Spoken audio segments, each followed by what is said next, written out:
Chapter 1. The Heavenly Court and the An Tian Banquet. As the Tathagata subdued Sun Wukong beneath the Five-Finger Mountain, the Jade Emperor specifically ordered the arrangement of this banquet to express gratitude towards the Western Buddhist sect.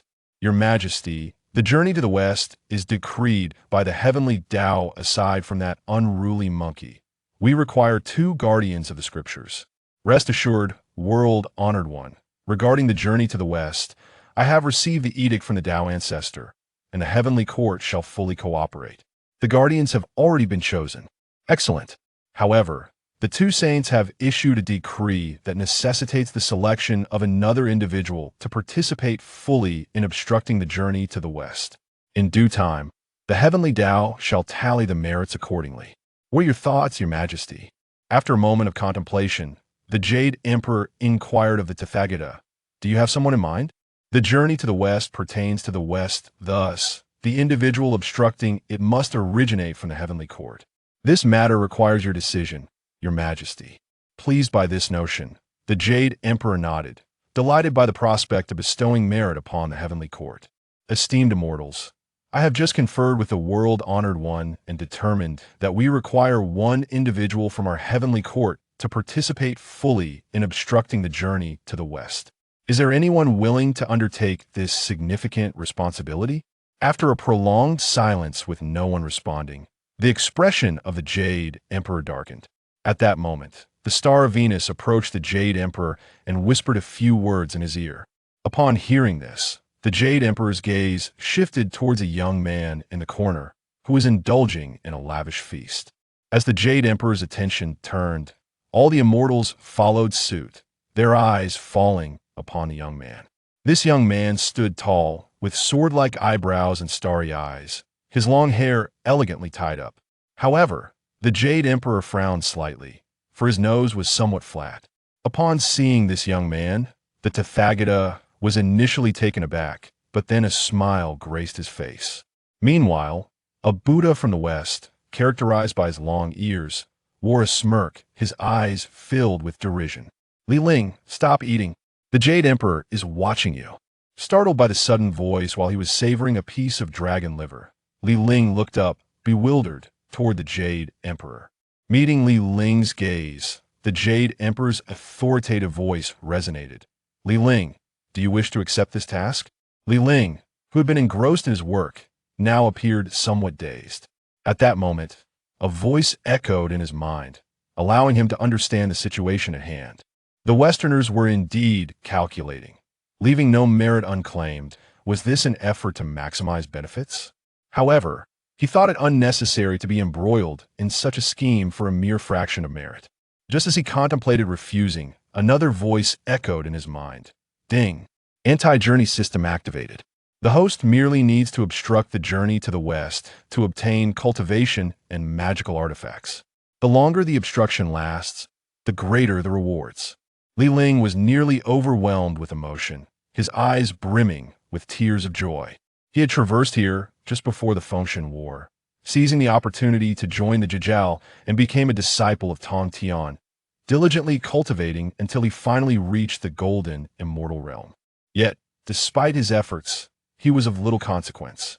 During the latter stages of the Tongtian War, he was ambushed by the long-eared thief within the formation of myriad immortals, severely injured and near death, only to barely survive. However, his cultivation had plummeted to the Xian immortal realm, and now he had fallen to the early stages of Xian immortal, likely to soon regress to the heavenly immortal realm. System, you've arrived rather late. Please activate the newbie gift package promptly. Ding! Newbie gift package activated. Congratulations. The host has received a Heavenly Dao certificate. Heavenly Dao certificate? What on earth is this? After all these years, this is all you provide me? Ding! The Heavenly Dao certificate symbolizes recognition by the Heavenly Dao.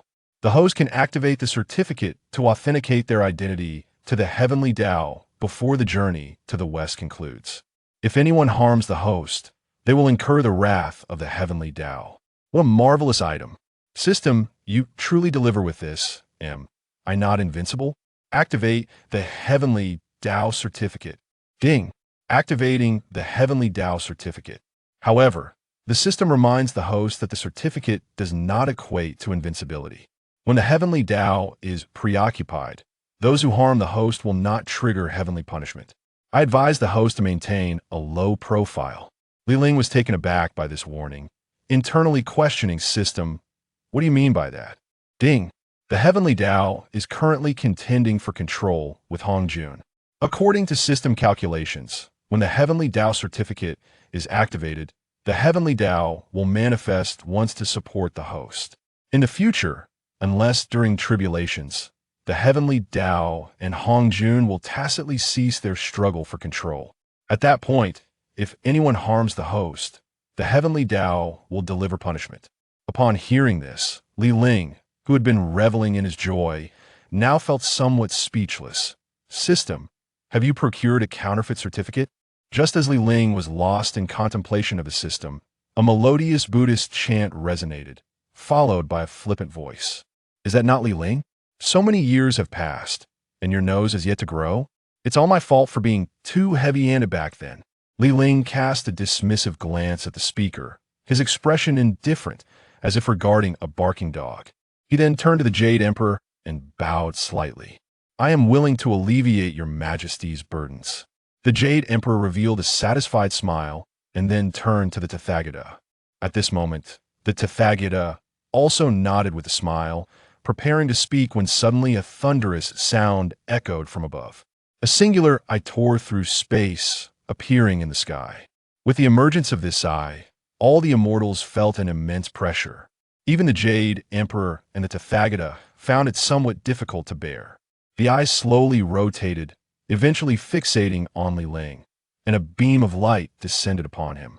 Ling, illuminated by the beam, slowly floated upward once the light dissipated and the eye vanished. Everyone finally recovered from the overwhelming celestial might. Heavenly Dao recognizes you. The Jade Emperor was somewhat astonished, not expecting Ling to receive recognition from the Heavenly Dao. At this moment, Ling's status was comparable to that of Tang Sung. One as the seeker of scriptures, and the other as the obstructor. Both were acknowledged by the Heavenly Dao. Without either, the journey to the west could not be completed. The Tathagata furrowed his brow, feeling a sense of having shot himself in the foot. His original intent was to maximize the merits from the journey to the west, yet he inadvertently produced a predetermined obstructor. What does Heavenly Dao recognition matter? It's merely a matter of some tricks besides. The Heavenly Dao is already preoccupied. How could it spare the time to concern itself with your fate? Silence, happy Buddha. Before the long-eared Buddha could finish his words, he was interrupted by the Tathagata's voice.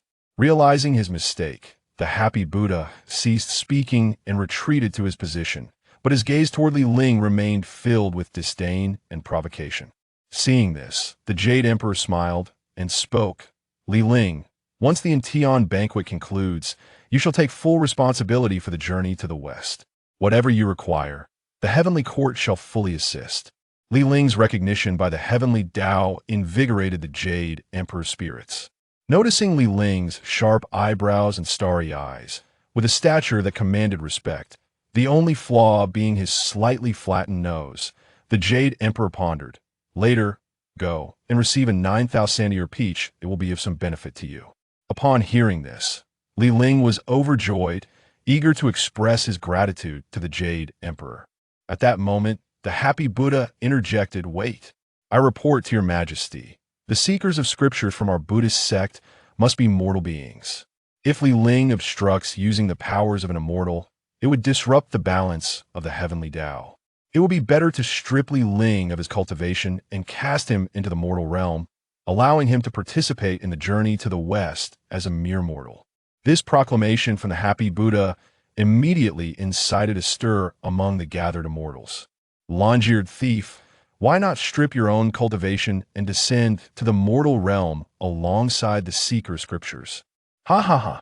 Jiejiao, it's a pity the ordained seeker of scriptures is not me. Had I also received the recognition of the Heavenly Dao, I would have no issue forfeiting my cultivation. At that moment, a middle-aged man stepped forward to address the Jade Emperor. Your Majesty, I believe this is inappropriate. The seeker of scriptures has a powerful protector if Li Ling is stripped of his cultivation and reduced to a mortal, how can he possibly obstruct? Following the middle-aged man's words, more than 20 other immortals stepped forward to plead on behalf of Li Ling. The Jade Emperor nodded in response, but the Tathagata spoke. Your Majesty, the Happy Buddha is correct. Although the seeker of scriptures is a disciple of this humble monk, he has still undergone reincarnation to become mortal. If the obstructor possesses cultivation, it may pose an issue. Our Buddhist sect is willing to offer appropriate compensation for Li Ling. Upon hearing this, the Jade Emperor's expression remained somewhat hesitant. Your Majesty, I am willing to become immortal. Li Ling's declaration left all the immortals in shock. Although he currently possessed only Xian immortal cultivation, it was still preferable to being reduced to immortal. Li Ling, are you certain? The Jade Emperor regarded Li Ling, his voice once more resonating with authority. Li Ling nodded before adding, however, I require the 3 lights divine water and the creation lotus seed from the Buddhist sect. Li Ling's reasoning was calculated his current body was too severely damaged. Even if the Jade Emperor granted him the 9,000-year peach, it would be insufficient for restoration. Even if he exhausted all resources to mend his body, the limitations of the human race's foundation were finite. Li Ling sought to reshape his physique. While he had the 3 lights divine water and creation lotus seed from the Buddhist sect, he still lacked one crucial material. That was the 9 heavens breath soil used by Nuwa to create humanity. This was also fundamental to the human race. Reflecting on this, Li Ling sat cross-legged on his cushion, gazing through his dwelling towards the Li Hen Tian. In Li Hen Tian, within the Doshui Palace, an old Taoist sat before the 8 trigrams furnace, holding a floating dust in hand, seemingly sensing something. He slightly opened his eyes, but soon closed them again, a faint voice reaching the ears of the 2 attendants before the furnace.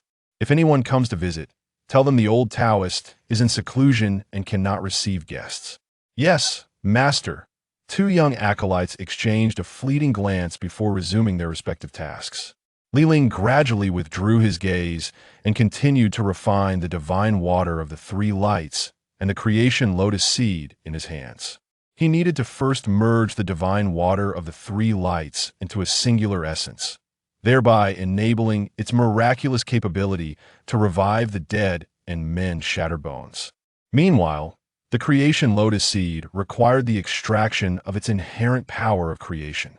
At the western celestial mountain, the joyful Buddha remained reluctant and voiced his concerns to the Tathagata Buddha. Buddha, are we truly to relinquish the divine water of the 3 lights and the creation lotus seed to Li Ling? He has now garnered the recognition of the Heavenly Dao. Should he leverage this to influence the resurgence of our Buddha sect? Then, the Tathagata Buddha, seated upon the lotus throne, ceased his recitation upon hearing these words and cast a glance at the joyful Buddha. The quest for scriptures is a matter ordained by heaven, an inevitable tide of fate. Even if Li Ling has obtained the approval of the Heavenly Dao, it cannot alter the course of the scripture quest. It will merely introduce additional obstacles.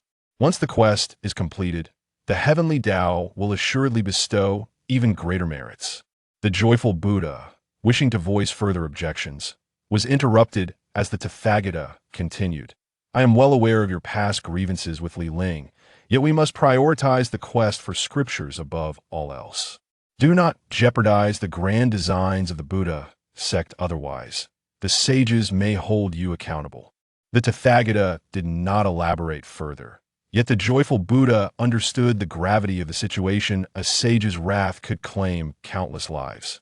Had it not been for the protection of the 2 saints from the West, how could he, a mere great Luo golden immortal, have escaped the fury of the celestial master Tongtian? Yet, an insatiable bitterness lingered within him, particularly at the sight of Li Ling. Had Li Ling chosen to submit to him back then? With that thought, the resentment in the joyful Buddha's eyes intensified. 30 days later, Li Ling slowly opened his eyes, observing the now unified divine water of the 3 lights and the extracted power of creation in his hands before storing them away. He rose and departed his dwelling, soaring towards the realm of departure hate. It was time to pay a visit to his esteemed uncle. As Li Ling contemplated this, He soon arrived at the entrance of the Dao Shua Palace. Disciple of the Jiejiao, Ling, seeks an audience with my esteemed uncle. Bowing deeply before the tightly shut doors of the Dao Shua Palace, Ling remained in his posture for an extended period. Not hearing a response, he called out once more. Disciple of the Jiejiao, Ling, seeks an audience with my esteemed uncle. After a considerable time, a narrow gap in the palace doors opened, and a young acolyte peeked out, surveying the surroundings. Upon noticing Ling, who remained bowed, he stepped forward and said, Celestial being, please depart. The master is currently in seclusion and cannot receive visitors. Ling was momentarily taken aback, aware that his esteemed uncle must have foreseen his arrival. No matter, I shall wait here for my uncle to conclude his seclusion. With that, Ling conjured a meditation cushion beneath him and slowly assumed a seated position, closing his eyes gently. The young acolyte, recognizing the situation, said nothing further and retreated inside, closing the doors of the Dao Shua Palace behind him. Master, the individual has not departed. He is meditating at the entrance. I am aware. Continue to oversee the alchemical furnace, replied the Supreme Old Lord, his eyes still closed. Yes, master. Before long, 14 days passed. Within the Dao Shua Palace, the Supreme Old Lord concluded his alchemical endeavors, sweeping his divine sense across the surroundings and letting out a sigh. Bring the person outside in. An acolyte sprang into action, hastily departing and soon returning with Ling in tow. Upon entering, Ling beheld the Supreme Old Lord seated on the meditation cushion, his back turned to the entrance. Despite this being merely an incarnation of the Tai Ching saint, Ling dared not show any negligence. Disciple of the Dao, Ling, pays his respects to my esteemed uncle. At these words, the Supreme Old Lord, who had initially faced away from Ling, slowly pivoted on the cushion, his previously closed eyes gradually opening to gaze upon Ling. Esteemed Star Sovereign, what brings you to this humble abode? Ling was taken aback by this inquiry. That it seemed that this master uncle sought to distance himself from her, with a respectful gesture.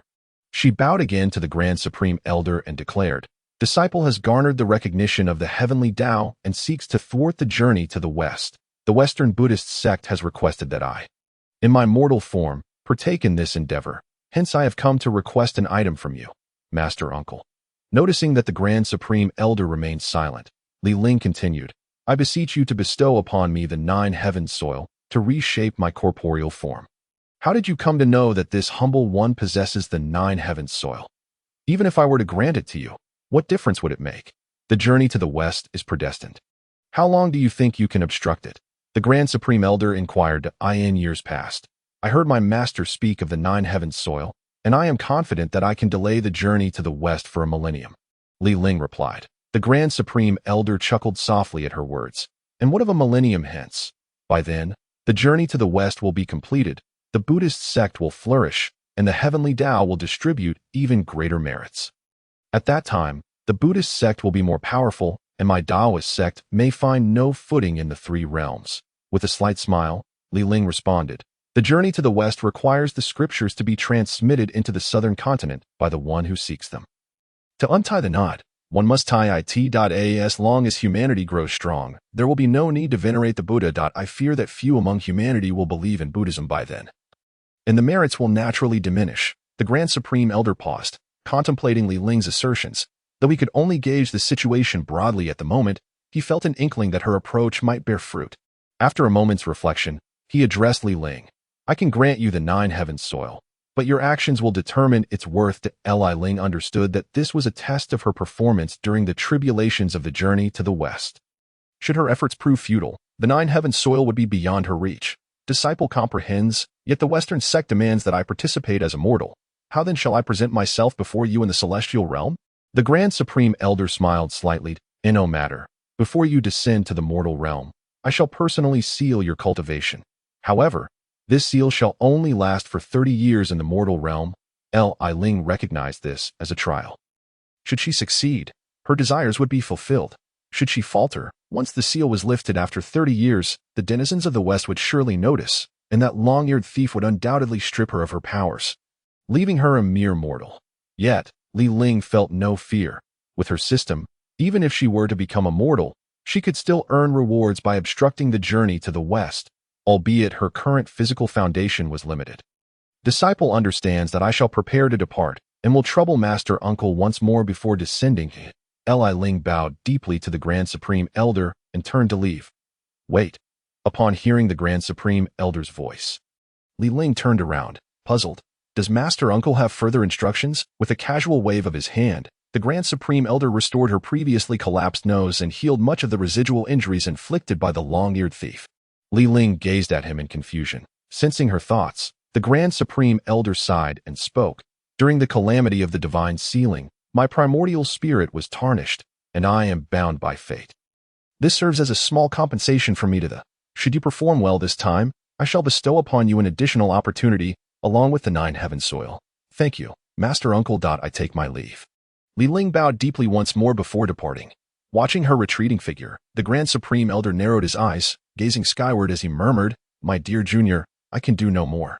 Yet, it shall be a challenge for Ling to impede the journey to the west. It shall be arduous. In the mortal realm, within the city of Luoyang during the Sui dynasty, the sealed Ling appeared within the city. Though her powers were bound, it did not hinder her ability to wield magic. The seal was merely a guise to deceive the Western Buddhist sect.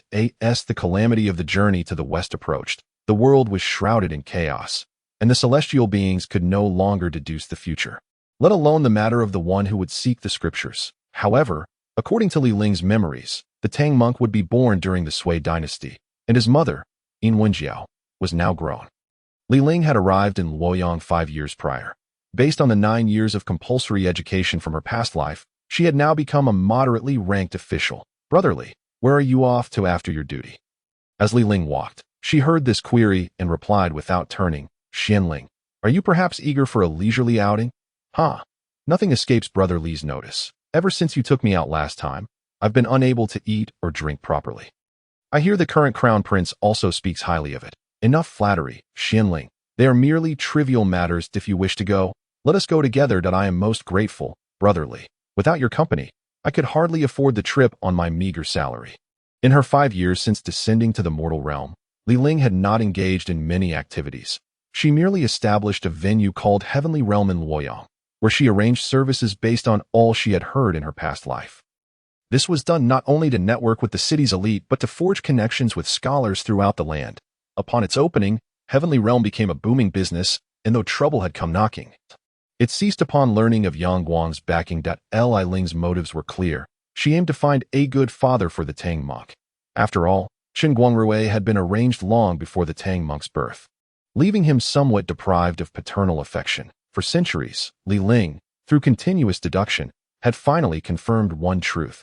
The trajectory of this world mirrored the history she was familiar with, while the grand currents of fate could not be altered. Minor disturbances would escape the attention of the Heavenly Dao. Furthermore, individuals capable of influencing the course of history could not be easily arranged, as doing so would inevitably incur significant costs. Within the heavenly pavilion, Ling gazed at Fang Xianling, who had just taken a sip of wine, and asked, Xianling, you are not young anymore. Have you considered marrying soon? Cough, cough. Upon hearing Ling's words, Fang Xianling coughed hurriedly. After downing a gulp of wine, he replied, Why do you ask today, Brotherly? I am but a 7th-rank official. Which noble family would consider marrying their daughter to me? Ling smiled slightly at Fang Xianling's response, as long as you desire to marry. Leave the rest to me. Fang Xianling pondered for a long time before finally nodding in agreement. Then I must trouble you, Brotherly. It was no wonder Fang Xianling readily agreed. He was now in his early 20s. In an era where people married in their teens, he was considered a late-blooming bachelor. In the underworld, several arhats presented a jade vial to Ksitigarbha Bodhisattva, saying, Bodhisattva, this contains the primordial spirit of Jin Chanzi. The Buddha has commanded us to deliver it to you. Please arrange for it promptly to avoid missing the opportunity for reincarnation. Seated on a lotus platform, Ksitigarbha Bodhisattva looked at the arhats and assured them, Rest assured, I shall make the arrangements. Did the Buddha specify where Jin Chanzi should be reincarnated? One arhat clasped his hands together and replied, The daughter of In Kaishan, In Wenjiao. Ksitigarbha Bodhisattva nodded in acknowledgement and summoned the judge.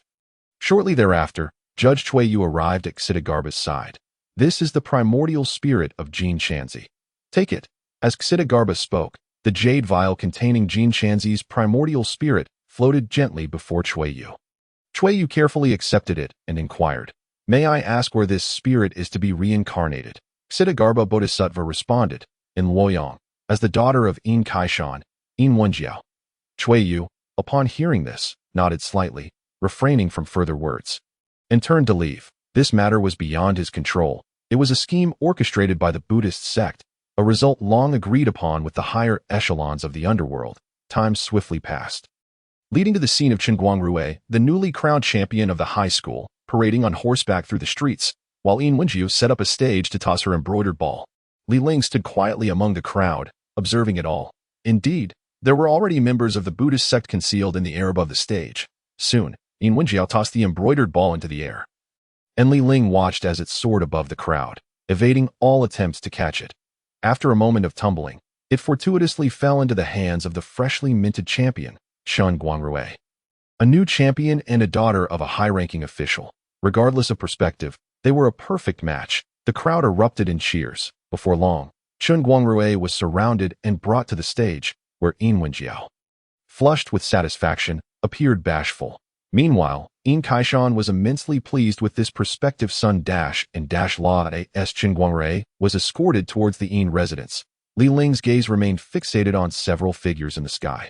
Upon seeing them depart, he finally exhaled in relief, thankful that the Buddhist sect did not have a custom of witnessing marriages consummated. Before the prince's residence, Li Ling greeted the guards and entered directly. They naturally recognized him as the favored person of the crown prince. Upon arriving in a hall, he found Yang Guang flanked by two beautiful women adorned in sheer black silk, feeding him delicacies. "Your Highness," Li Ling acknowledged, and it was only then that Yang Guang turned his gaze towards him, smiling slightly. "What brings you here today, Li Ling? Come, join me for a drink and enjoy the music and dance." Li Ling stepped forward but did not take the cup Yang Guang offered. Yang Guang frowned slightly. "What's the matter? Do you find the wine unpalatable?" Hearing his words, Li Ling remained unfazed and clasped his hands in a gesture of respect, saying, "Your Highness, I must confess, I have come with a request." Yang Guang's interest piqued upon hearing this, and he smiled. "In these past years, you have never sought anything from me.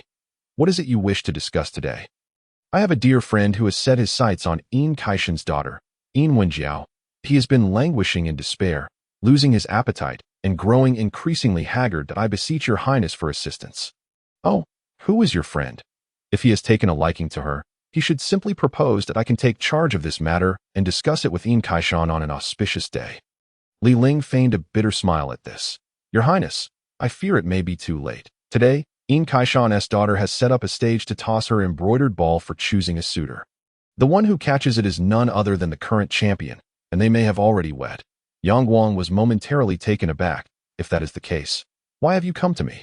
"To disrupt the wedding night." The words from Li Ling's mouth startled even Yang Guang. "Have you lost your mind? If a commoner were to do such a thing, it might be forgivable, but she is Yin Kaishan's daughter, who is favored by the emperor. Should you proceed with this, I fear I would soon follow in Yang Yong's footsteps." Noticing Li Ling's silence, Yang Guang continued, "Tomorrow, I will order someone to investigate which young lady has reached a suitable age for marriage. To propose a match for your friend. Li Ling shook his head at this. My friend is deeply infatuated. He likely cannot turn his affections towards another. I implore your Highness to offer your assistance. This friend once saved my life, and should you agree to help, I am willing to bestow upon you all the profits from Tian Shang Ren Jian, including the entirety of the recipe and production of divine brew." Upon hearing Li Ling's words, Yang Guang fell into contemplation and struggled. It was no small matter, for even a portion of the profits from Tian Shang Ren Jian was substantial, and merely the divine brew alone was akin to a hen that laid golden eggs. Li Ling was only offering him a third of the profits. Even that was sufficient for him to live comfortably and secure his position as crown prince, if he were to obtain it all. Yang Guang had contemplated forcibly taking it before, but without Li Ling, he couldn't manage it, and thus had reluctantly agreed to the third share. After a lengthy pause, Yang Guang finally gritted his teeth and addressed Li Ling. "Very well. I shall aid you in this endeavor. Tell me how you wish for me to proceed." With Yang Guang's agreement, Li Ling smiled faintly. In the city of Luoyang, At the Yin residence, a festive atmosphere prevailed. Yin Wenjiao, having completed the ceremonial rites, sat quietly in the back courtyard, veiled in red. Meanwhile, Chun Guangrui was engaged in conversation with a group of guests in the front courtyard. Suddenly, a voice rang out from outside the Yin residence. The crown prince has arrived. Instantly, the guests in the grand hall fell silent, and Yin Kaishan was the first to react, promptly leading Chun Guangrui to welcome him. I think the crown prince would grace us with his presence. I apologize for not extending a proper welcome, Yin Kaishan said. Yang Guang nodded in acknowledgement, his gaze drifting towards Chun Guangrui, and he remarked with a faint smile, "So this is the new champion? Quite a handsome figure indeed. I have heard that the champion is to wed your esteemed daughter today. I have come to offer my congratulations. Bring forth the gifts." Yin Kaishan, taken aback by this, quickly expressed his gratitude to Yang Guang. "Your Highness's presence is an honor for this old minister. Please, come inside." Guangrui, Yin Kaishan called out to Chun Guangrui, who promptly ushered Yang Guang into the inner hall to accompany him. At this moment, all attention was drawn to Yang Guang, leaving no one to notice as a young man entered the Yin residence's back courtyard, bringing with him a large box and a woman. What Li Ling sought from Yang Guang was quite simple, to delay Chun Guangrui and intoxicate him. Upon reaching the back courtyard, Li Ling cautiously surveyed the surroundings, ensuring there were no Westerners present. Before instructing his people to open the box, Xianling, I do this for your own good. Yin Wenjiao is poised and gentle, far preferable to the vinegar jar you will have at home, Ling mumbled. Then hoisted the unconscious man from the box, making his way towards Yin Wenjiao's chamber.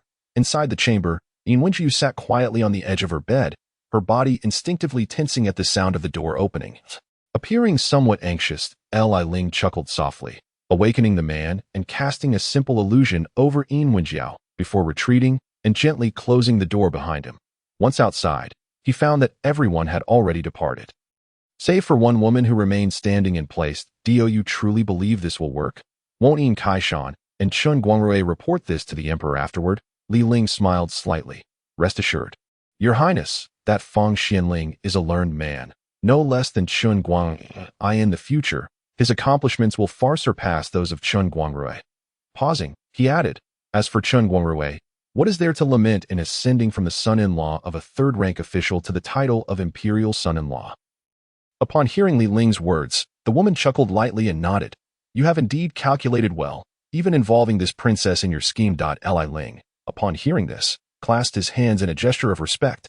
I would not dare. It is merely a matter of mutual benefit. If your Highness is unwilling, you may depart at this moment. Humph, depart, if not for the emperor intending to marry me off to the Turks. Do you think I would obediently stand here, listening to your arrangements? Li Ling remained silent, and the woman sighed. Very well, it is still preferable to being married off. I just saw Chun Guangrui. He is rather handsome. Hearing this, Li Ling spoke. In that case, I invite you, your Highness. With that, he gestured towards the room adjacent to Yin Wenjiao's chamber. The woman nodded, saying no more. Meanwhile, in the front courtyard of the Yin residence, Yin Kaishan and Chun Guangrui were both accompanying Yang Guang, who found Chun Guangrui already inebriated. Though Chun Guangrui felt an urgency, he could not refuse Yang Guang's repeated invitations and continued to drink. At this moment, Li Ling, having returned to the front hall, exchanged a knowing glance upon hearing the words. Yang Guang immediately turned his gaze towards Yin Kaishan. Rest assured, Your Highness, he said, since the sixth princess is unwell, let her remain in the manor for the night. Tomorrow morning, I shall send someone to escort her back to the palace. Yang Guang replied nonchalantly, offering no further commentary, and proceeded to leave with his entourage. After Yang Guang's departure, Yin Kaishan let out a sigh of relief. Noticing Chun Guangrui swaying unsteadily, he urged, Guangrui, you should retire early. That I will entertain the guests in the front courtyard. As Chun Guangrui entered the back courtyard, she was greeted by the flickering candlelight of a room, and without a second thought, she stepped inside. As the night deepened, a cacophony of sounds echoed through the back courtyard of the Yin residence, where diligent hands sowed tiny seeds into the rich soil, patiently awaiting their roots to take hold and sprout. The following morning, the peace was shattered by two cries of alarm, sending the Yin residence into chaos. Who are you? And what are you doing here? Came the voice of Yin Wenjiao. How dare you, insolent rogue, lay hands on this princess, exclaimed the sixth princess. By the time Yin Kaishan arrived, he found two distraught young women. both in tears, struggling to catch their breath, nearly on the brink of fainting. While his own daughter was a cause for concern, the real issue lay in the fact that the sixth princess had been in his residence, and worse still, had been compromised by his own son-in-law. Yin Kaishan could scarcely ponder how Fang Xianling came to be in his daughter's chamber. He hurried to comfort the sixth princess. Meanwhile, two figures hovered above the Yin residence, exchanging glances. That wasn't it that newly minted scholar, Chen Guangrui, who received the embroidered ball from Yin Wenjiao? One mused. Indeed, but that golden cicada has likely reincarnated and is now probably nestled within Yin Wenjiao's womb. Should we report this to the Buddha? Another inquired. It's merely a change of father.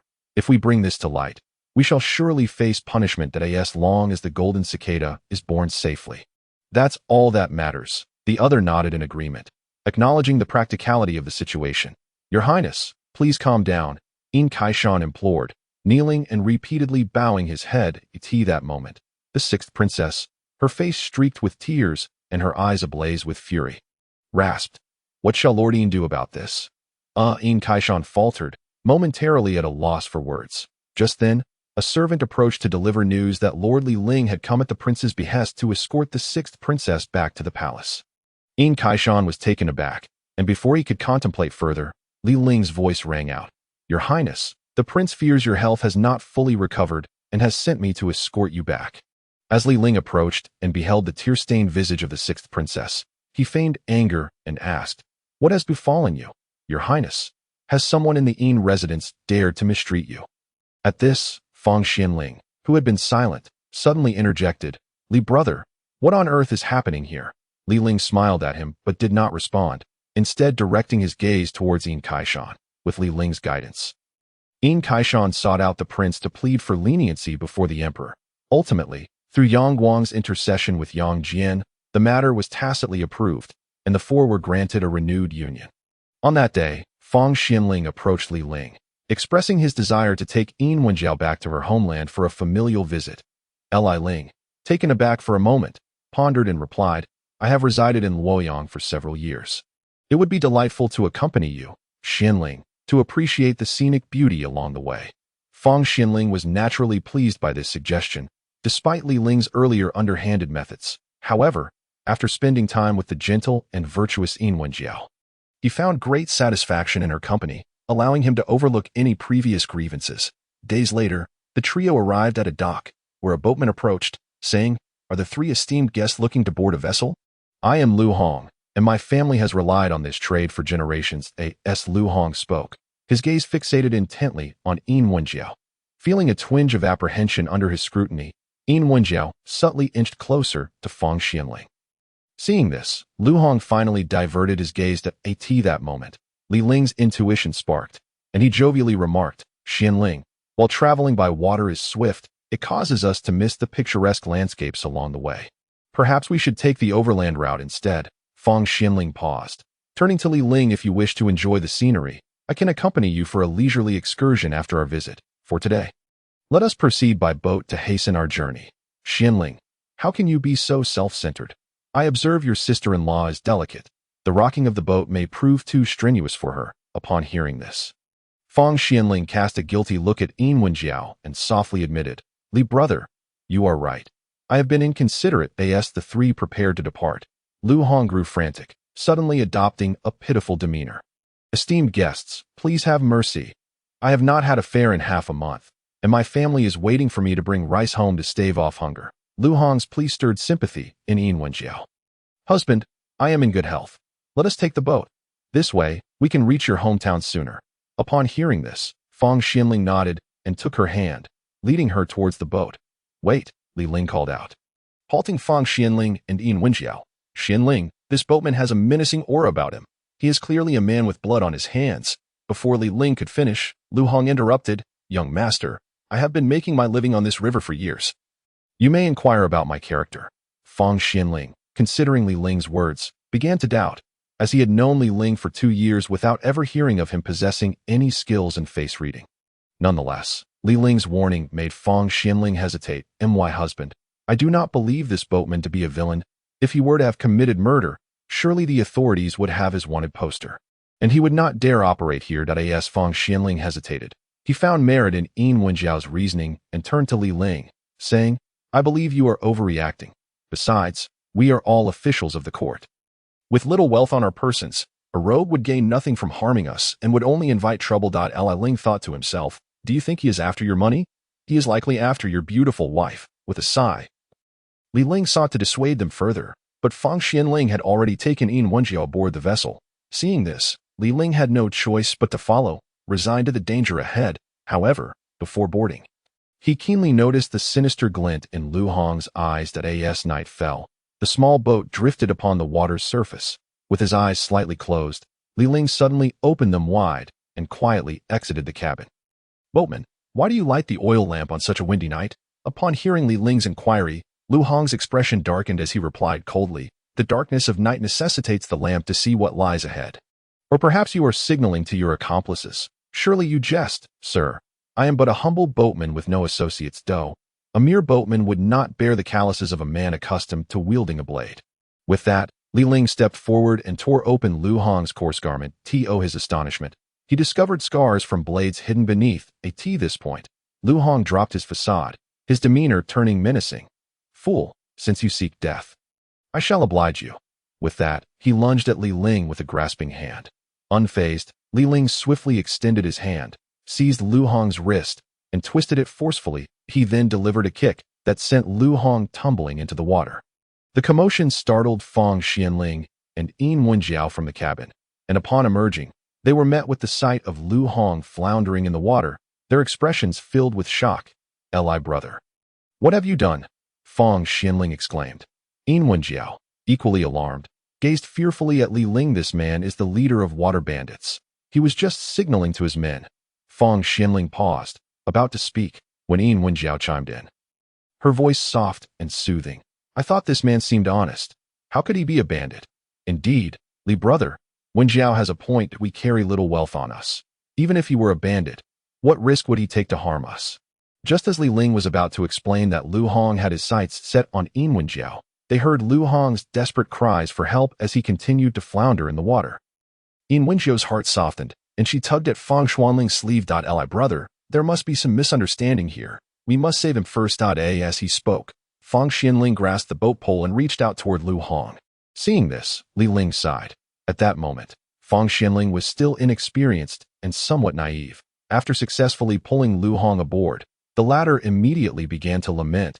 This guest, for reasons unknown, twisted my wrist and kicked me into the water. One must admit that Lu Hong's acting was quite commendable. Fang Xianling glanced at Li Ling and said, Brotherly, let us return to the cabin and rest. There is no need to complicate matters with a mere boatman. Wenjiao, you should also go inside. Wenjiao looked at Li Ling, clearly apprehensive, and replied to Fang Xianling, I will stay here to accompany my husband. Hearing this, Fang Xianling nodded, and the two of them tended to Lu Hong's injuries briefly, promising to compensate Li Ling with some silver as a gesture of apology. Upon returning to the cabin, Fang Xianling turned to Li Ling and, after a long hesitation, said, Brotherly, I understand that Tanshang Ren Jin is your labor of love. But it should not be an outlet for your grievances against His Highness the Crown Prince by venting your anger on an ordinary person. Li Ling was taken aback, then sighed. Do you not trust me? Xianling, it is not a matter of trust, but rather that humans are prone to misjudgment. If what you say is true, then Lu Hong was merely signaling to his subordinates. After all this time, why have we not seen them arrive? It was my presence that interrupted the signal, causing those water bandits to hesitate in approaching. Though he thought this, Li Ling refrained from voicing it. Xianling, once the boat reaches shore, I will take my leave. Remember, Chang'an is where your future lies. Fang Xianling was taken aback, gazing at Li Ling. Brotherly intends to depart. Indeed, I have pressing matters to attend to once we disembark, and I shall not accompany you back to your homeland. Fang Xianling wished to say more, but at that moment, shouts erupted from outside the cabin. Suddenly, the boat rocked violently, and before the three could react, Lu Hong's voice echoed from outside. There is no way to repay your life-saving grace. Fear not, I shall take good care of your little wife. As Lu Hong's words fell, 4 or 5 knife-wielding brutes stormed into the cabin, led by Lu Hong himself. What do you intend to do? Fang Xianling shouted immediately. What do you think? Naturally, I am here to repay your life-saving grace. Rest assured, after you leave, I will take good care of this lovely lady. Lu Hong replied, his true nature laid bare, his greedy eyes fixated on Yin Wenjiao. Under Lu Hong's predatory gaze, Yin Wenjiao felt uncomfortable and timidly hid behind Fang Xianling. It is all Xuanling's fault for disregarding Brother Li's warning. Brother Li, you must take Wenjiao and leave first. I will hold them off. Fang Xianling felt a pang of regret, wondering if he had heeded Li Ling's advice to take the overland route or had chosen not to rescue Lu Hong when he was kicked into the water. They would not be facing this predicament. He found it laughable that he had even helped Lu Hong bandage his wounds. Seeing Fang Xianling glance at him, Li Ling forced a smile, internally holding no resentment. All of this was fate, unavoidable. It matters not. They are but a few water bandits. You speak boldly, boy. Fear not. I shall ensure you do not die easily. I intend to break all your limbs and torture you to death. Yin Wenjiao's tears streamed down her face as she helplessly watched the unfolding scene. The blade halted a mere 3 inches from Fang Xuanling's head, as if the assailant had been struck by an inexplicable force. A mouthful of blood gushed forth, and the man's vitality instantly waned. Did the human race's fortune protect him? From a distance on the shore, Li Ling let out a soft laugh, choosing not to linger further. Swiftly vanishing into the night. As for Lu Hong, he was already as dead as one could be. Even if the Westerners managed to retrieve his soul from the underworld, it was likely that this physical form was beyond salvation. After the water bandit retreated, Yin Wenjiao rushed forward to embrace Fang Xianling, sobbing, "My husband, I was terrified just now. What was that person? Why did he suddenly retreat after being injured?" Fang Xianling, lost in thought, replied with a bitter smile, "I fear I shall never be able to repay Brother Li's kindness in this lifetime." Those who had gone to check on Lu Hong's condition quickly returned, their expressions filled with shock upon seeing their companion's weakened state. "Jean too. What happened? Who injured you?" "Lao Air, that lad possesses the fortune of the human race. I was unable to kill him." "What? That shouldn't be. Although he is a newly crowned scholar, that meager fortune shouldn't have such an impact on you." Cough, cough. "There must be some unforeseen circumstance. We should return and report to the Bodhisattva. In the west." When Guanyin received this news, she was equally astonished, silently calculating with her fingers. However, at that moment, the heavens were in chaos, and Guanyin could discern nothing. "Are you certain that Qin Guangrui is endowed with the fortune of the human race?" "We dare not conceal anything. Bodhisattva. At that moment, my blade was merely 3 inches from Qin Guangrui's head before I could no longer strike. I was thus injured by the fortune of the human race." Hearing Jin Tu's words, Guanyin's brow furrowed. "You two may withdraw for now. I shall investigate further before reporting to the Buddha." Above the city of Luoyang, Guanyin's ethereal form floated in the air. Strange, according to logic. Qin Guangrui should be on his way to take office, yet I see no sign of him or Yin Wenjiao along the route. Guanyin murmured to herself, her gaze sweeping over Luoyang. Ultimately discovering that Qin Guangrui was currently engaged in shameful activities with the 6th princess at the royal palace. How could this be? Wasn't Qin Guangrui supposed to marry Yin Wenjiao? With a thought, Guanyin transformed into a young man and manifested in Luoyang. After extensive inquiries, she learned that the emperor had betrothed the 6th princess to Qin Guangrui, while Yin Wenji was to marry an official named Fang Xianling. After ascertaining Fang Xuanling's whereabouts, Guanyin searched along the way and finally located the two seated in a carriage. Through her divine sight, she perceived that this Fang Xianling was surrounded by immense fortune. Frowning slightly, Guanyin was about to unleash her powers when suddenly the sky darkened, shrouded in ominous clouds. Startled, Guanyin hastily halted, the clouds dispersing instantly. A warning from the Heavenly Dao. This person possesses the power to influence great events. After observing for a while longer, Guanyin finally took flight toward the west in the Lingshan, within the Mahavajrana Hall. The Buddha's expression grew grave upon hearing Guanyin's report. "Where are the 5 directions revealing deities?" "We are here."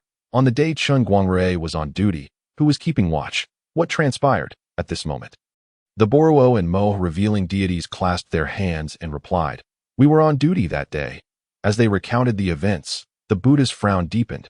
Just then, the happy Buddha, seated among the other deities, stirred. With a wave of his hand, a figure materialized within the Mahavajrana Hall. "Have you seen this person?"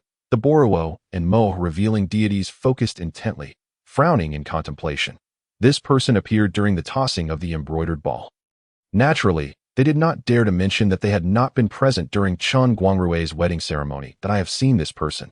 He was present on the water that day," interjected Jin Tu, revealing deity.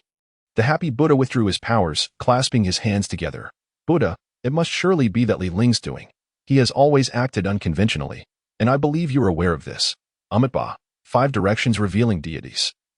You must keep a close watch on Jin Chanzi, and ensure he goes to Jingshan Temple to become a monk. After a moment's thought, the Buddha added to Guanyin Bodhisattva, it is necessary for you to personally go there for it to be secure.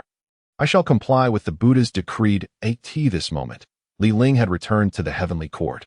Having navigated this incident, he successfully averted a calamity and received rewards from the system. The Qi Tianju. And a millennium of cultivation. The Qi Tianju is used to conceal one's cultivation, as the name suggests. It can even deceive the heavens. The millennium of cultivation allowed Li Ling to swiftly return to the golden immortal realm. In the Doshui Palace, Li Ling respectfully greeted the seemingly stone-like figure seated on a mat. Disciple Li Ling pays respects to my senior uncle. The Supreme Old Lord did not turn around, but responded in an ethereal voice. I am aware of your actions. This is what you sought.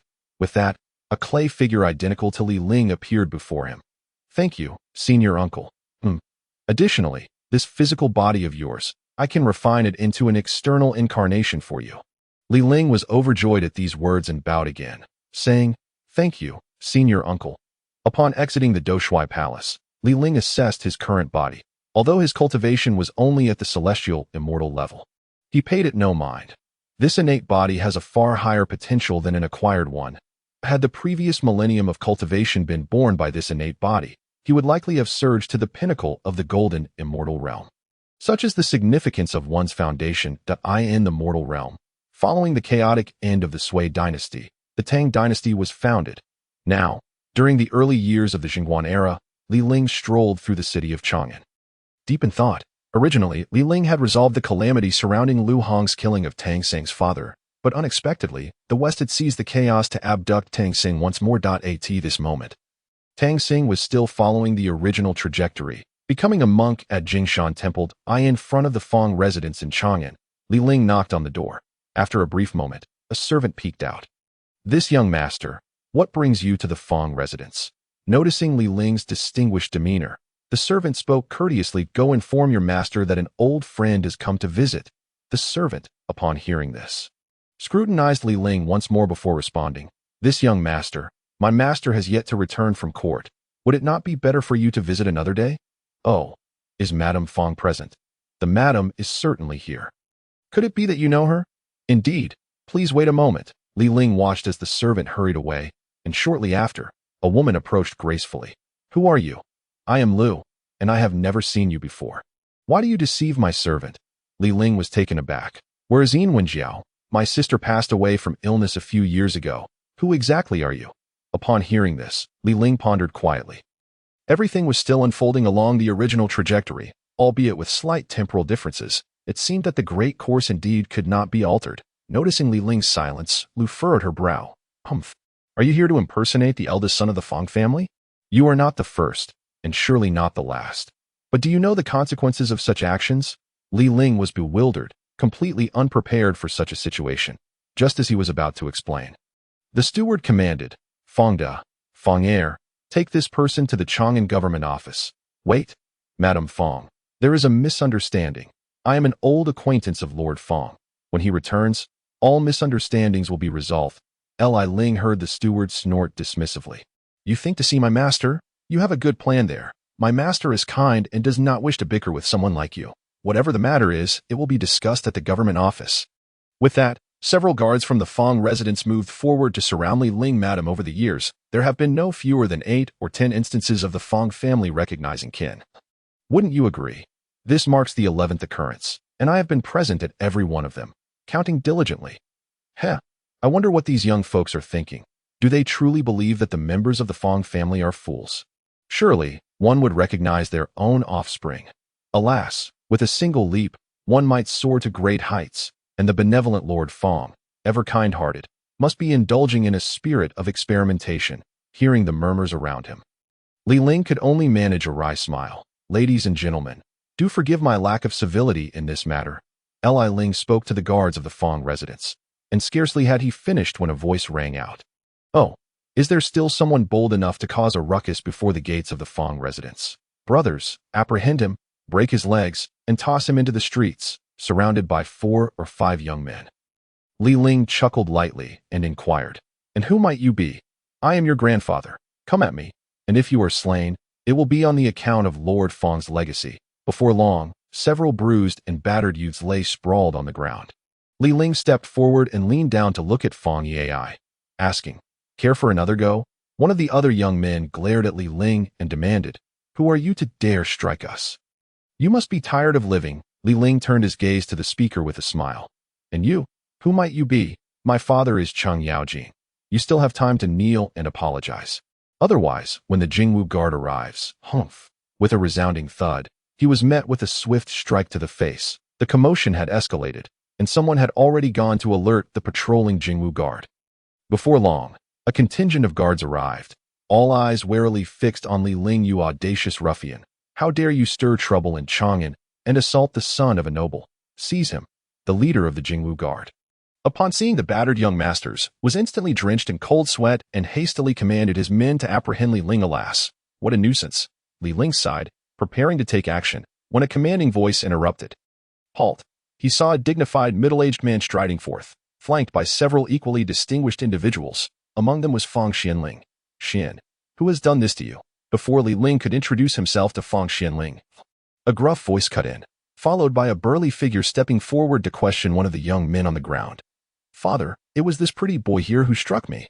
The sturdy figure cast a scrutinizing glance at Li Ling, his brow furrowing. "You there, looking so delicate. I never expected you to possess martial skills. Let me see just how strong you really are." Li Ling skillfully sidestepped as a large hand reached for him. "Xianling, do you still remember me?" Amid the tussle, Li Ling directly addressed Feng Xianling. All eyes turned to him. "Who are you?" Feng Xianling appeared perplexed, recognizing the young man before him, but unable to place him. "It has been over a decade since our last parting. Could it be that Xianling has forgotten our bond from those years past?" You are Li Ling?" "Indeed." As he spoke, Li Ling deftly evaded the grasp of the burly middle-aged man. Had he wished to inflict harm, it was likely that the man would have already collapsed. Upon hearing the exchange between Li Ling and Feng Xianling, the burly man's eyes widened, and he shouted, "Weiqi Laohong, how long are you going to stand by while your precious Balin lies on the ground?" "Ha ha ha, Cheng Laoping, I never imagined your skills would have diminished to such a degree over the years. You can't even handle a young man." Li Ling noticed a dark-skinned figure join the fray, yet he continued to handle the onslaught with ease. Feng Xianling grew anxious, although he was aware of Li Ling's martial prowess. Cheng Yaojing and Wei Qigong were among the most formidable generals of the time. Facing both alone, Li Ling was at risk of injury. "Your Majesty, I implore you to have Cheng Laoping and Wei Qi Laohong cease their actions." Feng Xianling respectfully addressed the middle-aged man who was watching the spectacle with great interest and no need for concern. "I observe that this young man is handling himself well. For the moment, neither of them can inflict harm upon him. By the way, Xianling, who is this?" Upon hearing Li Er's words, Feng Xianling felt a slight sense of relief, yet his gaze remained fixated on the 3 figures. "Your Majesty, this is the Li Ling I mentioned. The one who saved my life years ago, Dutto. Is he the same Li Ling who once opened Tianshang Rin Jin in Luoyang, only to have it seized by Yang Guang?" "Indeed." Li Er's eyes narrowed, lost in thought. The onlookers, witnessing their inability to subdue Li Ling, felt their faces redden with embarrassment. Both Cheng Yaojing and Wei Qigong were renowned martial artists, and with a shared glance, they intensified their assault. "Gentlemen, this is quite enough," Li Ling declared, noting that they had no intention of halting their efforts. He then took no further care, swiftly seizing both of their wrists and with a forceful toss, sent them staggering backward as if pulled by a warhorse. The sight left everyone present in astonishment. The previously sprawled Cheng Chumo and Wei Qi Baolin hastily rose to their feet, rushing to their father's sides.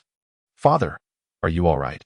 Cheng Yaojin was equally astonished, recognizing the incredible strength of this young man, surpassing even that of the famed Yuan Qingdu from years past. Wei Qigong shrugged off the assistance of Wei Qi Baolin, laughing heartily. "Ha ha ha, splendid.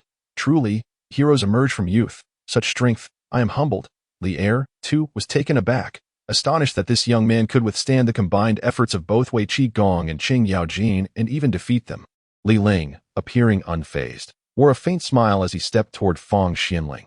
However, before he could draw near, Several guards brandishing blades obstructed his path. Your Majesty, what is the meaning of this? Feng Xianling inquired of Li Er.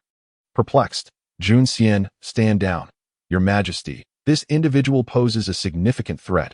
I urge caution, stand down.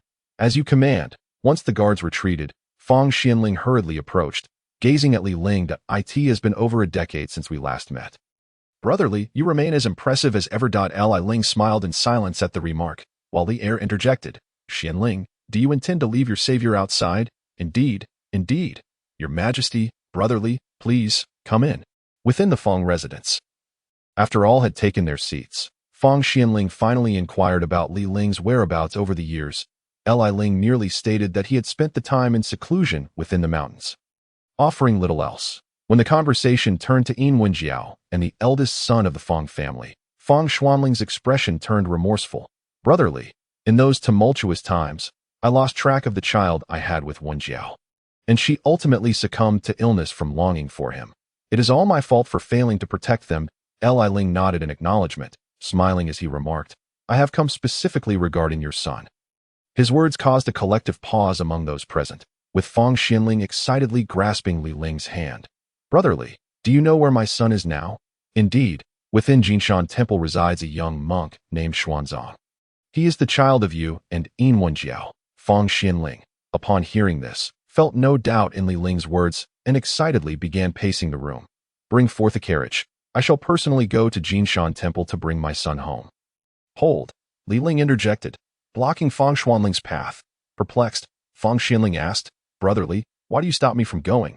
If you proceed as such, I fear you may not be able to bring him back. Oh, why is that? Does Jinshan Temple dare to keep my son against his will? No, Xuanzang has grown up within the temple, well-versed in Buddhist teachings. He may not wish to return to the mundane world. This, Feng Xianling was momentarily at a loss for words. Finally looking at Li Ling and requesting, I implore you, brotherly, to guide me. At this moment, Li Ling turned to Li Er, who was indulging in a melon, and remarked, if His Majesty were to issue a decree summoning Xianzang to expound on the scriptures, he would undoubtedly comply. At that time, we shall gradually allow him to experience the warmth of paternal affection. Upon hearing Li Ling's words, Feng Xianling lowered his brows in contemplation for a moment, then glanced at Li Er. Your Majesty, there was no need for Xianling to elaborate. Such a trivial matter could easily be arranged later. However, Li Er continued, casting a sidelong glance at Li Ling. But, dearly Xiong, after all these years, why do you still appear so youthful? Li Ling smiled at this and replied, Your Majesty, I am a practitioner of the Dao, residing in the mountains for many years. With little disturbance from worldly affairs, it is only natural that I remain unaging. Li Er furrowed his brow, his gaze piercing as he looked at Li Ling. Since you are indeed a practitioner of the Dao, then I must ask you, does a method for attaining immortality exist in this world? After Li Er posed this question, the previously indifferent attendees fixed their eyes intently on Li Ling. It does. Li Er sighed, suddenly realizing the weight of Li Ling's assertion, his eyes glimmering with intrigue. Your Majesty, I just affirmed the existence of such a method. Li Er rose abruptly. Is what you say true? Indeed. If you do not believe me, Your Majesty may summon Yuan Tiangang and Li Chunfeng, both of whom are also practitioners of the Dao and possess knowledge of the art of longevity. However, what? Li Ling chuckled. Your Majesty would do well to summon Yuan Tiangang and Li Chunfeng to inquire further. Hearing this, Li Er looked towards Li Junxian, who promptly exited to whisper instructions to a guard, who hurried away. Shortly thereafter, two individuals dressed as Taoists arrived in haste. We pay our respects to Your Majesty. With a wave of his hand, Li Er replied, No need for such formalities. This gentleman has informed me that a method for longevity exists in this world. Do you two know of it? Yuan Tiangang and Li Chunfeng exchanged glances, and Yuan Tiangang bowed respectfully to Li Er, saying, Your Majesty, the method for longevity indeed exists, but it is unattainable for you and the esteemed ministers. Upon hearing this, Li Er's brows knitted tightly as he stared intently at Yuan Tiangang. Why is that? If such a method exists, why can I not acquire it? Your Majesty, since the time of the 3 sovereigns and 5 emperors, no mortal emperor can attain immortality. You and the esteemed lords occupy high positions and enjoy the fortune of humanity. Even if I were to teach you and the esteemed lords the method of longevity, it would be beyond your grasp. Li Er turned to look at Li Ling. Li Ling nodded in agreement, Upon hearing Li Ling's confirmation, Li Er's eyes reflected a profound sense of dissatisfaction, and after a lengthy silence, he sighed heavily. Very well. At this juncture, Li Ling suddenly interjected, Your Majesty, while immortality may elude you, prolonging life is certainly feasible. That I possess a pill that can ensure your well-being until your natural end approaches. Li Er was momentarily taken aback, gazing at the lustrous pill nestled between Li Ling's fingers, his eyes flickering with curiosity that a middle-aged man with a pale complexion and no beard hastily stepped forward. Taking the pill from Li Ling, and in a high-pitched voice suggested, Your Majesty, why not allow this old servant to test the pill for you? Before Li Er could respond, Cheng Yaojin stood up and declared, This old minister is willing to test the pill for Your Majesty. As Cheng Yaojin's words fell, a chorus of officials voiced their willingness that I, too, am willing to test the pill for Your Majesty. However, before the crowd could take action, Fang Xinling stepped forward, took the pill from the eunuch's hand, and addressed Li Er, Your Majesty, I trust in Li Xiong. Why not allow me to test this pill for you? With that, Fang Xinling brought the pill to his lips, ready to consume it. Just then, Yuan Tiangong's voice rang out. Wait, may I examine this pill? Fang Xinling paused, looking at Li Er, who nodded, prompting him to hand the pill to Yuan Tiangong. At this moment, Li Chunfeng also approached, and the two examined the pill with increasing astonishment. After a long pause, Yuan Tiangong looked at Li Ling and inquired, I come from the Yuqing lineage. May I ask which esteemed master you serve? Li Ling pondered for a moment before replying, Red flowers, white lotus, and green lotus leaves. The three teachings are originally one that I come from the Golden Turtle Island in the Eastern Sea, under the tutelage of the Taoist of the Green Screen. Upon hearing Li Ling's words, Yuan Tiangong and Li Chunfeng were both taken aback. Witnessing their astonishment, Li Ling smiled and revealed a hint of Taoist essence. Sensing this essence, Yuan Tiangong and Li Chunfeng both knelt before him. We pay our respects to our venerable uncle master. This unexpected gesture left the assembled crowd momentarily speechless. Li Er looked at his two ministers with confusion, asking, What is the meaning of this? Yuan Tiangong, responding to Li Er's inquiry, explained, Your Majesty, this is a revered figure from our Taoist tradition that I guarantee with my life that this pill is beyond reproach, and its effects are indeed as stated by our venerable uncle master. Upon hearing this, Li Er no longer hesitated. He took the pill from Yuan Tiangong's hand and swallowed it in one gulp, causing the onlookers to hold their breath in anticipation. The pill dissolved instantly upon entering his mouth. And soon, Li Er felt a warm current flowing from his dantian throughout his body, filling him with vigor. Your Majesty, you seem to have rejuvenated considerably. The observant Cheng Yaojin was the first to notice the transformation in Li Er. Hearing Cheng Yaojin's remark, Li Er exclaimed, Bring me a bronze mirror. Li Ling, seizing the moment, smiled and said, No need for that. Your Majesty should use this instead. With a wave of his hand, a crystal-clear mirror appeared in his grasp. This mirror was crafted by Li Ling during his time in the heavenly realm, following the methods of later generations, and had since been nurtured by celestial energy, now serving as a magical artifact. Taking the mirror from Li Ling, Li Er examined his reflection closely, marveling at the clarity with which he beheld his own visage. After a considerable time, he set the mirror down and turned to Li Ling. What request do you have? Speak, and I shall see if I can fulfill it. Upon hearing Li Er's words, Li Ling mused internally. This Li Er truly deserves his title as a timeless emperor. Without further ado, he stated directly, I desire the position of National Master of the Great Tang. What say you, Your Majesty? Li Ling's intention in this request was to better obstruct the journey to the west.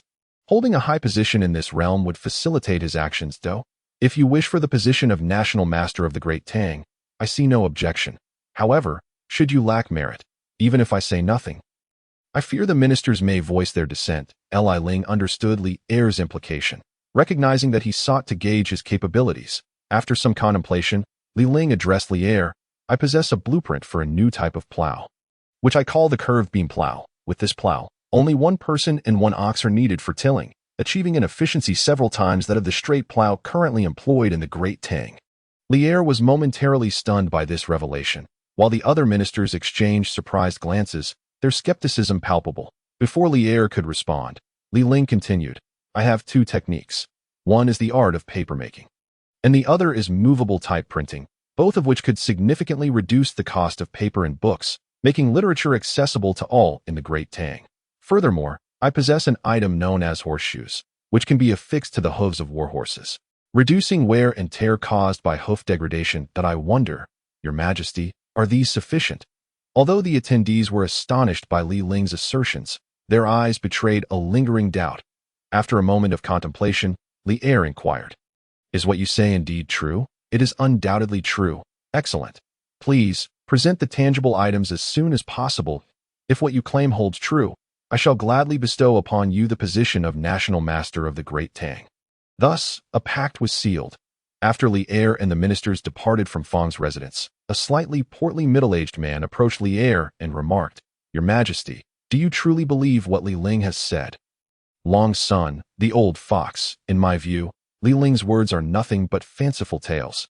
Let us see how I can expose him at this moment. Another voice chimed in, "Your Majesty, I believe Li Ling may indeed possess some abilities. Otherwise, it is improbable that Yuan Tiangang and Li Chunfeng, with their esteemed status and capabilities within the Taoist community, would unceremoniously acknowledge him as a master Daisei. Old Du, even if he truly is a venerable figure from the Taoist tradition. What of it?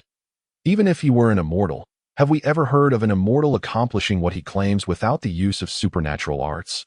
Observing the ongoing debate among the ministers, Li Er chuckled and said, "Whether true or false will soon be revealed. Junxian, send a team to Jinchang Temple to convey the decree and summon Xianzong to Chang'an. 7 days later, Li Ling instructed Fang Xianling to present the curved plow, horseshoes, papermaking, and movable type printing to Li Er. "Brotherly, these inventions are truly remarkable. With them, our Great Tang will undoubtedly ensure that everyone has food to eat and books to read." Upon witnessing the creations brought forth by Li Ling, Fang Xianling was overwhelmed with excitement. He immediately ordered the items to be loaded onto a carriage and set off towards the imperial palace. Within the palace, Li Er was at that moment accompanying Empress Changsun. "How is your health, Guanyin maid? Your Majesty need not worry about me. The imperial physician visits frequently to tend to my ailment. You may rest assured," she replied, only to be interrupted by a fit of harsh coughing.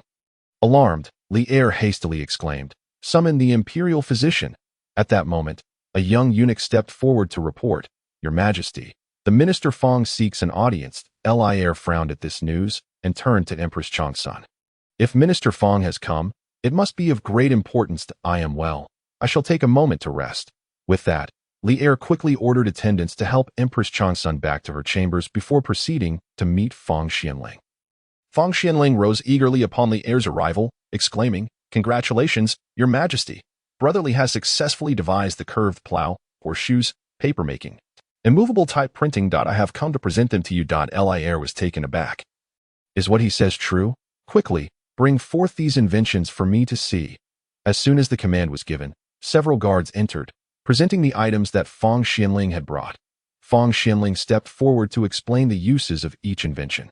Hearing is one thing, but seeing is believing. Li Er promptly ordered the attendance of Changsun Wuji, Cheng Yaojin, Wei Zheng, and others. Once everyone had gathered, Li Er spoke, "Gentlemen, behold. These are the items brought by Minister Fang."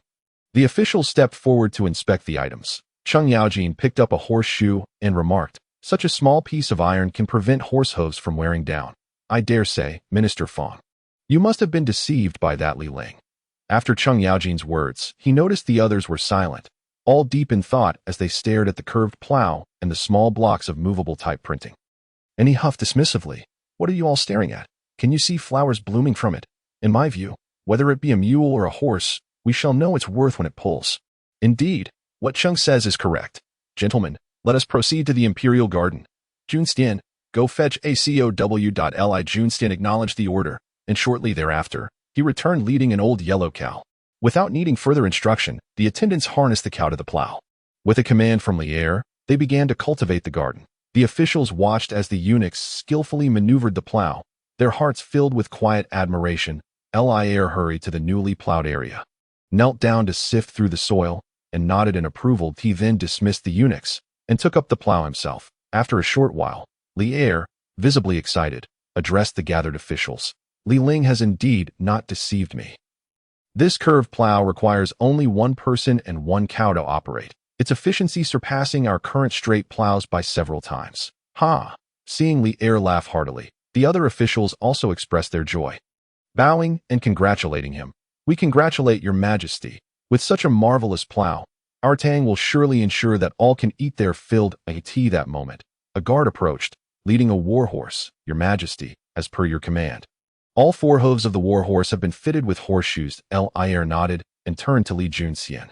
"Your majesty, allow me to test this warhorse fitted with horseshoes." Before L'Air could respond, Cheng Yaojin stepped forward, took the warhorse, and leapt onto its back. After galloping back and forth on the prepared gravel path several times, he returned to L'Air. "Bring forth the horse for inspection." A group of guards approached, laying the warhorse down to display its hooves before everyone. Upon inspection, the officials saw that after several runs on the gravel, the warhorse's hooves bore only the faintest of marks. "Your majesty, with these horseshoes, our Tang will save thousands of warhorses annually." L'Air smiled at this and remarked, "The apothecary speaks wisely. Though the design of the horseshoe is simple, the mind that conceived such a clever invention is indeed a rare talent. Who submitted this creation? Your majesty should grant them a title and allow them to serve our great Tang." "Huh? A title? This individual seeks the position of our Tang's national master. Apothecary. The curved plow was also presented to me by this person." As L'Air finished speaking, several officials who were unaware of Li Ling's identity were taken aback. "Your majesty, the position of national master is of great significance and should not be promised lightly." L'Air gazed at the speaker but remained silent. That moment, a eunuch hurried in, handing L'Air a paper filled with writing. After examining it, L'Air passed it to Sun Wukong and subsequently distributed it among the others. Once everyone had read it, L'Air smiled and asked, "What do you all think?" Some officials, puzzled, remarked on the neatness of the handwriting and uniform spacing but noticed nothing else. "Your majesty, the handwriting is indeed well ordered. Might it have been penned by one of the princes?" "Ha! Old Confucian. This is the movable type printing. How ignorant you are." "Humph. Old Cheng, I am ashamed to be associated with such a crude person as you."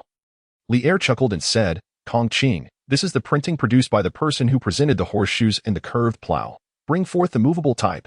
After L'Air's command, two eunuchs carried in the movable type, arranging it before the assembly. The officials were astonished to see sheets of paper filled with text. "Your majesty, with this movable type printing, the cost of books will be greatly reduced, and soon everyone in our Tang will have access to reading materials."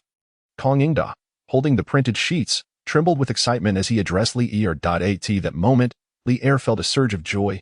Indeed, Li Ling possessed considerable talent. "Gentlemen, these inventions were all submitted by a friend of Xianling, a man from beyond the ordinary who seeks the position of our Tang's national master. What do you all think?" At L'Air's words, silence fell as no one dared to speak. Each invention was a remarkable contribution. Yet the position of national master was not to be taken lightly. "Your majesty, I believe this is unwise. Though the contributions are significant, the title of national master seems excessive. That in my opinion, a barony would suffice." "Indeed, I concur with Minister Chui's sentiments." Fang Xianling frowned at this response, stepping forward to speak. "Your majesty, this curved plow will enable our Tang citizens to cultivate more land, addressing our grain shortages. The horseshoes will double our cavalry. And the movable type printing and papermaking will ensure that everyone in our Tang has access to books. I believe the position of national master is appropriate." As soon as Fang Xianling finished speaking, Cheng Yaojin interjected, "Your majesty, Fang is correct. Although that Li Ling has clashed with my son, I am not one to hold grudges. If these inventions can strengthen our Tang, I believe Li Ling deserves the title of national master." "I concur." Seeing this, L'Air did not immediately respond, his eyes gleaming with contemplation. Suddenly, a young eunuch rushed in from the imperial garden, stumbling several times yet oblivious to his own pain. "What is the matter that you are in such a hurry?" L'Air questioned. "Your majesty, it is grave news. The empress is in critical condition. At Jiejiao Temple, with the arrival of a sacred decree, the once tranquil monastery became tense." "Please wait a moment. Honored official. I shall summon Xuanzang to receive the decree." Elder Faming hurried toward the back of the temple, claiming he would call Xuanzang, but in truth, he entered an empty room. Once the door was securely closed, Elder Faming addressed the vacant space. "The Son of Heaven has sent someone to summon Xuanzang to Chang'an for teachings. Quickly, go inform the Bodhisattva." After speaking, Elder Faming silently exited the room and made his way to where the monks resided, within the Chang'an Palace, upon hearing the news of Empress Changsuan's grave condition. Li Er was beside himself with anxiety. He disregarded everything else and hurriedly departed. Sun Wukong followed closely behind, while some other officials, sensing the urgency, Li Er seized a royal physician, demanding answers in a thunderous voice. With a swift kick, Li Er sent the physician sprawling to the ground and pointed at another, exclaiming, "You speak, Your Majesty, I have done my utmost." Li Er felt a wave of dizziness wash over him. And the quick-witted Qing Yaojin promptly steadied him. Silent tears cascaded down Li Er's cheeks, and at that moment, Sun Wukong interjected, "Hasten, summon Divine Physician's son at once." Upon hearing this, Li Er clutched at the last vestige of hope like a drowning man grasping for a lifeline. Bellowing, "Li Junxian, quickly, fetch Divine Physician's son." Li Junxian, recognizing the gravity of the situation, rushed out without a moment's hesitation. Within less than half an hour, he burst in, escorting an ethereal old man. "Your Majesty, Divine Physician's son has arrived." Li Er, upon seeing him, immediately implored, "Quickly, Divine Physician, save the Empress. If you can preserve her life, I shall grant you anything you desire." Sun Simiao replied calmly, "Healing is the physician's duty. Your Majesty need not go to such lengths." As he spoke, he approached the bedside, beginning to take the Empress's pulse. After a brief moment, Sun Simiao rose, shaking his head. "Your Majesty, the Empress's time has come. I am powerless to intervene. Please, mourn her loss with dignity." At this, Li Er staggered once more, weeping bitterly. Why must heaven be so unjust, taking my Guanyin maiden from me? Your Majesty, perhaps we should summon Li Ling, since both Yuan Tiangang and Li Chuanfeng have referred to him as a master uncle. He must surely possess celestial abilities and may have a way to save Wugo. Sun Wukong, in a moment of desperation, disregarded the hierarchy and urged Li Er, "Very well, let it be as Wukong suggests. Junxian, swiftly go to the Feng residence and bring Li Ling here." Still reeling from the previous events, Li Junxian dashed away again. Yet, Li Er held little hope for Li Ling, considering that Sun Simiao, a master of the Taoist arts, was even more senior than Yuan Tiangang and possessed remarkable medical skills. If Sun Simiao was helpless, what could Li Ling, even if he were a celestial being, possibly do? The atmosphere in the Empress's chamber was thick with silence, save for Li Er's murmured words to Sun Wukong. Sun Simiao remained, curious to see what manner of person Li Ling truly was. Before long, a figure of striking elegance and ethereal presence appeared, so quietly that none noticed his arrival until he reached the bedside. "Your Majesty, please step aside. I must examine the Empress." Only then did Li Er snap to attention. Moving aside to grant him space, Li Ling, undeterred by anything else, placed his fingers gently upon Sun Wukong's wrist. After a moment, he stood and slowly shook his head. The collective hearts of those present sank.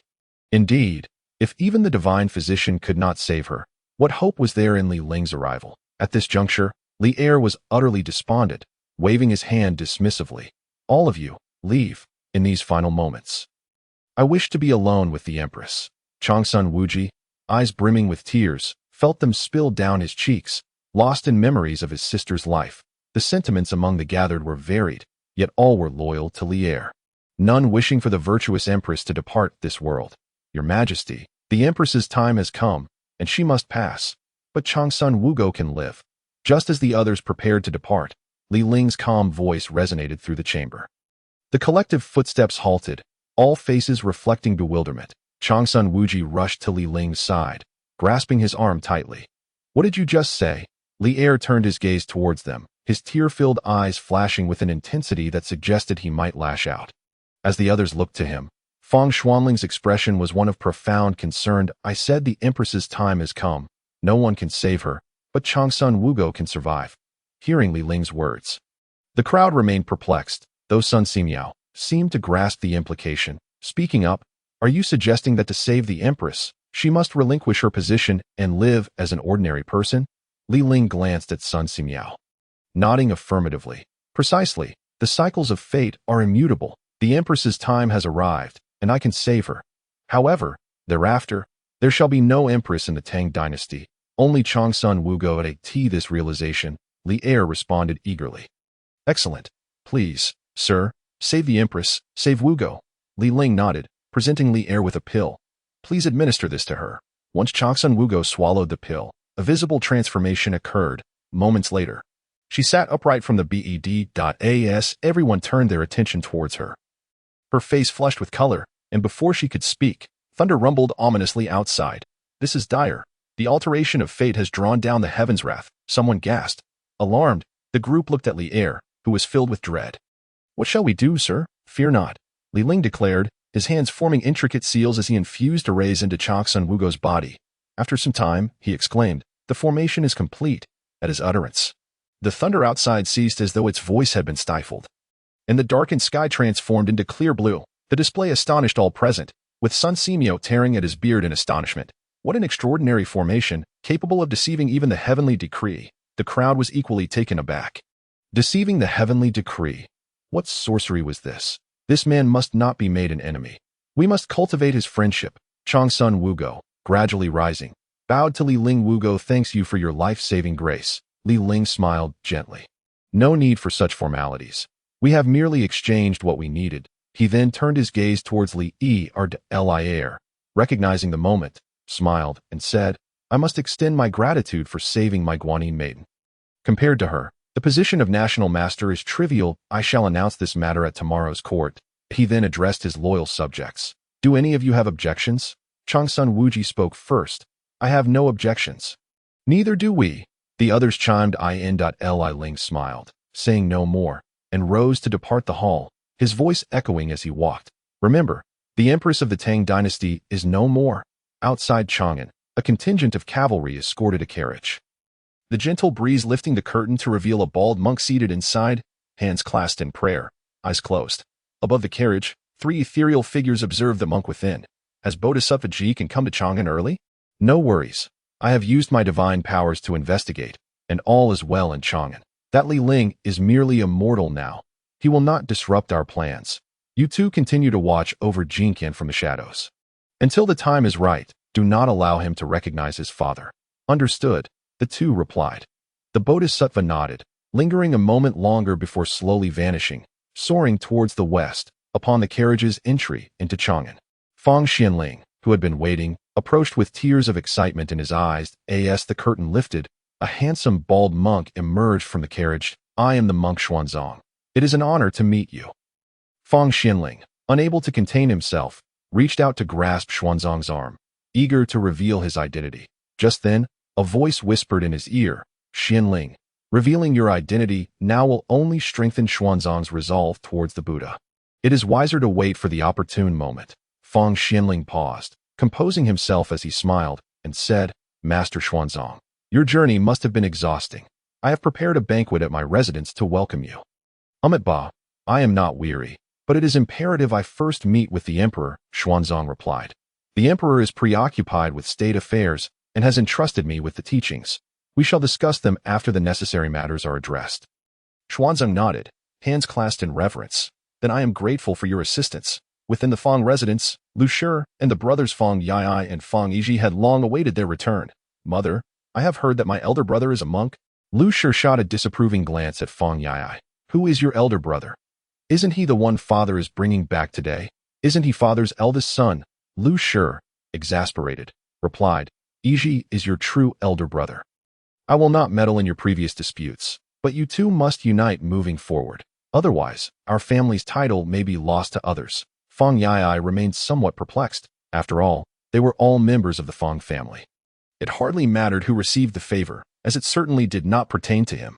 Upon hearing this, Lu Shi's anger flared even more, and she raised her hand to give Fang Yai a light slap on the head.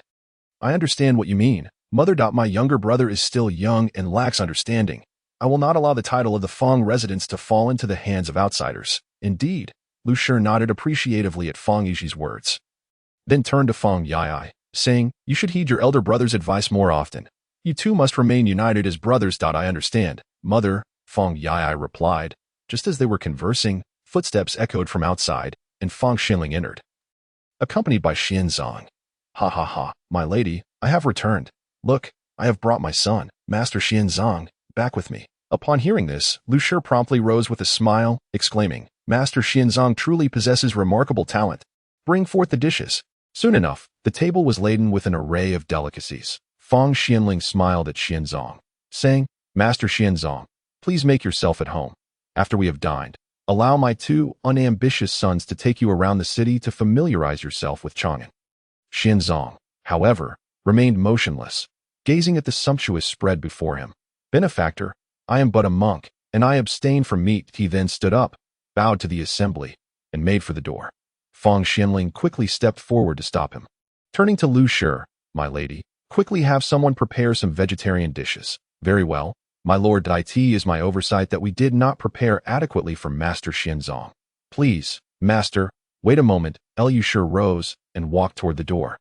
Though a flicker of something inscrutable passed through her eyes, after the meal was concluded, Fang Xianling instructed Fang Yai and Fang Yiji, "You two should take Master Xianzong around the city to familiarize him with Chang'an.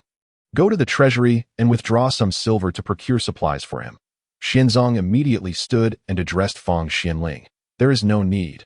I have brought my own provisions as a monk. Let us first discuss the teachings.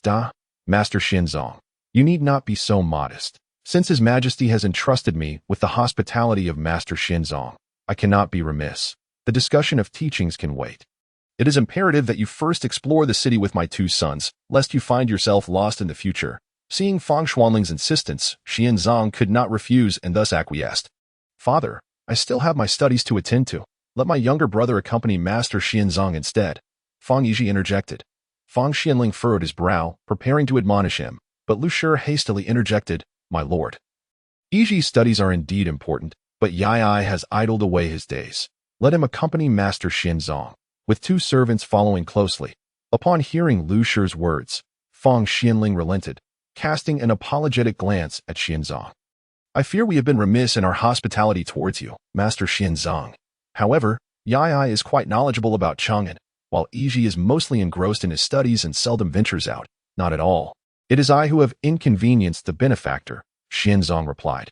After retrieving the silver from the Fang residence's treasury, Fang Yai began to lead Xianzong through the streets of Chang'an as they meandered through the eastern market. They unexpectedly encountered Cheng Chumo, Chang Sun Chong, and others. Seeing Fang Yai accompanied by a monk, they approached with playful banter. "Yai, what brings you to accompany a monk? Surely you do not wish to renounce the world." "Indeed, Yai, it seems you have an affinity for monks," they teased. Fang Yai, incensed, retorted, "Go on with your own business. This is Master Xianzong, and my father specifically instructed me to escort him around Chang'an." Cheng Chumo eyed him skeptically. "Master Xianzong, when did Chang'an gain such a monk? I was unaware." Yuchi Baolin quipped, "Chumo, if a new courtesan were to appear in Miaoyu Lane, I am certain you would be the first to know. As for monks, unless they are female, you are oblivious. Haha, Baolin, must you always insert yourself? I am speaking with Yai. Do not disturb our discussion of Buddhist scriptures." Ha ha ha. Cheng Chumo's words sent the group into laughter. Chang Sun Chong then turned to Fang Yai, saying, "Yai, we are heading to Miaoyu Lane. Care to join us? I hear there is a new courtesan there, breathtaking in both beauty and figure." Fang Yai felt a stir of temptation at the thought.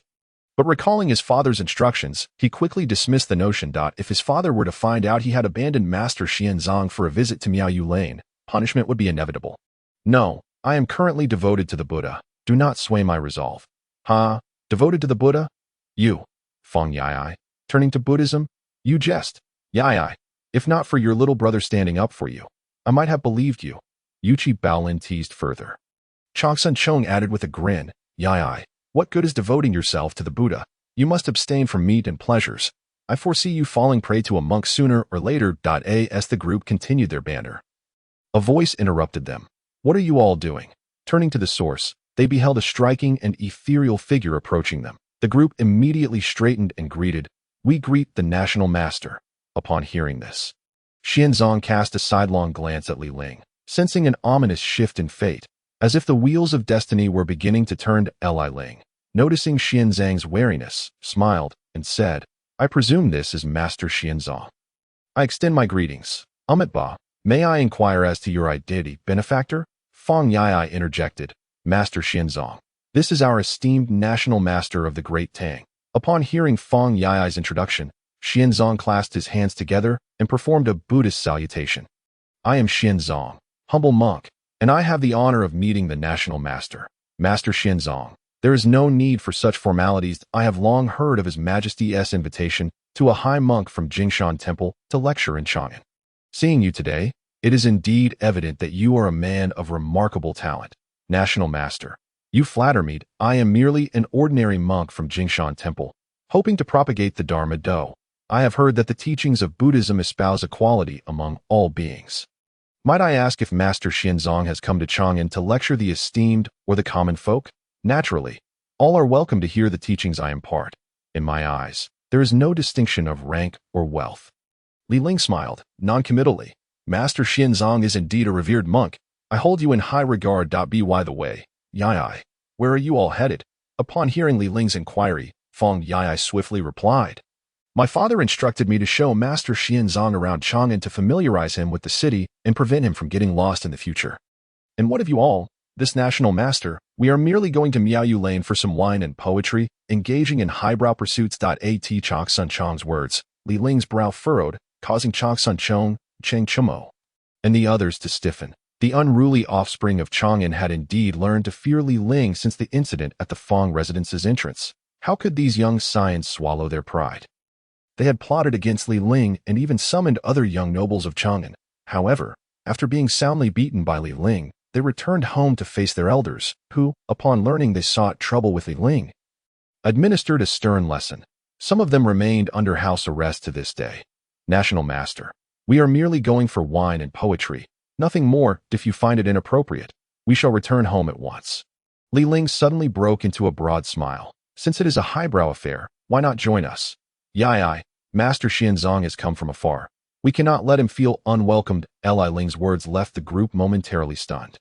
Feng Yai, however, was internally delighted. Yet, if his father Feng Xianling were to discover this, he would surely face dire consequences. National Master, I think I shall refrain from joining if my father finds out. Cough, cough, you understand. Not at all. Simply state that I invited you, and your father shall not trouble you. Very well then, Master Xianzong. What say you? Li Ling turned to Xianzong for his input, unfamiliar with Miaoyu Lane. Xianzong contemplated the notion, and after some thought, replied, the monk shall follow the benefactor's lead. Li Ling clapped his hands in delight. Excellent. Chumo, lead the way. At the entrance of Miaoyu Lane, the matron spotted Chung Chumo and the others, hurrying to greet them.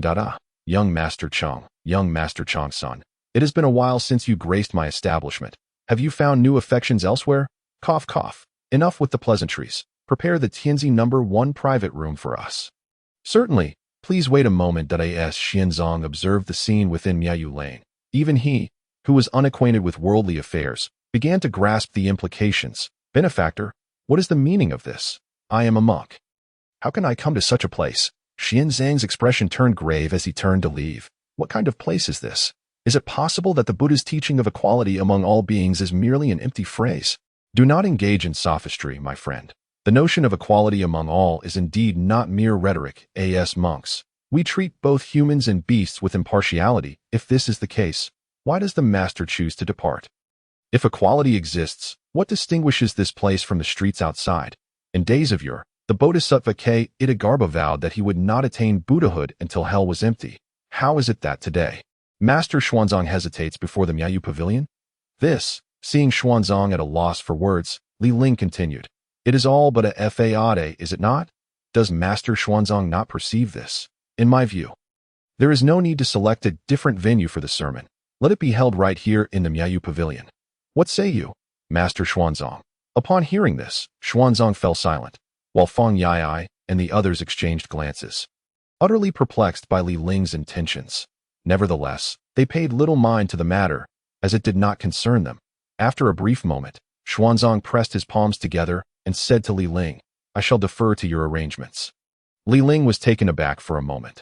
Others might not have noticed, but he distinctly perceived the radiance of Buddha light shimmering around Xuanzong. The cycle of 9 lives is indeed not merely a phrase. Yet I am curious to see how steadfast your Buddhist heart truly is and how long it can endure. If that is the case, Master Xuanzong, please lead the way. Chu Mo, guide us. Under the guidance of Chung Chu Mo, the group proceeded toward the number 1 VIP room, attracting much attention from those around them. It was unavoidable. Xuanzong's bald monk appearance was simply too striking. Look, that seems to be a monk. Brother, mind your words. That is indeed a monk.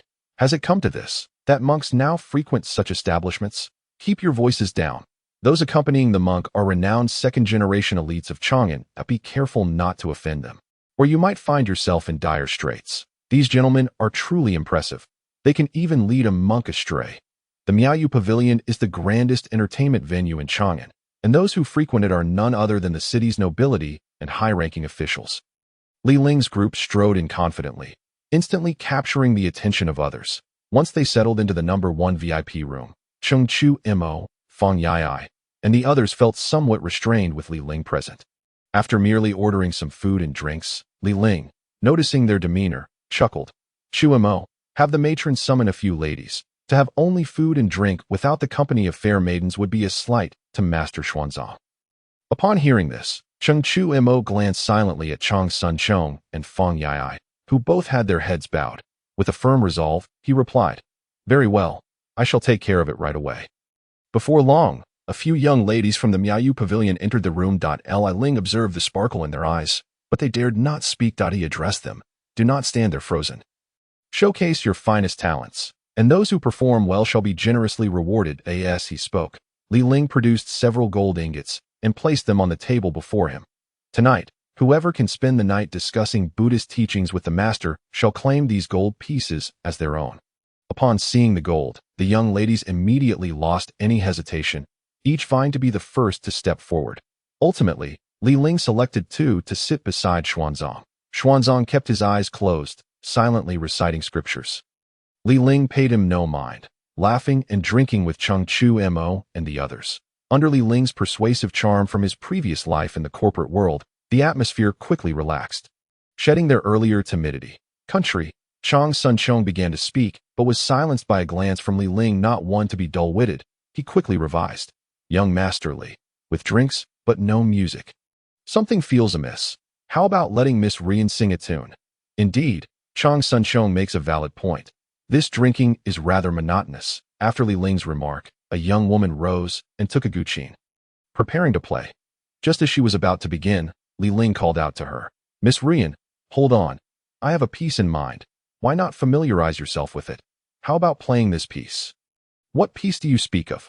"Only in my mind. Come with me to the inner chamber, and I shall hum it for you to hear. Your attire could also use a change. Would that be agreeable?" Hearing Li Ling mention the inner chamber and a change of clothes made Miss Rian hesitate. As a courtesan, she typically did not entertain guests. "Fear not, my lady. This is merely a pure artistic exchange, with no other intentions. Should you agree, these gold pieces will all be yours." As Li Ling spoke, he produced 5 more gold ingots, which left Ruyan captivated by his generosity. "Very well, I shall comply with your wishes." Chu Mo, young Master Li has truly made a splendid impression, securing Miss Rian's participation at once. "Lower your voices. How long do you think the national master will be occupied? I wager a stick of incense's worth of time." "Yai, do you think everyone is like you?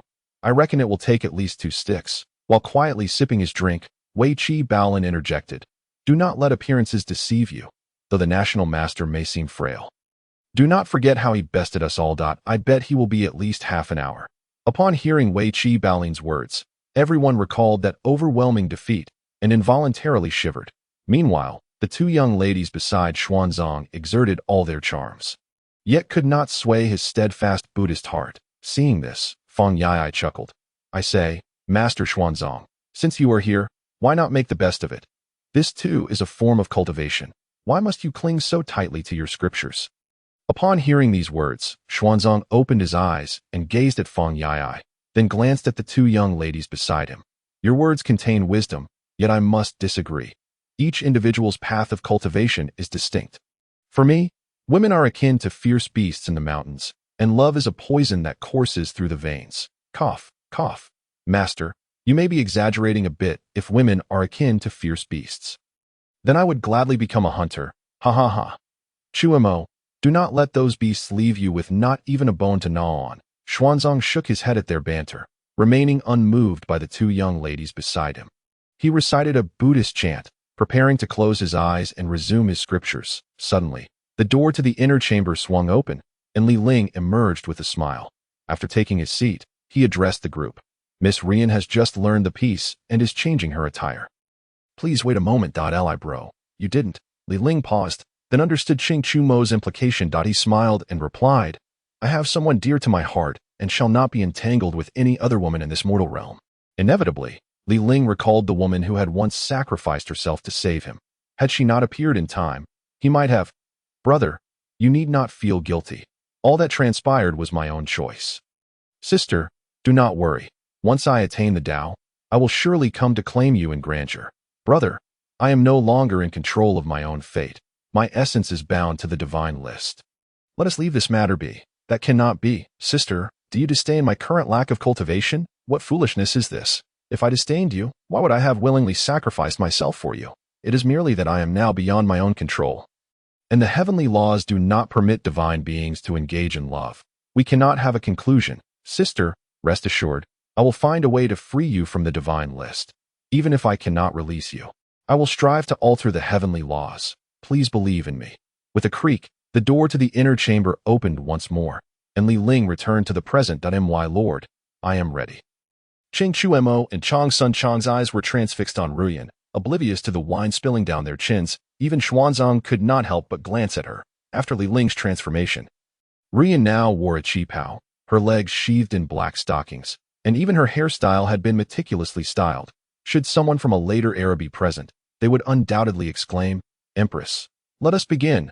Ruyan, holding the guqin, slowly approached the center of the gathering. As the melody reached this point, Ruyan cast a lingering glance filled with emotion towards Xuanzang, who at that moment had already closed his eyes tightly. However, the delicate beads of sweat on his forehead betrayed the turmoil within his heart.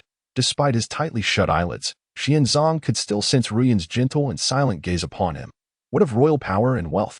What fear of rules and regulations? All I desire is an everlasting bond, to be closely entwined with the one I hold dear. When Ruyan sang these words, Ling could distinctly feel Xuanzang's body shudder.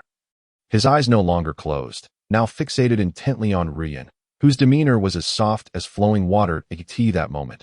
The strings of the zither before Ruyan suddenly snapped, the sharp string slicing through her index finger, causing blood to drip down in a steady rhythm.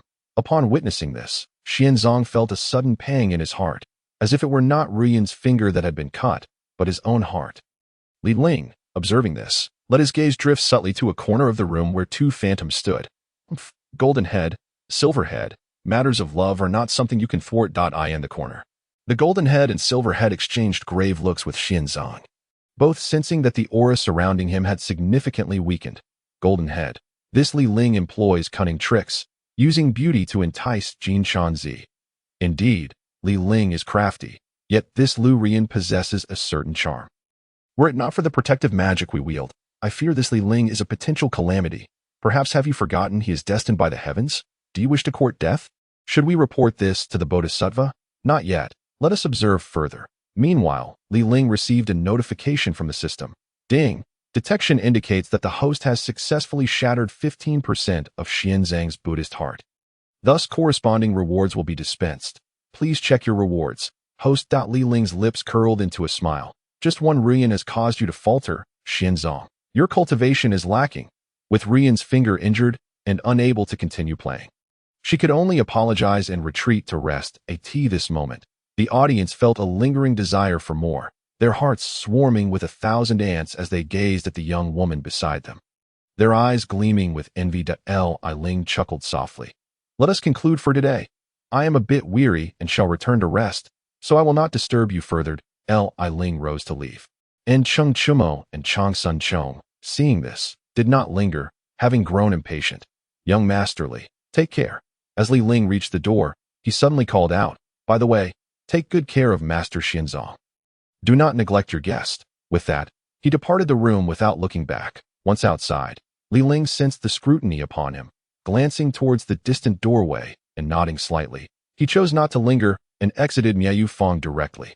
Upon Ling's departure, Qing Chumo and the others each took their respective companions to different rooms. As for Xuanzang, he remained unmoved by Fong Yai's attempts to engage him, leading Fong Yai to dismiss the two young women by his side. Since the master is disinterested, I kindly ask you to wait for a moment.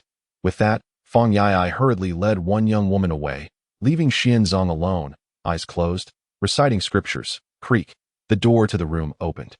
Since you have returned, let us depart. Xuanzang, hearing the sound of the door, assumed it was Feng Yai returning. Monk, why do you not leave with those two ladies? Hearing this voice, Xianzong trembled, his eyes snapping open to find the figure before him was the one he could not forget. Ruyan had returned, as per Li Ling's prior instruction, to draw closer to Xianzong. Once the task was accomplished, she would be redeemed. Why have you returned, Ruyan? Xianzong inquired, his curiosity piqued, as Ruyan tucked a strand of hair behind her ear and knelt before him. From a young age, I have cherished the teachings of Buddhism, yet I find myself in this worldly realm. Today, having the fortune to encounter a master, I beseech you to enlighten me with your teachings. In that case, I shall share a scripture with you, hoping it may aid you, Xianzong replied. Although Ruyan was a courtesan, she had grown up amidst the worldly chaos and knew well how to captivate a man. With her large, adoring eyes fixed upon Xianzong, she listened intently as he spoke. After a considerable time, Xianzong paused in his discourse, noting Ruyan's gaze. His Buddhist heart trembled once more, seemingly understanding Li Ling's earlier words. He silently resolved to assist the inhabitants of Miaoyu Fong in escaping their suffering. Today, I have been fortunate to hear your teachings, Master, and I have greatly benefited. However, I cannot linger, lest I incur punishment. Please do not take offense. Ruyan gradually rose, perhaps due to the prolonged kneeling, her legs numb, causing her to stumble slightly. Xianzong instinctively reached out to steady her, their bodies coming into close contact. Ruyan could distinctly feel Xianzong's slight tremor, and she gently withdrew. Thank you for your support, Master. Ruyan's hand hearing Xianzong's words. Ruyan seemed to come to a realization, glancing at her previously wounded finger, which had begun to bleed anew. I am fine. I must attend to other guests and cannot stay with you longer. With a graceful shift, Ruyan moved towards the door. Ruyan, your injury, cannot you rest for a day? Alas, this minor injury is nothing. Once, a sister was punished for refusing clients due to an injury, receiving only a beating in return. I end this Miaoyu Fong. How many can truly call the shots? With that, Ruyan opened the door and stepped outside. Stop. Ruyan turned her head, her eyes soft with affection as she smiled gently. Does the master have anything more to say to me? This seeing Xianzong hesitate. Ruyan's expression dimmed as she turned away to leave. May I request Ruyan's company? Ruyan halted, glanced back at Xianzong, and after a long pause, smiled. No need. Ruyan does not require pity, and besides, if the master wishes for my company today, what of tomorrow? With that, Ruyan continued towards the exit. Just then, a voice rang out from within a room. Ruyan, why are you still not here? Was it not said there were no accompanying guests? Please wait. Ruyan will be there shortly. Then a voice filled with anger boomed. Ruyan, where have you been? Just tend to your injured finger and come serve Lord Qian, or you shall go hungry tonight. Understood. Watching Ruyan's retreating figure and hearing the cacophony of voices, Xianzong's brow furrowed. His heart seemed filled with countless grievances. As a monk dedicated to saving souls, why could he not even save Ruyan? Suddenly, Xianzong recalled Li Ling's earlier words. What if the place of Master Xianzong's teachings were to be established here in Miaoyu Fong? Since all beings are equal, how different is this place from the outside world? With this thought, Xianzong no longer lingered, making his way out of Miaoyu Fong, wandering aimlessly, unaware of where he was headed. Upon returning to his residence, Li Ling, perceiving the situation through his divine sense, smiled gently. Seek enlightenment. If you can leave this Chang'an city, consider it my loss. Ding. The host has successfully shattered Xianzong's Buddhist heart. The current progress of heart collapse is at 20%. Please continue your efforts, host. The system notification instantly lifted Li Ling's spirits, and he hurriedly checked the system rewards. His cultivation was directly transferred to his current innate body. And in an instant, Li Ling transformed from a mere mortal into a celestial being. The celestial patterns around him automatically illuminated, concealing all of Li Ling's cultivation. Furthermore, Li Ling also obtained a treasure named Mandarin Duck Record, which functions similarly to the red thread in the hands of the deity of love. By merely inscribing the names of a man and a woman on this record and mixing their blood together to bind the names, a romantic connection could be fostered. Seeing this, Li Ling paused momentarily, realizing it was intended for him to arrange a romantic union for Xianzong. Yet, how could such a union possibly match the identity of Jin Shanzi? Since ancient times, only matters of the heart have proven difficult to traverse, especially for the sentimental. After pondering, Li Ling decided to write down the names of Xianzong and Ruyan, and then find a way to procure a bit of their blood. As for other candidates, Ling already had someone in mind. When Fang Yai returned to the estate, the sky had darkened. Noticing only Fang Yai had returned, Fang Xianling immediately inquired, "Why have you returned alone?" "Where is Xianzong?" Fang Yai shivered, stammering, "Xianzong, he didn't come back. He left early, and I thought he had already returned." "Humph, if you have returned, what more do I need to ask you? Where have you taken Xuanzong? Why are you unaware of his departure? He has not gone far. He is merely wandering about in the city of Chang'an. How dare you deceive me? I can smell the wine on you. Have you abandoned Xuanzong to drink with your dubious companions?" "Father, I truly did not abandon Xuanzong, that I brought him with me to Miaoyu Fang along with Chumo, but he left before I could return." In a fit of anger, Fang Yai spoke without thinking. Hearing this, Fang Xuanling's fury intensified. He turned and struck Fang Yai with the caring father stick. "Miaoyu Fang, how could you act so recklessly? Xuanzong is a monk, and you took him to such a place. I will not spare you today. Do not strike him. Father, do not strike him. It was the national master who permitted my visit. How dare you continue to deceive me? How could brotherly allow such absurdity? You will regret this today." Fang Xianling chased after Fang Yai, delivering blows with the caring father stick, and the startled Lu Shi hurried over. "Stop. Are you trying to kill Yai?" Seeing Lu Shi standing protectively in front of Fang Yai, Fang Xianling coldly snorted, "Step aside. Ask him what he has done today to bring Xuanzong to such a place." Lu Shi turned to Fang Yai. "Mother, I am not lying. It was indeed permitted by the national master. Chumo and Chang Sun Chong can testify for me." Lu Shi then glared at Fang Xianling, saying, "My lord, did you hear? Yai claims it was brotherly who allowed this." "Humph. Madam, do not listen to this wretch's nonsense. How could brotherly agree to such foolishness? Step aside, so that I may teach this scoundrel a lesson. If you wish to strike, then do so to me as well." "Madam, you..." At that moment, a voice from the door announced, "My lord, outside there is a squad of Jinwei, claiming to have captured a suspicious monk who says he knows you." Upon hearing this, Fang Xianling quickly dropped the caring father stick and hurried to the front gate of the Fang residence. Seeing that it was indeed Xuanzong, he felt relieved and hurriedly brought him into the house. Upon entering, he found Lu Shi in tears and Fang Yai injured. Xuanzong could not help but ask, "Benefactor, what has happened?" "Xuanzong, you should return to rest. This scoundrel deceived me, claiming that brotherly permitted him to take you to such a place." "Humph, he did not lie. It is true. Moreover, I believe that place is no different from any other. As the Buddha teaches, all beings are equal." Fang Xianling was taken aback by Xuanzong's words and suddenly smiled, saying, "Xuanzong, your understanding of the Dharma is indeed profound. In that case, I shall spare this wretch today." Seeing this, Lu Shi quickly helped Fang Yai to his feet and led him toward the back courtyard. Listening to the laughter of her husband and Xuanzong behind her, a deep resentment flickered in Lu Shi's eyes. The next day, a decree arrived at Miaoyu Fang. When the madam and the girls of Miaoyu Fang heard the contents of the decree, their expressions turned peculiar. "Sir, have you come to the wrong place? This is a place for seeking pleasure. If that monk Xuanzong comes here to lecture, how can we conduct our business?" The madam discreetly slipped a silver ingot into the sleeve of the eunuch. "I am merely carrying out orders. This matter is settled. The decree has arrived, so you must comply. Sir, could you persuade His Majesty to retract the decree?" Saying this, the madam slipped another silver ingot into the eunuch's sleeve.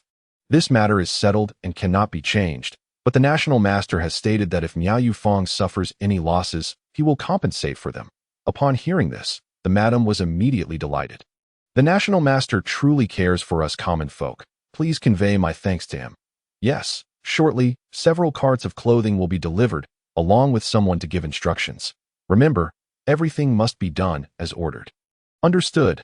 I will ensure that the gentlemen are not troubled." The national master's residence. Ling summoned Cheng Chumo, Fang Yai, and other second-generation elites of Chang'an. "I have a task for you. If you do not wish to participate, you may withdraw now. Rest assured, I will personally explain to your elders. Everything is voluntary." Upon hearing this, Chai Lingwu and Du He immediately stood up, exchanging glances. "Thank you, National Master. We have other important matters to attend to, so we will not participate." Cheng Chumo and the others were also reluctant, but remained seated, having been instructed by their families to cooperate with the National Master and assist Xuanzong in his teachings. "Very well. Since no one has withdrawn, I will speak of Xuanzong's lecture at Miaoyu Fang. That I have but one request." The already stepping out Chai Lingwu and Du He paused in disbelief. turning back to look at Li Ling. Did the national master just say where the lecture would take place? Miao Fong. What? Do you have any objections? If you have matters to attend to, then go. Chai Lingwu immediately laughed, saying, my business is not as important as the national masteress. I will follow your orders. Hearing this, Li Ling smiled and looked at Du He. I will follow the national master's orders. Good. In that case, shortly you will send several boxes of clothing to Miao Fong for the girls to wear during the lecture. Upon hearing Li Ling mention the clothing, Cheng Chumo, Fong Yai, and others who had previously visited Miao Fong brightened with excitement. Their eyes sparkled with anticipation. Li Ling, seeing this, said no more, waved his hand, and Cheng Chumo was the first to stand and quickly head outside. At Miao Fong, when these second-generation elites brought in the boxes filled with clothing, Cheng Chumo was already impatient. Madam, quickly have the girls change into these clothes. The monk Xuanzang will soon come to lecture. Chai Linwu, seeing Cheng Chumo's eagerness, laughed and said, Chumo, they are just clothes. With our status, what fine silks and satins have we not seen? Why are you so excited? What do you know? These are treasures. You will understand soon enough. Chumo is right. Lingwu, Du He, you will soon know what true clothing is. Hearing the words of Fong Yai and Cheng Chumo, Chai Lingwu and Du He exchanged doubtful glances. Moments later, after being guided by specialists, the girls, now dressed in their new attire, emerged one by one. Chai Lingwu and Du He stared in disbelief. The national master is truly remarkable. I think Miao Fong should simply be renamed Miao Monastery. Cheng Chumo and the others also gazed at the girls, captivated.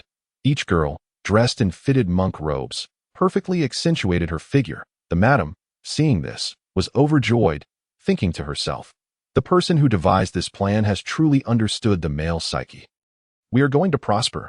Ladies, welcome our guests. As the doors of Miao Fong opened, scattered guests began to enter. Although it was not yet peak time, the crowd was still modest. However, upon seeing the girls inside, their eyes widened in astonishment, as if they had stumbled into the wrong place. Madam, what are these? These are our new services at Miao Fong, called Uniform Temptation. How do you like it? Delighted. Absolutely delighted. Quickly. Call out for sure. I am ready to get straight to the point today. Wang Yuan, why? Please wait. There will also be a monk's lecture shortly. Why not enjoy some wine first? Listening to the sutras while indulging would surely enhance the experience.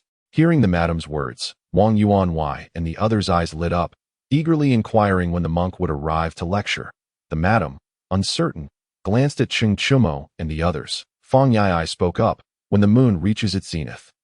We will gather at Miao Fong. The melodious sounds of the Buddha shall rise, accompanied by the gentle sounds of cicadas. Yai, I did not know you could compose poetry. Ha ha ha. How fitting. It was inspired by the moment. Although Fong Yai's verse was quite poor, everyone understood the sentiment and began to head outside. The madam, seeing this, was bewildered and hurriedly stepped forward to block their way. Wang Yuan, what are you doing? Why are you heading outside?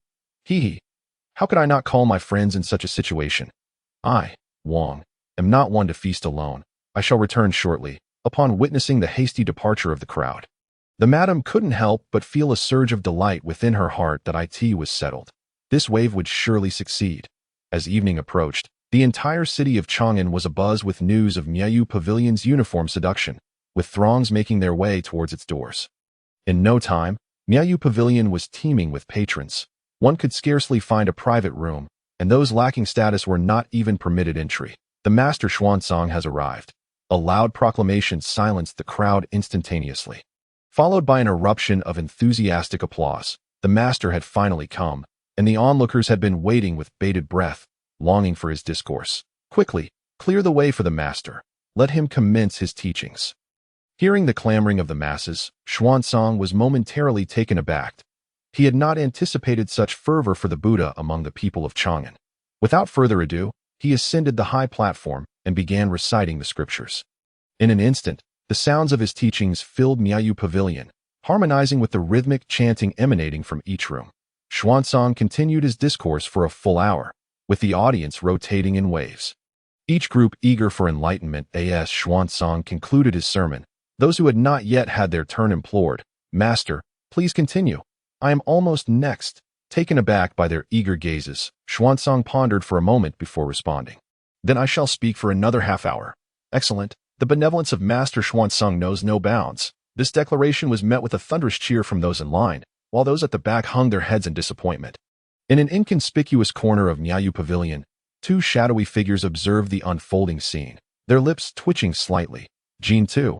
Is this truly without issue? It should be fine, right? I worry about Xuanzang's fragile heart. Surely not. He has undergone 9 cycles of reincarnation as Jin Chan. He cannot be that weak. In another corner, Ling watched with a barely perceptible smile that a master monk preaching, a uniform seduction, all entwined to reveal the true Buddha. These seemingly unrelated terms swiftly spread throughout the city, with Miaoyu Pavilion leading the way, prompting other establishments to follow suit. In no time, monks from the surrounding temples were invited to lecture, revitalizing the incense offerings and drawing numerous men to invite monks to their homes for study of the Dharma, thereby indirectly fostering the fortunes of Buddhism. In the Western Heavens Spirit Mountain, within the Grand Hall of the Mahavira, the Buddha opened his eyes slightly and regarded Guanyin, stating, "It seems that Xuanzang's early arrival in Chang'an was indeed a wise decision. I observe an elevation in the fortunes of the Buddhist community in the southern continent." Upon hearing this, Guanyin closed her eyes to sense the situation and smiled. "I did not expect that even before the journey to seek scriptures began, the fortunes of our Buddhist community would rise due to Xuanzang. That I wonder what the emperor of the Li Tang dynasty was thinking, decreeing Xuanzang to preach in Chang'an. Initially, I thought it was Ling's scheme, but it appears I was overly cautious." The Buddha contemplated for a moment. Yet, one must not underestimate Ling. Although his cultivation is modest, he is not to be trifled with. Alas, fear not. The 4 worthies and the 6 Ding and 6 Jia are ever vigilant, secretly safeguarding Xuanzang. For Ling, he is but a mere mortal now. He cannot stir significant tides. The Buddha replied, "Guanyin, you are unaware. One must not underestimate Ling. Had our master heeded his counsel, the teachings would not have met their demise. The 4 worthies and the 6 Ding and 6 Jia are indeed celestial beings, yet the matters concerning Xuanzang still require their diligence. Rest assured." Lord of the world, in the heavenly court, the Jade Emperor remained oblivious to earthly affairs. Him, Ling, lacking cultivation, posed little threat to the Buddhist community. However, such matters were of no concern to Ling, who currently stood in the imperial court, facing censure from the censors. "Your Majesty, I accuse the national master Ling of bringing chaos to Chang'an." "Your Majesty, I second this. The actions of national master Ling are indeed detrimental to societal morals. The grievances of the populace are mounting. We implore your Majesty to impose punishment." "We concur." As Emperor Lier observed the ministers stepping forward to denounce Ling, he furrowed his brow. "Does the national master have anything to say?" Upon hearing Lier's words, Ling opened his eyes, which had been half closed, and addressed the accusers with a smile. "Lord Shui, I have heard that you personally visited the Jingye temple the other day to invite a master monk to return and preach. Is this true? Lord Liu, did the garments from Lansheng Pavilion not come from your esteemed family's shop? Lord Wang, was it not your family that sought to purchase the black silk crafting techniques from me the other day? The price was negotiable. Why then, do you raise accusations against me in the court?" Ling pointed out these 3 individuals, causing their faces to flush with embarrassment. "Ha! I say, old Shui, do enlighten me. Might the scriptures provide a delay in entertainment?" "Umph, old Chung, I am too ashamed to be associated with such coarse fellows." With that, Lord Shui fell silent and retreated to the ranks. The other censors, witnessing this, dared not speak.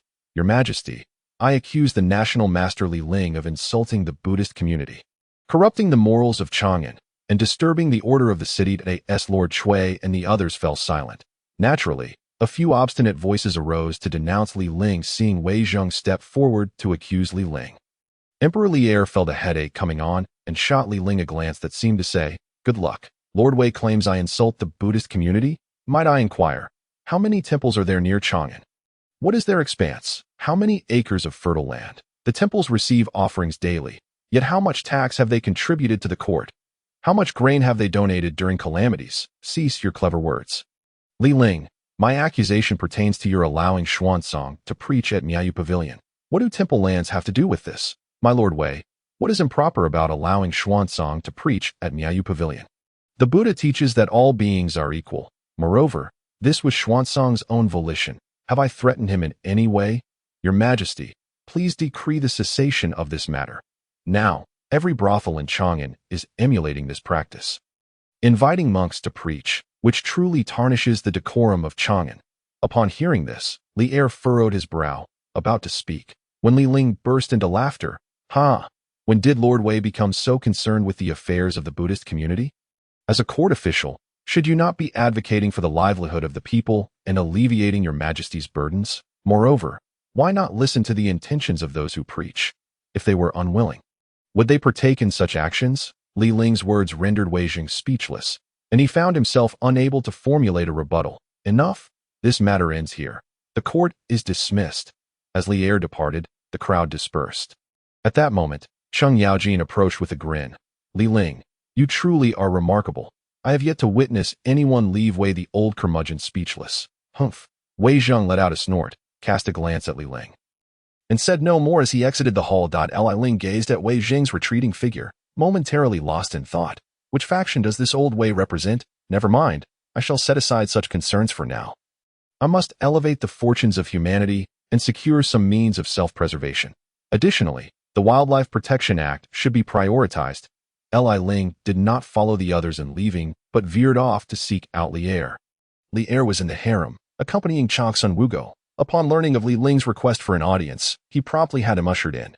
You young rascal have been quite impressive today. I have never seen that old curmudgeon Wei Jing at a loss for words.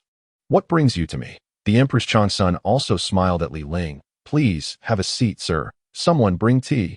Once the tea and snacks were served, Sun Wukong laughed. Your Majesty, I shall take my leave. Li Er replied. No need. Wukong, you are not an outsider. This is a perfect opportunity for Li Ling to provide you with a diagnosis. Do not leave any lingering ailments. Seeing this, Li Ling did not decline, and after checking her pulse, he smiled. Your Majesty need not worry. All is well. Upon hearing this, Li Er nodded with a smile and asked again, did you come to see me for a specific matter? Indeed, I have a method that will ensure the Tang dynasty will never again lack salt. Upon hearing this, Li Er sprang to his feet, his gaze intense as he fixed it upon Li Ling. Did you just say that you can ensure the Tang dynasty will never lack salt? Seeing Li Ling nod, Li Er began to pace excitedly. Pray, tell me more. Instead of speaking, Li Ling produced a bag of snow salt he had prepared earlier and presented it to Li Er, saying, Your Majesty, please take a look. This is extracted from those salt mines. Li Er snatched it eagerly, opened the bag, and was met with a dazzling array of white grains. Incredulous as he exclaimed, Is this salt? Upon seeing Li Ling nod, Li Er extended his index finger to dip a bit of the substance and placed it in his mouth. After a moment, his eyes sparkled with delight. Indeed, this is salt. Wukong, you should try it as well. Sun Wukong similarly dipped a bit and tasted it. Your Majesty, this salt surpasses the green salt used in the palace. Apart from its savory flavor, there are no other peculiar tastes. What is the cost of this salt, esteemed sir? Sun Wukong, truly a wise empress of her time, directly posed the critical question. Li Ling pondered for a moment and replied, it would be roughly a few when per pound. If produced on a large scale, the cost would decrease further. Upon hearing Li Ling's words, Li Er and Sun Wukong exchanged glances, both perceiving excitement in each other's eyes. However, Li Er's expression soon turned grave as he looked at Li Ling. You have saved Wukong, and I have promised you the position of national master. Yet, I am well aware of one truth. There is no such thing as a free lunch in this world. Furthermore, I know nothing of your origins or past. Li Ling understood Li Er's concerns and smiled reassuringly. Your Majesty need not worry excessively. My interests are inherently tied to the fate of the Tang dynasty. As the fortune of the Tang flourishes, I too shall reap greater benefits. You need only to know that I shall not engage in actions detrimental to the Tang. However, should the Tang's time come to an end, I shall not extend my hand to assist. You must comprehend that no dynasty is eternal. Through their conversation, Li Ling successfully eased Li Er's suspicions, at least for the time being. On that day, Li Ling found Xin Zong, who was enjoying a spring outing with Ru Yin, on the outskirts of Chang'an. What brings the national master to seek out this humble monk? Li Ling smiled and replied, there is a matter concerning the safety of living beings that requires your esteemed assistance. Upon hearing that the matter pertained to the safety of life, Xin Zhang's demeanor immediately turned serious. Please, national master, speak on. If it truly concerns the well-being of living beings, I cannot stand idly by. At this moment, Ru Yin interjected, since the National Master has urgent matters to discuss with Xianzong. I shall take my leave. Xianzong furrowed his brow upon hearing this, and Li Ling, noticing, smiled and said, there is no need to depart. It is not of great consequence. Miss Ru Yin may listen as well. Are you familiar with the principle of killing the chicken to obtain the egg? Xianzong nodded. The worldly folk are often greedy and possessive. Some affluent individuals love to eat fish, causing countless people to fish from the rivers to sell to these wealthy patrons in exchange for silver. However, the fish and shrimp in the rivers are limited. If they are completely fished out, what becomes of the creatures that depend on them for survival? Xianzong was momentarily taken aback. He had never considered this principle, as he believed such creatures were not to be consumed, thus violating the precepts of killing and consuming meat. Ling continued. To ensure sustainability and ecological balance, I have decided to petition His Majesty to enact a wildlife protection law to prohibit the mass hunting and fishing of these wild creatures. Although Xianzong did not fully grasp Li Ling's words, he recognized the reasonableness of the matter given its implications for the safety of living beings. What would the National Master require of this humble monk? You shall accompany me to court. Although this law is proposed by me, it would be more appropriate for a monk of your stature to present it, showcasing the compassion of the monastic community. After pondering for a moment, Xianzong agreed to Li Ling's request. Though he felt something was amiss, he believed that as a monk, it was his duty to reduce the occurrence of killing and to contribute to the well-being of living beings. Meanwhile, Ru Yin, who had been quietly listening to their conversation, though not fully understanding Li Ling's intentions, trusted that this national master would not embark on such endeavors without reason. However, as someone who acted for remuneration, she saw no need to voice reminders, especially since this would not harm Xianzong. Unbeknownst to her, she may have already developed feelings for the monk. The following day, during the morning court session, Li Ling brought Xianzong along.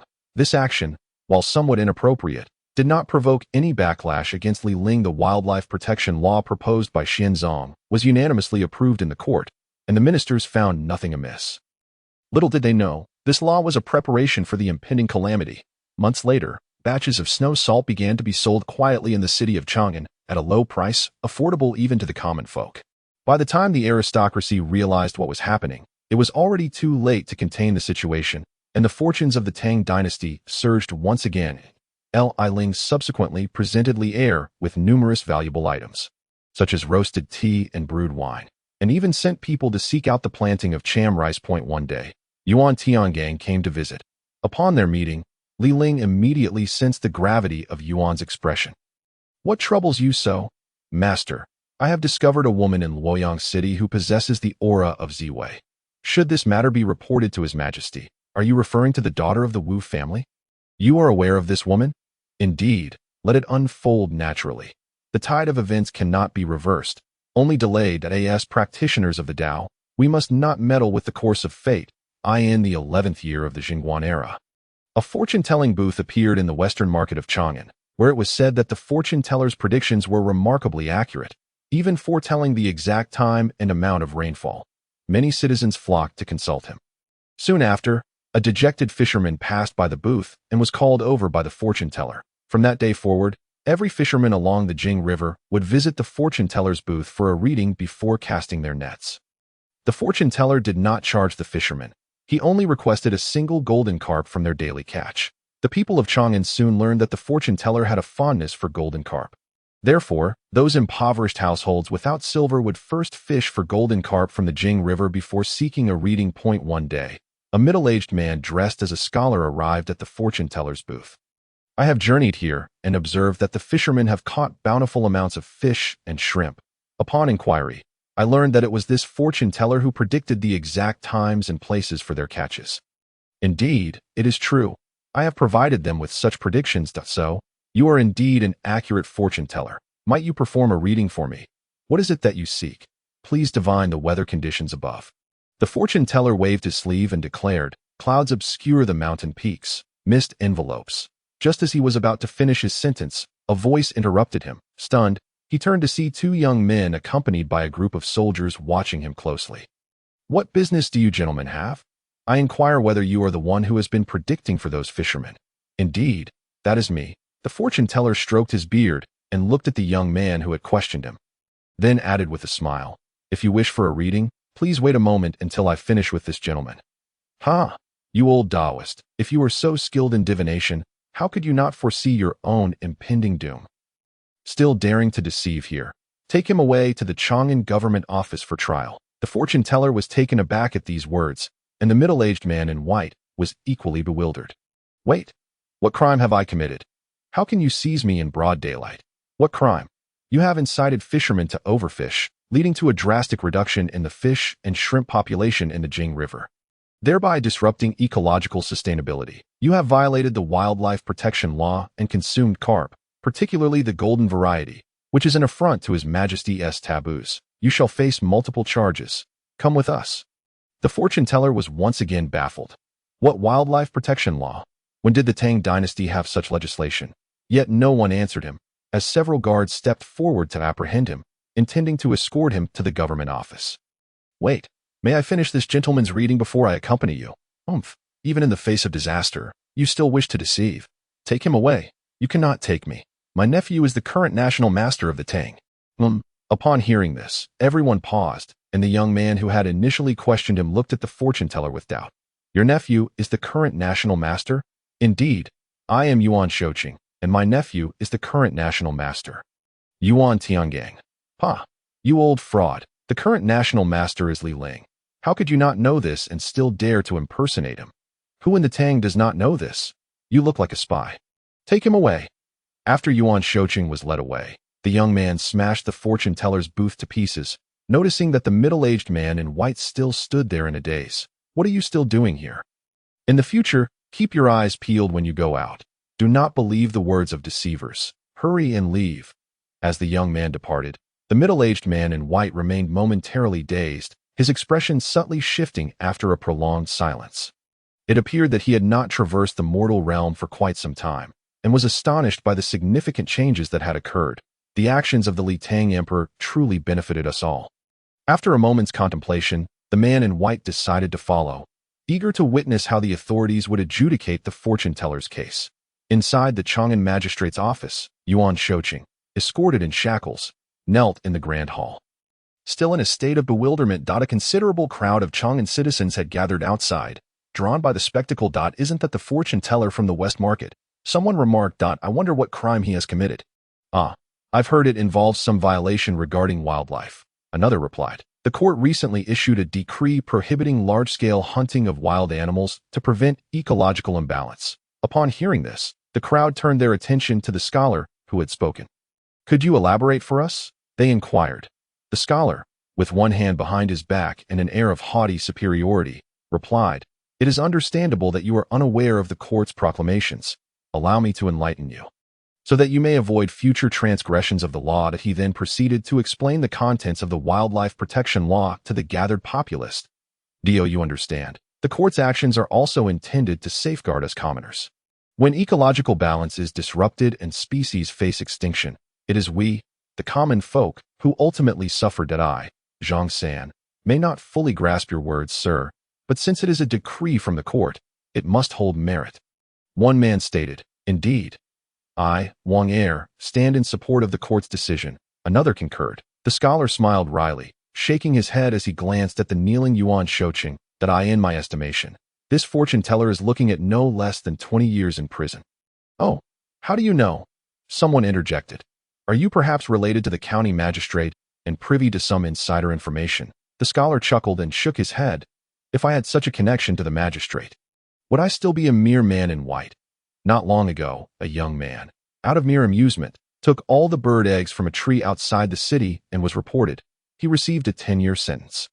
And this fortune teller has incited fishermen to overfish." The crowd gasped in unison, each silently vowing to rigorously discipline their own children upon returning home to prevent them from falling into such misfortune. Among the crowd, a middle-aged man dressed as a scholar listened intently, his expression shifting dramatically as he absorbed their conversation. Filled with gratitude towards the court, he resolved to pray for favorable weather for the Tang dynasty. In appreciation of the emperor's benevolence, the county magistrate has arrived, called out an officer. A middle-aged man with a long beard, clad in official robes, strode in with purpose. Once seated, he struck the wooden tablet with a resounding clap. His commanding voice echoing through the hall. "Who stands before me? And what crime have you committed?" At this moment, the young man who had previously smashed the stall stepped forward. "County Magistrate, this fortune teller has violated the wildlife protection law by inciting fishermen to excessively catch fish and shrimp from the Jing River, resulting in ecological imbalance." Yuan Shouqing protested loudly. "I am wronged. I am but a humble fortune teller in the West Market. When have I transgressed any wildlife protection law?" With a sharp strike of the tablet, the magistrate retorted, "This is a court of law. Noise and disruption will not be tolerated. If you're indeed innocent, I shall see to it that your name is cleared." He then turned to the young man with a gentle smile. "Young sir, do you have any witnesses?" "Certainly. I have summoned fishermen from the banks of the Jing River," the young man replied. "They were all guided by this fortune teller, enabling them to catch large quantities of fish and shrimp daily. And they even brought him a golden carp each day." The magistrate was momentarily taken aback, then rose in a fit of anger. "What? Such a thing exists? Is this fortune teller attempting to instigate rebellion?" His concern was not unfounded. The word carp is a homophone for Li, and the Tang dynasty forbade the consumption of carp due to its association with the royal family, especially golden carp, which symbolized the imperial lineage. Realizing the gravity of the situation, the magistrate shuddered, then composed himself, addressing the young man with newfound calm.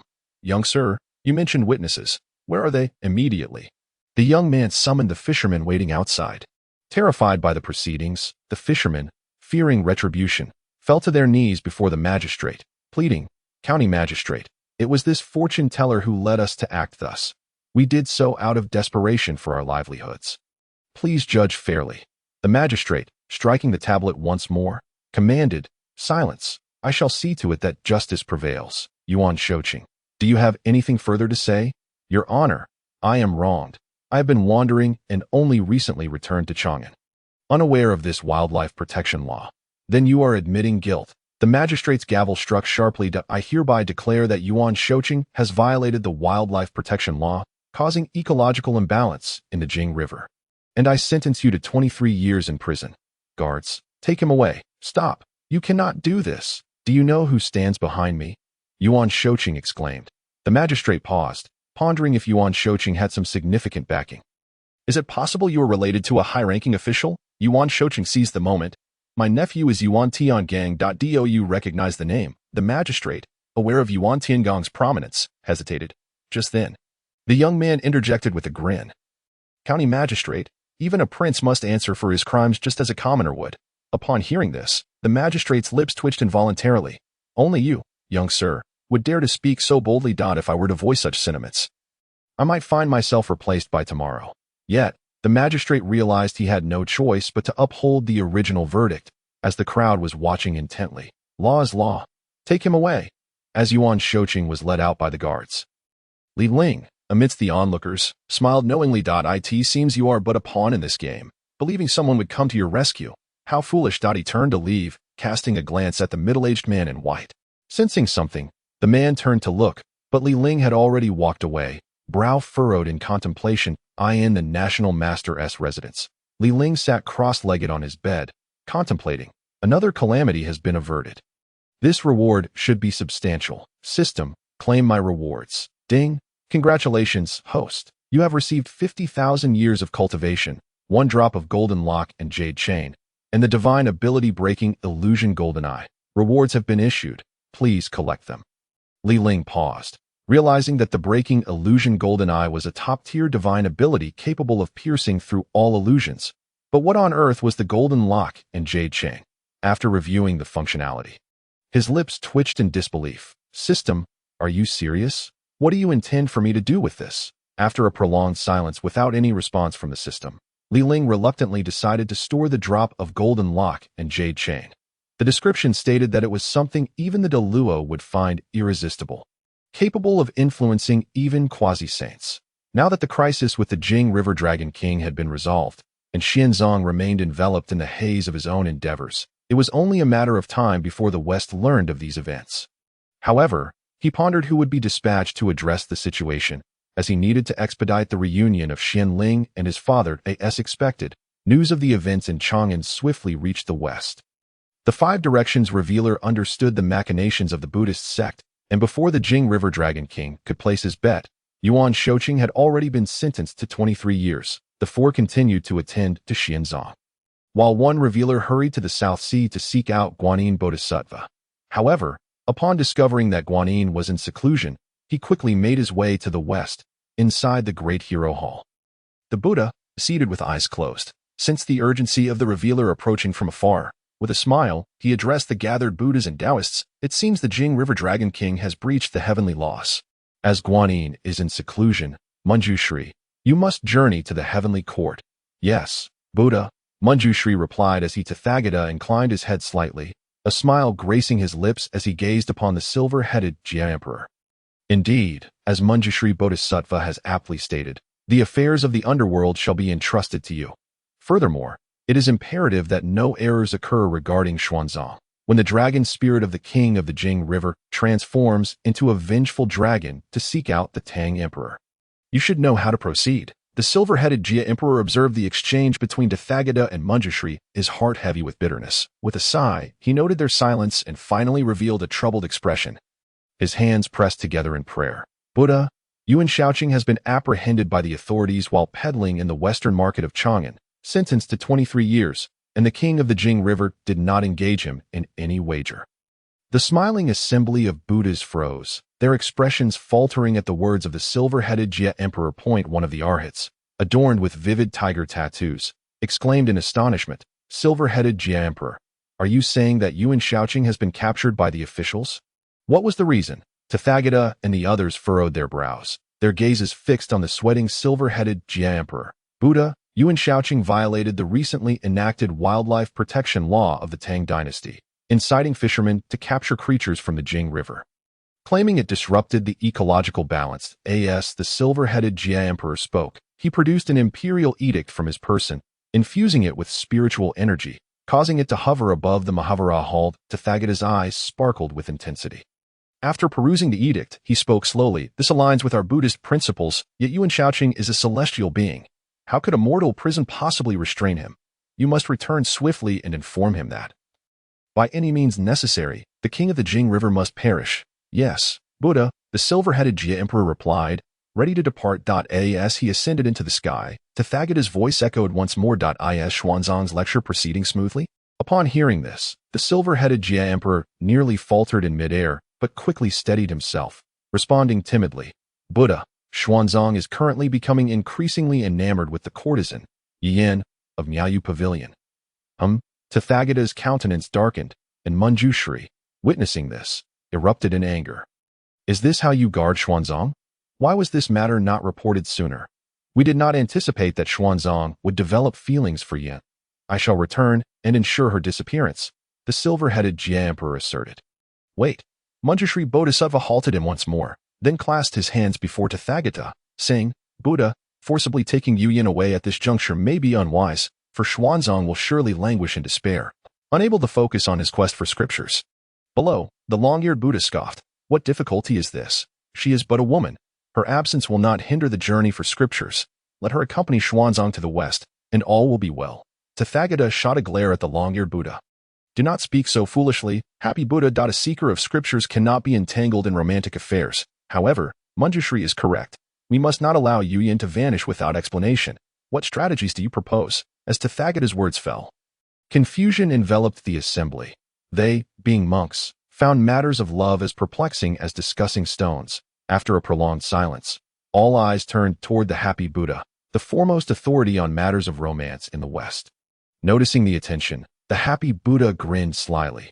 Buddha, leave this matter to me. I shall ensure Xuanzang sees through the folly of love and dedicates himself to the pursuit of true scriptures. Tathagata pondered for a moment before nodding.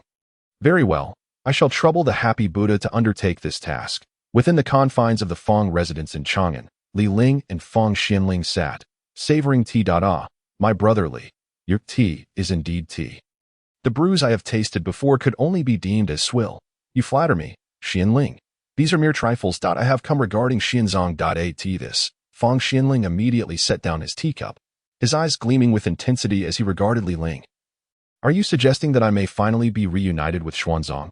Indeed, Xuanzang has been in Chang'an for a while now. I presume you are somewhat aware of the situation with Yin? Fang Xianling nodded. Fully cognizant of the matter, he had intended to intervene, but was hindered by his undisclosed identity. As for Yuyan, I can overlook her. She is merely a courtesan, unworthy of my eldest son's bride. Li Ling smiled but refrained from further discussing Yuyan, instead adopting a serious tone. Yuyan serves merely as an introduction to the mortal realm for Xuanzang. Whether he returns to secular life depends on you. Oh, what stratagem do you propose, my brother? Xianling, you could approach it in this manner. The following day, news swept through Chang'an. The prime minister was gravely ill and urgently sought his long-lost son, offering a reward of 1,000 taels for any information leading to him, and 10,000 taels for those who could assist in locating him. The announcement ignited a frenzy across the city, drawing the attention of officials and commoners alike, all eager to partake in the search for the prime minister's son. The impoverished sought fortune, while the wealthy aspired to forge connections with the esteemed prime minister. Inside Miayu Pavilion, however, there were few patrons present. The matron, discontent with the idleness of her courtesans, commanded those without clients. Go forth and search for him. If you can align yourselves with the prime minister, your future will be secure. Do not linger idly here. Xuanzang and Yuyan strolled through Chang'an, with Yuyan glancing back at Xuanzang. Her large eyes sparkling. That I wonder what the prime minister's son looks like. If only I could find him. That would be a fortune of 10,000 taels, enough to free myself. Xuanzang paused, momentarily taken aback, contemplating that if he could locate the prime minister's son, he could afford to redeem Yuyan. Just then, as if by fate, Li Ling approached from the opposite direction. Xuanzang and Yuyan both bowed in greeting. To which Li Ling responded with a smile. What brings you both here? We are preparing to search for the prime minister's son. May I inquire if you have any leads, esteemed national master? Li Ling sighed. After all these years, where could one possibly find him? The prime minister likely seeks solace in this endeavor. Since you both wish to contribute, I shall share what I know. Li Ling gazed skyward, as if lost in reminiscence. After a long pause, he finally spoke. Years ago, after I repelled the water bandits, I parted ways with the prime minister. At that time, the prime minister's wife was newly pregnant. He entrusted me with naming his son, thus I left behind the character Hui. When we next met in Chang'an, I learned of his son's disappearance. Hui, Yuyan nodded, a smile gracing her lips. Thank you for the information. National Master, Xuanzang, let us hasten our search. Yet, regardless of Yuyan's attempts to pull him along, Xuanzang remained rooted in place, his expression conflicted. Observing this, Li Ling smiled faintly. I recall the prime minister mentioning that his son bears a birthmark resembling a golden cicada on his back. You may use this as a guide in your search. The final words struck Xuanzang like a thunderbolt, leaving him momentarily speechless, regardless of Yuyan's incessant chatter. After a prolonged silence, he finally looked toward Li Ling, clasping his hands together in prayer. Might I inquire if I could meet the prime minister? Li Ling smiled and nodded. As it happens, I wish to visit Xianling as well. Come, both of you, accompany me. Inside the Fang residence, in Fang Xuanling's chamber, he lay frail and pallid, seemingly on the brink of death. By his bedside, Madame Lu tended to him with utmost care. Outside, a servant announced, Master, Madam. The national master has arrived with a monk named Xuanzang and a courtesan named Yuyan. Let them in, Madame Lu called, rising to greet them as the door opened. Li Ling entered first, followed closely by Xuanzang. Upon seeing Fang Xuanling's ashen face, Xuanzang felt an inexplicable pang in his heart. What ails the prime minister? Madame Lu sighed heavily, her eyes brimming with tears. The royal physician has said that my husband is lovesick with longing, and his time may be short. Upon hearing this, Xuanzang staggered, nearly losing his balance. That moment, Fang Xianling, in a hoarse voice, addressed Li Ling. Brother Li, do you have any news of my son? Li Ling sighed, shaking his head, his voice tinged with regret. The time has elapsed, and leads are scarce. There has been no word. Fang Xianling wept bitterly. Huier, I have wronged you and your mother. If I cannot see you before I depart this world, what face shall I have to meet your mother? Wen Jiao, in the afterlife? Lu Shi beside them wept incessantly, and the atmosphere in the room grew unbearably oppressive. Xianzang nearly opened his mouth to speak, but ultimately remained silent. Observing this, Li Ling subtly signaled to Fang Xianling, who was lying on the bed. Fang Xianling, overwhelmed with grief, suddenly erupted into a violent cough, and with a pu sound, a mouthful of blood spewed forth, staining his chest. Immediately, he appeared even more feeble. Seeing this, Xianzang could no longer contain himself. He stepped forward and, with a thud, knelt before the bed. "Father, your son, Feng Wei, has arrived late." At this moment, everyone in the room gasped in astonishment. Feng Xinling, in disbelief, struggled to rise and grasped Xin Zhang's arm. "What did you say? What did you just say?"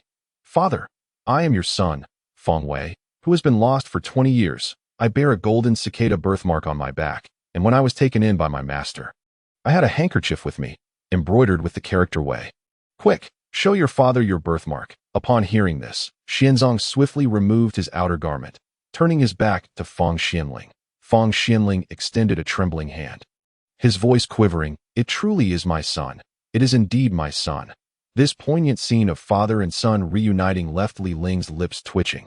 Were it not for the script he had orchestrated, he would have been deceived by the performances of those present. That it was no wonder Xianzong acted this way. No one would anticipate a figure of authority would perform such theatrics for a monk. Giving a knowing glance to Lu Shi and Ru Yin, the three quietly exited the room, leaving the father and son of the Feng family to converse. In the reception area of the room. Once seated, Lu Shi fixed her gaze unwaveringly upon Li Ling. "Rest assured, Xianzong will not contest your son's inheritance of the property and title of the Feng family. However, you must exhibit the affection of an aunt to instill in Xianzong a sense of belonging to the Feng residence." Lu Shi nodded in response, her expression complex as she regarded Li Ling, recognizing the depths of his cunning. Had she not been privy to the truth beforehand, she might have been ensnared in his web. Beside her, Ru Yin hesitated to speak, prompting Li Ling to directly reassure her. "Do not worry, Miss Ru Yin. Shortly, I will redeem you in the name of the Feng family. As for your future, whether to stay or leave is entirely at your discretion. If you wish to marry Xianzong, that is also permissible." "Thank you, National Master. Thank you." After departing from the Feng residence, Li Ling found himself lost in contemplation. Now that emotions had intertwined, "Tathagata, I am eager to see how your Buddhist teachings will unravel this predicament." 3 days later, Li Ling went to Miaoyu Feng to redeem Ru Yin. Upon leaving, he encountered a tall-eared monk. Li Ling felt an unsettling familiarity with the monk, but dismissed it. However, the monk, upon sighting him, flashed a wicked smile. Instinctively, Li Ling activated his piercing gaze, and his expression hardened. It was the long-eared thief. Ever since he had sealed the joyous Buddha, this long-eared thief would periodically descend to indulge in merriment. Each time disguising himself as a monk, Li Ling was acutely aware that this was not the time to settle scores. He intended to leave when a sly, mocking voice reached his ears. "Li Ling, today, my senior brother intends to revel within this Miaoyu Feng, yet he has forgotten his coin. Why not have junior brother pay the bill for him?" Li Ling paused momentarily, turning to face the long-eared thief, his eyes slightly frosty. "Since when has a monk engaged in such lascivious pursuits? No wonder you yearn to go west. It turns out the West harbors such delights. Ha ha ha. Li Ling, it appears you still do not understand your senior brother. Do you believe I care for those austere rules? Furthermore, as a joyous Buddha, male and female pleasures are my domain. How can I gather followers without experiencing them firsthand?" Hearing the long-eared thief's shameless words, Li Ling couldn't help but laugh in anger. "I cannot dictate how you conduct yourself in the West, but do not cause trouble in the city of Chang'an. Otherwise, even if Tathagata himself intervenes, I will ensure you suffer a loss. After all these years, junior brother, you remain as brazen as ever, just based on your current mortal status. Even the former you was severely wounded by me in the array of 10,000 immortals. Was it not? If you do not believe me, you may test it." After speaking, Li Ling turned and left without looking back. The long-eared thief gazed at Li Ling's graceful figure for a long time, chuckling softly to himself. Li Ling, after all these years, you still possess that temper. Had you been a bit more docile back then, would it not have been better for your senior brother to bring you into the Buddhist fold and secure a position for you?" Although the long-eared thief spoke defiantly, he took Li Ling's warning to heart and refrained from causing trouble. This former junior brother of his was filled with cunning tactics. Back when he was merely at the golden immortal level, he had ensnared nearly 10 Tai golden immortals, and even Lu Ya had nearly met his demise at his hands. Realizing this, the long-eared thief shivered slightly. Fortunately, he had switched allegiances in time, or perhaps, while playfulness is all well and good, one must not gamble with one's life, or one would not have made it this far. From that day forth, rumors spread throughout Chang'an City about a tall-eared monk frequenting brothels. "Have you heard? That monk is quite the enigma. I heard he single-handedly faced 10 at Miaoyu Feng, causing the girls to scream in terror. You are outdated. The latest news is that last night, at Liuxin Pavilion, he battled 15 at once, nearly causing pandemonium. This monk is too fierce. Many brothels in Chang'an have shut down, as the girls have suffered various degrees of injuries and likely cannot welcome guests for some time. Closing down is fine. Anyway, I have no plans to go to a tavern in Chang'an. The long-eared thief was indulging in food and drink, completely indifferent to the strange glances from those around him. Suddenly, his drinking halted as he spotted a woman on the street outside the tavern. Is this the woman that Jean Chanzi fancies? Indeed, she possesses a certain charm. A fleeting glint of red light flashed in his eyes. And the long-eared thief downed his cup of wine in one gulp, lost in thought, or perhaps under the influence of alcohol. A look of intoxication graced his face, knowing that the long-eared thief had arrived. Ling naturally had to be cautious. After pondering for a moment, he made his way toward the Jing River. With Fang Xianling endowed with fortune and power, and being in Chang'an, the long-eared thief could do him no harm. Ru Yin had already captured Xianzang's heart, and the Buddhist sect, if they had any understanding of human emotions, could not forcibly separate the two. To Ling's view, the most precarious situation lay with the Dragon King of the Jing River, who had no backing, no fortune, and whose dragon clan bore sins. If not him, then who? By the banks of the Jing River, Ling lingered for a long while, ensuring no one was watching, before casting the water avoidance spell to change his appearance and slip into the river. In front of the Dragon Palace, the shrimp soldiers and crab generals immediately questioned, "Who are you? What brings you to the Dragon Palace?" "I am the humble Taoist Li Xian, here to save the life of the Jing River Dragon King." "You, demon Taoist, dare to speak arrogantly at the entrance of the Dragon Palace. Leave at once, or do not blame us for throwing you into the Jing River." Ling remained unperturbed, gazing leisurely at the two shrimp soldiers and crab generals. "I merely passed by the Jing River and felt compelled to assist the Dragon King in overcoming his calamity. You two should promptly report to the Dragon King, lest you delay his life." The shrimp soldiers and crab generals exchanged glances, tightening their grips on their weapons as they approached Ling. Upon seeing this, Ling remained calm, extending his hand to point in the air. And instantly, the shrimp soldiers and crab generals found themselves immobilized. He walked past them with composure and headed straight into the Dragon Palace. Inside the Dragon Palace, Ling saw the Jing River Dragon King reclining above, reveling in the pleasures of dragon life, surrounded by a throng of dancing clam maidens, completely oblivious to Ling's arrival. With such a lack of awareness, how could he hope to survive, even in the face of impending doom? The Jing River Dragon King still had the leisure to enjoy song and dance. As Ling raised his voice, all beings within the Dragon Palace turned their attention toward him. "Who are you? Daring to intrude upon the Dragon Palace? Where are the shrimp soldiers and crab generals? Seize this person." As the Jing River Dragon King's words fell, a throng of shrimp soldiers and crab generals surrounded him.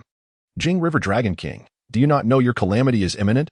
I have come to assist you in overcoming this crisis. Demon Taoist, how dare you speak so recklessly? The Dragon Palace is not a place for your wild words. Prepare to fight." A massive crab brandished its weapon and charged at Ling. Ling subtly sidestepped, seizing the weapon and forcefully flinging the giant crab away, sending it crashing against the walls of the Dragon Palace.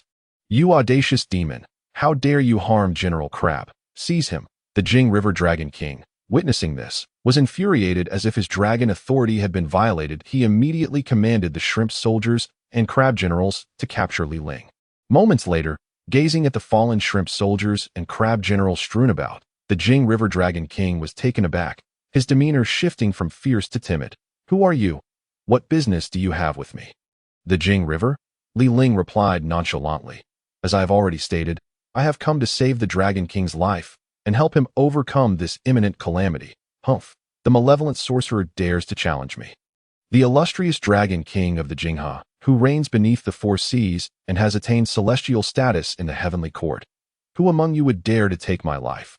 Observing the tense atmosphere, the venerable tortoise chancellor hastily approached the Dragon King and whispered, "Your Majesty, I perceive that this individual possesses formidable powers. It would be unwise to confront him directly.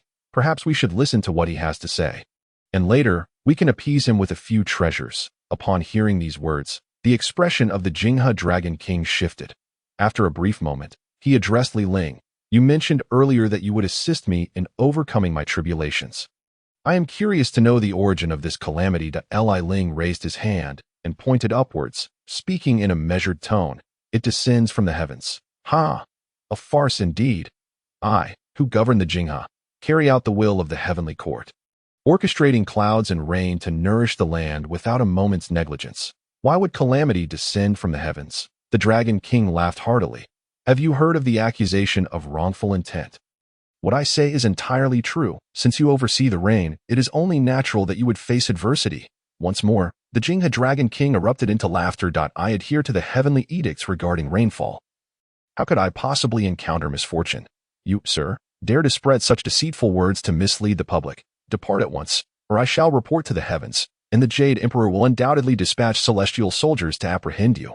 With a sigh, Ling lamented, Alas, you have met an unjust fate. He felt compelled to patiently explain. Do you not recall Yuan Shouqing? He was the one who, under instructions, lured you into a wager that would violate heavenly regulations. The Jingha Dragon King paused, taken aback. Indeed, he had entertained such thoughts on that day. However, this revelation was insufficient to convince him of Ling's veracity. At that moment, several maidens of the shell approached, each bearing a tray. The Tortoise Chancellor, seeing this, quickly remarked, Esteemed immortal, this is a modest token of appreciation from my dragon palace. We are grateful for your counsel, and rest assured, we shall take it to heart. Ling smiled at the sight but did not touch the items on the tray. Instead, he turned and departed the Dragon Palace. The Heavenly Court would soon issue another decree commanding the Dragon King to summon rain. And he must remember to leave a record of the event to avoid future complications. With that, Ling exited the Dragon Palace, employing a protective shield as he departed. After Ling's departure, the Jingha Dragon King fell into deep contemplation. The Tortoise Chancellor, perceiving his unease, offered words of comfort. Your Majesty need not worry. He is merely a rogue sorcerer. After all, attend to the festivities, continue the music and dance. The Chancellor's words provided a measure of solace to the Dragon King, who believed that a mere wild sorcerer could not possibly grasp the affairs of the heavens. The atmosphere resumed its festive tone, when suddenly a voice echoed throughout the Dragon Palace. Jingha Dragon King, heed the decree. The Dragon King trembled, hastily emerging to meet the proclamation. Before him floated a celestial official, who, upon seeing the Dragon King, bellowed. The Jade Emperor commands that the Jingha Dragon King shall summon clouds and rain on the morrow at the hour of Qin, ceasing at the hour of Wei, with a precise measurement of 3 feet, 3 inches, and 48 points. Old Dragon acknowledges the decree. Upon receiving the edict, the celestial official departed without a backward glance, clutching the decree. The Jingha Dragon King felt a tumultuous storm of emotions within him. He believed Ling's earlier words. Even he, in his ignorance, recognized that something was amiss with this decree, or rather, with the impending rainfall. When did a mere rainfall necessitate a personal command from the Jade Emperor? Previously, rainfall had merely been a directive from the Heavenly Rain Department. When had it ever required the direct involvement of a celestial official? Moreover, when had rainfall amounts been specified with such precision? Ever since he had become the Jingha Dragon King, he had always managed rainfall at his discretion, with no stipulations from the Heavenly Court regarding the quantity. Someone, go and find that previous sorcerer, swiftly, commanded the Jingha Dragon King, his form trembling slightly as he returned to the Dragon Palace. Your Majesty, what shall we do? The heavens seek to bring ruin upon our Dragon Palace. The Tortoise Chancellor's voice quivered, his words stumbling. Alas, it is my fault. Had I spoken more kindly and not driven the immortal away, he would surely have had a solution. Report. I must inform you, Your Majesty, that there is no trace of that Taoist within the entire Jingha waters. Alas, my life is forfeit, the Dragon King exclaimed. Fear not, for that immortal has said that the entire process of the rainfall will be recorded. You need only to act in accordance with the Jade Emperor's decree, ensuring that the entire rainfall process is documented. Surely, the Heavenly Court will find no fault. Upon hearing the Chancellor's words, the Dragon King's eyes brightened, and an idea sparked within him. Quickly, gather all treasures within the Dragon Palace that can capture images. Tomorrow, during the rainfall, you must ensure that every moment is recorded without fail. On the following day, as the hour of Qin approached, rain began to fall around Chang'an City, ceasing only at the hour of Wei. Ling stood within the National Master's residence, quietly observing this rain that threatened the Dragon King's life. As anticipated, the rainfall intensified dramatically as it neared the hour of Wei. Alas, I hope the Jingha Dragon King heeds my warning. Otherwise, I shall have to devise another plan. High above in the clouds, the Jingha Dragon King, having stowed away his rainfall apparatus, trembled at the sight of the suddenly intensifying rain. Who is conspiring against me? He bellowed, his dragon eyes wide with fury, scanning the vast emptiness. After a long pause, the Jingha Dragon King found nothing amiss, which only deepened his fear. Where is the Tortoise Chancellor? I am here, the Chancellor replied. What is happening? Have we managed to record the entire process? Look at this reign. It is evident that someone is manipulating events behind the scenes. How foolish of me to have misjudged the immortal. Rest assured, Your Majesty, that I have ordered that the treasures of the Dragon Palace be used to document the entirety of this rainfall. Even if the Heavenly Court seeks to impose punishment, we of the Jingha Dragon Palace shall have our defense. Hearing the Chancellor's words, the Dragon King's trembling form gradually steadied with a wave of his hand. He led the Jingha aquatic beings back to the Dragon Palace. Within Chang'an City, the figure of the long-eared thief suddenly appeared before the National Master's residence. The sudden arrival of a long-eared monk caused the guards within the residence to swarm around him. The long-eared monk, with a gleam of red light in his small eyes, incited the guards to turn against one another. Long-eared, after all these years, you remain utterly shameless. What prowess do you possess in tormenting these mortals? Upon seeing Ling emerge, the long-eared thief dispelled his spell, causing the guards to experience a moment of dizziness, only to regain their senses moments later, nursing various injuries. Those injured shall each receive 10 gold coins. Now depart. The long-eared thief paid no mind to the mortal guards, striding into the interior and lifting a teacup from the table to sip. Ling frowned at this sight, a cold glimmer flashing in his eyes. After a considerable time, he managed to suppress the chill. What? Do you wish to kill me, junior brother? You no longer possess the capability to do so, though. Let us see then. As he spoke, Ling extended his hand, pressing into the air, unleashing an invisible force of fate that bore down upon the long-eared thief. Despite his status as a Daoyo Jingxian, he felt somewhat discomfort beneath this pressure. Yet, after a brief moment, Ling dissipated the force. Human fate, is it? No wonder you have invested so much effort in scheming for the position of National Master. Even so, I can leave whenever I wish, and you cannot detain me.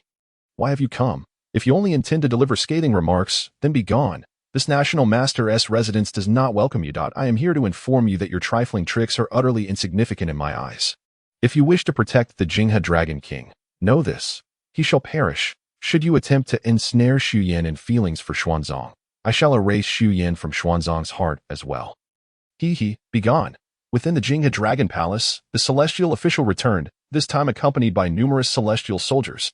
Jingha Dragon King, are you aware of your transgressions? A thunderous voice reverberated, startling the aquatic beings within the Dragon Palace. Moments later, the Jingha Dragon King, accompanied by the Tortoise Chancellor and General Crab, emerged from the palace. Upon witnessing the scene before him, the Dragon King's pupils constricted, and he respectfully inquired, esteemed immortal, may I ask what crime I have committed? You, the Dragon King of Jingha, have audaciously defied the will of the Jade Emperor, violating heavenly regulations. Accompany me to the heavens to receive your punishment. Upon concluding his statement, the celestial official gestured, and several celestial soldiers advanced to apprehend the Jingha Dragon King and escort him back to the Heavenly Court. Stop.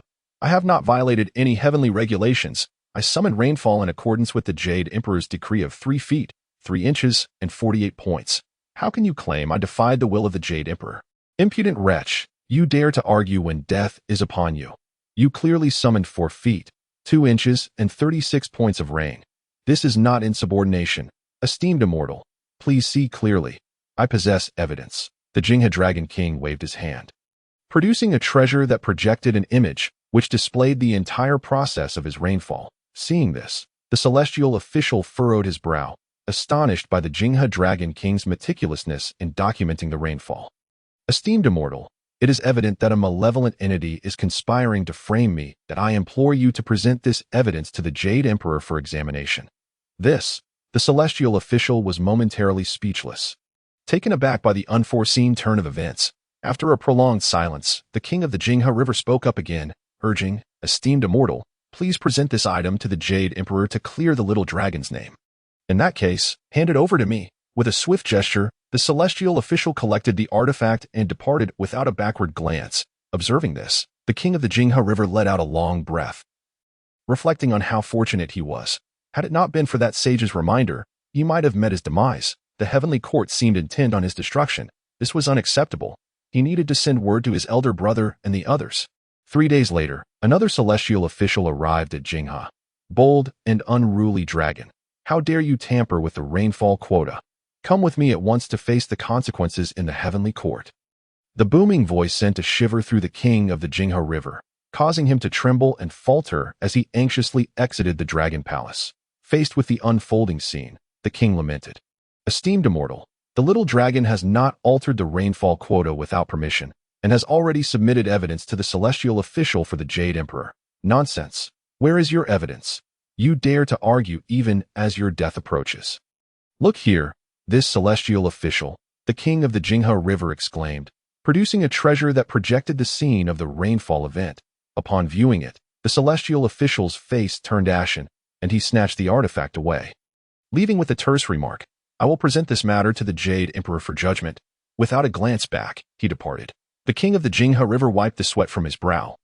Relieved that he had been adequately prepared, days passed, and yet another celestial official visited Jiejiao. The king once again presented a recording artifact, but the official's expression darkened, and he departed without uttering a word. Within the rain department of the heavenly court, the rain god stared at the 3 recording artifacts before him, each vividly depicting the entire rainfall process orchestrated by the king of the Jiejiao River. Causing him considerable distress, this king of the Jiejiao River was excessively meticulous. This was already the 3rd artifact. Just how many more did he possess? Unbeknownst to them, the king had taken out all the recording artifacts from the Dragon Palace. There were no fewer than 80. Alas, this matter should be left to the Jade Emperor, allowing the Buddhist sect to grapple with the consequences. In the Ling Palace, upon learning of these events, the Jade Emperor and the assembly of deities were all astonished. This king of the Jiejiao River is no ordinary figure. Taibai Jinxing stepped forward and remarked, Your Majesty, if we punish the king of the Jiejiao River further, it may lead to turmoil in the world's waters. Endangering the dragons that I propose we apprehend him directly, said the tower-holding King Li, raising his tower with a single hand. Regardless of how many recording artifacts he possesses, we shall shatter them all. The Jade Emperor, feeling a headache coming on, finally spoke with authority after a long pause. Taibai Jinxing, you must hasten to the west and inform Tathagata. The king of the Jiejiao River has not violated heavenly laws. We in the heavenly court cannot execute him indiscriminately. Let the Buddhist sect devise their own solutions. Understood. In Chang'an City, the long-eared thief received a message from the west, momentarily taken aback, before a gleam of red light flickered in his eyes. In that case, let me not hold back. How could a mere little dragon stir up great waves? 7 days later, a torrential downpour suddenly descended upon the areas surrounding Chang'an, the rain cascading from the heavens like a river. The deluge persisted for 3 consecutive days, bringing calamity to the populace. Fields were submerged, and houses collapsed. For these 3 days, the entire Chang'an court was preoccupied with disaster relief. Once the rain ceased, a dragon's head, colossal and resembling a house, plummeted from the sky, landing in the heart of Chang'an, instilling terror in countless onlookers. Upon learning of this, Ling rushed to the scene, and upon witnessing the enormous dragon's head, he sighed. It was unexpected that the long-eared thief would take such drastic measures, forcibly slaying the king of the Jiejiao River. Yet, this calamity would undoubtedly result in a backlash against the human race's fortune. Ling swiftly arranged for the dragon's head to be removed to prevent unnecessary chaos. He then instructed his men to search for a long-eared monk near Chang'an. National Master, His Majesty summons you for a council. A guard hurriedly approached Ling with the message that I understand. Ling replied, hastening toward the imperial palace. Upon arrival, he found the high officials of the Tang dynasty already assembled. When Lier saw Ling arrive, he stood up from his seat, anxious, and asked, Ling, what is the cause of the dragon's head falling from the sky? Does it perhaps signify, Your Majesty need not worry, this dragon's head belongs to the king of the Jiejiao River, who has been slain by an unknown assailant. Could there be malevolent spirits plaguing the vicinity of Chang'an? Sun Wukong interjected with concern. Ling shook his head, opting not to respond to Sun Wukong. Instead, he turned to the pensive Wei Zhang. Might Master Wei have any insight into this matter? Noting Ling's inquiry, the others also turned their gaze toward Wei Zhang. If the national master is unaware, how could I possibly know? Wei Zhang responded.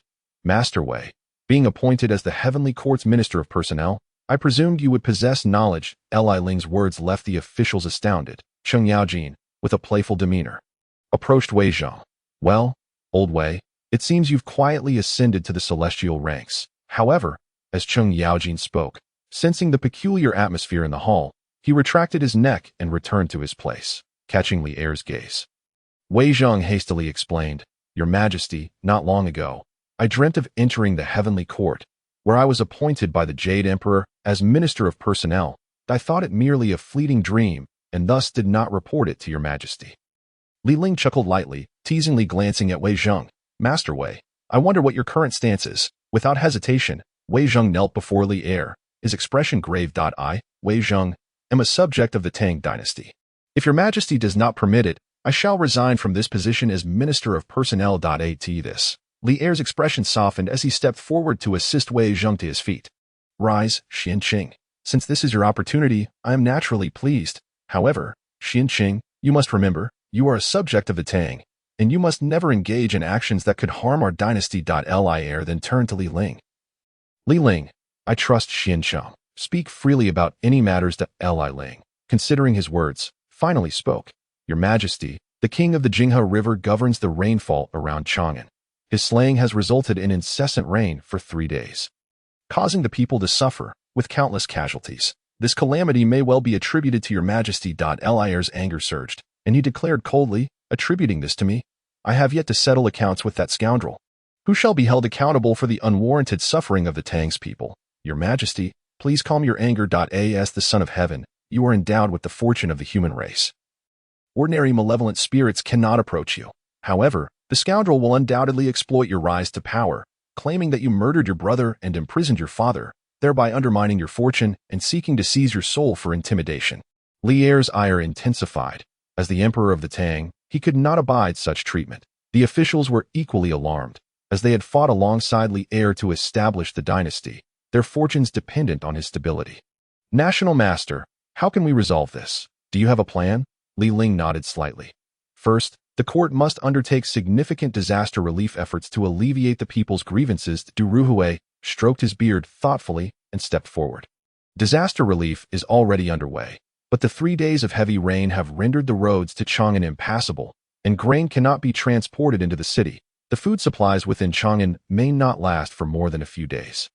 We can procure food from the noble families. Money is not an issue. Additionally, we can call upon the wealthy merchants in Chang'an to donate, implementing a labor for relief system. Fang Xianling chuckled wryly. But how can we expect those wealthy merchants to willingly part with their money? Long Sun Wuji chimed in. What do you mean by a labor? According to the words of the National Master, the matter of disaster relief shall be entrusted to Xianying and Wuji. And during this period, National Master, you shall reside within the palace.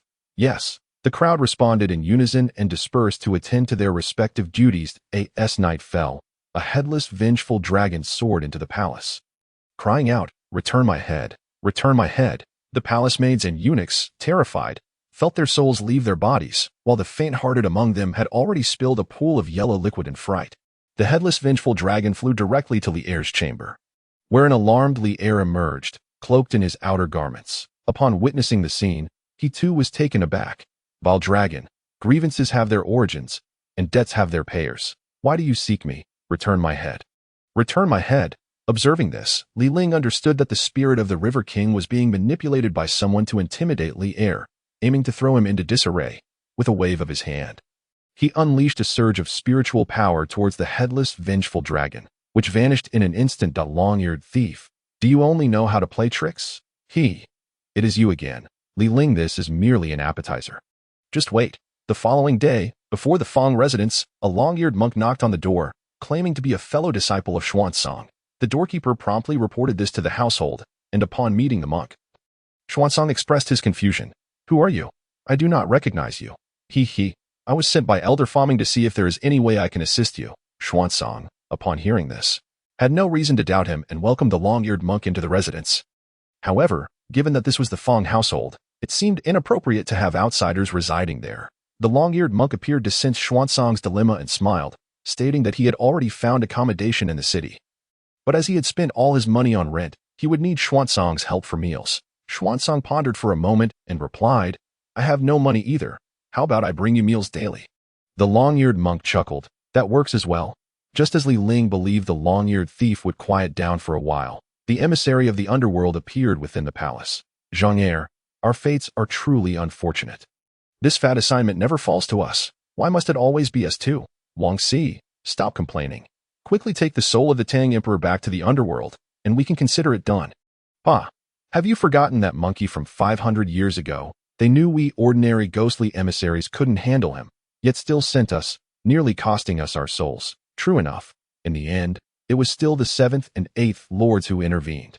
This time will likely be no different.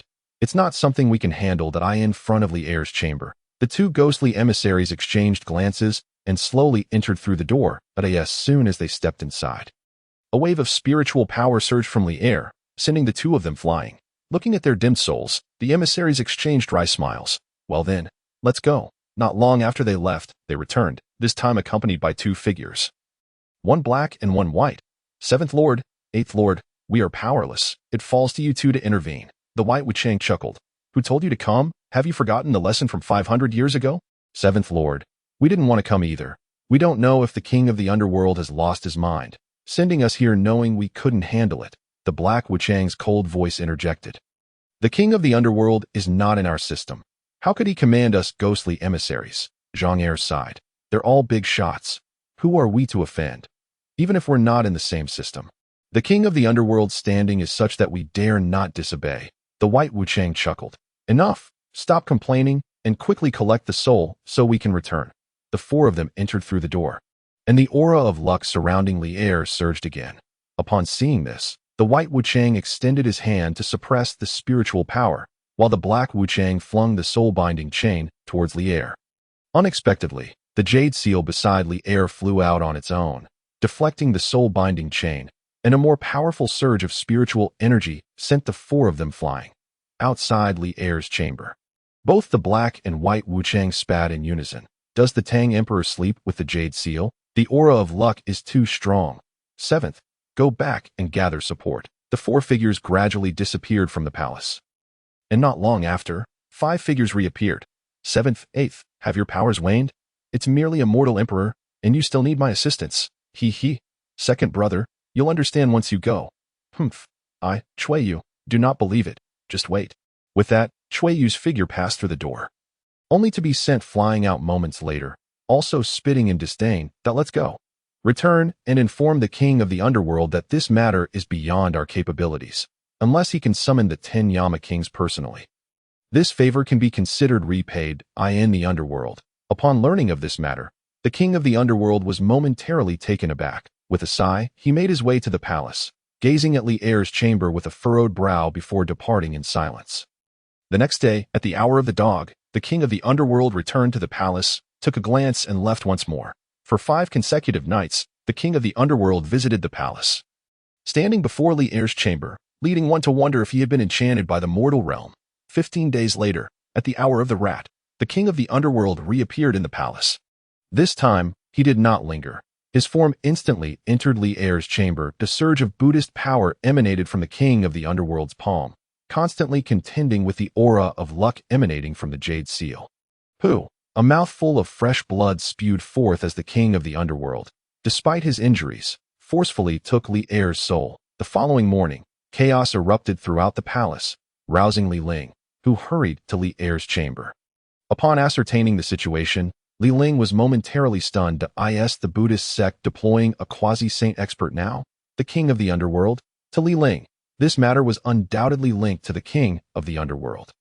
After a moment of contemplation, Ling produced a pill and administered it to Li Er. National Master, how is His Majesty?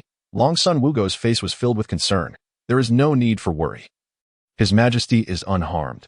Trusting in Ling, Sun Wukong's expression eased slightly. Feng Xianling, Sun Wuji, and others soon arrived, their faces etched with worry upon seeing Li Er's prolonged slumber. National Master, His Majesty. He is fine. His Majesty is merely fatigued and will awaken shortly. However, as time passed without any sign of Li Er regaining consciousness, Ling was taken aback and once more administered another pill to Li Er. In the underworld, Li Er's soul was brought forth, awakening to find Li Jiansheng and Li Yuanji transformed into vengeful spirits demanding his life. Initially startled, Li Er soon recalled Ling's words and regained his composure, quietly observing the two souls. Indeed, These two were merely trying to frighten him and dared not harm him, even unable to approach him, which gradually calmed Li Er down as he began to examine his surroundings. As if he were merely on an outing. At that moment, a pulling force emerged, attempting to draw Li Er's soul away, but it seemed held back by a mysterious power. Soon after, another pulling force came, once again thwarted by a strength that held him in place. With Li Er's wisdom, he could easily deduce that Ling was attempting to rescue him, yet there were those who did not wish for him to return so easily. The king of the underworld, meanwhile, was somewhat perplexed. After exerting great effort to bring the Tang Emperor to the underworld and arranging for him to meet his slain brothers, the Tang Emperor displayed no signs of alarm. Repeatedly failing to retain the Tang Emperor, the king of the underworld experienced backlash from the aura of the human realm, but before he could regain his bearings, he sensed that the Tang Emperor's soul was about to be pulled away once more, forcing him to cast his spell again, and he coughed up another mouthful of blood. Within the palace, after 3 pills, Li Er still showed no signs of awakening, prompting Ling to become resolute. I will force the mortal emperor to remain. I shall see how many times you can withstand the backlash from the human realm's aura. Ling produced a vial of pills and poured them all out. Counting a total of 37, he instructed the palace maids to feed Li Er continuously as long as he remained unconscious. Ling was determined to see the outcome. The onlookers exchanged glances, while Long Sun Wuji signaled to Feng Xianling, who sighed and spoke, "Li brother, should we not summon a physician? With so many pills, I fear His Majesty may suffer from indigestion." Indeed, National Master, with so many pills. His Majesty, the Long Sun Empress trusted Ling, witnessing each pill being fed to Li Er made her somewhat anxious. Quick, summon the imperial physicians. Before long, several imperial physicians rushed in, but upon examination, they all declared that His Majesty was in good health. The crowd turned to Ling, who merely said, "What are you looking at? Continue feeding His Majesty the pills. I still have 100 more." The crowd fell into a profound silence upon hearing those words. Amidst this atmosphere of stillness, a hurried guard rushed in. "Your Highness, esteemed lords, there is a wandering monk outside the palace who claims to possess the means to cure His Majesty." Everyone was taken aback. The Emperor's unconsciousness had not been disclosed outside the palace, so how could a wandering monk be aware of it? At this moment, Ling narrowed his eyes, gazing intently at Sun Wukong. If there exists someone capable of rousing the Emperor, it would be prudent to invite him for an audience. Shortly thereafter, a ragged monk, clad in tattered robes and wearing a monk's hat, was brought before them. Ling's eyes shone like lightning as he fixed his gaze on the monk. A beam of golden light emanating from his eyes, unnoticed by the others. Zhonglong, recognizing the monk's true appearance, a smirk crept upon Ling's lips. "This attire bears a striking resemblance to your descent from the heavens." Sun Wukong was the first to address the shabby monk, inquiring, "Master, how did you come to know of His Majesty's condition?" The monk paused momentarily, then quickly composed himself, revealing a profound smile. "The secrets of heaven cannot be divulged."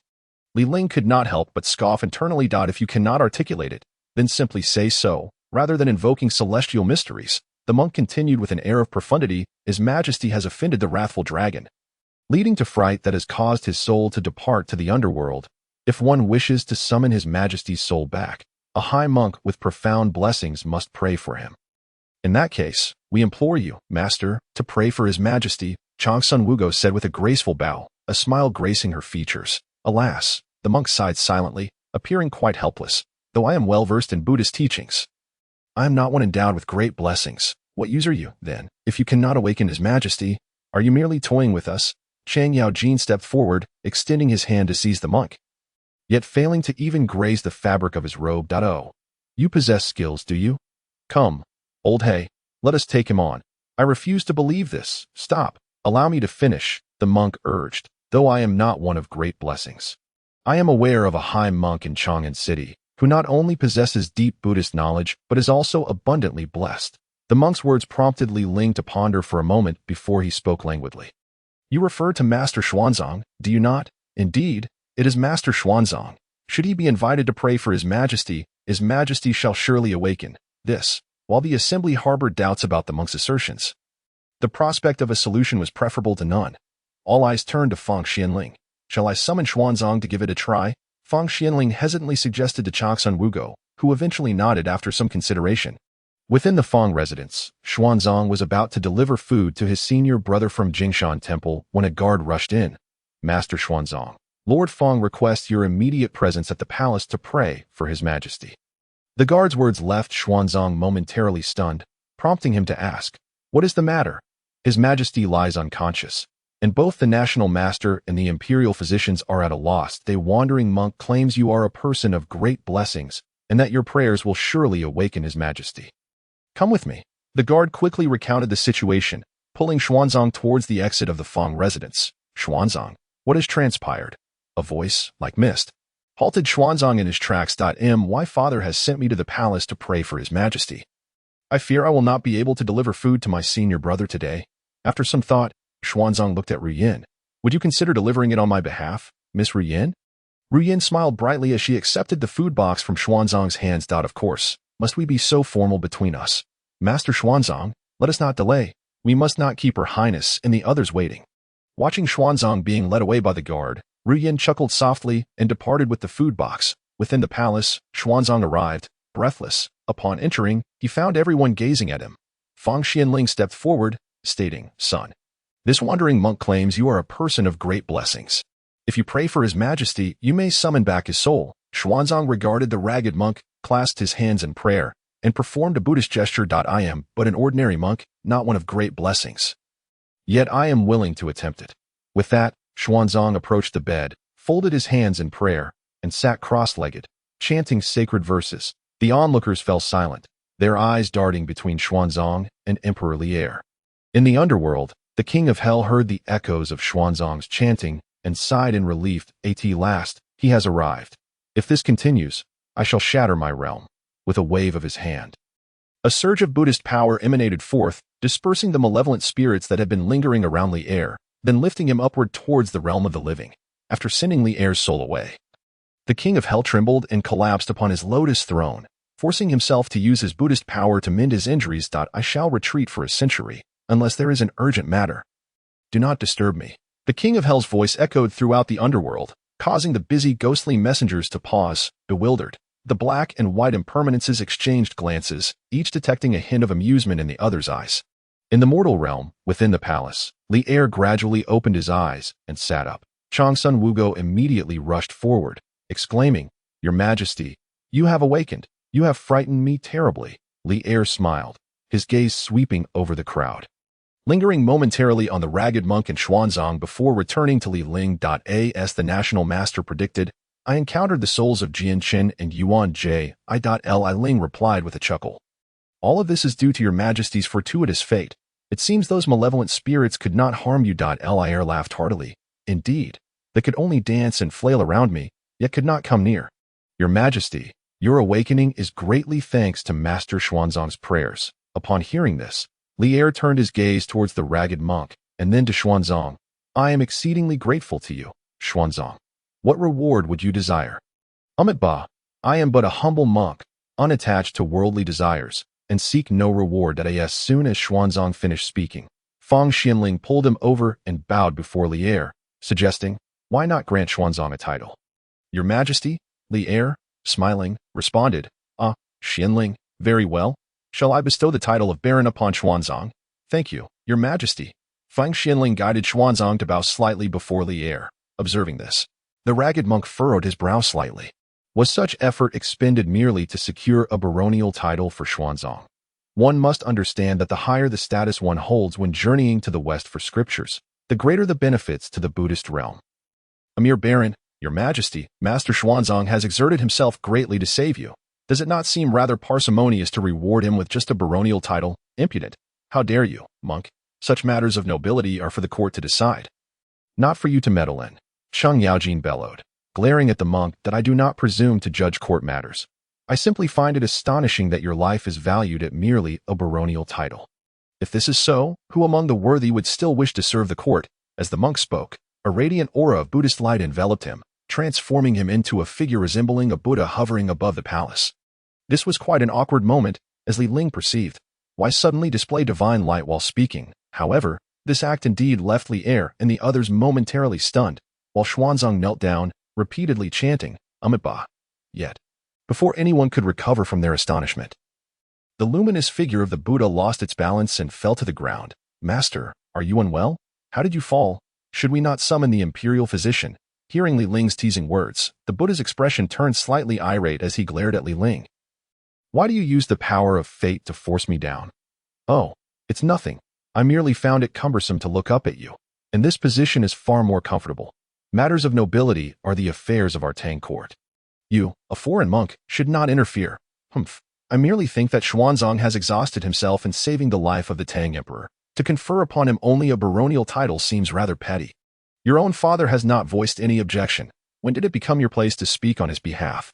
Li Ling retorted, then turned to Feng Xianling, who promptly expressed his stance to Li Er, saying, Your Majesty, I believe a baronial title is indeed sufficient. Li Er nodded gently upon hearing this, smiling as he said, It matters not. I shall not hold a monk's words against you, should Xuanzang achieve merit in the future. I will not hesitate to bestow rewards. Upon hearing this from both Li Er and Feng Xianling, Jiang Long snorted, rising to depart the imperial chamber. Do you think this palace is a place you can come and go as you please? His Majesty's soul has descended to the underworld, and I suspect it is not unconnected to your Buddhist sect. What can you do to me? Jiang Long turned back to glance at Li Ling. His expression one of disdain, as he summoned clouds to prepare for his departure from the palace. Your Majesty, may I borrow the imperial seal for a moment? Li Ling turned to Li Er, who did not hesitate to toss the seal in his direction. Upon grasping the seal, Li Ling felt an overwhelming surge of fortune and power coursing through him. He immediately channeled this force, transforming it into a golden dragon that surged toward Jiang Long. As Jiang Long was about to flee the palace, he suddenly sensed a looming threat. Turning around, he saw the golden dragon of fortune charging at him and activated his Buddhist power to defend himself. Blood spewed from his mouth as he propelled himself away from the palace. Li Ling, I shall remember you. Li Ling smiled slightly, enveloping the blood Jiang Long had spat out in his fortune power before collecting it. National Master, will this action offend the Buddhist sect? Li Er inquired with a hint of concern. Your Majesty, do you truly believe this separation of soul and body is mere coincidence? The implication is that it is the doing of the Buddhist sect? Indeed, if my suspicions are correct, it bears the mark of the King of Hell. But what could the Buddhist sect possibly gain from this? Li Ling turned to Xuanzang and explained. What you do not know is that Xuanzang is the reincarnation of the second disciple of the Western Buddha, who has undergone 9 cycles of reincarnation to retrieve scriptures from the West. Li Ling's revelation left everyone astounded. Feng Xianling trembled, exclaiming, What?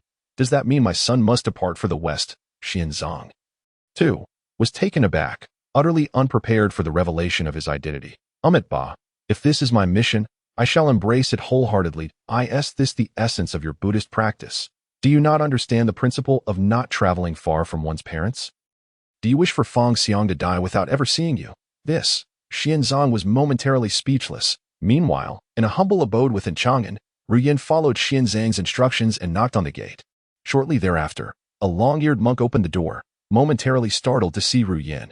Elder, Xuanzang sent me here to deliver offerings. The long-eared monk's eyes briefly flickered red before he smiled. Please, enter, honored lady. Upon hearing this and recognizing him as a fellow disciple, Ruyin entered without suspicion. However, as she stepped into the courtyard, an unsettling chill coursed through her, causing her to shiver involuntarily. Unbeknownst to her, several skeletal remains lay behind the house, remnants used by the long-eared thief for healing. During the slaughter of the king of the Jiejiao River, countless citizens of Chang'an were affected, resulting in a backlash of human fortune and karmic repercussions that left him grievously injured.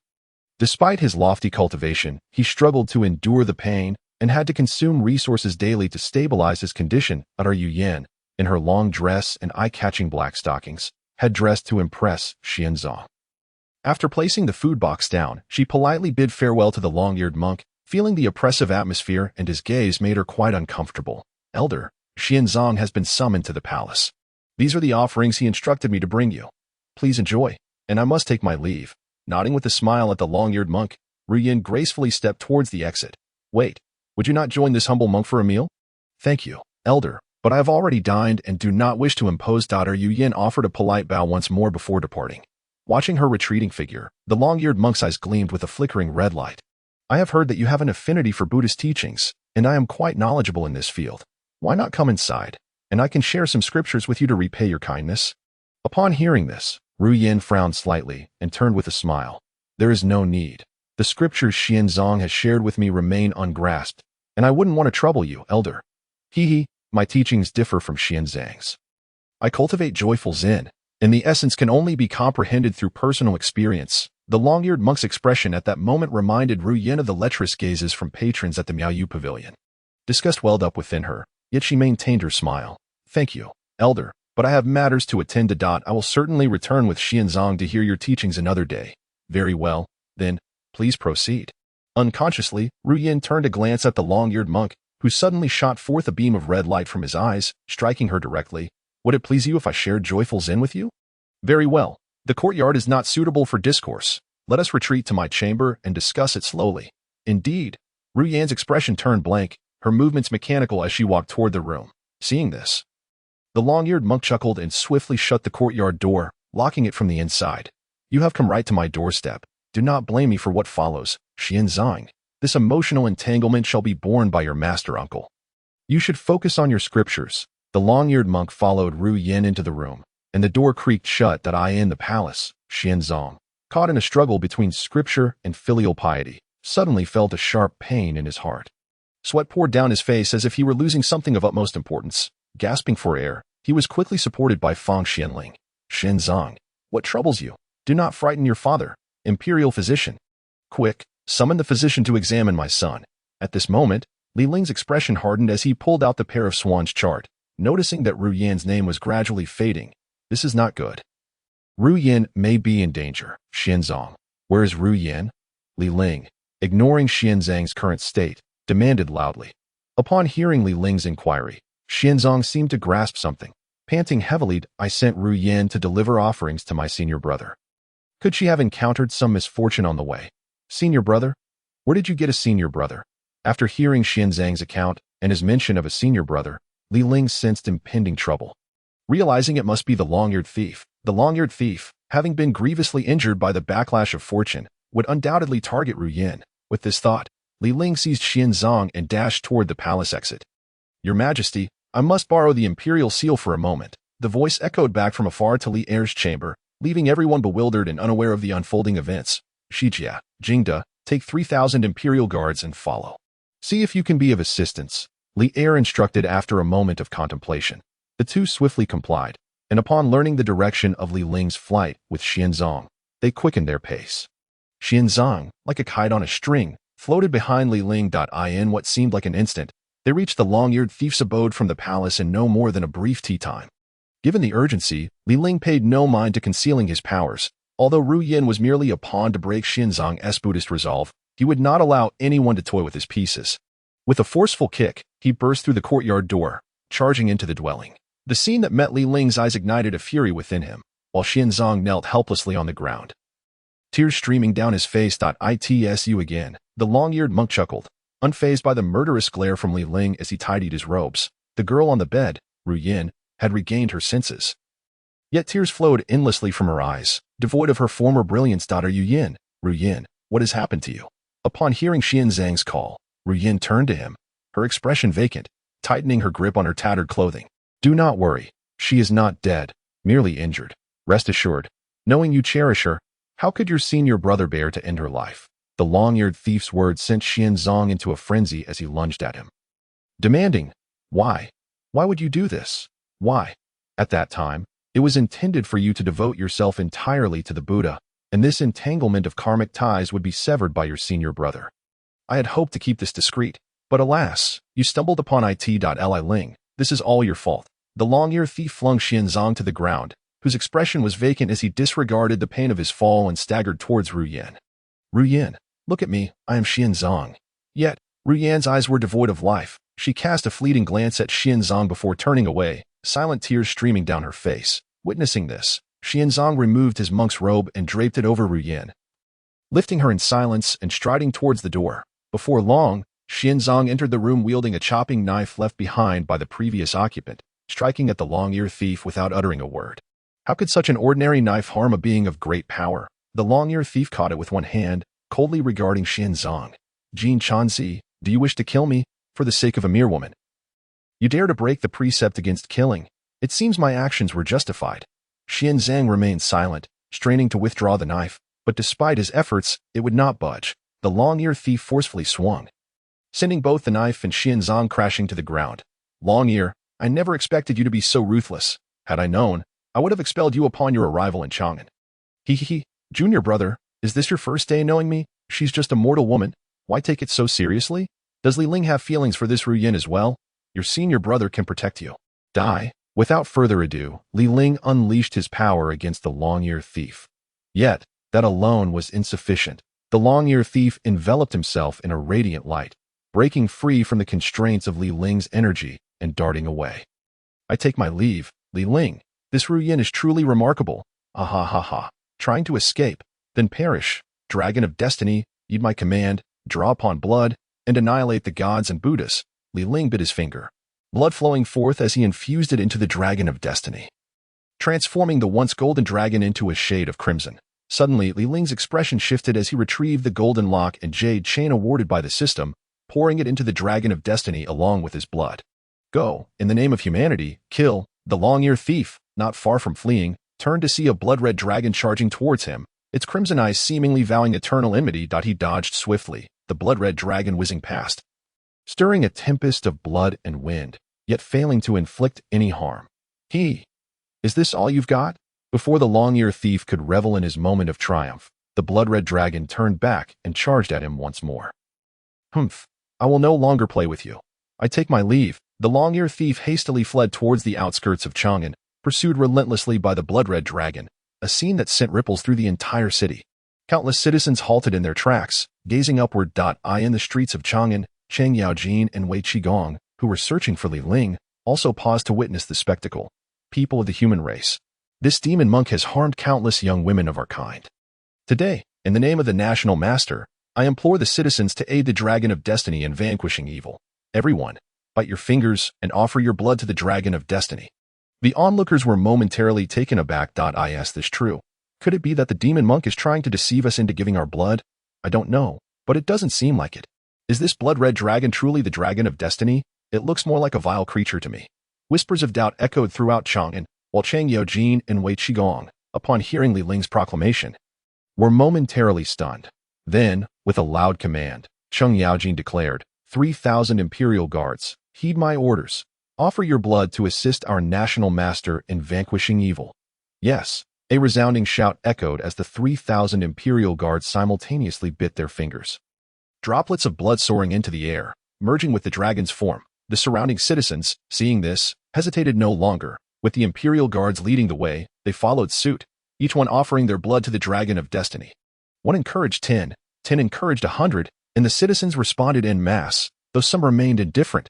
Within a humble courtyard, Ru Yin, her eyes vacant, observed the unfolding scene above, glancing at Xianzong and then at Li Ling. A sense of resignation blooming within her heart. Removing the hairpin from her head, she seized the moment while the two were distracted, stabbing it towards herself. Yu Yin, no, Li Ling, who was pouring blood into the Dragon of Destiny, cried out, but it was too late. Xianzong threw himself beside Ru Yin, cradling her in his arms. Why must you leave me? Forgive me. Xianzong. Yu Yin is but a withered flower now, unworthy of facing you. Meeting you has been the happiest moment of my life. Yu Yin turned her gaze to Li Ling. It seems I cannot fulfill the national master's directives. Let Ru Yin use this last remnant of existence to assist him. As Ru Yin spoke, countless droplets of blood flew towards the Dragon of Destiny. Li Ling halted, rushing forward to assess Ru Yin's condition. The Dragon of Destiny had now gained enough momentum to pursue the long-eared thief autonomously. After examining Ru Yin's state, Li Ling sighed, Ru Yin, I hope you can find freedom in your next life. Ru Yin's heart had died. Even if Li Ling summoned his master, the Supreme Lao Jun, he could not save one who sought death so fervently. No, Ru Yin, do not die, please. Xianzong cried out helplessly, tears streaming silently down his face. Her heart had ceased to beat. There was no saving her. Ignoring Li Ling's words, Xianzong silently carried Ru Yin away.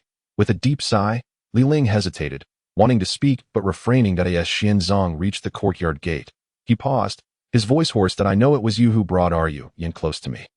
Your intention was to ensnare me in a web of emotional turmoil, causing me to lose my Buddhist heart, was it not? Indeed, you were destined to be the one who seeks enlightenment, while I am fated to obstruct your path. Xianzong fell silent for a moment, then his hoarse voice resumed. Is it truly ordained that this quest for enlightenment is unavoidable, unalterable? Yes, it is fate, immutable. Even I can only delay your journey.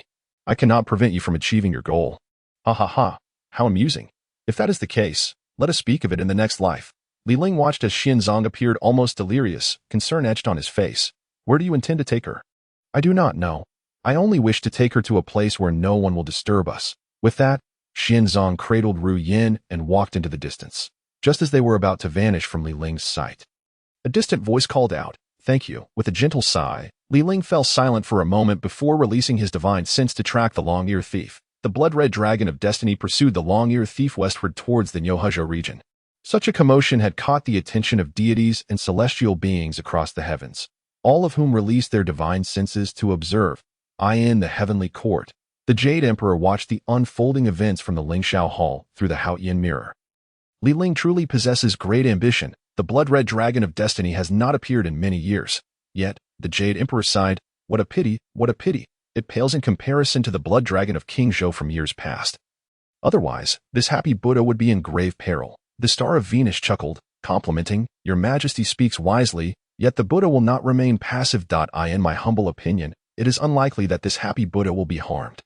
Upon hearing this, the Jade Emperor sighed again, choosing not to elaborate further, instead continuing to observe the Haotian mirror. The former disciples of the Cut sect below the Lingxiao Hall watched the scene with tense expressions, as if they were pursuing the long-eared thief themselves. Sister Yuxiao, do you believe that upon hearing the words of the Fuhu Luohan, the venerable Tathagata, with a smile, remarked, I have already informed Wenshu, and Puxian has taken the green lion and white elephant to assist.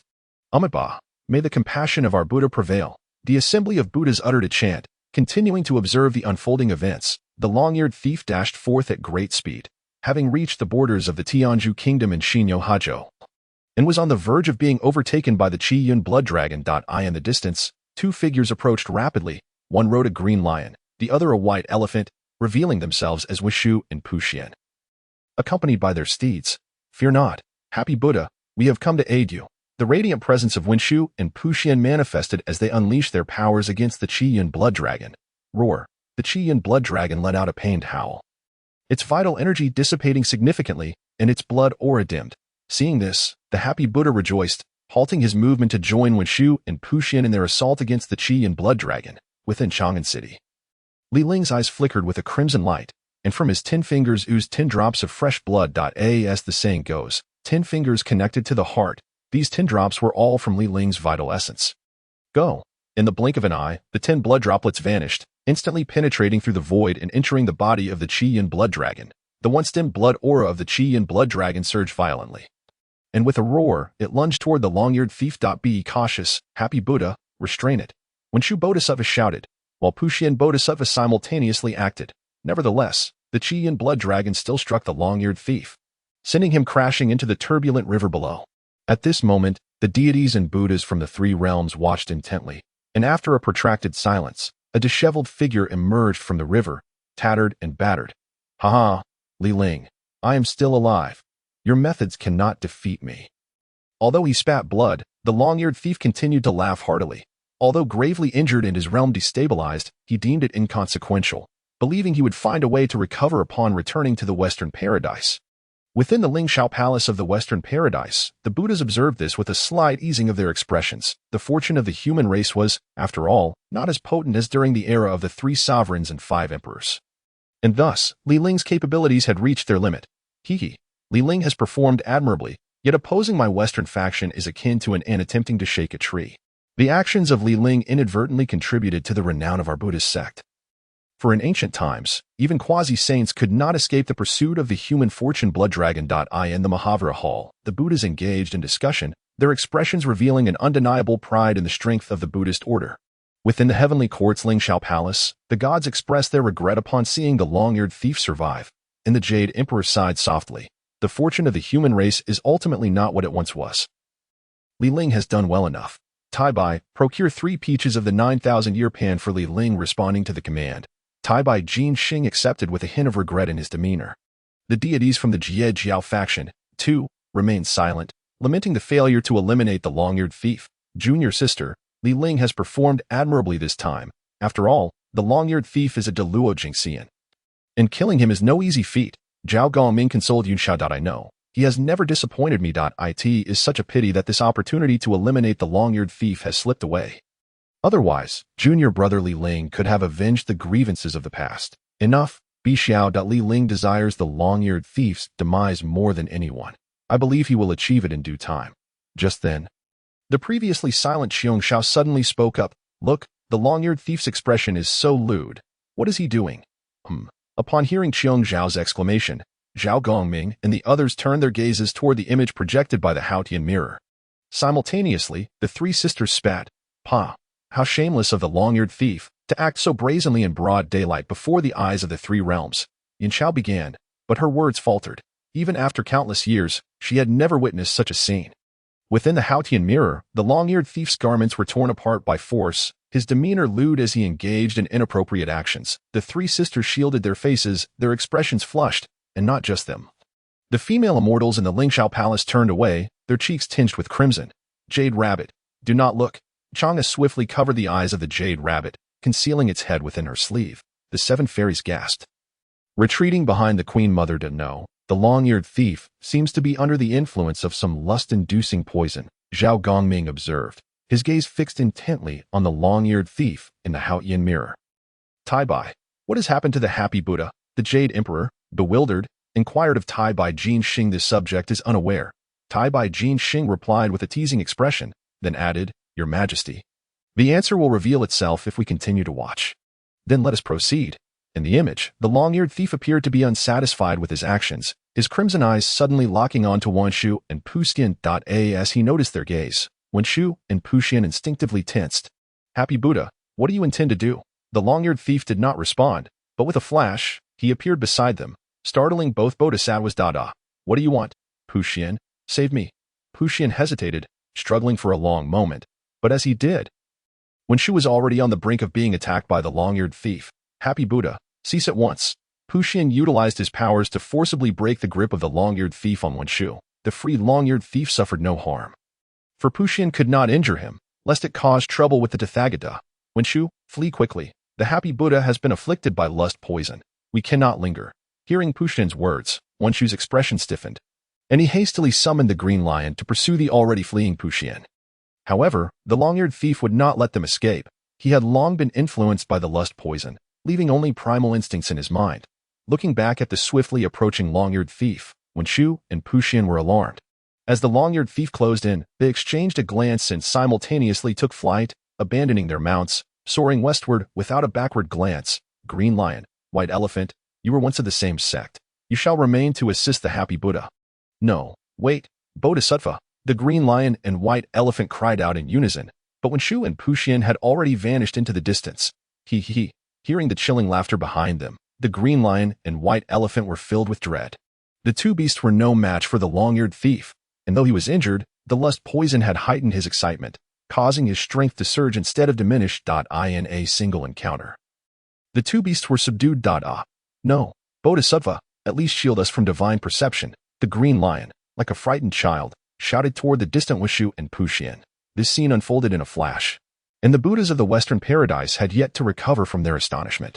Buddha, should we intervene? The expression of the Tathagata darkened, and with a snort, he waved his hand, directing the Buddha light toward the long-eared thief. The long-eared thief, caught in motion, was struck by the Buddha light, awakening him to clarity as he gazed down at the green lion and white elephant in confusion. What is happening to me? Although his demeanor was lucid, his body's instincts could not be suppressed. The golden lock and jade chain, bestowed upon Li Ling by the system, could influence even quasi-saints, how much more so for the wounded long-eared thief. The speaker is a female celestial being, and as her words escape her lips, all the deities turn their gaze towards her. The sight causes the female celestial's cheeks to flush with embarrassment, while the other female deities display expressions of disappointment.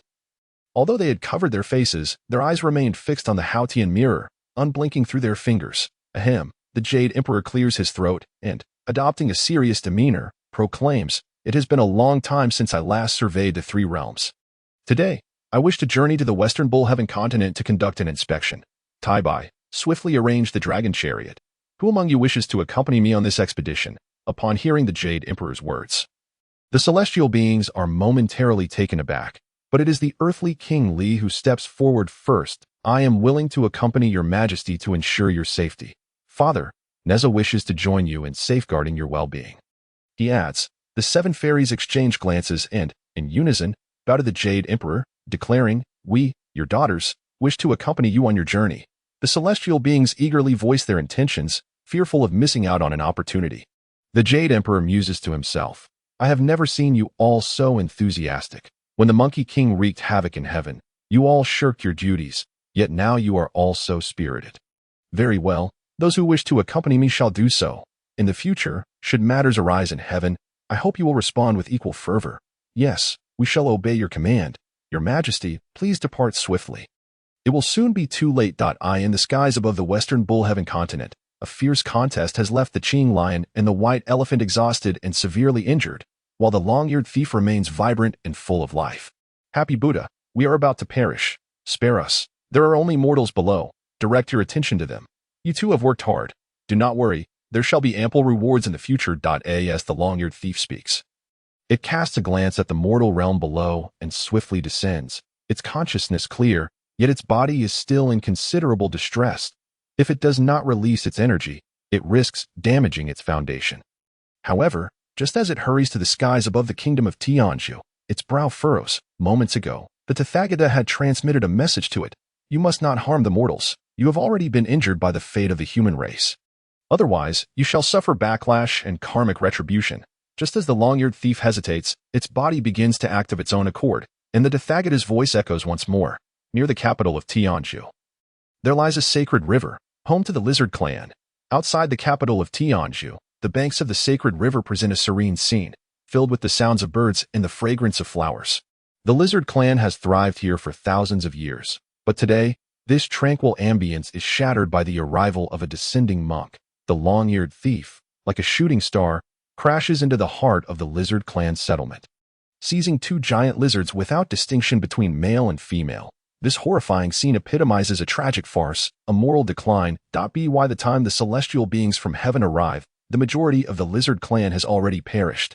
Even the Jade Emperor, having endured 1,750 tribulations, each lasting nearly 129,600 years, trembles with fear. The remaining celestial beings shudder, their bodies quaking as blood drips from the clouds.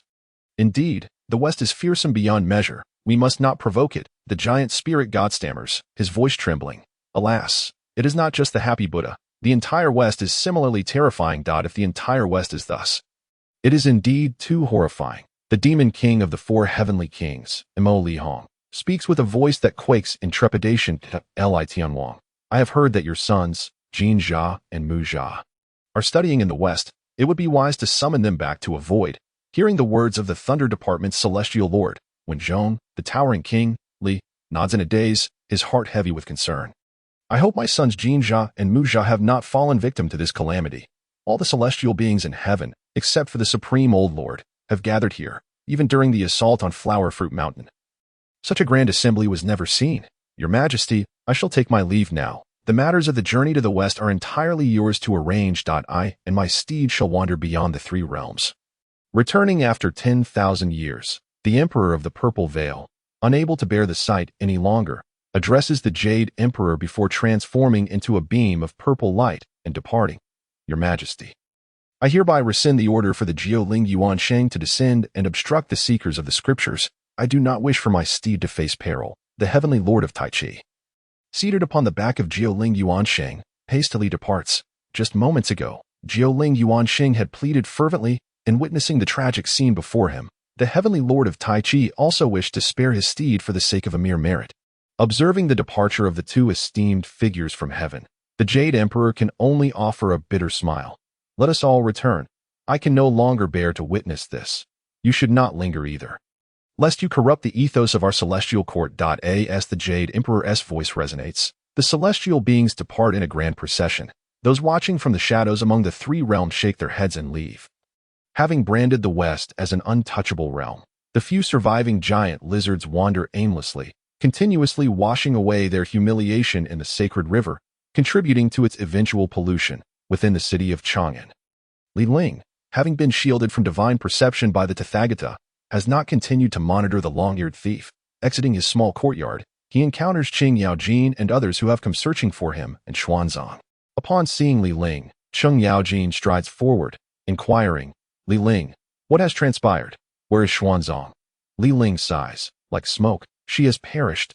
Xuanzang has taken her corpse and vanished. Cheng Yaojin, taken aback, notices Li Ling's sorrowful demeanor and refrains from further questioning. In the imperial palace, the anxious assembly awaits news, and upon seeing Li Ling, Cheng Yaojin, and Wei Qigong return, they hastily approach. Fang Xianling, noticing the absence of Xuanzang, feels a tightening in his chest and asks, "Where is my son Xuanzang?" Only then does Li Ling recount the events to the assembly. Upon hearing, Emperor Li Er slams his fist onto the table in a fit of anger. How outrageous! Do they truly believe the human race can be trifled with? They have brutally harmed dozens of young maidens in Chang'an. Summon the court. From this day forth, we shall eradicate the Buddhist sect. Hearing this, Long Sun Wujia steps forward to counsel. Your Majesty, you must not act hastily. The Buddhist sect is powerful, and to eradicate them now could incite chaos in our great Tang. Wujia, the Buddhist sect has already encroached upon my domain, harming my subjects. Shall I remain indifferent? Du Ruhui hastily interjects. Your Majesty, the matter of eradicating Buddhism requires careful deliberation. We cannot rush into it. Humph. If I do nothing, what face do I have to be a ruler of the mortal realm? Li Junxian, heed my command. Immediately cleanse the temples surrounding Chang'an, and the spoil shall be deposited into the national treasury. Stop. Li Ling's voice rings out, and Emperor Li Er turns his gaze upon him. His eyes flashing with authority as he coldly states, Li Ling, do you also seek to obstruct me? In this moment, the aura of royalty emanating from Li Er causes even Li Ling to momentarily falter in breath. With a sigh, he replies, I dare not. If your Majesty wishes for the Tang to flourish, there must be laws to follow. I have compiled a list of temples harboring corruption. Your Majesty may use it to seal them and punish the monks. Li Ling presents a meticulously gathered list of evidence to Li Er. Upon glancing at the document, Li Er trembles with rage. Very well. How is it that I was unaware of such heinous deeds committed by the Buddhist sect beneath my nose? Where is Li Junxian? I am here. According to this list, seal all these temples and interrogate all monks strictly. Anyone involved shall be executed, while the rest shall be exiled. As Li Er speaks, he flings the list into the air, and Li Junxian quickly catches it, turning to leave in haste. In a single night, nearly all temples surrounding Chang'an are left in ruins. As Li Er gazes upon the figures reporting back with the though born of the innate human race, his foundation is still incomparable to those primordial powers. Furthermore, the reward of the soul-condensing pearl has given Li Ling a sense of clarity. Without further hesitation, he activated the pearl and began to gather his ethereal soul. In addition to the soul-condensing pearl, the system also bestowed upon Li Ling a treasured artifact, the Chaos Bell. With this bell, as long as he ascends to the rank of De Luo Golden Immortal during an era when saints do not manifest, no one shall pose a threat to him. However, the final reward from the system left Li Ling somewhat perplexed. A book, devoid of any text, the purpose of which he could not discern at present. Without dwelling on it further, he tucked it away and slowly vanished from the room, making his way to the heavenly court.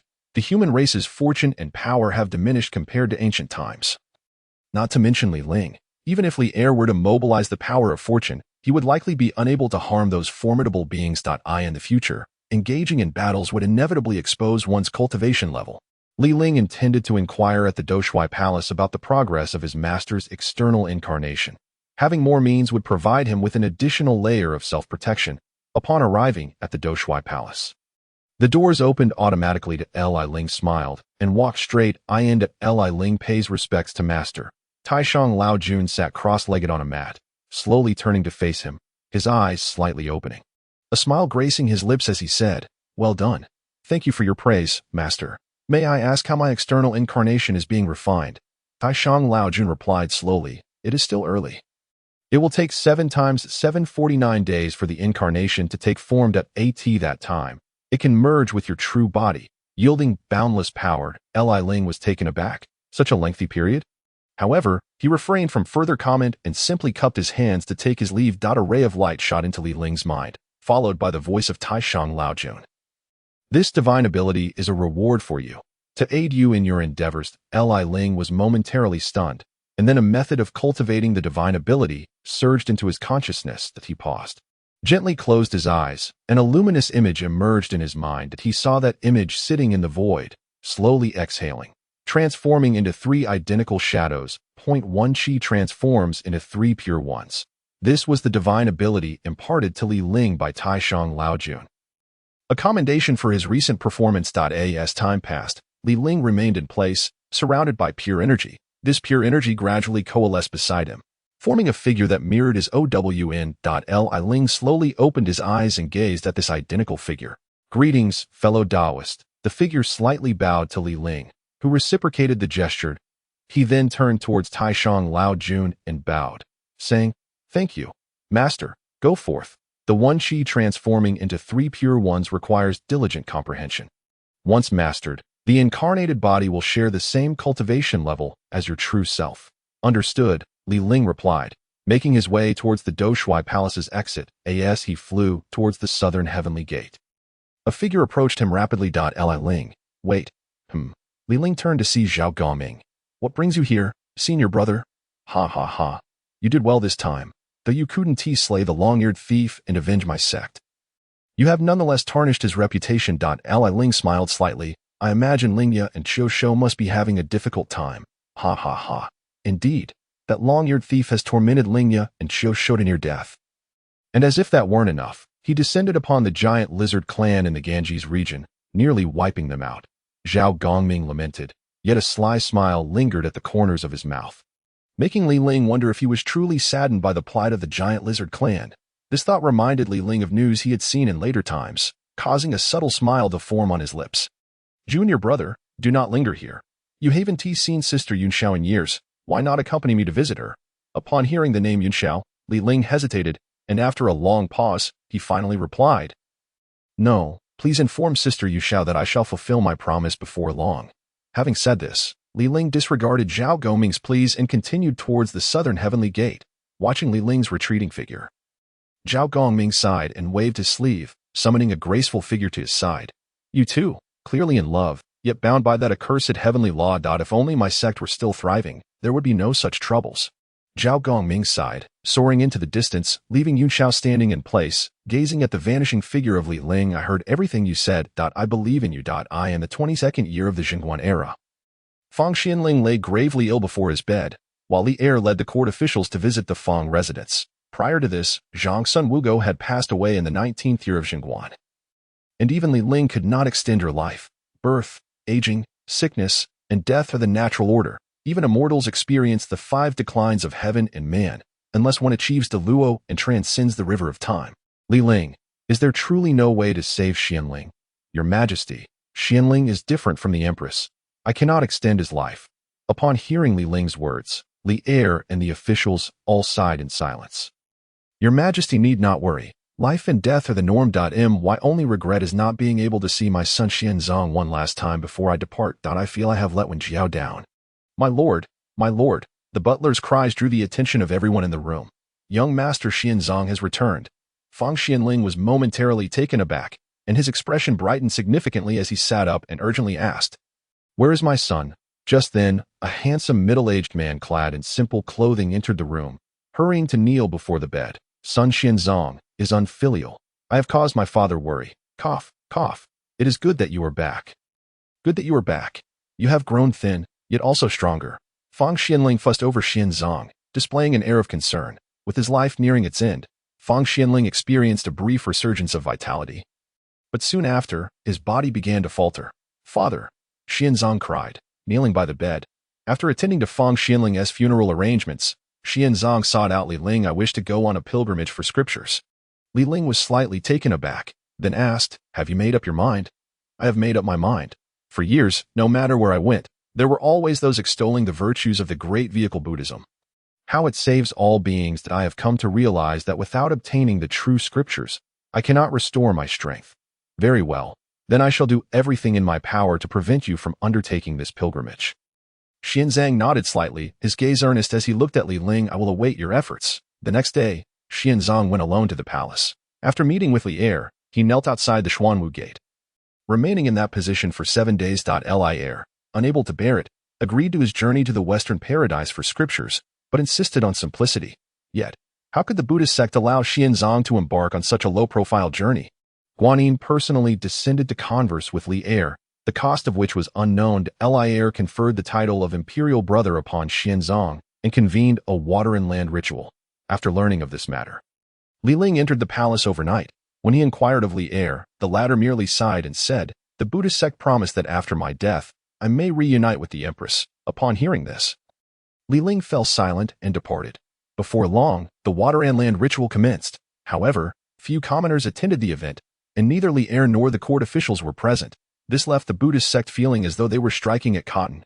All of this was thanks to Li Ling's current actions, offering the curved plow, salt-making methods, and paper-making techniques. Now, the common people of Chang'an lived in prosperity, well-fed and warmly clothed, naturally less inclined to yearn for the pilgrimage.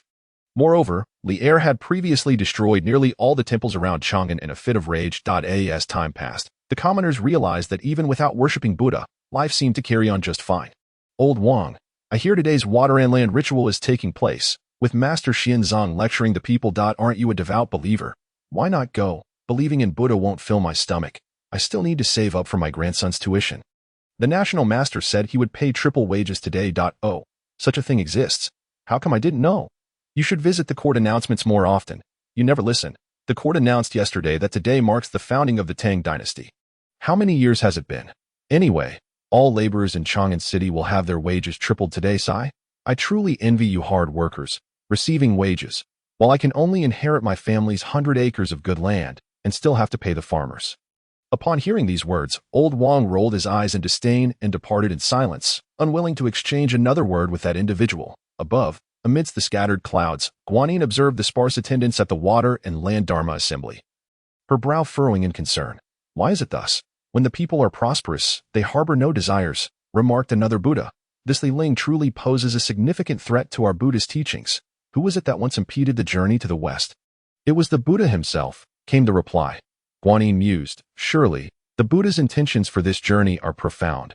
Once I manifest my true form, the faithful shall flock to me."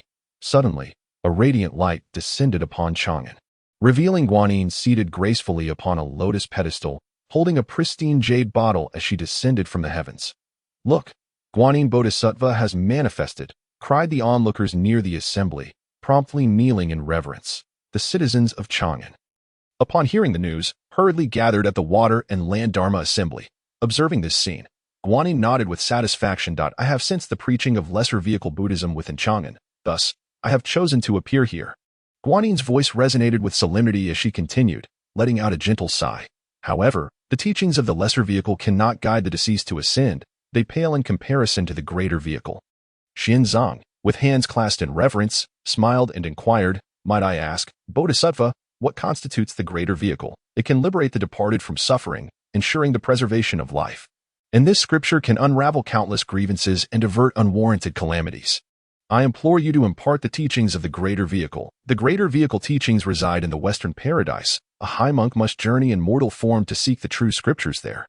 Would you, Xianzong, accept this task?" Guanyin anticipated Xianzang's immediate agreement, yet to her surprise, he responded, "Bodhisattva, does the greater vehicle allow for the resurrection of those who have met untimely ends? Can it bring justice to the wicked?" Guanyin paused, slightly taken aback, yet quickly replied, "Indeed, the greater vehicle scriptures possess boundless efficacy. You will understand upon reaching the Western paradise to acquire the true teachings." Xianzong, smiling, said, "I request that the young women harmed by the demon monk over a decade ago be resurrected, and that the demon monk be punished. I am unable to intervene. All of this is predestined. Since all is predetermined, what use is the greater vehicle scripture?" Xianzong exclaimed, his demeanor becoming frenzied. After a fit of laughter, he added, "I, a humble monk, am willing to journey to the Western paradise to seek the true scriptures." Guanyin, observing Xianzang's behavior, furrowed her brow, sensing something amiss, yet she was unable to discern it. Nonetheless, Xianzang's agreement to retrieve the scriptures was a matter of completion. Li Ling, amidst the crowd, contemplated quietly, pondering whether Xianzong had succumbed to madness. It reminded him of a certain bodhisattva in the Buddhist realm who had also fallen into madness due to a woman. Suddenly, Li Ling recalled that bodhisattva and called out, "Guanyin, do you still remember Jiejiao? Since our Buddha is compassionate and the greater vehicle possesses limitless efficacy, why does the Buddha not allow Ashio to be resurrected?" Li Ling's words were a mere test of Guanyin to ascertain whether this world recognized the existence of Jiejiao. After all, the tales he had heard in his previous life about the journey to the West were fabricated. Yet, Li Ling thought, The very fact that he had crossed over was akin to fabrication. The mention of Jin Naoyuo caused Guanin's expression to falter, revealing her astonishment that someone still knew that name. This moment of surprise did not escape Li Ling's notice, and he felt he had found his answer. Our Buddhist sect does not acknowledge the bodhisattva you speak of, Dado. Is that so? But I never claimed he was a bodhisattva. Perhaps I was referring to an arhat, Li Ling said with a hint of mockery, causing Guanin to frown. Impudence, Li Ling. Do not muddle the discourse, since Xianzong has agreed to seek the scriptures. The Water and Land Dharma Assembly has reached its conclusion, and I shall bestow upon Xianzong 3 treasures. With a wave of her hand, a robe, a Zen staff, and a purple gold bowl appeared before Xianzong. Seeing this, Xianzong remained unmoved, his expression serene as he inquired, Bodhisattva, who exactly is Jin Naoyuo? Guanin sighed softly and replied, Xianzong, Jin Naoyuo is a traitor to the Buddhist sect. The journey for the scriptures will be perilous. I have arranged for 3 highly skilled disciples to accompany you for protection, and you shall meet them in due course. Li Ling, observing Guanin's avoidance of the topic of Jin Naoyuo, spoke up with a smile. Jin Naoyuo was a bodhisattva of the Buddhist sect. Years ago, the Tathagata sent him to the southern region of Shinyo Hajo, to the Apaman sect, to spread the teachings. The Apaman sect set forth 3 trials, stating that if he succeeded, he would be allowed to preach there. As Li Ling recounted this, he noticed Guanin's expression darkening, yet he paid no mind and continued. The 3 trials were to guide 9 generations of courtesans, 9 generations of villains, and 9 generations of thieves. Guanin, am I correct? At this, Guanin's demeanor shifted from her previous benevolence to a cold tone. And if so, what of it? Li Ling, do you truly wish to oppose our Buddhist sect? Even if you are fated to obstruct the quest for the scriptures, do you believe I cannot deal with you? Ha ha ha ha. Would you like to taste the repercussions of the heavenly decree? Li Ling retorted. Guanin huffed in indignation and quickly sent a message to the Buddha in the void, urgently reporting the matter to the Tathagata. Li Ling, noticing the Buddha's swift departure, remained unfazed. He had little faith that the Tathagata would dare risk the backlash of the heavenly decree to eliminate him. The bodhisattvas and arhats of the Buddhist sect were all quite self-preserving, especially here in Chang'an, the capital of the human realm, shrouded in auspiciousness. The surrounding citizens, witnessing their national teacher confront Guanin directly, were at a loss as to which side to take. Naturally, they leaned toward their national teacher, yet they were also wary of Guanin's formidable presence. After successfully guiding the Fifei Lu and the Heavenly Dao, Jin Naoyuo found himself struggling with the courtesan A Xiao. Guanin interjected, addressing Li Ling, Li Ling, I could report your past misdeeds to the Buddha, and let bygones be bygones. Shall we leave this matter be? Li Ling glanced at Guanin, continuing to smile. One night, Jin Naoyuo arrived at A Xiao's chamber. A Xiao was startled and asked, Master, why have you come? Jin Naoyuo replied, You may consider me a breeze, here to converse with you. When Jin Naoyuo learned of A Xiao's desire to find a man who could make her tremble, silence, Guanin roared, cutting off Li Ling's tail in anger. Why may I not continue? Did not the Buddha say that there is nothing one cannot speak of? What are you afraid of, Bodhisattva? The Water and Land Dharma Assembly has concluded. The people still have work to attend to. Did you not state that today, in Chang'an, all labor would be compensated at triple the rate? Do you lack the means to pay, resorting to fabricating tales to detain the populace? Ha ha ha ha. Guanin, do you presume I, Li Ling, am someone to be trifled with? The stories are readily available. Why would I need to fabricate them? Moreover, I have not compelled anyone to stay. Those who do not wish to listen may leave at their leisure. As soon as Li Ling finished speaking, Guanin quickly called out, The Water and Land Dharma Assembly has concluded. All believers, please depart and do not listen to Li Ling's nonsense. However, contrary to Guanin's expectations, none of the citizens moved to leave. Their eyes were filled with anticipation as they turned toward Li Ling. Some ruffians who had come merely to observe, hoping for a chance to profit, shouted, And then what? What happened next? Did Jin Naoyuo make A Xiao tremble? Upon hearing this, the surrounding citizens echoed. National Li Ling turned to Xianzong, who had posed the question, and calmly remarked, You already possess the answer in your heart. Why then do you ask? The monk replied, I wish to hear the national master articulate it. Xianzang's hoarse voice seemed to resonate with an undercurrent of unwillingness. Very well. If you wish to hear it, then I shall tell you what the Buddha said. Silence. Guanin interjected sharply, a beam of Buddhist light shooting toward Li Ling. Though Li Ling had anticipated this, he underestimated Guanin's prowess, enveloped by the power of the Buddhist light. He felt an indescribable reverence for the Buddha swell within him. Gradually, his hands came together in prayer, and a look of profound veneration graced his face. Boom! The chaotic bell within him trembled lightly. And Li Ling abruptly awakened from this state of reverence, cold sweat trickling down his brow. That was close. He almost succumbed to enlightenment had it not been for the chaotic bell he had summoned earlier. Guanin's methods were truly formidable, far surpassing those of the long-eared thief. Seeing Li Ling remain untransformed, Guanin was taken aback and exclaimed, "You have not been rendered powerless. No, that cannot be. You are merely immortal. Speak. What treasure do you possess that can withstand my enlightenment?" "Heh, what do you think it is?" Li Ling replied with a smirk. "Guanin, you dare to enlighten me? Come at me." "Humph," Guanin snorted coldly. And a more intense beam of Buddhist light surged toward Li Ling once again. The chaotic bell within him trembled once more, and in a moment, the light dissipated, leaving Li Ling unaffected. "Your cultivation is rather lackluster.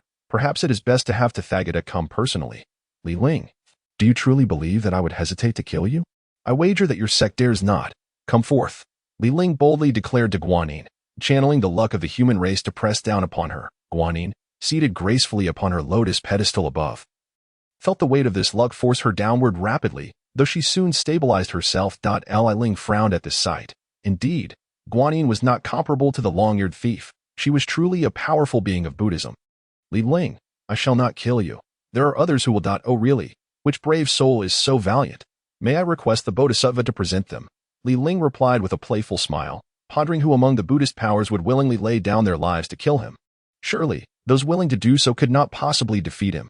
"Are you jesting, Bodhisattva? I assume Tathagata has sent someone here already. Why not reveal yourself? I am curious to see which familiar face it is." When Guanin remained silent, Li Ling laughed heartily. "Since they have arrived, why not show themselves? Is it Maitreya or the medicine Buddha, acting coy like a bashful maiden?" He, Li Ling, it has been some time since we last met. You certainly kept your senior brother on his toes back then." Upon hearing this voice, Li Ling furrowed his brow and turned his gaze toward the figure appearing in the sky. "You, the long-eared thief? To have recovered so swiftly in such a short time, Tathagata truly spares no expense. This is all thanks to my junior brother. Today, your senior brother has come to send you on your way." "Ha ha ha, long-eared thief, when did you become so valiant? Are you not afraid of death? This is not your usual style. That is not something you need to worry about. The Buddha has his own arrangements." Hearing the long-eared thief's words, Li Ling pondered slightly. It seemed that Tathagata or some sage had offered the long-eared thief an irresistible benefit. Otherwise, given his cowardly nature, he would never have willingly served the Buddhist sect. "Haha, even so, long-eared thief, it is not that I underestimate you. Do you truly believe you can kill me? Do you wish to battle the giant lizard clan again?" Upon mentioning the giant lizard, the long-eared thief's expression twisted in rage, and he shouted, "Be silent. If it were not for you, how could I be in this predicament? Die." "Humph," Li Ling coldly snorted, channeling the power of luck toward the long-eared thief. In an instant, the long-eared thief's movement faltered, but he quickly regained his composure and unleashed a beam of Buddhist light toward Li Ling. Caught off guard, Li Ling was propelled backward by the force of the attack, yet the chaotic bell within him mitigated most of the damage. Even so, he was injured, and blood trickled from the corner of his mouth. Li Ling, did you think I had no defenses against your manipulation of human luck?" Li Ling's eyes shimmered with golden light as he peered through the clouds above. "To all of you, since you have come, why not reveal yourselves? Are you all cowards? Is this the caliber of individuals from the Buddhist sect?" As soon as he finished speaking, several figures materialized in the sky. The Buddhist sect truly holds me, Li Ling, in high regard. The 4 great bodhisattvas and the 18 arhats have all arrived. Tathagata is determined to end my life. Li Ling, I see that you have a connection with the Buddha. I am in need of a protector. If you are willing to follow me, I shall spare you today. Begone." Li Ling shouted vehemently at Manjushri Bodhisattva. "Humph, you are ungrateful. If that is your stance, do not blame us. Li Ling, my Bodhisattva is only looking out for your best interests. If you join the Buddhist sect, we can rekindle our brotherly bond. Would that not be delightful? Jiejiao, you are quite satisfied with the predicament that the long-eared thief has placed you in. But as for me, I shall not benefit from such a betrayal. Your brother only seeks your well-being. Regardless, it is better than facing death. Today, the powerful beings of Buddhism have gathered. What will you do?" Jiejiao is correct. Li Ling, for the sake of our past camaraderie, if you are willing to embrace the Buddha, we are willing to vouch for you before the Buddha.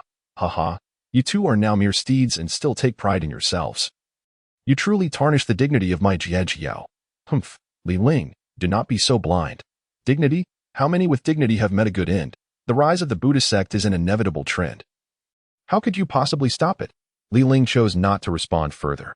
There was no point in reasoning with these spineless individuals, so he quietly focused on recovering from his injuries, seeing Li Ling's silence. Samantabhadra Bodhisattva's voice rang out. Li Ling, do not resist any longer. The happy Buddha has received instructions from the saints that if you do not submit to the Buddhist sect today, you will undoubtedly die. Humph. This is Chang'an, the territory of the human race, and moreover, the land of the Tang dynasty.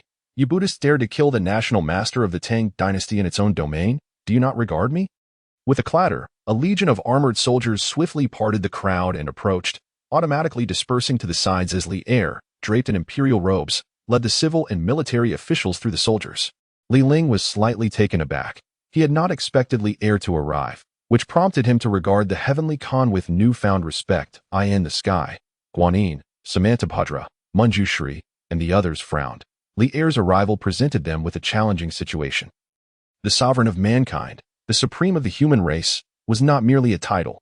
Although no emperor had cultivated since the era of the 3 sovereigns and 5 emperors, their status still equated to that of a sage. Despite the demotion of the earthly emperor's title from king to son of heaven after the Tongtian incident, it was not something they could casually erase. Though they harbored trepidation, Li Er had no cultivation and could not pose a substantial threat to them. Guanyin turned to Li Er and spoke. Tang Emperor, this is a matter between the Buddhist sect and Li Ling. Do you truly wish to oppose the Buddhist sect? Humph. The Buddhist sect? A fine sect indeed. I have already complied with Guanyin's request, appointing Xianzong as my younger brother and convening a water and land dharma assembly, permitting Xianzong to journey westward. Why then does the Buddhist sect come to my Chang'an to kill my national master? Li Ling has repeatedly opposed the Buddhist sect, and the Buddha has decreed that we come to eliminate him. I advised the Tang Emperor not to interfere. Upon hearing Guanyin's words, Li Er glanced at Li Ling with concern and murmured. The Buddhist sect is powerful. For now, let us endure. I will certainly protect you.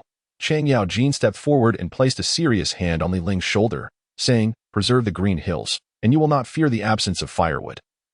Preserving your life is of utmost importance. To be honest, Li Er's actions touched Li Ling slightly, warming his heart. With a sigh, he softened his tone. The decree of heaven is upon me. This is my path. One I cannot turn back from, nor will I. Your Majesty, you should return with your men to avoid alarming the sacred presence.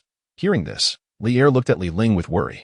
After a long pause, he said, I, Li Shimin, have fought in battles my entire life. What fear do I have of life and death? Li Ling, do not underestimate me. Even without cultivation, I will resist any who wish to harm my national master within the borders of the Tang dynasty. Soldiers, do you dare to fight? Fight. Fight. Those who offend the Tang shall be slain. Tens of thousands of soldiers simultaneously brandished their weapons, their battle cries shaking the heavens. Even the powerful beings of the Buddhist sect displayed expressions of shock.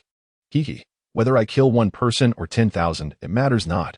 I shall die regardless. Today, I shall lay waste to this Chang'an city. The cold, twisted voice of the long-eared thief sent shivers through the hearts of all present.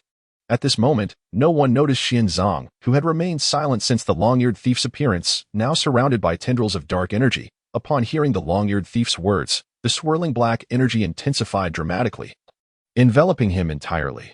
Ah. Good. Good. Today, I have truly witnessed the essence of the Buddhist sect and comprehended the profundity of its teachings. Splendid, splendid. The words of Xuanzang were more chilling than those of the long-eared thief. Sending shivers through the powerful beings above, Guanyin furrowed her brow and gazed at Xuanzang, her voice trembling as she uttered, this is not good. Xuanzang has succumbed to demonic influence. Quickly, let us join forces to suppress his malevolence. With that, Guanyin took the lead, casting a radiant light towards Xuanzang. Witnessing this, Manjushri, Samantabhadra, and the others followed suit, and the 4 great bodhisattvas collectively channeled their divine light towards Xuanzang. Before long, his clarity was restored. Seeing this, Guanyin promptly advised Xuanzang, your heart is unstable. Return and transcribe the Buddhist scriptures 100 times. All is but an illusion. Do not allow your obsessions to hinder your cultivation. Yes, I shall take my leave. Xuanzang replied, joining his palms in reverence as he bowed to Guanyin. However, the lowered head bore a peculiar expression, a fleeting shadow of darkness flickering in his eyes. When he lifted his gaze again, his face was devoid of emotion, his demeanor lucid as Xuanzang departed. Li Ling remained pensive, contemplating whether Xuanzang had truly succumbed to demonic influence. It seemed as though Guanyin and the others had purged the malevolence from him. Yet an uneasy feeling lingered, suggesting that matters were not as simple as they appeared. At that moment, the long-eared thief could no longer contain himself and struck out towards the crowd. The onlookers and soldiers suffered grievous casualties, their fortunes recoiling, countered by the divine intervention of Guanyin and her companions. Unperturbed by the karmic repercussions of slaying the human race, the long-eared thief laughed maniacally. "Look, Li Ling, today I shall eradicate them all. Ha ha ha. Are you not furious?" With another sweeping strike, he launched an attack. "Stop," Li Ling bellowed, intercepting the blow with his own, crashing into the ground of Chang'an Street. This time, Li Ling refrained from employing the power of fate, relying solely on his cultivation as a Tai Golden Immortal. Li Ling, you possess cultivation. Humph, I should have anticipated this. The long-eared thief snorted disdainfully. You have defied the Jade Emperor's decree, retaining your power.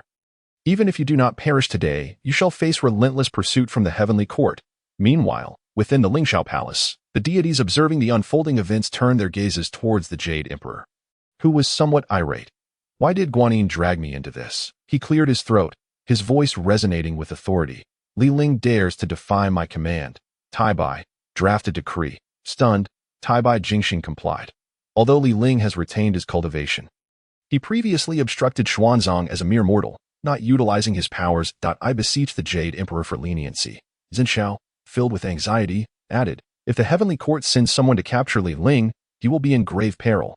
Your Highness, Sister Yunxiao speaks the truth. I implore you to show mercy.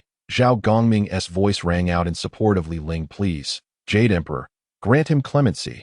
The disciples of the echoed in unison. At that moment, a celestial soldier announced loudly from outside, the Tathagata of the West has arrived. The deities were momentarily taken aback, astonished that the Tathagata had come in person, and they all turned their gaze towards the entrance of the Lingxiao Palace. The Tathagata descended, seated upon a lotus platform. Jade Emperor, you initially decreed that Li Ling abandon his powers and descend to the mortal realm. Why does he still possess his cultivation, and has even reached the Tai Golden Immortal realm? Faced with the Tathagata's inquiry, the Jade Emperor found himself momentarily speechless. He could hardly admit that his earlier words had been mere bluster. Who could have predicted that Li Ling would achieve such remarkable feats? Forcing the Buddhist sect into a corner, had he known this would transpire, he would have safeguarded Li Ling. Yet, now that the situation had escalated, the Jade Emperor needed to maintain his dignity. Responding in a solemn tone, the Buddha speaks correctly. Li Ling has indeed dared to deceive me, truly audacious. After a brief pause, the Tathagata, observing the silence from the Jade Emperor, narrowed his brow and spoke in a deep voice. Li Ling has defied the decree. I implore the Jade Emperor to enact punishment and command the celestial soldiers to descend and apprehend him. The Jade Emperor, understanding the Tathagata's cunning scheme to shift the blame onto him, thought to himself that this would preserve the Tathagata's reputation while inciting Li Ling's animosity towards the Heavenly Court. However, the Jade Emperor was no fool. He had weathered many tribulations and was adept in political maneuvering. He resolutely commanded, Li Ling has disobeyed the decree. I hereby order Kangong Domu, the three immortals of the world, the plague deity, the supreme purity heavenly sovereign, the god of fire, and the wealth god, to lead their respective forces to capture Li Ling. The Tathagata, previously smiling, suddenly stiffened upon hearing the Jade Emperor's orders. Does the Jade Emperor truly believe I do not know these individuals? After all, I was once the elder brother of the. You intend for the entire to apprehend Li Ling. I dare say they are more likely to assist him. Moreover, he wondered how the wealth god fit into this scenario. Was the Jade Emperor planning to deliver money to Li Ling? Jade Emperor, this seems inappropriate. In my humble opinion, it would be better to dispatch the formidable Li Tianwang, along with the 4 heavenly kings and Prince Neza, leading 100,000 celestial soldiers. Is the world-honored one attempting to meddle in the affairs of my heavenly court? Noticing the deities still in a daze, the Jade Emperor's expression hardened. Have I not commanded you to move? What are you waiting for? Hurry. The 3 grottos, Zhao Gongming, Wen Zhong, and the others exchanged glances and stepped forward in unison. Bowing, we shall obey the Jade Emperor's decree. The Jade Emperor felt a sense of satisfaction. No wonder the deities were so united this time, showing no signs of evasion. Go. He waved his hand, conjuring a cloud of mist. Meanwhile, within Chang'an City, Li Ling had engaged the long-eared thief in several skirmishes. Despite being shielded by the chaotic bell, the long-eared thief was still a formidable figure at the Deluo level. While he could not kill Li Ling, he nonetheless inflicted some injuries. Li Ling was also preoccupied with protecting the mortals. Otherwise, the chaos unleashed would likely reduce Chang'an to ruins. Guanyin, Samantapadra. Do you truly fear not the repercussions of karma? The cycle of cause and effect. I cannot believe you are unscathed. Though Guanyin and the others had not yet intervened, their presence was inevitably intertwined with the consequences of karma. Haha. Li Ling. This is not your concern anymore. Observe the banner. Li Ling's eyes narrowed as he beheld the artifact wielded by the long-eared thief, the Six Souls banner. This was once the treasure of my master. The Tongtian Jiejiao, entrusted to the long-eared thief. With the long-eared thief vigorously shaking the Six Souls banner, a chilling wind surged around them. Li Ling, fully aware of the banner's power, dared not delay. Otherwise, Chang'an would become a hell on earth. He summoned the chaotic bell, rapidly enlarging it to envelop the entire city. The figures of Guanyin and the others watched as a bell emerged from within Li Ling, encompassing them all. Childish tricks. Li Ling ceased these futile efforts. Unfazed by being enveloped by Li Ling's artifact, Guanyin shook her head and declared, Li Ling, you would do well to surrender, lest these mortals perish because of you. Manjushri chuckled lightly and remarked, Li Ling, why bother? You are the national master of the Tang dynasty. Do you wish to see Chang'an reduced to a hellish realm? The Buddhist figures regarded Li Ling with confidence. Convinced he had no chance of turning the tide. It was hardly surprising they were so naive. When the Eastern Emperor Tai wielded the chaotic bell across the primordial chaos, these individuals were but insignificant beings, having never witnessed its might. Meanwhile, within the Jiejiao palace, an explosive sound erupted as the alchemical furnace shattered, its lid crashing heavily against the palace above. The Taishang Laojun, undeterred by the furnace's state, peered through the void towards Chang'an. He had been observing the situation with divine perception, and upon seeing Li Ling summon the chaotic bell, even the normally unflappable Taishang was taken aback. The chaotic bell is in his possession. Alas, this will surely attract the attention of the West. It seems I can no longer remain a bystander. In Chang'an, Li Er behind Li Ling wore a worried expression, deep in thought as if resolved to make a decision. Li Ling, you must flee. Do not concern yourself with us. In the future, when I possess the power, I shall take vengeance for you and the countless citizens of Chang'an. Cheng Yaojin, hearing Li Er's words, anxiously interjected, Your Majesty, you must leave with the national master. Even if we perish, we will take a piece of the Buddhist sect with us. Ha ha. Leave, none of you shall escape today. You will all perish. The long-eared thief declared ominously from the void, realizing that at this stage, killing one was no different from slaughtering many. Silence, come down. As soon as Li Ling's voice fell, the long-eared thief was forcefully pressed down to the ground by an invisible force, creating a deep pit in the earth. Clouds of dust rose, and shortly thereafter, a beam of shadowy light shot forth from the pit, striking the bell wall with a resounding thud. The bell wall remained unscathed. And the long-eared thief, witnessing this, furrowed his brow in dismay. Once more, he shook the six-soul banner, unleashing waves of dark light upon the bell wall, yet still failing to inflict any damage. Li Ling. What manner of treasure is this? The long-eared thief bellowed, but receiving no response from Li Ling, he huffed, Guanyin, Puxian, strike together and shatter this treasure. Above, Guanyin and Puxian exchanged glances before launching their attack simultaneously, sending forth streams of spiritual power towards the bell wall. Dong, dong, dong. The sound of the bell resonated, yet regardless of how fiercely these Buddhist figures assaulted it, Li Ling's bell-shaped treasure showed no signs of injury. Guanyin, what treasure is this? It is astonishingly powerful, Puxian remarked, his brow furrowing as he looked toward Guanyin, who mirrored his concern. I do not know. Who would have thought that Li Ling possessed such a treasure?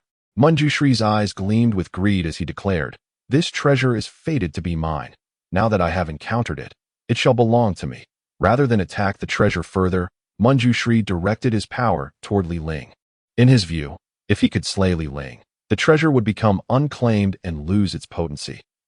Seeking death, Li Ling remained motionless, as runes materialized from thin air to counteract Manjushri's power, while binding forces suddenly enveloped Manjushri, immobilizing him in an instant.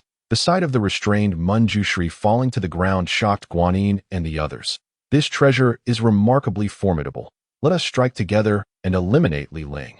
Within the Heavenly Court and the Lingxiao Palace, the Tathagata, witnessing this spectacle, changed countenance. He recognized the origin of this treasure. After all, Duobao Taoist was not renowned for nothing. The Jade Emperor also recognized it, recalling his days as the Taoist attendant. Having seen the chaos bell before, he gasped in astonishment, exclaiming, So it is the chaos bell. This is the companion treasure of the demon emperor Dongwang Tai, possessing both offensive and defensive capabilities and boundless power. Seeing the four great bodhisattvas being successively restrained by Li Ling, The Tathagata hurriedly made his way toward the Lingxiao Palace's exit. The Jade Emperor rose abruptly but hesitated, eventually sighing and sitting back down slowly. In Chang'an City, the 4 great bodhisattvas, the 18 arhats, and others from the Buddhist sect were all captured by Ling. However, Ling himself was also feeling the strain. The chaos bell was sufficient for self-preservation, but the energy required to bind so many formidable beings was draining his power excessively, leaving him unable to maintain it for long. Without further hesitation, Ling approached the long-eared thief on the ground. Long-eared thief, the past grievances must be settled today. I, Ling, shall purge the traitors for the Ling. Halt. The Tathagata's voice penetrated the bell. Yet, his words did not stay Ling's hand, who gathered his energy and, with a swift motion, struck at the long-eared thief's head. However, despite being restrained, the long-eared thief was of the Deluo realm, and the difference in their levels was significant, even though the long-eared thief was bound. His Deluo flesh was incredibly resilient, far beyond what Ling's gathered strike could penetrate. In the end, Ling's full-force attack merely left a small wound on the long-eared thief's robust form. Heh, Ling, do you think Deluo can be so easily slain? Come, give me another strike. It has been long since I felt the joy of pain. Ling, hearing the long-eared thief's taunts, remained silent, repeatedly striking at the wound.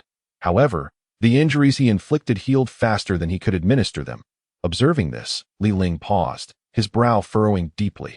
After a moment's thought, he slightly spread his fingers, channeling the resentment of the mortals who had perished due to the long-eared thief. In a brief moment, Ling once again condensed the resentment into a black dagger, which emanated tendrils of malice. Seeing this, the long-eared thief finally grew fearful and shouted, Ling, you cannot kill me. Buddha, save me. I am unwilling. Ling, do you truly wish to be irreconcilable with the Buddhist sect? Release the joyous Buddha and hand over the chaos bell. I will spare your life for the sake of our past camaraderie. Tathagata, you are quite the schemer. Night has yet to fall, and you are already dreaming. You monks delight in seizing others' possessions. With that, the black dagger swiftly severed the long-eared thief's head, as resentment relentlessly corroded his form. In that fleeting moment of the long-eared thief's demise, a golden light surged from his body, racing towards the Tathagata's direction. Thinking of fleeing? I wonder what you are relying on. But even if you have something to depend on, what of it when your primordial spirit has been severed? Come back. Ling extended his left hand, a force of attraction pulling the long-eared thief's primordial spirit back. No. Buddha, save me. All of this unfolded in the blink of an eye. The Tathagata, seeing the situation, dared not delay, unleashing streams of Buddhist power towards the chaos bell. Dong, dong, dong. The chaos bell trembled slightly, yet sustained no damage. Ling, to bind so many while enduring my attacks. Let us see how long you can withstand. 10,000 Buddhas pay homage. Suddenly, the Tathagata was enveloped in a halo of Buddhist light, forming an image of myriad Buddhas, each opening their eyes simultaneously and firing streams of Buddhist power at the chaos bell. The chaos bell rang out with a deep resonance, and Ling felt the strain. The Tathagata's assault rapidly depleted his magical energy. This cannot continue. If it does, not only will Guanyin and the others break free, but I too shall fall into peril. Reluctantly, he had to reduce the area covered by the chaos bell, encompassing only those including Li. Tathagata, has the Buddhist sect not always upheld compassion? There are many people in Chang'an City. Why not we find another place? Upon hearing this, the Tathagata frowned. That moment, the long-eared thief's primordial spirit, having transformed into his form, spoke. No, Buddha, Ling is cautious here. If we leave this place, we may find ourselves without a means to deal with him. The Tathagata fell into contemplation. The joyous Buddha was now reduced to mere primordial spirit, unable to act as the vanguard for the Buddhist sect and bear this boundless karma. The collective luck of the human race in Chang'an City could somewhat counterbalance. Yet the karma inflicted upon mortals was beyond even the Tathagata's ability to mitigate. Just as the Tathagata hesitated, a colossal hand tore through the heavens, accompanied by a voice that reverberated throughout the skies. This treasure is fated to be mine in the West. The hand swiftly grasped the chaos bell. Regardless of how Ling exerted his magical abilities, he could not regain control. His heart trembled slightly. Such a display could only be the work of a sage.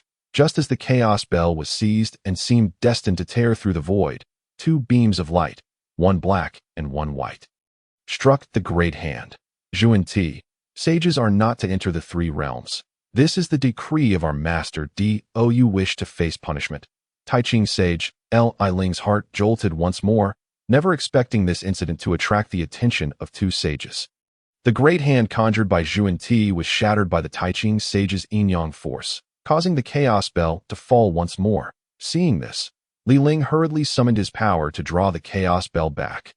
Guanyin, Puxian, slay Li Ling, the Tathagata commanded, his Buddhist hand reaching for the chaos bell, while Guanyin and the others rushed toward Li Ling at the Tathagata's behest. Halt! I, Zhao Gongming, am here. Anyone dare to harm my junior brother Li Ling? A figure in a green robe stood before Li Ling, blocking the attacks from Guanyin and the others. Soon, the three Xiaos also appeared, positioning themselves in front of Li Ling, confronting the Buddhas of Guanyin and Puxian.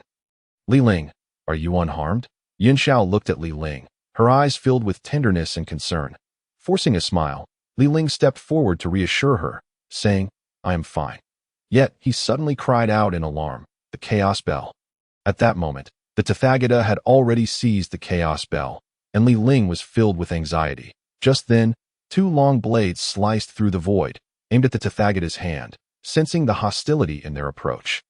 The blades radiated murderous intent, prompting the Tathagata to retract his hand in defense.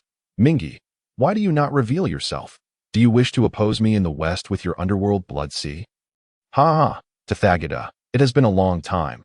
Your bravado has only grown, with sages absent. What can you do to me? The Tathagata furrowed his brow. Mingi, what are your intentions? This chaos bell is fated to be mine in the West. Haha, I know. I merely wish to borrow it for my own understanding. Once I have comprehended it, I shall naturally return it to you in the West. Humph.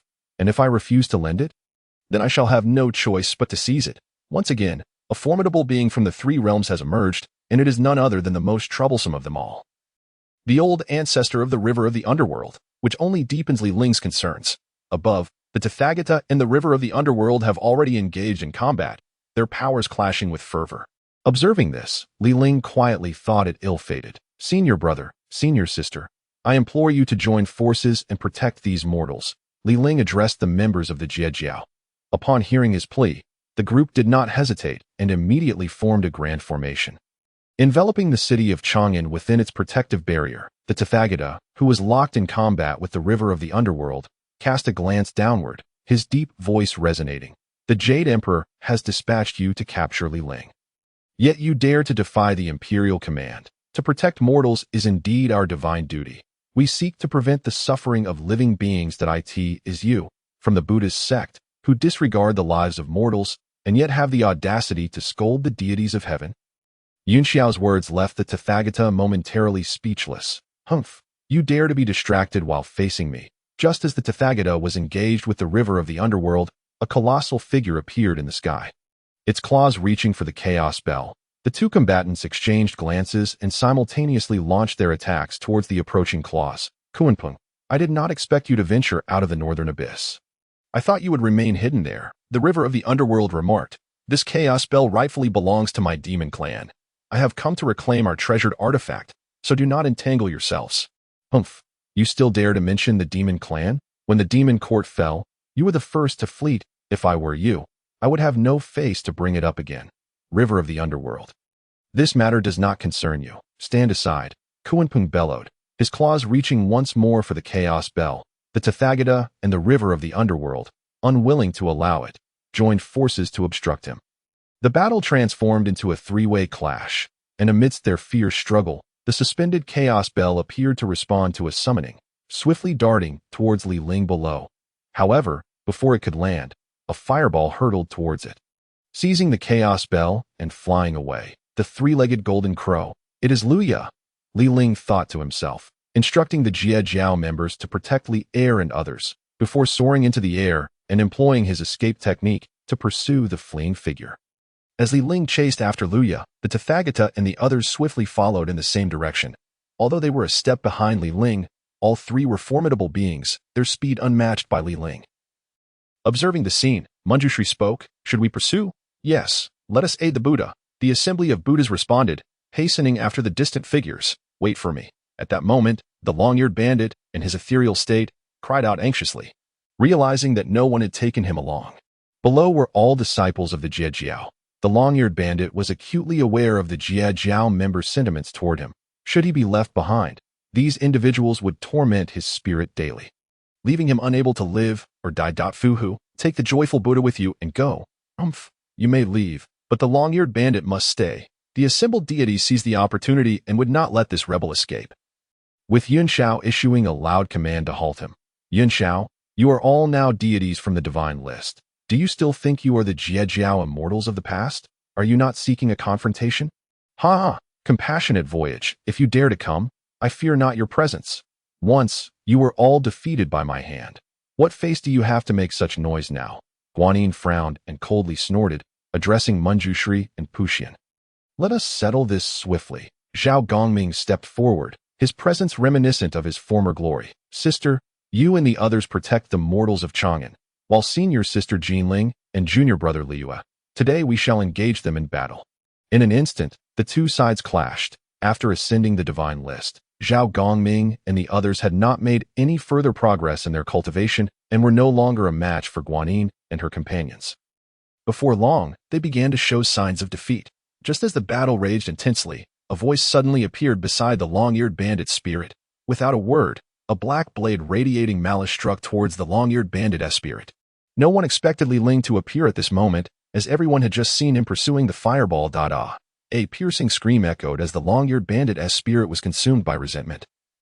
The Buddha light enveloping his spirit dimming considerably. With a flurry of strikes, Ling unleashed over 100 blades in an instant, each one striking the long-eared bandit's spirit. Guanyin and the others reacted swiftly, driving back Zhao Gongming and the others, quickly moving towards Ling and the long-eared bandit. Guanyin and Puxian simultaneously attacked Ling, who was immediately overwhelmed. Ling. Below, Yunxiao cried out, his voice tinged with despair. Seeing this, Zhao Gongming rushed to Yunxiao's side. Do not worry. That should not be his true form. The golden spirit Holy Mother also appeared beside Yunxiao, offering comfort. If I am not mistaken, it should be the three clears technique of our master Taiji. At that moment, Guanyin and Puxian furrowed their brows, realizing that it was not Ling's true form, but there was no time for further contemplation. The joyful Buddha's spirit was being eroded by resentment, and if they delayed any longer, he might truly be lost. Manjushri, you and the others escort the joyful Buddha back to Mount Lingshan. Puxian and I will go to assist the Buddha, Guanyin instructed, transforming into a beam of red light and vanishing in the direction where the Tathagata and the others had disappeared. After seizing the chaos bell, Liu sped towards the East Sea. Although Liu possessed the swift ability of the Golden Crow transformation, Kuanpeng was equally swift. Above the East Sea, facing the obstruction posed by Kuanpeng, Liu spoke solemnly. Demon Master, my father treated you well in the past. If you allow me to leave today, when the demon court is rebuilt, you shall remain a demon master. 10th Prince, the world has changed drastically. You are now of the West. Why speak such foolish words? It would be more fitting for you to entrust the Chaos Bell to me for safekeeping, as it rightfully belongs to the Eastern Emperor. The Chaos Bell is a treasure born alongside my uncle. Only my Golden Crow clan can unleash its true power. What use do you have for it? Is that so? I see that Ling of the Jiejiao wields it quite effectively.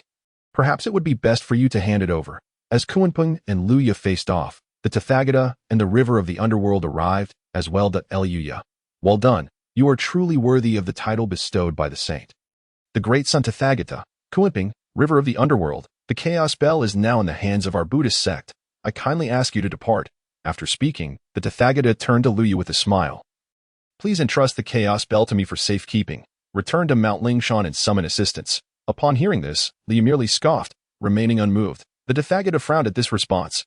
Ha ha ha ha, Tathagata, there is no need for pretense. The outcome is still uncertain. I see you monks have far too many ulterior motives. As the river of the underworld laughed mockingly, the Tathagata's expression darkened. 10th Prince, we are both of the demon clan.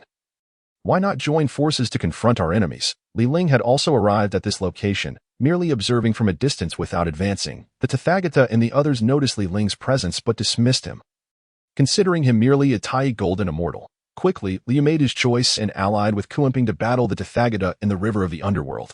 After all, he perceived that although Kuanpeng was powerful, he was but one individual, unlike the Tathagata, who had the entire Buddhist sect backing him. The fierce clash among the four quasi-saint powers stirred the East Sea into tumultuous waves, wreaking havoc on countless fish and shrimp. Within the East Sea Dragon Palace, the Dragon King trembled as he watched the palace quaking violently. 3 days passed in the blink of an eye, yet the four quasi-saints continued their fierce battle. Ling observed from a distance, seeking an opportunity to draw the chaos bell away. Presently, Ling had two paths before him. One was to seize the chaos bell and return to the heavenly court, and the other was to go to Sister Wudong. However, the prerequisite was that he must reclaim the chaos bell from these four quasi-saints. Suddenly, on the battlefield, Kunpeng, the Tathagata, and Luya joined forces to launch a collective assault on the river of the underworld. Taken by surprise, the old ancestor of the river of the underworld was instantly overwhelmed, yet this was merely one of his countless avatars. 2 blades tore through the void at the moment the river of the underworld's avatar was destroyed. After dealing with the river of the underworld, Li exchanged glances with the Tathagata and they both turned to assault Kunpeng. 10th Prince, have you truly forgotten the ties of the demon clan? Kunpeng asked anxiously. Although he was the most powerful, he could not withstand the combined assault of the two for long. Li forced a bitter smile, saying nothing, but his attacks intensified, unleashing the formidable abilities of the Golden Crow clan. He had no choice. He had just received a transmission from the saint, and what could Luya do? Within the body still lay the restraints set by Zhuan-Ti. Originally, I had contemplated utilizing the Chaos Bell to eliminate these constraints after acquiring it.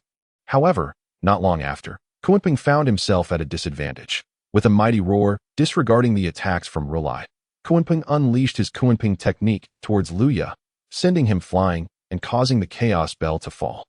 Swiftly, Kunpeng appeared beside the Chaos Bell, eager to seize it. With utmost confidence, Kunpeng believed that once he possessed the Chaos Bell, his speed would ensure that neither of them could catch up to him. Upon returning to the northern darkness, once the Grand Formation was activated, what could Rulai possibly do? Kunpeng, I see you are fated with the west. Why not join me there? Once again, a colossal hand emerged from the heavens, enveloped in strands of sacred might, instantly restraining Kunpeng. The hand reached for Kunpeng and the Chaos Bell, accompanied by a cold snort, as the Taiji sage's oppressive voice echoed. This is the second time. Zhuan-Ti, I.M.Y. Master has decreed that no sage is permitted to meddle in the three realms. As the voice resonated, the forces of Yin and Yang surged forth to strike at Zhuan-Ti's hand. Hehe, Taiji sage, I merely wish to reclaim what belongs to my Buddhist sect. This shall be the last time. The hand showed no signs of diminishing in force, and just as the Yin and Yang power was about to collide with it, a bitter bamboo shot through the void, intercepting the strike. Ha ha ha. Well done, senior brother. The Chaos Bell and Kunpeng shall now belong to our west. In the distance, Ling could only watch helplessly. The might of the sage was beyond reach. After grasping Kunpeng and the Chaos Bell, the hand did not retract but instead extended towards Ling, seemingly intent on capturing him as well. Zhuan-Ti, you have overstepped your bounds. The Taiji sage's voice thundered once more, with an even greater force of Yin and Yang racing towards the hand. The bitter bamboo trembled, dispersing the power of Yin and Yang to that moment. The Taiji diagram descended from the heavens, sending the bitter bamboo flying. However, the hand had already descended, and the Taiji diagram rushed towards Ling, poised to strike, when the bitter bamboo reappeared to block the Taiji diagram. Hey, Taiji senior brother. This Ling is also fated with our west. I shall take him with me. The fingers of the hand curled slightly, and Ling felt his body being uncontrollably drawn towards it. The mighty beings of the three realms, observing this scene, were momentarily stunned. They had not anticipated that Zhuan-Ti, a dignified sage, would dare to act against a mere Tai realm junior. This was truly a loss of face. Within the Wuzhuang temple, Zhang Yuanzi sighed deeply at the sight. What a pity for this disciple of the Jiejiao. Alas, Hong Yun, I know not when I shall avenge you. The disciples of the Jiejiao, including Sanshao, watched with worry and sorrow as Ling was about to be captured by the sage. Yun Xiao felt her body weaken, but thankfully Qiong Xiao and Bai Xiao supported her, tears streaming down her face. Ling, you said we would soon be together. You promised to marry me. You said, Yun Xiao murmured, her voice filled with despair, while the others were at a loss for words to offer comfort. Zhao Gongming's expression was somber, his tone laced with unwillingness. Sages, again with the sages. To remain non-saint is to be but an ant. The golden spirit Holy Mother also sighed softly, her face reflecting sorrow. Deep within Mount Li, in a cavern, the seated Wudong Holy Mother revealed a glimmer of hatred in her eyes. Master, Wudong is powerless to protect the Jiejiao completely. But fear not, Master, if Ling is captured by the Buddhist sect, I shall certainly seek an explanation from them. A surge of killing intent emanated from the Wudong Holy Mother, enveloping the entire region of Mount Li, causing birds and beasts to tremble in fear. In the Heavenly Court, within the Lingsha treasure hall, the Jade Emperor sighed lightly, his gaze cold, lost in thought. The other gods, whether from the Qianjiao or Jiejiao, felt a sense of shared sorrow at the demise of a rabbit or the death of a fox. On Kunlun Mountain, within the palace of the West Queen Mother, a woman of exquisite beauty, graceful and noble, swayed slightly at the sight. Parting her crimson lips, she found herself at a loss for words. After a long pause, a chilling voice emerged. From this day forth, no one from the Buddhist sect is permitted to enter within 10,000 miles of Mount Kunlun. Those who trespass shall face death. Understood. The female immortals behind her, though uncertain of their mistress's reasoning, complied with her command. Guanyin and Puxian, hastily making their way towards the East Sea, slightly slowed their pace. Guanyin, with the sage intervening. Ling is destined to be captured. Once he returns to the Buddhist sect, I shall ensure he is thoroughly trained. Since we are to be fellow disciples in the future, let us not go too far, lest we attract unnecessary gossip. Of course, within the three realms, no one believed Ling could escape from the grasp of a sage. Even Ling himself understood that today, he was likely doomed. It was not that Ling was careless. He simply had not anticipated Zhuan Ti's audacity to defy the will of the Dao ancestor in the current situation. Even if Ling wished to self-destruct, it was impossible. The Heavenly Dao is unjust. Zhuan Ti, you shameless wretch, how dare you defy the Dao ancestors' decree and meddle in the three realms? Ling shouted, and with a puff, a mouthful of blood spewed forth. Brat, a sage must not be insulted. The hand seized Ling and retreated into the void. Zhuan Ti, do you truly believe I cannot take action? At that moment, a streak of azure light descended from the heavens, swiftly severing Zhuan Ti's hand. As the voice of the Tongtian resonated, with Zhuan Ti's hand severed, Ling, Kuanping, and the chaos bell became visible. Seeing this, Ling hurriedly summoned the chaos bell back into his body, just as the hand dissipated. A flick of a finger sent a beam of light towards Ling. The light entered his body, causing him to spew blood, plummeting like a kite with its string cut into the East Sea. Seeking death, the azure light that severed Zhuan Ti's hand slashed through the void, its sword energy piercing the heavens, and a muffled groan echoed from the void above. The Taiji diagram successfully sent the bitter bamboo flying, which had originally emitted a gentle glow but now appeared utterly dim. The azure light, seemingly unsatisfied, unleashed another sword beam towards the west. R'ai was taken aback, fully aware of Tongtian's temperament. This sword beam was surely aimed at Ling Mountain. Without further thought, he hastily sped towards the western Ling Mountain, fearing that if Tongtian were displeased, he might also be struck down. Luya and Kuanping, witnessing this, swiftly fled into the distance as the azure light dissipated, revealing a long azure sword. It was the Qingping sword, the treasure of the Tongtian. The sword transformed into a streak of flowing light, heading towards the spot where Ling was plummeting into the sea. All disciples of the Jiejiao, heed my command. From this day forth, Ling shall be the leader of the Jiejiao. To see Ling is to see me. The voice of the Tongtian reverberated throughout the three realms, shaking all who heard it. Yet, Ling, in his unconscious state, remained oblivious, rapidly sinking towards the seabed of the East Sea. The Qingping sword had already entered Ling's body, and just as he was about to submerge into the depths, a gigantic turtle appeared, lifting Ling and swimming towards the Dragon Palace of the East Sea. Inside the Dragon Palace, the enormous turtle slowly entered, settling within. Reporting to the Dragon King, I have brought Ling. The Dragon King gazed at the unconscious Ling on the back of the turtle, commanding, take good care of him, and inform me immediately when he awakens. The sea maidens nearby hurriedly approached to assist Ling and make him comfortable. Father, why save this person? A gentle voice inquired, belonging to a lovely girl with two horns adorning her head. Third princess, you may not understand, but Ling is now extraordinary, appointed as the leader of the Jiejiao. Though the Jiejiao is scattered, many of the deities in the Heavenly Court, as well as several powerful beings, hail from the Jiejiao. The words of the Turtle Prime Minister are correct. My father merely wishes to cultivate good relations, providing our dragon clan with more opportunities. Hearing her father's and the Turtle Prime Minister's words, the little dragon girl nodded, though with a hint of confusion.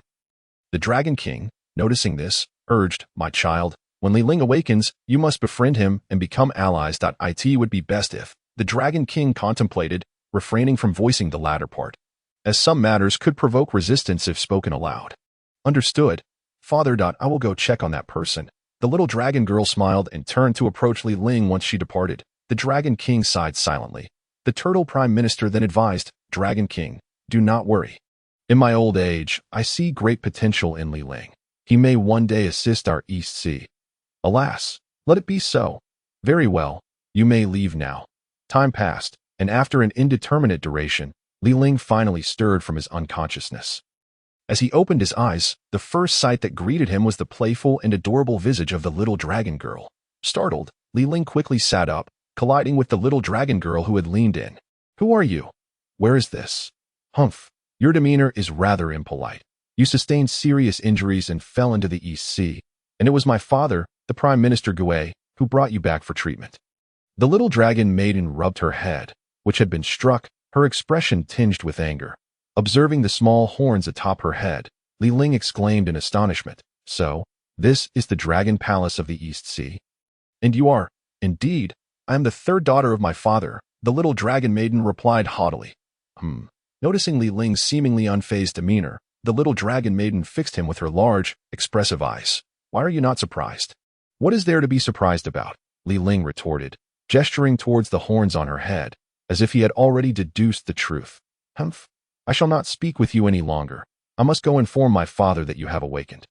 As the little dragon maiden departed, Li Ling struggled to sit up, crossing his legs in a meditative posture and probing into the condition of his body. Upon investigation, a bitter smile crept onto his face. It was truly a stroke of luck that he had survived his injuries. Had he not swiftly absorbed the chaos clock to mitigate the majority of Zhuan Ti's attacks, he would have surely perished. The might of a sage is not to be trifled with. At present, he found himself devoid of all magical power, with his dantian and meridians grievously damaged. Moreover, the residual Buddhist energy from Zhuan Ti continued to erode him. Just as Li Ling was assessing his bodily condition, a voice called from outside, Li Ling, my father has come to see you. Li Ling opened his eyes and turned towards the sound, seeing the little dragon maiden enter first. A smile gracing her face. Following closely behind was an elderly man with graying hair and beard, adorned in lavish brocade robes, emanating an aura of authority. Seeing this, Li Ling, despite his injuries, slowly rose to his feet and clasped his hands in salute, saying, I pay my respects to the Dragon King. Noticing Li Ling's humility, the Dragon King of the East Sea responded with a smile. There is no need for formalities, for it is a fortuitous encounter. Master, what master do you speak of? Li Ling inquired, his confusion evident. The Dragon King chuckled, You may be unaware, but during the battle above the East Sea, your prowess did not escape my notice, were it not for. The Dragon King hesitated, refraining from naming Zhuan Ti directly. At a critical moment, the chinkping sword appeared, severing the hand of the Buddha, followed by another strike aimed at the Spirit Mountain. And the sage of the upper clear announced to the three realms that you are to be the master of the Jiejiao sect. Li Ling was momentarily stunned, realizing that his master had indeed passed the mantle to him. A bitter smile escaped his lips as he felt the weight of responsibility grow heavier on his shoulders. At that moment, the residual Buddhist energy within him surged again, and he coughed up a mouthful of blood, which upon closer inspection, shimmered with a hint of golden Buddhist energy before dissipating. Li Ling. What is wrong? The little dragon maiden asked, her brow furrowed with concern. Cough, cough. It's nothing. The lingering energy of that old rogue Zhuan Ti remains within me. I just need to rest a while. The Dragon King furrowed his brow and stepped forward. Gripping Li Ling's wrist to assess his condition, his expression turned grave as he gazed at Li Ling with a complex look. Li Ling, I am afraid I cannot assist you with your injuries. Alas, unless we can expel the Buddhist energy from your body, there may be a threat to your life. Upon hearing this, Li Ling's face betrayed no emotion, leaving the Dragon King momentarily taken aback. For a common individual to endure such injuries would typically evoke despair, yet Li Ling remained remarkably composed. Dragon King, I have a request. I wonder if it could be accommodated. Speak freely. Master L.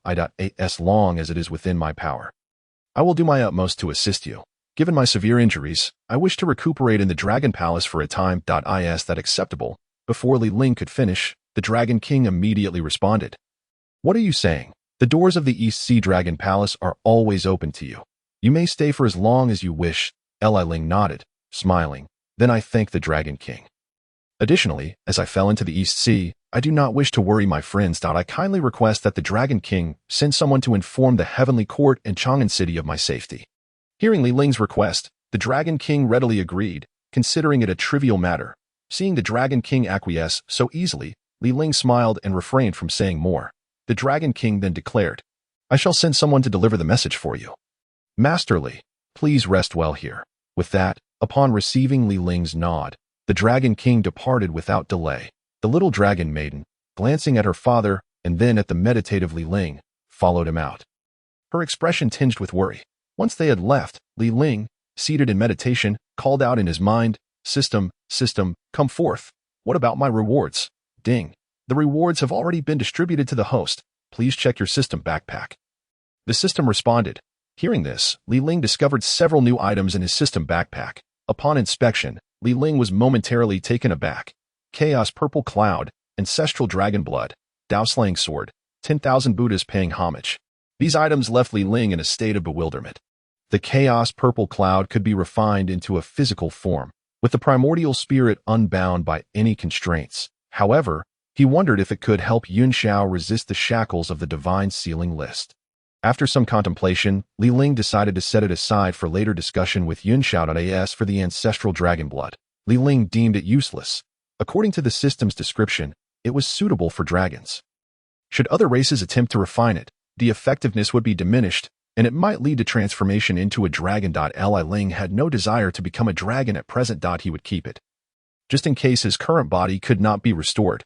The item that pleased him most was the Dao Slaying Sword, aptly named for its ability to sever even the Heavenly Dao, provided his cultivation kept pace.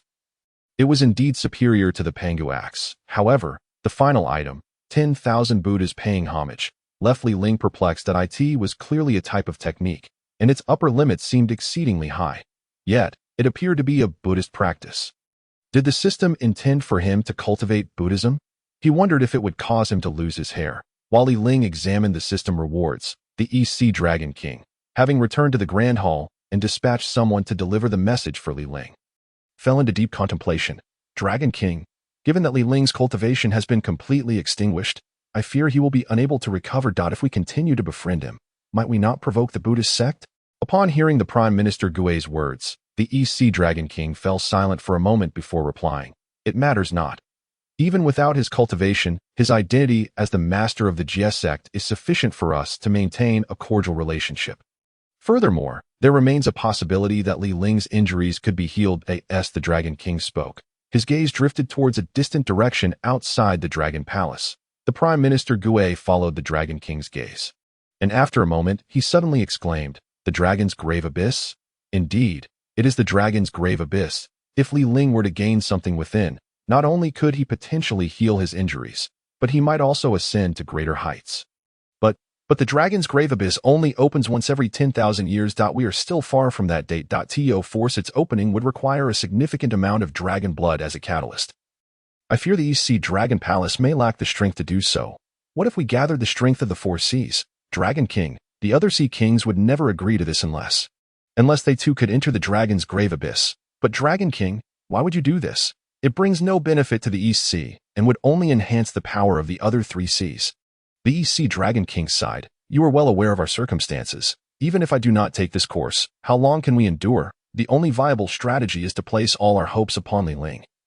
Heavenly Court, Buddhist sect. Do you wish to be mere steeds for those deities, carting them around? Or perhaps to be served as a delicacy upon their table? Upon hearing the Dragon King's words, Prime Minister Gui fell silent. And the Dragon King continued, You shall personally convey the message to the other three seas in half a month, before the Dragon's Grave Abyss. We shall offer a sacrifice of dragon blood to open the abyss. Li Ling remained entirely unaware of the East Sea Dragon King's plans, as he tirelessly endeavored to restore himself. Yet, his efforts were in vain. He could do nothing against the saintly power left by Zhuan-Ti. This was not merely residual Buddhist energy, it contained profound principles as well. What to do? The chaos purple cloud seemed useless. The ancestral dragon blood appeared to offer no benefit, and as for the Dao Slaying Sword, was he to inflict a wound upon himself? Upon reaching this thought, Li Ling couldn't help but shake his head, setting aside whether the Dao Slaying blade could sever the Buddha power containing the principles of the Dao within himself. Even if it could, he would likely be finished. Contemplating this, Li Ling's mind drifted to the vision of Wanfo Chaozong. As he delved deeper into the observation, he found himself entranced in a profound state. Golden light flickered around his body, and the Buddha power left behind by Zhuan-Ti within him was gradually refined. After an indeterminate period, Li Ling finally awoke from his mystical reverie. Upon opening his eyes, He was met by the curious gaze of the little dragon maiden, her large eyes brimming with wonder. What was that golden light surrounding you just now? It felt so warm. Have you regained your cultivation? Ling nodded. Having recovered somewhat, he leaned back slightly, creating some distance between himself and the little dragon maiden. Yes, there's something you need. Humph. Can't I come to see you if there's nothing going on? My father asked me to inform you that the dragon burial abyss will open in 10 days, and you are to go as well. Ling was taken aback at her words. The dragon burial abyss? What kind of place is that? Why have I never heard of it? The dragon burial abyss is the burial ground of our dragon clan's ancestors, filled with countless dangers, but also numerous opportunities. My father said there are things there that can help you recover from your injuries. So, are you going or not? Watching the little dragon maiden's eager expression, Ling hesitated to agree outright. After pondering, he asked, how long can one stay inside the dragon burial abyss before emerging? If the duration is too long, please inform the third princess to tell the Dragon King that I will not go. You really don't know what's good for you. My father has gone to great lengths to invite the other 3 sea dragon clans to open the dragon burial abyss, even making considerable sacrifices. All just to allow you entry. Ling was once again taken aback, perplexed as to why the Dragon King of the East Sea would do this. After a moment of contemplation, he said to the little dragon maiden, could you take me to meet the Dragon King? Ling was uncertain of the East Sea Dragon King's intentions and did not wish to bear this burden without cause. Follow me. The little dragon maiden turned and walked outside. Seeing this, Ling also stood up and followed her. Within the grand hall of the Dragon Palace, the East Sea Dragon King sat above, his head tilted as he seemed lost in thought. Father, Ling has arrived. At the sound of the little dragon maiden's call, the East Sea Dragon King returned to his senses and looked at the 2 approaching figures. Has the sect master completed his cultivation? Ling smiled and replied, Dragon King, please refrain from calling me sect master. Just call me Ling. I heard from the third princess that you are opening the dragon burial abyss in 10 days for my sake. The East Sea Dragon King chuckled and shot a glance at the little dragon maiden. Alas, I didn't intend to put you in a difficult position, but it seems my daughter cannot keep her mouth shut. Humph. Father, what's wrong with that? Our dragon palace has made such a significant sacrifice for him. Shouldn't he at least be informed? With a sigh, the East Sea Dragon King ignored the little dragon maiden and addressed Ling. The dragon burial abyss opens only once every 10,000 years. As the opening day approaches, I have gathered the 4 sea dragon clans to forcibly activate it using the blood essence of myriad dragons. Upon hearing the East Sea Dragon King's words, Ling couldn't help but furrow his brow in silence. The consequences were indeed grave. May I inquire if the Dragon King seeks anything in return? I seek a benevolent connection. If you achieve greatness in the future, ensure the safety of my dragon lineage. Seeing that Ling remained silent, the East Sea Dragon King continued, although the dragon burial abyss is fraught with peril, it is equally abundant in opportunities, which may aid you in restoring your body. After much contemplation, Ling looked at the East Sea Dragon King and said, if this journey allows for the restoration of my body and cultivation, then I will certainly safeguard your dragon lineage in the future if I possess the capability. Having expended such effort, the East Sea Dragon King was overjoyed by Ling's words, his face breaking into a broad smile.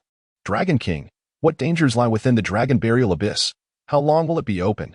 What if it closes before I can emerge? Hearing Ling's inquiries, the East Sea Dragon King responded directly. I do not possess complete knowledge of the dangers within the dragon burial abyss. However, little dragon maiden will accompany you. She should be able to mitigate many threats, but there are certain forbidden areas you must never enter. Oh. Ling glanced at the little dragon maiden, who wore an expression of don't worry. I will protect you. He then turned back to the East Sea Dragon King to inquire further. What are those forbidden areas? They are the Myriad Dragon Tomb, the Forest of Time, and the Ancestral Dragon Hall. Anyone who has entered these forbidden areas has yet to return.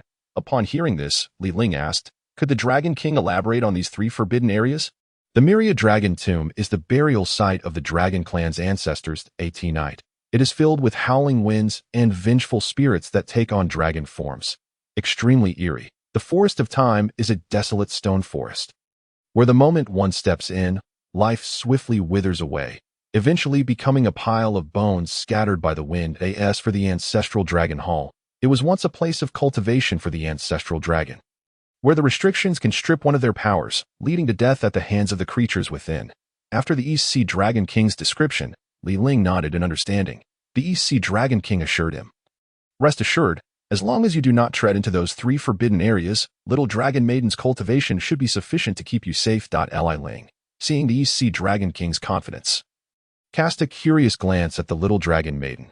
Seeing Li Ling's gaze, the little dragon maiden proudly declared, I am at the mid-stage of the Tai Golden Immortal Realm. Have no worries, just stick close to me, and I will ensure you come to no harm. Li Ling smiled at her words, but did not respond. Noticing his indifference, the little dragon maiden huffed softly. Enough, my dear dragon, no more nonsense. The time within the dragon burial abyss flows differently from the outside world. Although we are forcibly opening it now, it can only be maintained for 1 day. However, within the dragon burial abyss, a century will pass, which should provide ample opportunity for you to seek healing. The East Sea Dragon King's words immediately put Li Ling's mind at ease. It was merely 1 day in the outside world. Had the duration been longer, he would have had to consider the matter thoroughly. Remember, both of you, to return before the entrance closes. Otherwise, you may have to wait for the next opening. When is the next opening? Is there truly no other way? Li Ling couldn't help but ask the East Sea Dragon King. Indeed, after this forced opening, the 4 Sea Dragon clans will suffer a depletion of vital energy. It may not be possible to forcibly open it again for another 10,000 years. Upon hearing this, Li Ling's heart sank. 10,000 years, with 1 day outside equating to 100 years inside. Who knew how many years would pass by then? Unless a great Luo Golden Immortal could transcend the constraints of time. It was uncertain whether he would even survive until that moment. Just then, a soldier swiftly swam into the hall to report, the second prince of the West Sea, Ao Rong, requests an audience. The East Sea Dragon King frowned at this news and said in a deep voice, Let him in. The little dragon maiden couldn't help but ask the East Sea Dragon King, Father, why has Ao Rong come so early when the dragon burial abyss doesn't open for another 10 days? The East Sea Dragon King did not respond to his daughter, his expression turning grave. Ha ha ha. My dear uncle, Ao Rong pays his respects, and little sister, I hope you are well. A young man with 2 horns appeared, accompanied by several dragon soldiers. Ao Rong, the dragon burial abyss will not open for a while. You have come too early. My uncle, I have come with my father's permission to propose to the little dragon maiden. I hope you will grant your approval. Ao Rong's words left the little dragon maiden in shock as she quickly interjected, Ao Rong, who would want to marry you? Go back to your dreams. Ao Rong remained silent, his gaze fixed on the East Sea Dragon King. Ao Rong, you are too late. I have already promised my daughter to Li Ling what? The East Sea Dragon King's words left not only Ao Rong but also Li Ling momentarily dumbfounded. Just as he was about to speak, the little dragon maiden suddenly stepped forward, linking her arm with Li Ling's and smiling brightly. Ao Rong, father already promised me to Li Ling a while ago. You should head back to the West Sea. With that, she gently squeezed Li Ling's arm, her large eyes pleading with him. Alas, it was hard to refuse a favor. Li Ling sighed softly and turned his gaze toward Ao Rong. Your Highness, the Dragon King speaks the truth. You should take your leave. Ao Rong's sharp eyes bored into Li Ling, his murderous intent barely concealed. You are Li Ling, the one who faced 4 formidable beings alone over the East Sea? Did I? They were the ones who started fighting among themselves. Who spread that rumor? Li Ling was taken aback by Ao Rong's words, just as he was about to explain when Ao Rong continued. I also heard that you managed to escape from the hands of a sage. Very well. I, Ao Rong, consider myself somewhat capable. Do you dare to duel with me? You make me sound so formidable. Do you really dare to challenge me? How arrogant can you be? Li Ling thought to himself. Before he could respond, the East Sea Dragon King spoke sternly. Ao Rong, this is the East Sea, not the West Sea. You have no right to act recklessly here. Leave at once. Upon hearing the East Sea Dragon King's decree to expel guests, Ao Rong abruptly turned and strode away, yet the murderous intent in his gaze intensified. Li Ling, today you have my uncle's protection, but once we enter the dragon's grave abyss, we shall see who will safeguard you then. Watching Ao Rong's departing figure, Li Ling let out a sigh. What is this all about? I have unwittingly made an enemy. I suppose I shall owe the East Sea a favor in return.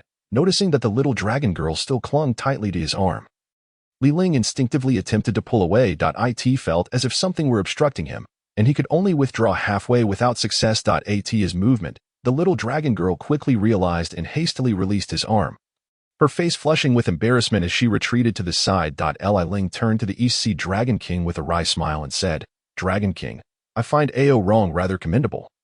Why must you use me to provoke him? The East Sea Dragon King chuckled softly. My friend, do not take offense. You must understand, the 4 seas are no longer as united as they once were. Each has its own schemes. Moreover, to my knowledge, The West Sea has long since allied with the West Dao? Is that so? Indeed. Otherwise, do you think the illustrious third prince of the West Sea would be relegated to Eagle Cry Gorge for a minor mistake? Merely awaiting his turn as a steed for the one seeking enlightenment, the East Sea Dragon King's reasoning seemed plausible. However, Ling suddenly recalled the matter of the Rui Jingu Bang. What about the Rui Jingu Bang? In response to Ling's inquiry, the East Sea Dragon King sighed. Initially, my daughter was merely playful and inadvertently harmed by a nefarious individual. Thus, I had no choice but to acquiesce to the Buddha's demands in exchange for Guanin's healing. Upon hearing this, both the East Sea Dragon King and Ling turned to glance at the little dragon girl, causing her already flushed face to grow even redder. Father, why must you bring up such old tales? She huffed, turning away to run outside. Witnessing this, Ling thought to himself, can she truly protect me when the time comes? As if sensing his thoughts, the East Sea Dragon King chuckled. Fear not, my friend. Although my daughter may be mischievous, she possesses considerable strength. Ling, upon hearing this, felt it prudent to say no more and took his leave to return to his cultivation. The more strength he possessed, the greater his means of self-preservation. Upon returning to his chamber, Ling resumed his practice of the 10,000 Buddhas assembly, feeling the Buddha's power gradually dissolve within him, the energy melting into his Dantian. Continuously repairing his essence. What level of technique is this 10,000 Buddhas assembly? It can even dissolve the residual Buddha power of the saints, yet the meridians remain unrepaired for the time being. 3 days later, Ling's Dantian had returned to its original state. Although his magical power had not yet been restored, some of the residual Buddha power from the Zhuan-Ti had merged into his Dantian, while another portion solidified within his body. This moment, golden light enveloped him, and his bones radiated a golden glow. As he opened his eyes to carefully assess his condition, it appeared that his bones and flesh were stronger than before. Yet he still lacked power. 7 days later, Ling dimmed the golden light surrounding him, opened his eyes, and slowly rose. Upon closer inspection, his skin had taken on a porcelain-like quality, shimmering with a layer of precious light. And beneath the surface, a faint golden glow flickered. The first thing Ling did upon standing was to touch his hair. Thank goodness, my hair remains intact. It seems that a shaved head is merely an image of the Buddhist tradition, not a consequence of the technique. Unfortunately, time was still short. Otherwise, his physical form would surely have reached the great Luo realm. With a quiet sigh, Ling walked outside, where the tortoise prime minister had been waiting. Upon seeing Ling emerge, he exclaimed, "Ah, young masterly, please follow me quickly. The Dragon King has already gone ahead to the dragon's grave abyss." Ling smiled slightly at this and replied, "Very well. I appreciate your guidance." The tortoise prime minister transformed into his true form and said to Ling, "Young masterly, please mount." Although Ling hesitated, thinking it odd to be urged to ride on the back of the tortoise prime minister when they were already in such a hurry, he stepped onto the turtle's back. In an instant, the tortoise prime minister sprang forward with great speed. Ling was caught off guard, nearly losing his balance and falling. He never expected such swiftness from a turtle. Arriving at the entrance of the dragon's grave abyss, the little dragon girl grew increasingly anxious at Ling's delay. "Father, has Ling forgotten the time? Why has he not yet arrived? Calm yourself. Father has already sent the tortoise prime minister to fetch him." Just then, the Dragon King, clad in black robes with black hair and beard, boomed, "Elder brother, how much longer must we wait? It is inappropriate for so many of our dragon kin to wait for a mere human." As the West Sea Dragon King's words echoed, the dragon clan began to murmur among themselves. "What? A mere human? I thought it was one of our dragon clan's prodigies. I've heard the human race is formidable." That day on the East Sea, he battled against the likes of Tathagata and 4 other great powers. Is that true? So impressive.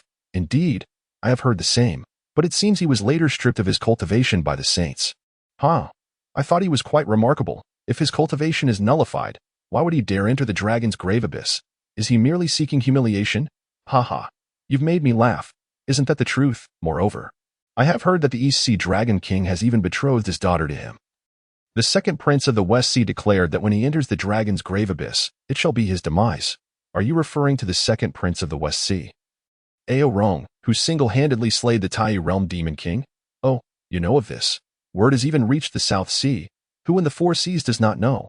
It is said that the second prince is a once-in-a-millennium genius of our dragon clan, prioritized for cultivation by the West Sea, and has already become a disciple of the medicine master Buddha. Is there such a matter? The Dragon King continued to discuss amongst themselves, while the East Sea Dragon King remained composed. "Elder brother, the second brother speaks rightly. Since we are all gathered, Why wait any longer? I believe it is best to open the dragon's grave abyss promptly. Elder brother, that Ling has lost all his cultivation. Entering the dragon's grave abyss would mean death for him. Why must we wait for him here? Missing the opportunity would not be a misfortune, and we might save our own lives. The Northern and Southern Sea Dragon Kings also voiced their opinions. This caused the East Sea Dragon King to hesitate for a moment, sighing heavily before declaring loudly, "All dragon kin, heed my command.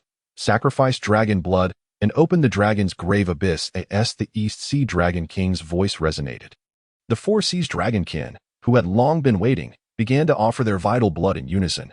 Observing this, the East Sea Dragon King recited the dragon language, causing the dragon blood to converge as if drawn by some unseen force into a void. After a considerable time, all the dragon blood melded into the void, and the East Sea Dragon King bellowed, "Open!" Rumble. A thunderous roar erupted as the previously tranquil seabed trembled, slowly splitting open to reveal a deeper abyss. The seawater eerily parted to either side, and over time, a vast chasm formed before the onlookers. This abyss was unfathomably deep, shrouded in darkness, instilling a sense of dread. Is that the dragon's grave abyss? Even before entering, I can sense a looming danger. As if you could enter. Only the prodigies of our dragon clan may pass. This time, there are but 300 permitted to enter from all four seas. Indeed, this is the East Sea's concession. Otherwise, only 2 would be allowed entry this time, as the other 3 seas lack sufficient quotas. As the dragon's grave abyss opened, the dragon kin buzzed with excitement. The Four Seas Dragon Kin, heed my command. The dragon's grave abyss is now open. Those chosen, enter swiftly, and do not miss the return time. Following the East Sea Dragon King's declaration, the selected dragon prodigies from the other 3 seas leaped into the abyss. At this moment, Ao Rong, the second prince of the West Sea, stepped forward and loudly declared, "Uncle, I believe that Ling is too afraid to come. Why not give his quota to me from the West Sea?" The East Sea Dragon King remained silent upon hearing this. The West Sea Dragon King, seeing this, chuckled, "Elder brother, my son Ao Rong speaks wisely. Rather than waste 2 quotas, why not allow other talented dragons from our clan to enter? Indeed, elder brother, grant those 2 quotas to the South Sea. We are already weak, and these quotas rightfully belong to us." Ha ha ha. Third brother, you are being somewhat unreasonable. The North Sea is not easy either, enduring the cold for years. I believe these quotas should go to the talented dragons of the North Sea. Do not quarrel. Elder brother, what do you think of this? If we relinquish the quotas, let the West Sea forego 1, while the South and North Seas each take 1. Upon hearing this, the East Sea Dragon King glanced at the West Sea Dragon King, then at the South and North Sea Dragon Kings, chuckling meaningfully. In the past, our dragon clan was so glorious, contending with the Phoenix and Qilin clans for supremacy in the primordial world. Now, we can only rely on the favor of others. How lamentable. The elder brother articulated a point, yet the circumstances of today differ vastly. As members of the dragon clan, it is only prudent for us to align ourselves with the powerful to ensure our own survival. If our very lives are at stake, what grand ambitions can we possibly discuss? Second brother, you truly possess the ability to adapt. But what of you, third and fourth brothers? Do you share this sentiment? The Dragon Kings of the South and North Seas regarded the East Sea Dragon King in silence for a moment before the former spoke. Elder brother, second brother is correct. If our clan cannot safeguard its own existence, how can we talk of revitalization? Indeed, you make a valid point, but even in seeking alliances, one must consider whom to ally with. Is it truly honorable to serve as mere mounts or charioteers for others? Such a dragon clan is better off erased from existence. That moment, the second prince of the West Sea, Ao Rome, suddenly interjected, "Uncle, I have been accepted as a disciple by the Western apothecary Buddha. In the future, when I achieve the Tao of the Great Luo with my master and the protection of the Buddhist realm behind me, who within the 3 realms would dare to harm the offspring of our dragon clan? Do you truly believe the Buddhist realm is reliable? That is certainly preferable to your placing all your bets on some greenhorn. Moreover, he is currently devoid of any cultivation. Who knows when he might restore himself?" The West Sea Dragon King remarked with a hint of disdain. As the East Sea Dragon King was preparing to respond, the South Sea Dragon King suddenly urged, "Elder brother, make a decision swiftly. Time is of the essence. Further hesitation would squander 2 precious spots." The fissure to the dragon's grave had begun to close slowly. The West Sea Dragon King instructed Ao Rong, "Hurry inside. Do not let this opportunity slip away." "Yes, father," Ao Rong replied, stepping towards the edge of the dragon's grave, glancing downward before raising his long spear high above his head. "Listen, fellow descendants of the dragon clan, the moment I, Ao Rong, returns, shall mark the resurgence of our lineage. Then, he turned to the young dragon lady and declared, "At that time, I shall proudly approach the East Sea to propose to the third princess." As the dragons listened to Ao Rong's heartfelt confession, an unexpected shadow swiftly lunged at him, kicking him into the dragon's grave with a resounding thud. The onlooking dragons could only catch a glimpse of Ao Rong's scream, which was followed by what seemed to be another sound.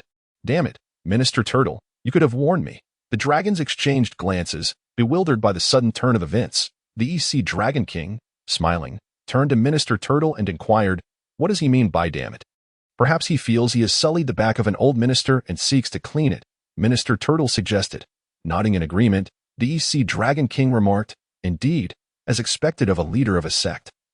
Meticulous in actions, promoting civility and new ideals." Meanwhile, the West Sea Dragon King's expression darkened. His own son had been unceremoniously kicked down, a blatant affront to their clan. With a huff, he turned away, heading towards the West Sea Dragon clan. The East Sea Dragon King chuckled lightly and addressed the young dragon lady. "Hurry into the abyss. Remember to find Ling at the first opportunity. If he has recovered, seek a safe place and await the opening of the exit. Do not let this chance slip by. Understood, father?" "You can rest easy," the young dragon lady affirmed, gracefully leaping into the abyss. Ling, propelled by the inertia of Minister Turtle's rush, plunged into the depths of the dragon's grave. Surrounded by darkness, only able to discern objects within a 5-meter radius, had he just collided with something before falling? What could it be? As he surveyed his surroundings, he pondered the recent events. How much longer would he descend? Would the Breaking Illusions golden boy be able to see anything? Alas, he would have to give it a try. Otherwise, he might as well take a brief rest. Breaking Illusions golden eyes, activate. Ling's eyes emanated 2 beams of golden light as he gazed into the darkness. The Breaking Illusions golden eyes proved effective. He scanned left, right, up, and down, but found himself in an emptiness that resembled a void. Forget it.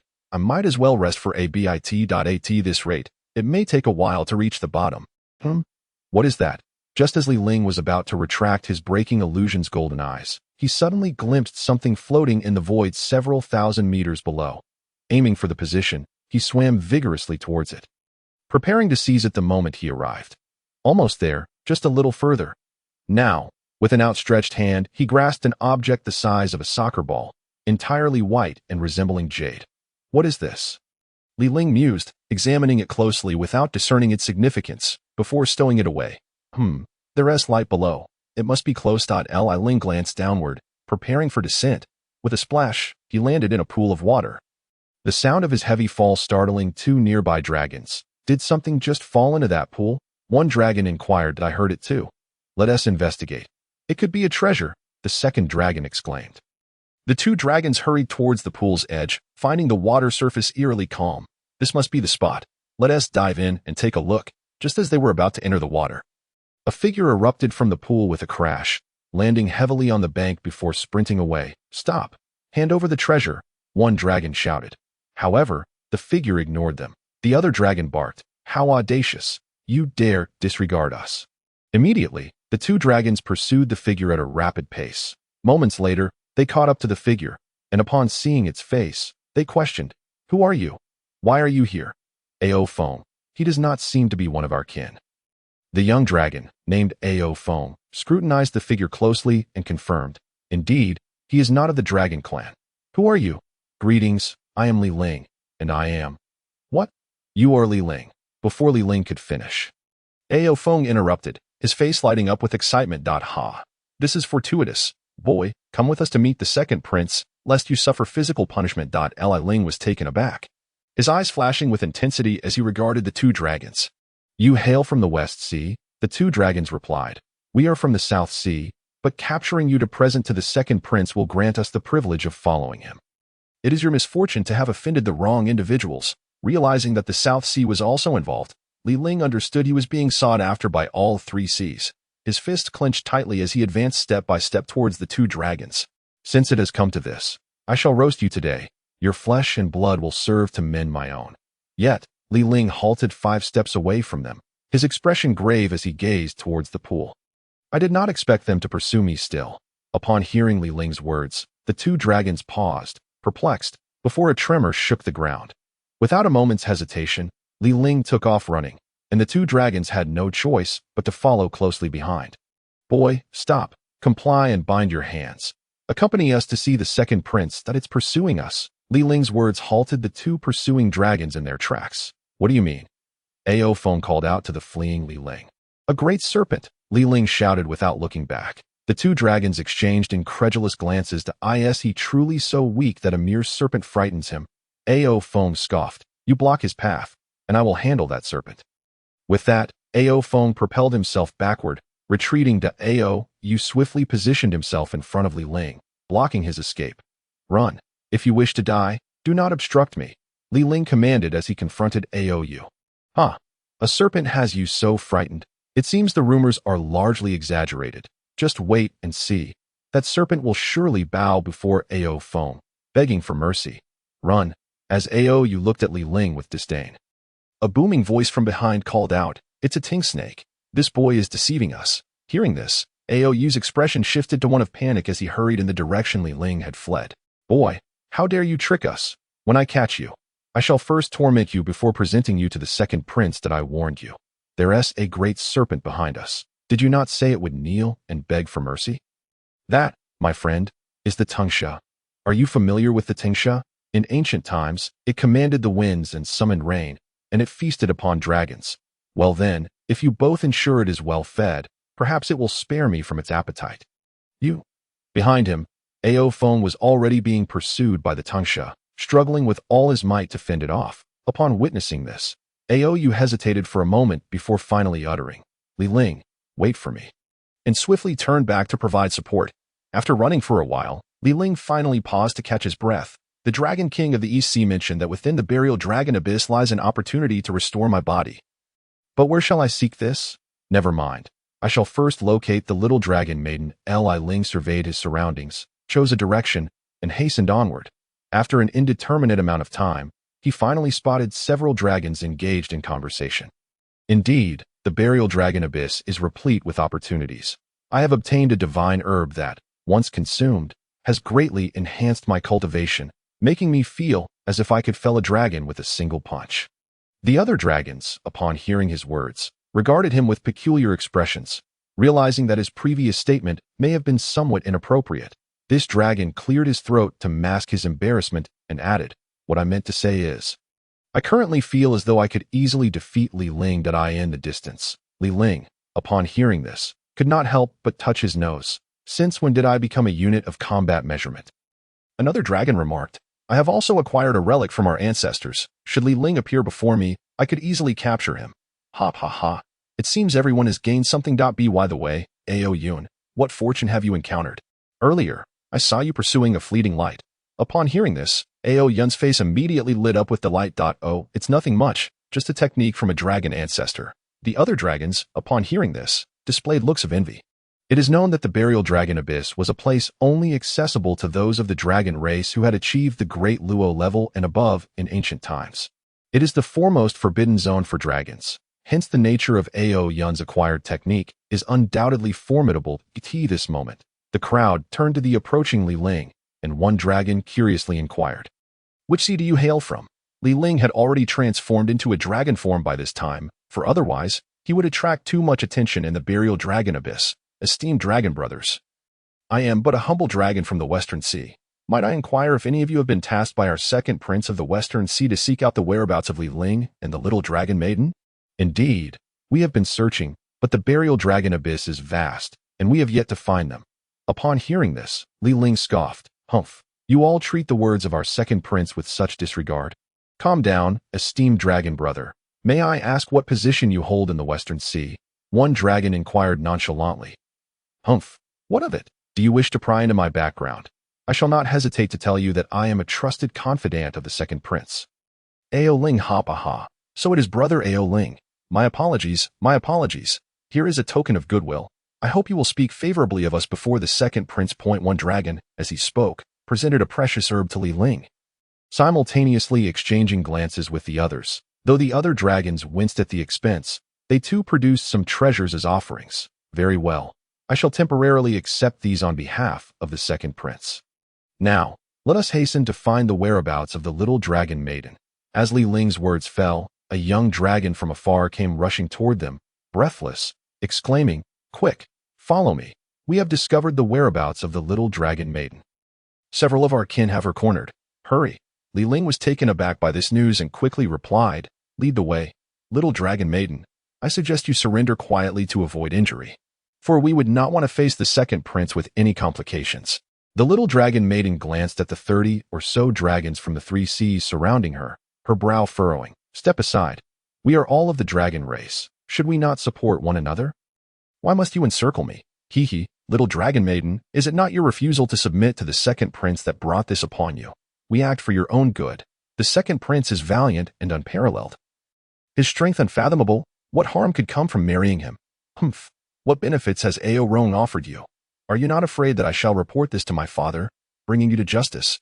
Haha, by then, the deed will be done, and the Dragon King of the East may even thank us mediators. Silence. The little dragon maiden cried out, as a surge of water vapor coalesced into water swords aimed at the dragon who had spoken.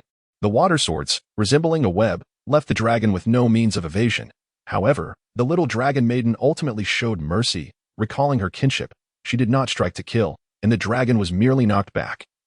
Suffering no severe wounds. One dragon, observing this, murmured, the little dragon maiden's strength should not be underestimated. Everyone, form a formation. As his voice echoed, the dragons surrounding the little dragon maiden immediately dispersed, forming hand seals. The dragon confinement formation? You would use it against your own kin? Humph. The little dragon maiden continuously formed seals with her hands, murmuring, dragon confinement ascends, flying dragons in the heavens. Open. As the little dragon maiden's magic was unleashed, the dragons confining her felt an overwhelming pressure. Confine her. Do not let her escape. The dragons increased their magical energy. The little dragon maiden, who had initially sought to break free from the formation, was now restrained by its power, her brow furrowed and her expression growing fierce. Dark clouds quickly gathered within the formation, droplets of rain beginning to fall, while arcs of lightning danced across the clouds. Suddenly, thunder roared, and torrential rain poured down. A storm is brewing, the little dragon maiden cried, as countless raindrops transformed into arrows, each imbued with lightning, launching toward the formation. Seeing this, the dragons were alarmed. Quick, summon our treasures. Channel our strength to stabilize the dragon confinement formation. One dragon shouted. As the lightning-infused arrows struck the formation, a cacophony of piercing sounds erupted. The dragon confinement formation began to crack under the onslaught. Realizing this, the little dragon maiden transformed into her true form and charged at the fissures. This is bad. She intends to escape. Increase the magical energy. Continuous collisions left the little dragon maiden feeling dizzy. Yet, the cracks began to mend, and the dragon confinement formation gradually shrank, morphing into a golden chain that ensnared her.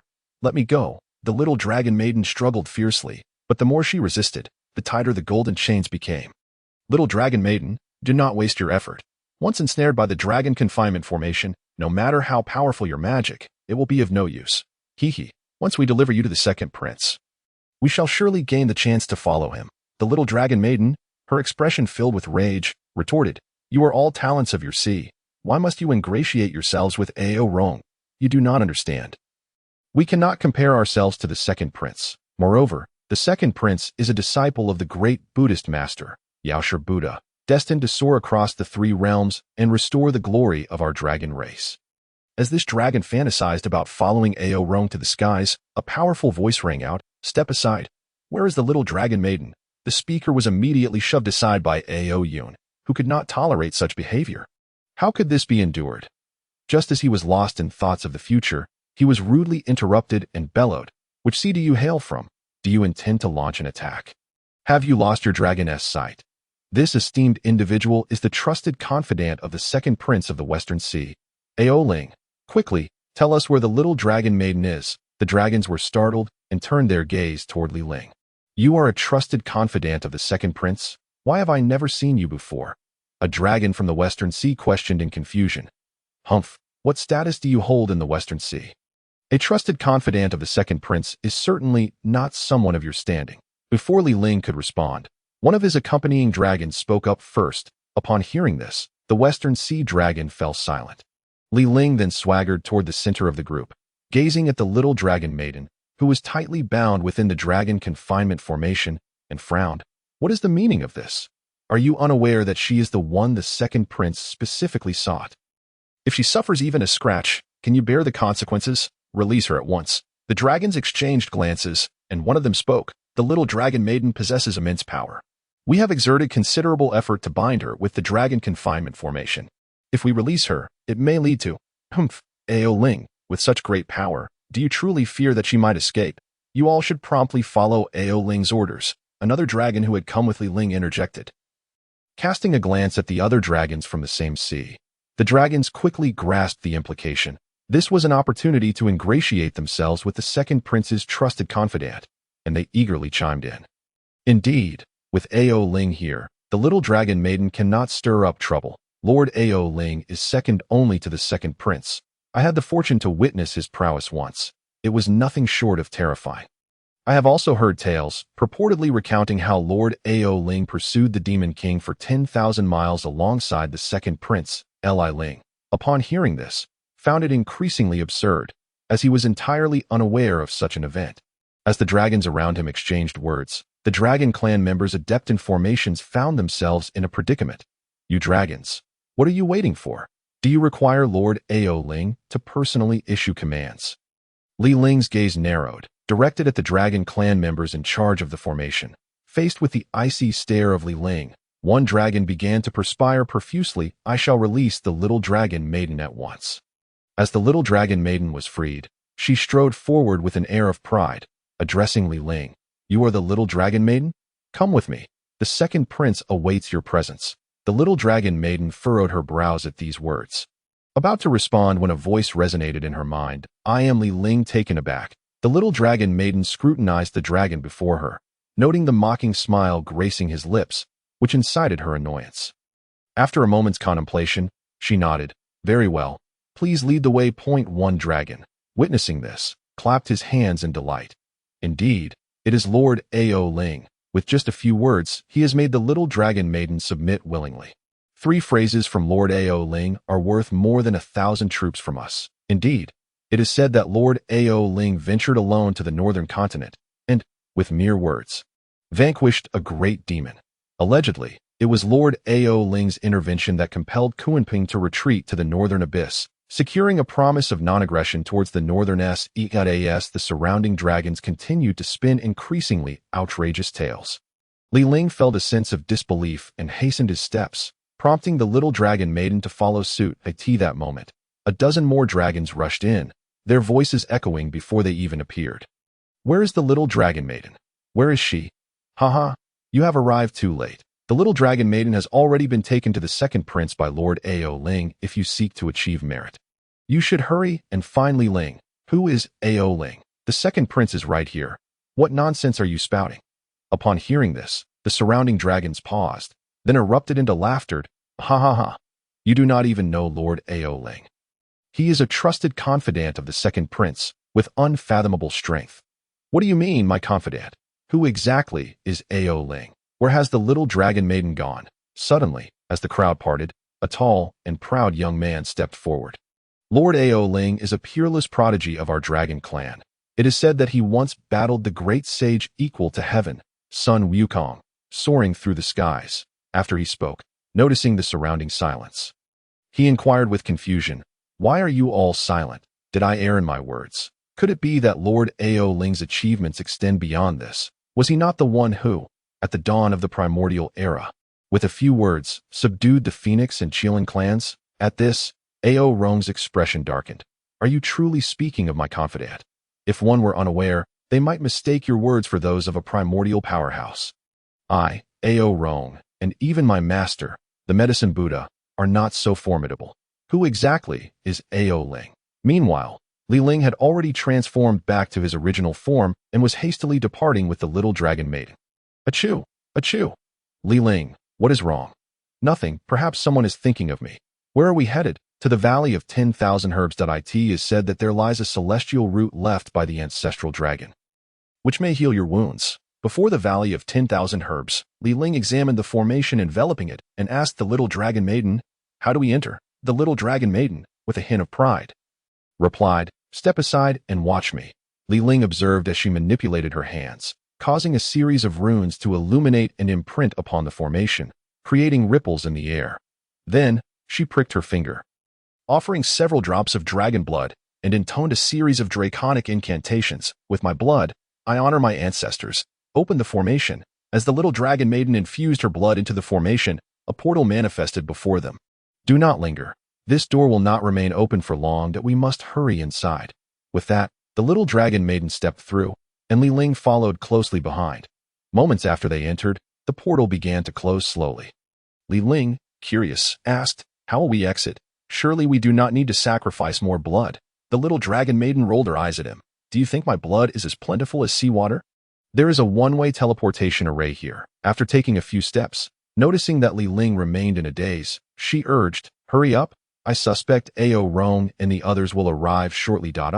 Right. Ling and the little dragon maiden swiftly ventured deeper into the Valley of 10,000 Herbs. After a considerable time, the little dragon maiden suddenly halted. What is it?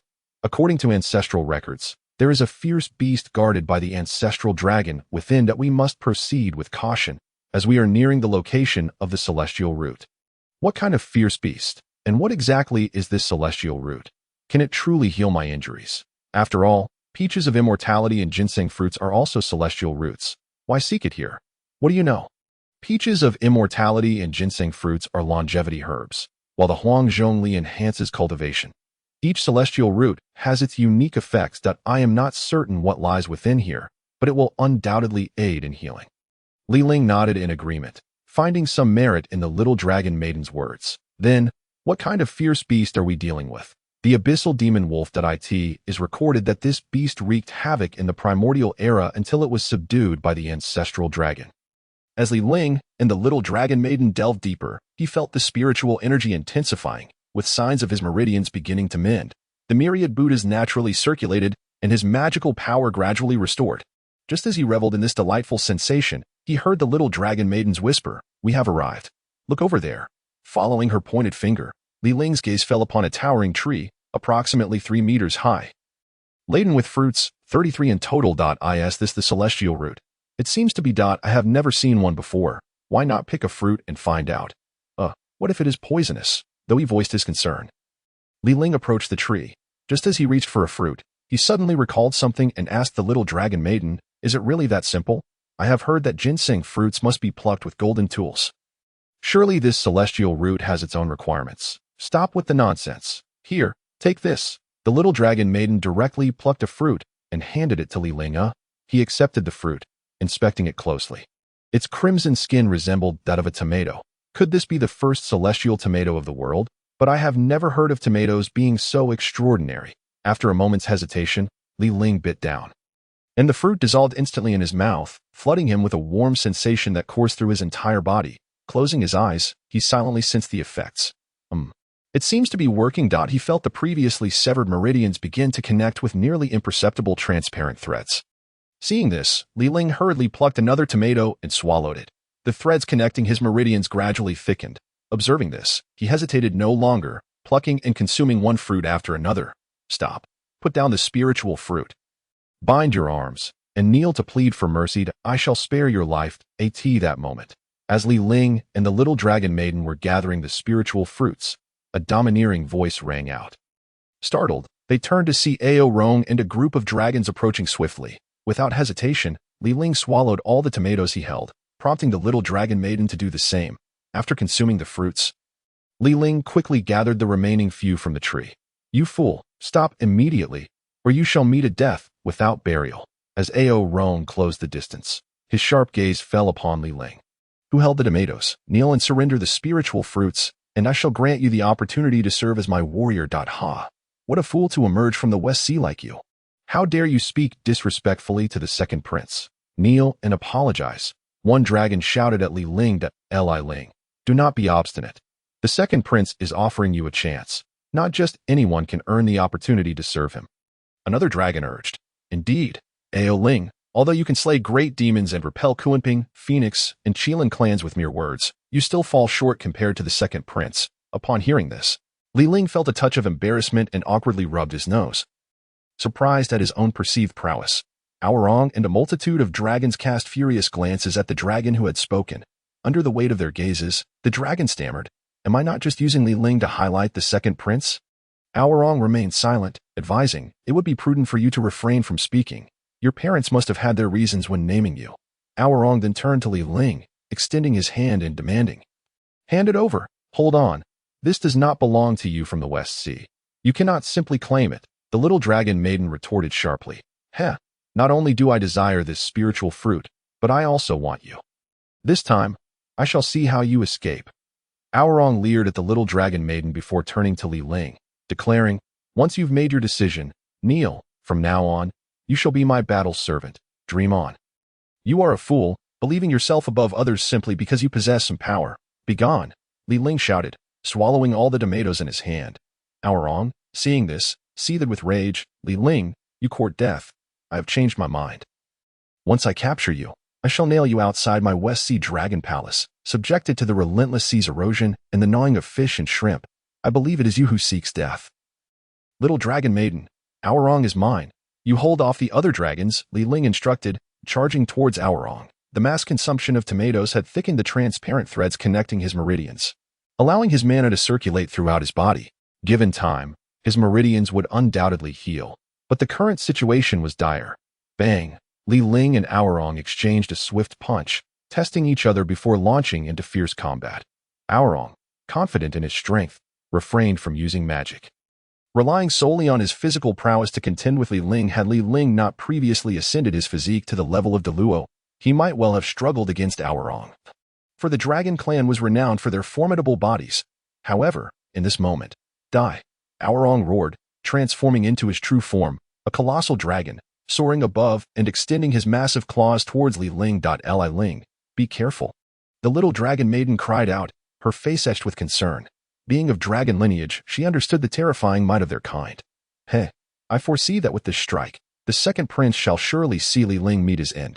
Indeed, the second prince has honed his dragon physique since childhood, remaining unyielding against the crashing waves upon the reefs. Moreover, I have heard that he trained under the medicine Buddha, who imparted upon him the sacred powers of the Buddhist path, including the formidable six-character mantra. Alas, what a pity for Li Ling. To follow the second prince is a dream beyond the reach of many. A mere insect, so ignorant and arrogant, unaware of the second prince's true terror.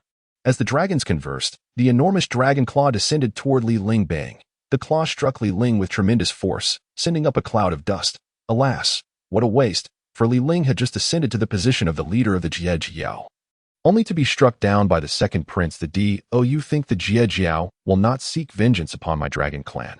What is there to fear? Do you believe the Jiejiao remains the same as when countless immortals came to pay homage? Furthermore, the second prince has the backing of the Western Buddhist sect. What do they have to fear from the Jiejiao? You make a valid point. I have heard that the Cloud Immortal still suppresses the Jiejiao's 8 treasures of virtue, and it has been years since any formidable figures from the Jiejiao have come to their aid. The Jiejiao's members are struggling to protect themselves, let alone the Buddha, who was once the Jiejiao's eldest disciple. Oh, such secrets, how did you come to know? The dragon replied arrogantly, "Naturally, I learned it from the second prince himself." The surrounding dragons, taken aback that this dragon had received such secrets from the second prince, began to regard him with newfound respect. "Pray tell, which sea domain do you belong to? What is your relation to the second prince?" "Ahem, I am from the West Sea, and to be candid, I am the second prince's personal guard." Aotion, the proud sky, such a name is indeed majestic. I envision a day when you shall look down upon the heavens, and when that day comes, do not forget your fellow kin. Well said, well said. The dragons all believed Li Ling to be struck down by Aorong. Even the little dragon maiden, unaware of Li Ling's condition, wore a face full of worry. Her large eyes remained fixated on the dust cloud. And when it cleared, she beheld a young man holding the enormous dragon claw. The young man was none other than Li Ling. Aorong was momentarily stunned. Born a dragon, with an inherently strong physique honed from youth, and further enhanced by the Dragon King of the West Sea through the infusion of demon blood and precious herbs, he never expected Li Ling to withstand him. Indeed, it is rare for a human to possess such a robust physique. I shall give you one more chance. Kneel and beg for mercy, and you may become my battle servant to escape death. Fool, you are merely an unworldly sea dragon, arrogant and deluded. There are countless beings like you across the 3 realms. Begone, Li Ling bellowed, his biceps bulging as he tightened his grip on Aorong's claw, forcefully flinging Aorong's massive form several meters away, crashing heavily to the ground and raising a cloud of dust. What? Li Ling can actually contend with the second prince in physical prowess, a dragon exclaimed, his expression grave. Is Li Ling truly human? When did the human race's physique become so formidable? Another dragon marveled. Ah, Li Ling is merely somewhat physically strong. However, he has exhausted his mana, and the second prince has yet to unleash his full power. An Tian from the West Sea interjected. Indeed. Look, the second prince is rising once more. The dragons turned their gaze to see, as the dust settled, Aorong's massive form soaring into the air again, his eyes, as large as copper bells, fixed intently on Li Ling. The enormous dragon's maw slowly opened. Not bad. But this is where it ends. Li Ling, today, you shall learn that mere insects cannot contend against mighty dragons. A dragon's roar reverberated throughout the entirety of Wanyao Valley. A blazing inferno erupted from Aorong's mouth, hurtling directly toward Li Ling. Sensing the impending attack, Li Ling leaped aside just in time. The flame struck the ground, creating a massive crater, turning the surrounding area into scorched earth. Aorong, you cheat. You clearly stated you would rely solely on physical strength. The little dragon maiden shouted angrily at Aorong. Humph, I tire of wasting time with him. I shall draw the boundaries. Aorong bellowed, and immediately, barriers of light manifested around Li Ling, trapping him within. Then, Aorong swiftly chanted in dragon language, Power of Thunder. Heed my command, obliterate.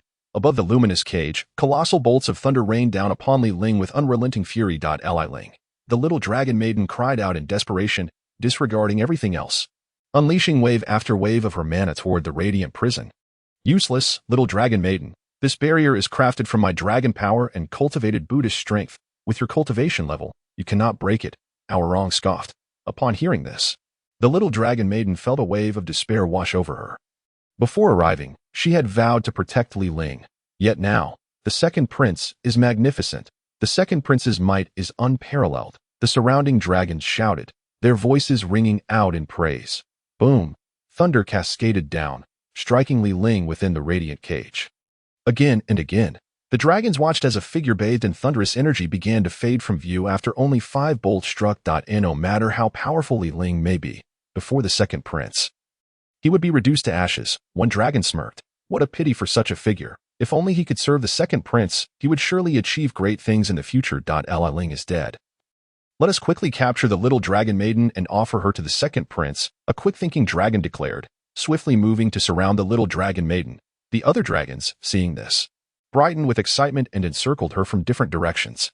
Aorong gradually reverted to human form, landing before the little dragon maiden, stating, Come with me, or shall I bind you? Never. Even if I must die today, I will not let you have your way. Just as the little dragon maiden prepared to strike, a voice rang out. I am not dead yet. Thunder is but a trifle. Do you truly believe it can kill me? All the dragons were momentarily stunned, turning toward the source of the voice. From the place where Aorong had imprisoned him, now scorched earth, Li Ling emerged, stepping forth. Li Ling, you are unharmed. This is wonderful, the little dragon maiden exclaimed joyfully, rushing toward him, while the dragons, caught in astonishment, forgot to block her. Ahem, I am not entirely unscathed. After all, my mana has yet to recover, so there are still some minor troubles, Li Ling replied, a trickle of blood seeping from the corner of his mouth, causing the little dragon maiden to look on with concern. We must flee. Not far from here lies a one-way teleportation array. Once we reach it and activate it, Aorong and the others will be unable to pursue us, the little dragon maiden whispered urgently in Li Ling's ear. I fear it will not be so simple. These dragons will not allow us to leave easily. At this moment, Aorong also realized the situation, casting a scrutinizing glance at Li Ling, his brow furrowed. I never expected you to still be alive. Well, it's fortunate. I was lamenting your demise. All dragons, heed my command. Encircle them with the dragon binding formation and capture these two. Aorong bellowed to the surrounding dragons. The dragons swiftly dispersed, forming a tight encirclement around Li Ling and the little dragon maiden, their hands continuously weaving intricate seals. Little dragon maiden, you must go first. I will hold them off, Li Ling urged her hastily. No, we leave together, the little dragon maiden insisted defiantly. Hearing her words, Li Ling could not help but let out a bitter laugh. Listen, you must activate the teleportation array first. I will delay them and follow shortly. The little dragon maiden hesitated at his insistence, but Li Ling quickly pressed on. Hurry. If this formation solidifies, escaping will not be as easy. Go. As he spoke, he grasped her arm and forcefully flung her outward. Flung away, the little dragon maiden glanced back, meeting Li Ling's gaze. Gritting her teeth, she swiftly soared toward the teleportation array. Capture Li Ling first, and then we can leisurely pursue the little dragon maiden. Ao Rong gritted his teeth and commanded. The surrounding dragons hastened their formation, and in a moment, the dragon-binding formation was complete, encasing Li Ling in its midst. Seeing this, Li Ling could only manage a bitter smile. Heavenly Dao, at the very least, I am an enlightened being.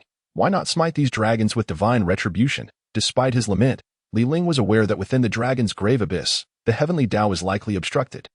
Even when the likes of Tathagata sought to eliminate him earlier, someone must have intervened to shield the Heavenly Dao. As he probed his body with his divine sense, Li Ling clenched his teeth.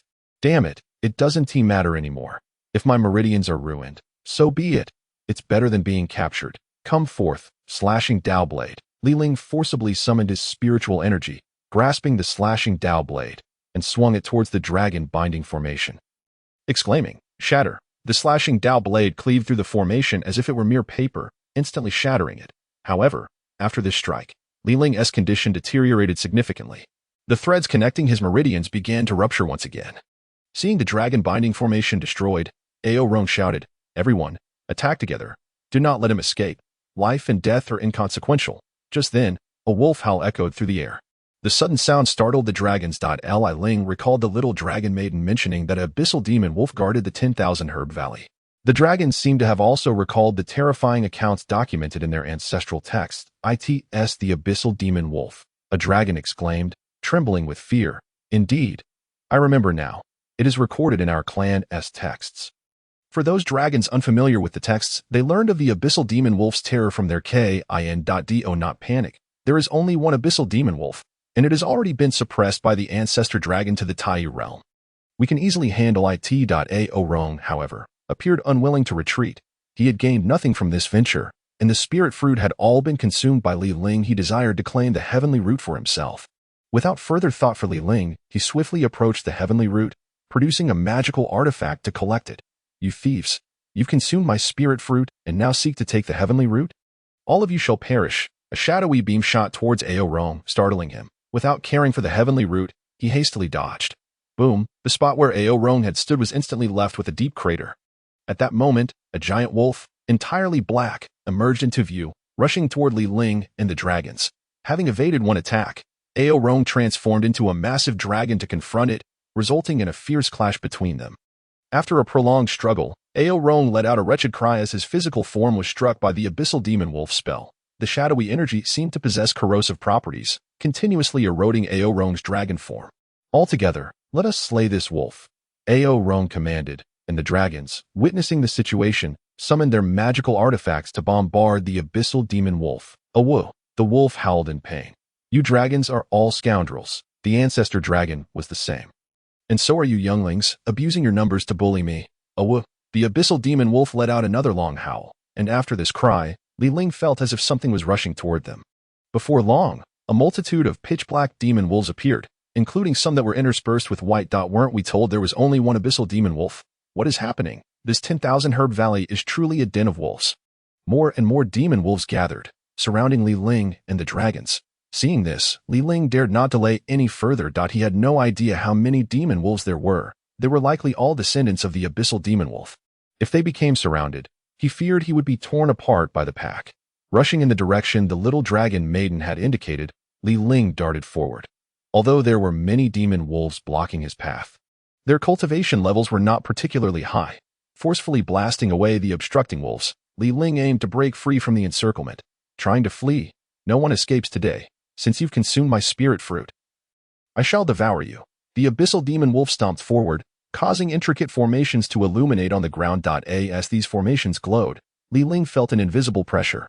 This was compounded by the fact that his cultivation had not yet recovered. Thus he perceived it less acutely. Ao Rong and the other dragons, however, were in a state of panic, shouting, "Why has my cultivation diminished so drastically? What kind of formation is this? Mine too. This is bad. We must flee." Ao Rong's expression turned grave as he sensed the formation's suppressive effect on their cultivation. "Oh, the abyssal demon wolf let out a long howl, speaking with human-like clarity. "Children, feast to your heart's content." "Oh, the massive dark demon wolf surged toward Ao Rong and the other dragons, and Li Ling found himself entangled by numerous wolves. The wolves attacked in waves, overwhelming Li Ling and the dragons. Damn it. Has this abyssal demon wolf been reproducing for millions of years? More demon wolves are converging from afar. A cry of agony erupted as a dragon was bitten on the neck by several demon wolves. Though the wound was not deep, it meant nothing to a dragon's robust physique, yet the wolf's teeth seemed to contain a corrosive force. The area around the bite turned pitch black. Spreading gradually, another series of screams followed as several dragons were bitten on the arms, backs, and other parts of their bodies. Ling was also in a dire situation, having lost his cultivation. The meridians that had just begun to show signs of recovery after consuming the spirit fruit now ruptured due to the earlier battle. He could only rely on his physical strength, wielding the slashing Dao blade to fend off the advancing demon wolves. This approach would not suffice. There were simply too many wolves, and he would soon be overwhelmed. Just as Li Ling pondered how to escape, Ao Rong shouted, pushing back the surrounding wolves, and summoned a magical artifact radiating with Buddhist light, striking at the formation. Break for me. Li Ling saw that Ao Rong had produced a bell, likely a gift from the medicine Buddha. With each strike, cracks began to appear in the formation. With a loud crack, a breach opened in the formation. Ao Rong, seeing this, disregarded the other dragons and surged toward the opening. Second Prince, wait for me, a dragon called out, ignoring the multitude of demon wolves clinging to him as he desperately flew toward Ao Rong. Second Prince, save me, another dragon cried out, also moving toward Ao Rong, but was soon engulfed by the demon wolves. The abyssal demon wolf, observing from above, would not allow Ao Rong to escape so easily. It unleashed a beam of shadowy light toward him. As Ao Rong sped toward the breach, he had no choice but to evade. This delay allowed the formation to begin restoring itself, and Ao Rong, in a panic, flew toward the breach with reckless abandon. Trying to flee, not so easily. The abyssal demon wolf swiftly blocked Ao Rong's path, engaging him in battle. Seeing that Ao Rong had drawn the abyssal demon wolf's attention, Li Ling thought, what a perfect opportunity. He gradually moved toward the edge of the otherwise, with the Dao-slaying blade in hand. How could he be ensnared? As a flash of blade light swept across, the nameless formation conjured by the abyssal demon wolf cracked open a breach. With another strike, Li Ling cleaved towards the gathering demon wolves, disregarding his injuries as he charged towards the gap in the formation. Within the formation, the abyssal demon wolf, engaged in battle with Ao Rong, hastened over in an attempt to intercept him, but at that moment, Li Ling had already burst forth from the grand array. Observing this, Ao Rong swiftly followed suit towards the opening that Li Ling had carved, yet with the abyssal demon wolf in the way. Ao Rong summoned his Buddha pestle once more, forcing the beast back. Dark and bloodthirsty maw. The abyssal demon wolf opened its massive jaws, a powerful suction emanating from its mouth, as if it were a black hole devouring everything in its vicinity. Ao Rong, taken aback by the sight, was soon joined by several members of the dragon clan who rallied to his side. Second Prince, let us resist together, they proclaimed, summoning their magical artifacts to bombard the gaping maw of the abyssal demon wolf.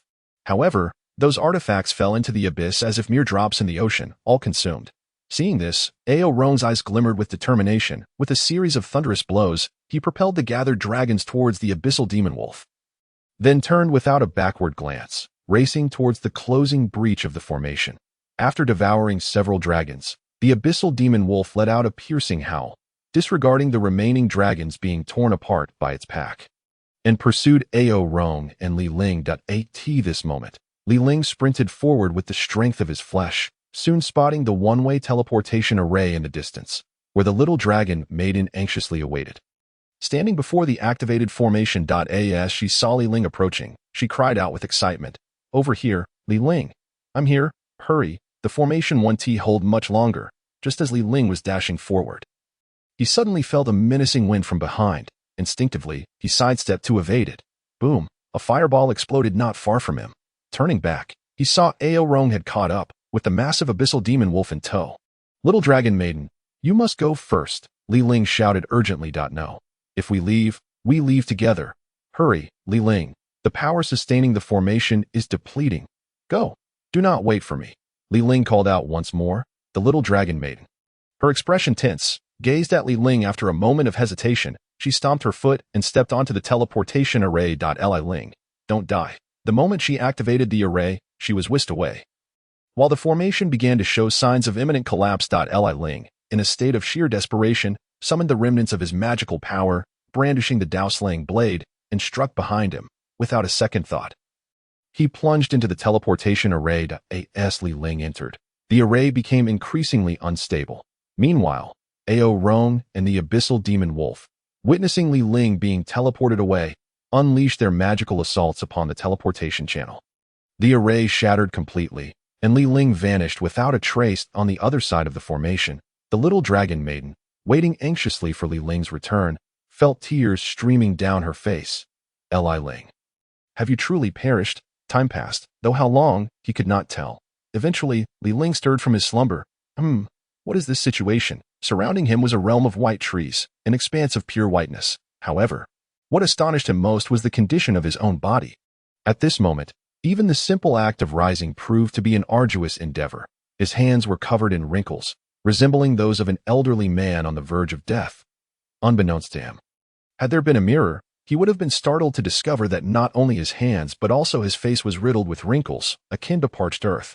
His hair and brows had turned completely white.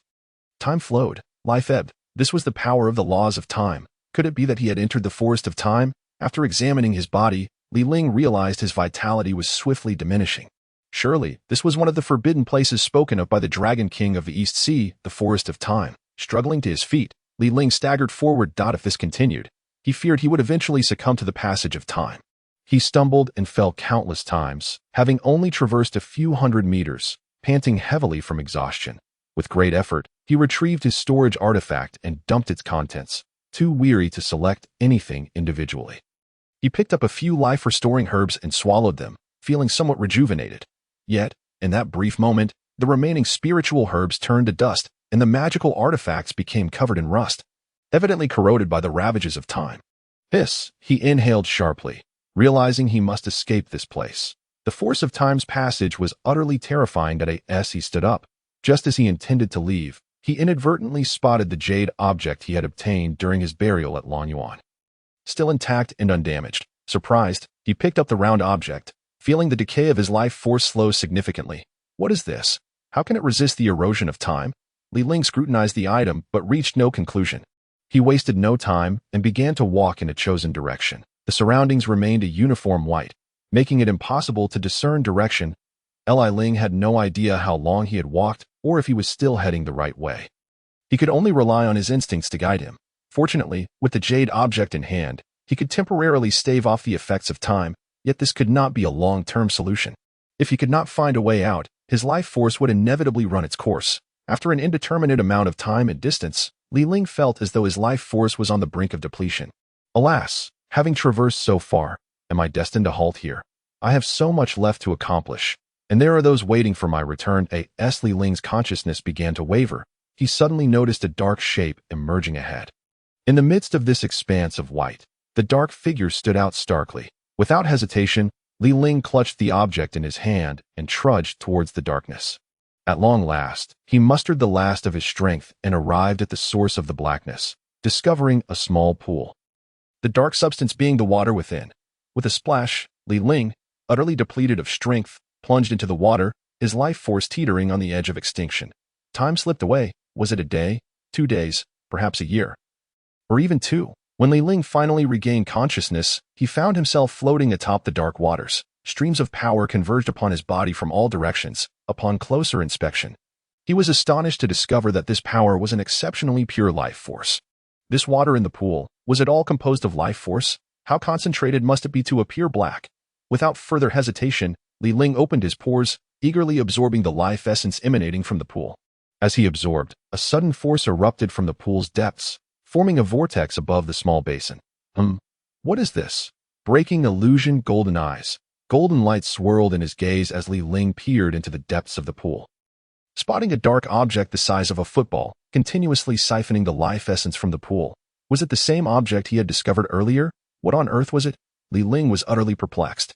Unsure of the nature of the item he had acquired during his burial at Lanyuan, as the suction intensified, Li Ling was compelled to exit the pool and observe quietly. After a considerable duration, the pool's life essence was nearly entirely consumed by the round object, which began to develop cracks. It seems something is about to emerge. Is this an egg? Before Li Ling could ponder further, a small black dragon burst forth from the shell, immediately flying around him in excitement.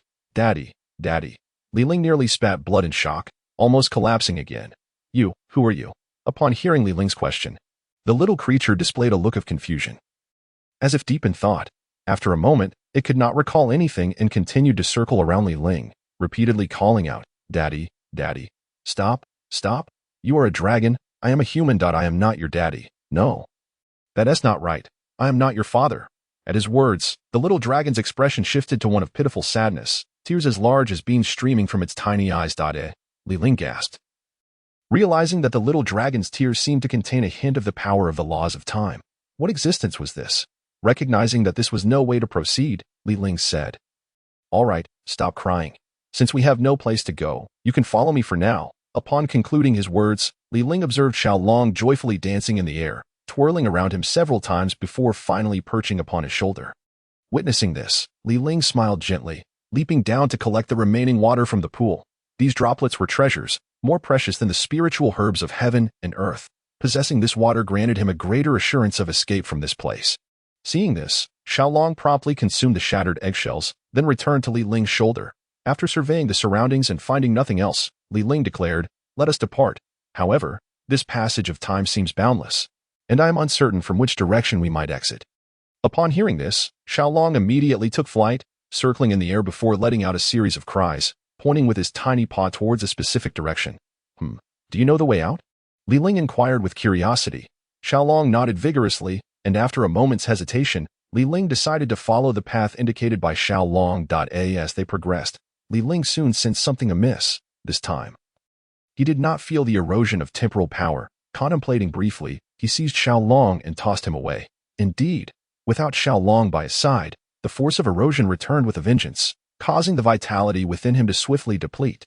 In response, Ling cast another glance at Xiaolong, who, looking rather aggrieved after being thrown, flew back with a pitiful expression, as if to say, "Father, why must you mistreat me?" Feeling somewhat embarrassed under Xiaolong's reproachful gaze, Ling shifted the topic. "Since the power of time does not affect us, we should hasten our departure." He then accelerated in the direction pointed out by Xiaolong after a considerable time. The duo finally emerged from the depths of the place. Casting a glance back, Ling felt a lingering sense of trepidation. That was close. He had nearly perished. Now, he needed to find the Dragon Maiden without delay. Uncertain of how much time had already passed, transforming into a member of the Dragon Clan, he began his search for the whereabouts of the Dragon Maiden in the Dragon Grave Abyss.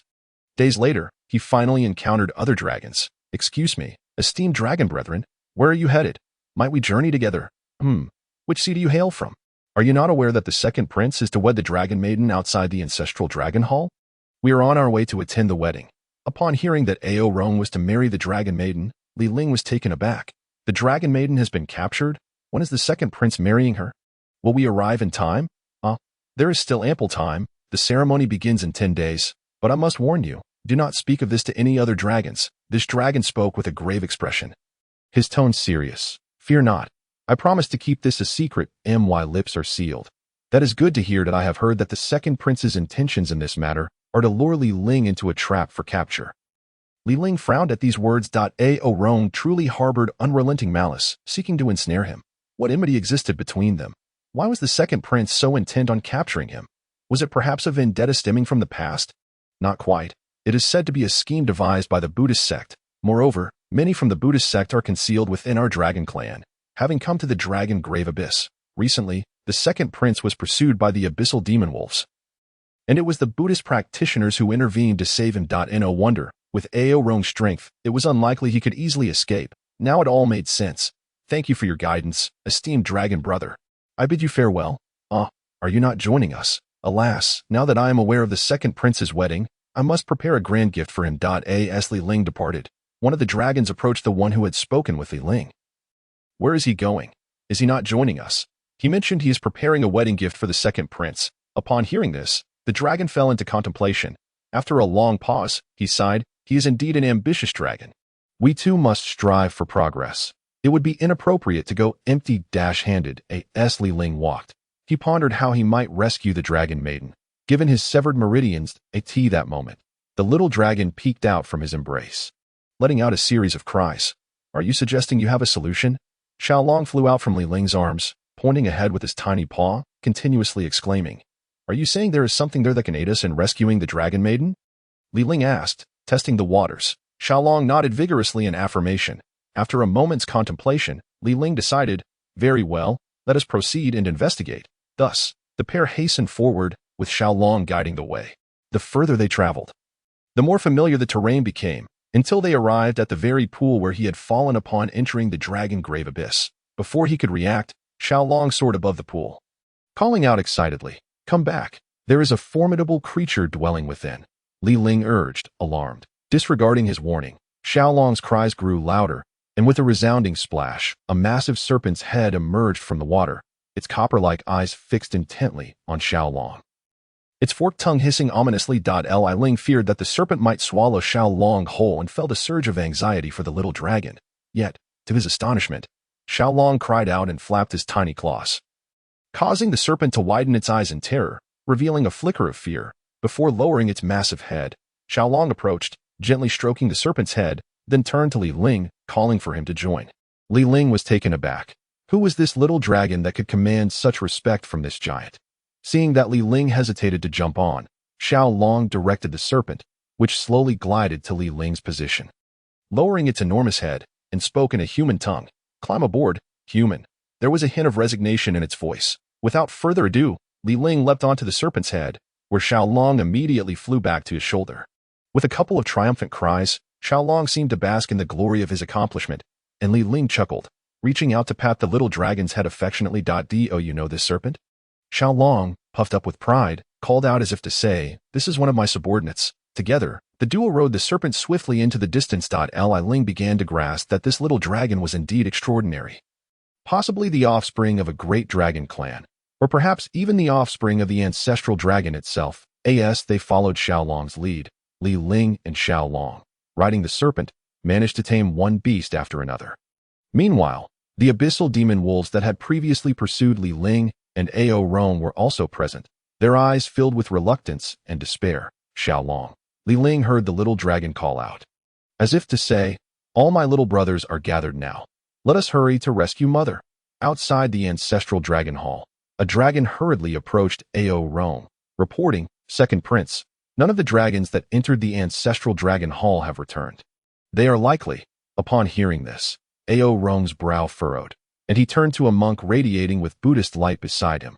"Brother, the ancestral dragon hall is fraught with peril and possesses suppressive restrictions. I believe it is best not to investigate further.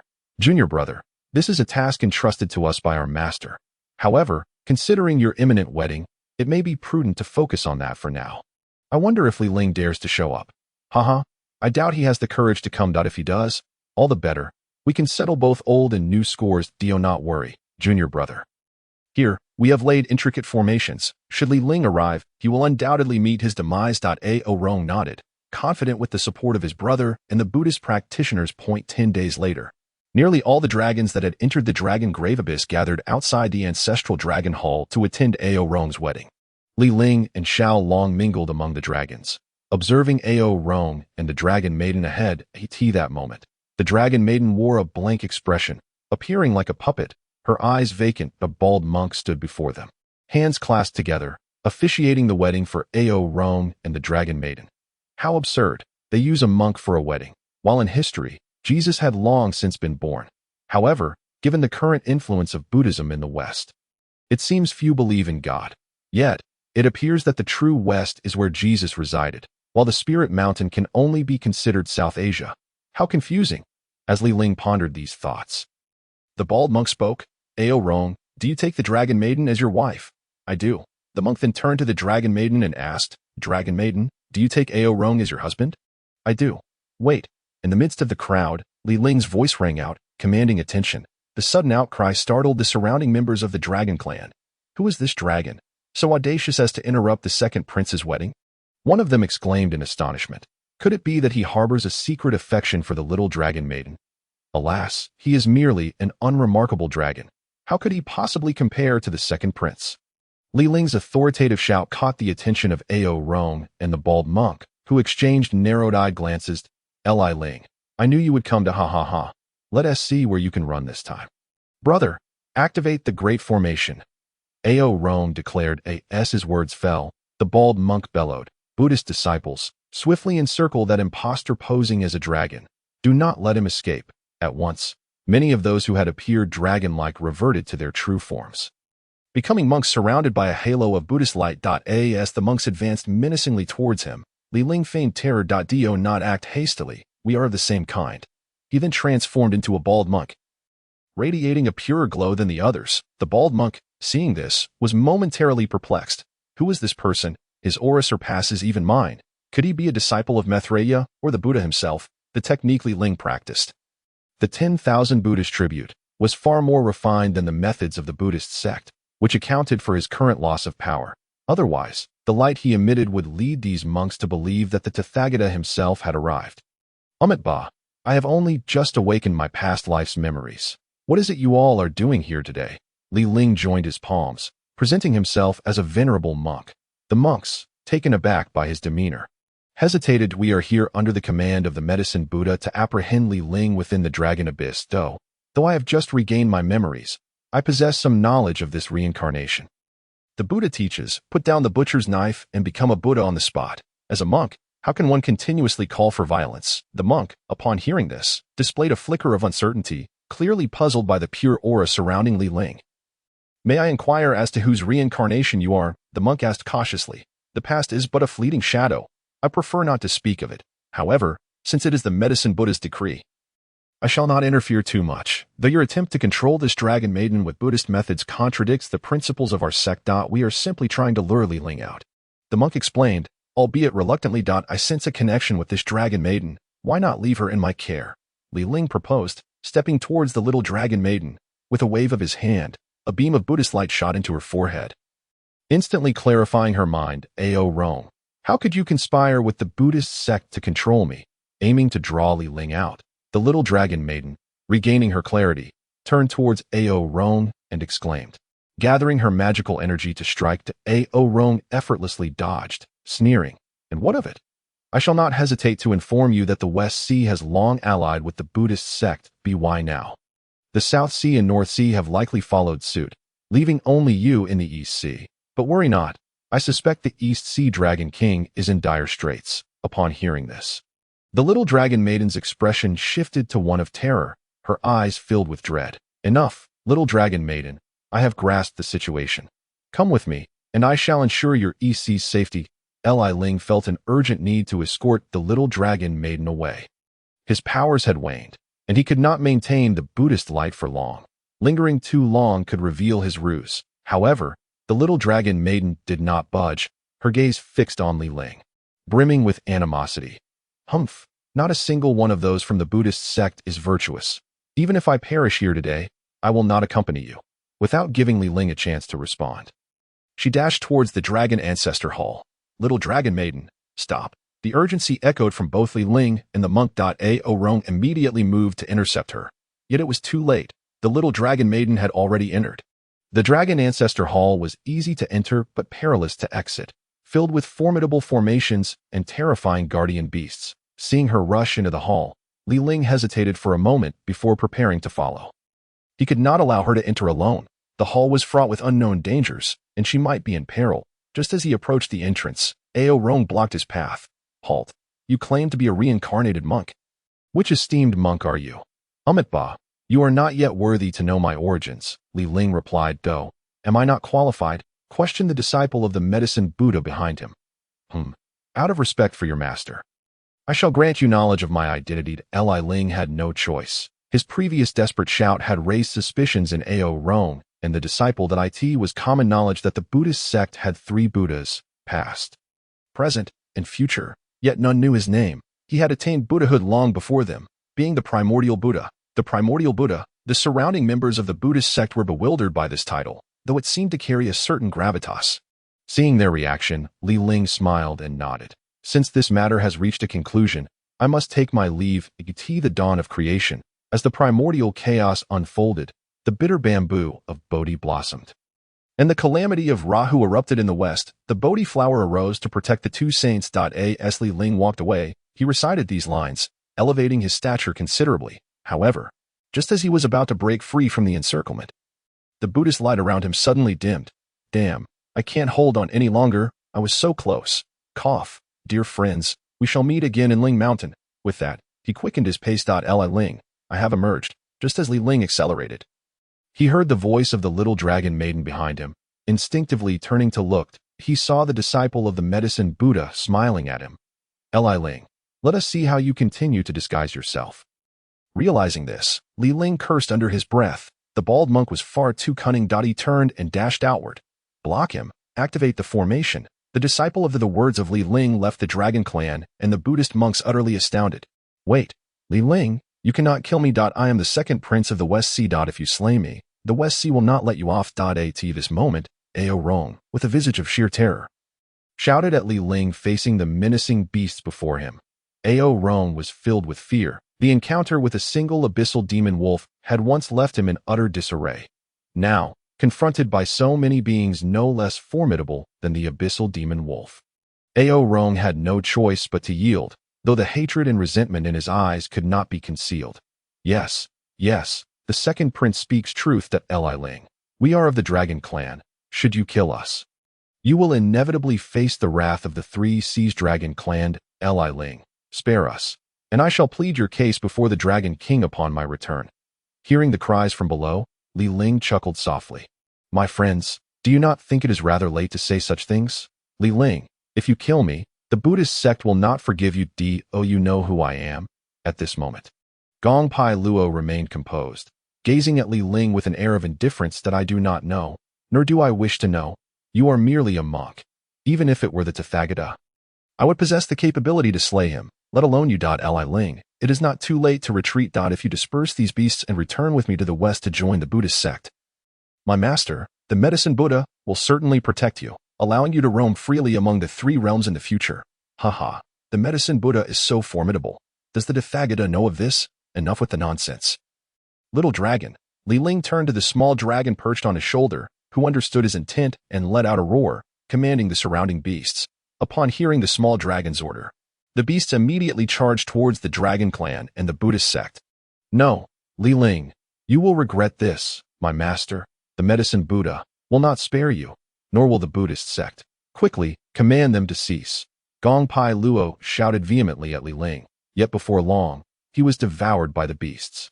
Rong, your master has already returned to the Western Paradise. Now it is your turn. Do not speak to me of the Dragon Clan's vengeance, when you led the Dragon Clan to hunt me. Did you ever consider this day? Haha, Ling, what of killing me? The little dragon maiden will undoubtedly perish upon entering the ancestral dragon palace, and outside the dragon grave, it seems the Eastern Sea Dragon Palace has already fallen. Observing Rong's reckless laughter, Ling's expression remained neutral, devoid of sorrow or joy, and he calmly said, Have you finished speaking? If so, let us proceed. Do not keep your master waiting.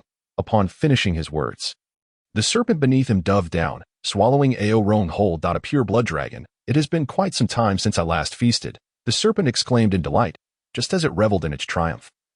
The small dragon flew from Ling's shoulder, tapping its tiny claw atop the serpent's head, causing the jubilant serpent to suddenly wilt. Seeing this, Ling chuckled, all right, hasten to resolve the rest. Before long, the individuals from the Buddhist sect and the dragon clan were entirely consumed by the beasts. Observing this, Ling instructed the small dragon to disperse them, and he approached the ancestral dragon palace. After hesitating for a moment, he resolutely prepared to step inside. Roar, roar. Hearing the small dragon's calls from behind, Ling turned to see it flying towards him. After some contemplation, he said, This place is fraught with danger. You need not accompany me inside. Roar, roar. Are you suggesting that the little dragon maiden will be safe? Upon hearing the small dragon's persistent calls, Ling asked with some skepticism. The small dragon continuously nodded, flying over to grasp the sleeve of Ling's garment, tugging in another direction while occasionally letting out a few roars. You wish to take me somewhere? Noticing the small dragon's actions, Ling inquired again. Upon hearing this, the small dragon vigorously nodded its head, and after pondering for a moment, Ling decided to trust the small dragon. After all, the ability to command the beasts within the dragon grave indicated a remarkable identity, and Ling speculated that it might be related to the ancestral dragon, possibly a progeny of the ancestral dragon. Very well, if the little dragon maiden is temporarily safe, then let us proceed to the place you speak of. The small dragon appeared quite pleased that Ling believed its words, circling around him a few times before landing on his shoulder. Pointing ahead with its tiny paw and letting out a roar, following the small dragon's guidance, Ling journeyed onward, Encountering no danger with the small dragon by his side, 7 days later, Ling gazed at the sprawling and chaotic mounds of earth before him. Momentarily taken aback, he had not anticipated that the small dragon would lead him here. Unmistakably, this was one of the 3 forbidden grounds of the Dragon King of the Eastern Sea, known as the 10,000 Dragon Tomb. Though named the 10,000 Dragon Tomb, Ling observed that it contained far more than just 1,000 dragons. Noticing Ling's halt, the small dragon once again called out, signaling him to enter. "Are you certain? This 10,000 Dragon Tomb is a forbidden place. I have heard that it is filled with resentment, and there are even vengeful dragons formed from such resentment. Is it safe to go inside?" As Ling's words fell, the small dragon shook its head vigorously, letting out 2 roars, and tugged at Ling's sleeve, pulling him toward the entrance. "Wait, first tell me why you want me to go in?" Roar, roar, roar, roar, roar. Observing the small dragon's continuous cries, Ling discerned that it was likely indicating that he could restore his meridians within. This place hardly appears to possess anything capable of healing. "You are not suggesting I should exchange my body for a dragon's, are you?" Upon hearing this, the small dragon rolled its eyes and gestured repeatedly.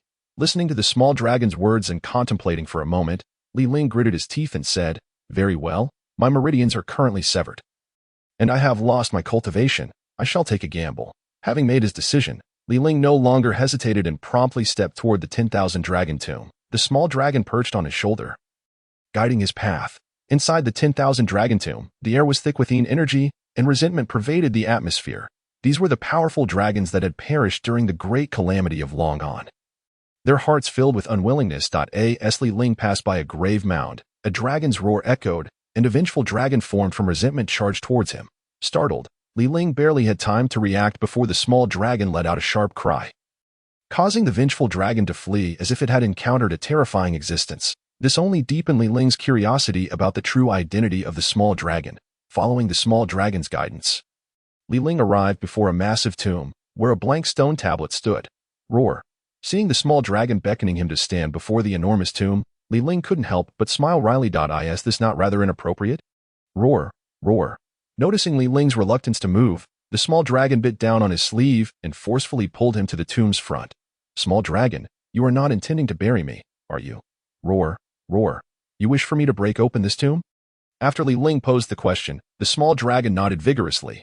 After a moment's thought, Ling began to excavate the tomb. Before long, the massive tomb was unearthed, revealing not the remains of dragons, but instead a vast magical array. Roar. The small dragon called out, pointing at the array, signaling Ling to enter. Without further hesitation, Ling leaped into the array, and the small dragon seemed quite pleased with his action, circling above him with a roar. It then flew to the blank stone tablet, dripping several drops of dragon blood onto its surface. As the small dragon's blood fell, the blank stone tablet erupted with a radiant light that soared into the heavens. Subsequently, with a series of explosions, the graves within the 10,000 Dragon Tomb detonated, and dragon corpses soared into the air. Witnessing this, Ling's heart trembled as he failed to comprehend the small dragon's intentions. Before he could ponder further, the first dragon grave to explode released a dragon corpse, which gradually dissipated into nothingness, leaving only a small segment of dragon muscle and a scale, both emitting a crimson and obsidian glow as they floated in the air. Segments of crimson dragon muscle surged towards Ling's body, while the obsidian scale adhered to his exterior. As each segment of crimson dragon muscle entered his body, Ling felt his meridians gradually reconnecting. The previously insurmountable blockage in his magical energy began to dissipate, replaced by an unprecedented smoothness. Dragon muscle re-establishing the meridians? Ling perceived that the newly integrated meridians had become extraordinarily resilient. It was only natural, considering that these dragon corpses belonged to the formidable beings of the ancient dragon lineage, having lain dormant since the great catastrophe of Long On. The dragon tendons that had survived countless years were undoubtedly exceptionally robust. Embodying their essence. As dragon tendons continuously surged into his body, Ling felt his magical power flowing with increasing fluidity.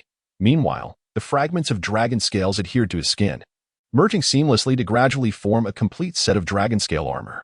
These scales were remarkable, each one a reverse scale of the dragon. Days turned into weeks, and the passage of time became indeterminate. Suddenly, Ling, within the formation, opened his eyes wide, exuding an unprecedented aura. His vitality surged, and he felt confident that he could tear Ao Rong apart with his bare hands in a confrontation. He believed he had reached the great Luo realm. However, the heavenly path's perception was obscured within the dragon burial abyss, preventing the descent of a heavenly tribulation. Stepping out of the formation, Li Ling noticed the little dragon perched on the nameless monument, who joyfully flitted over, spiraling around him as if immensely pleased with its masterpiece. Suddenly, the little dragon seemed to perceive something astonishing, hastily covering its dragon eye with a claw, though its curious gaze still peeked through. "Little dragon, what are you doing?" Li Ling inquired, intrigued by its actions. The little dragon pointed a claw beneath Li Ling, who, following its gesture, looked down and felt his face flush with embarrassment. "When did my clothes become tattered?" With a thought, a black dragon scale armor materialized, enveloping Li Ling's body. This certainly attracts too much attention. With another thought, the dragon scale armor transformed into a simple black garment. Satisfied, Li Ling nodded at the little dragon. "I have restored my cultivation and ascended further. Let us depart."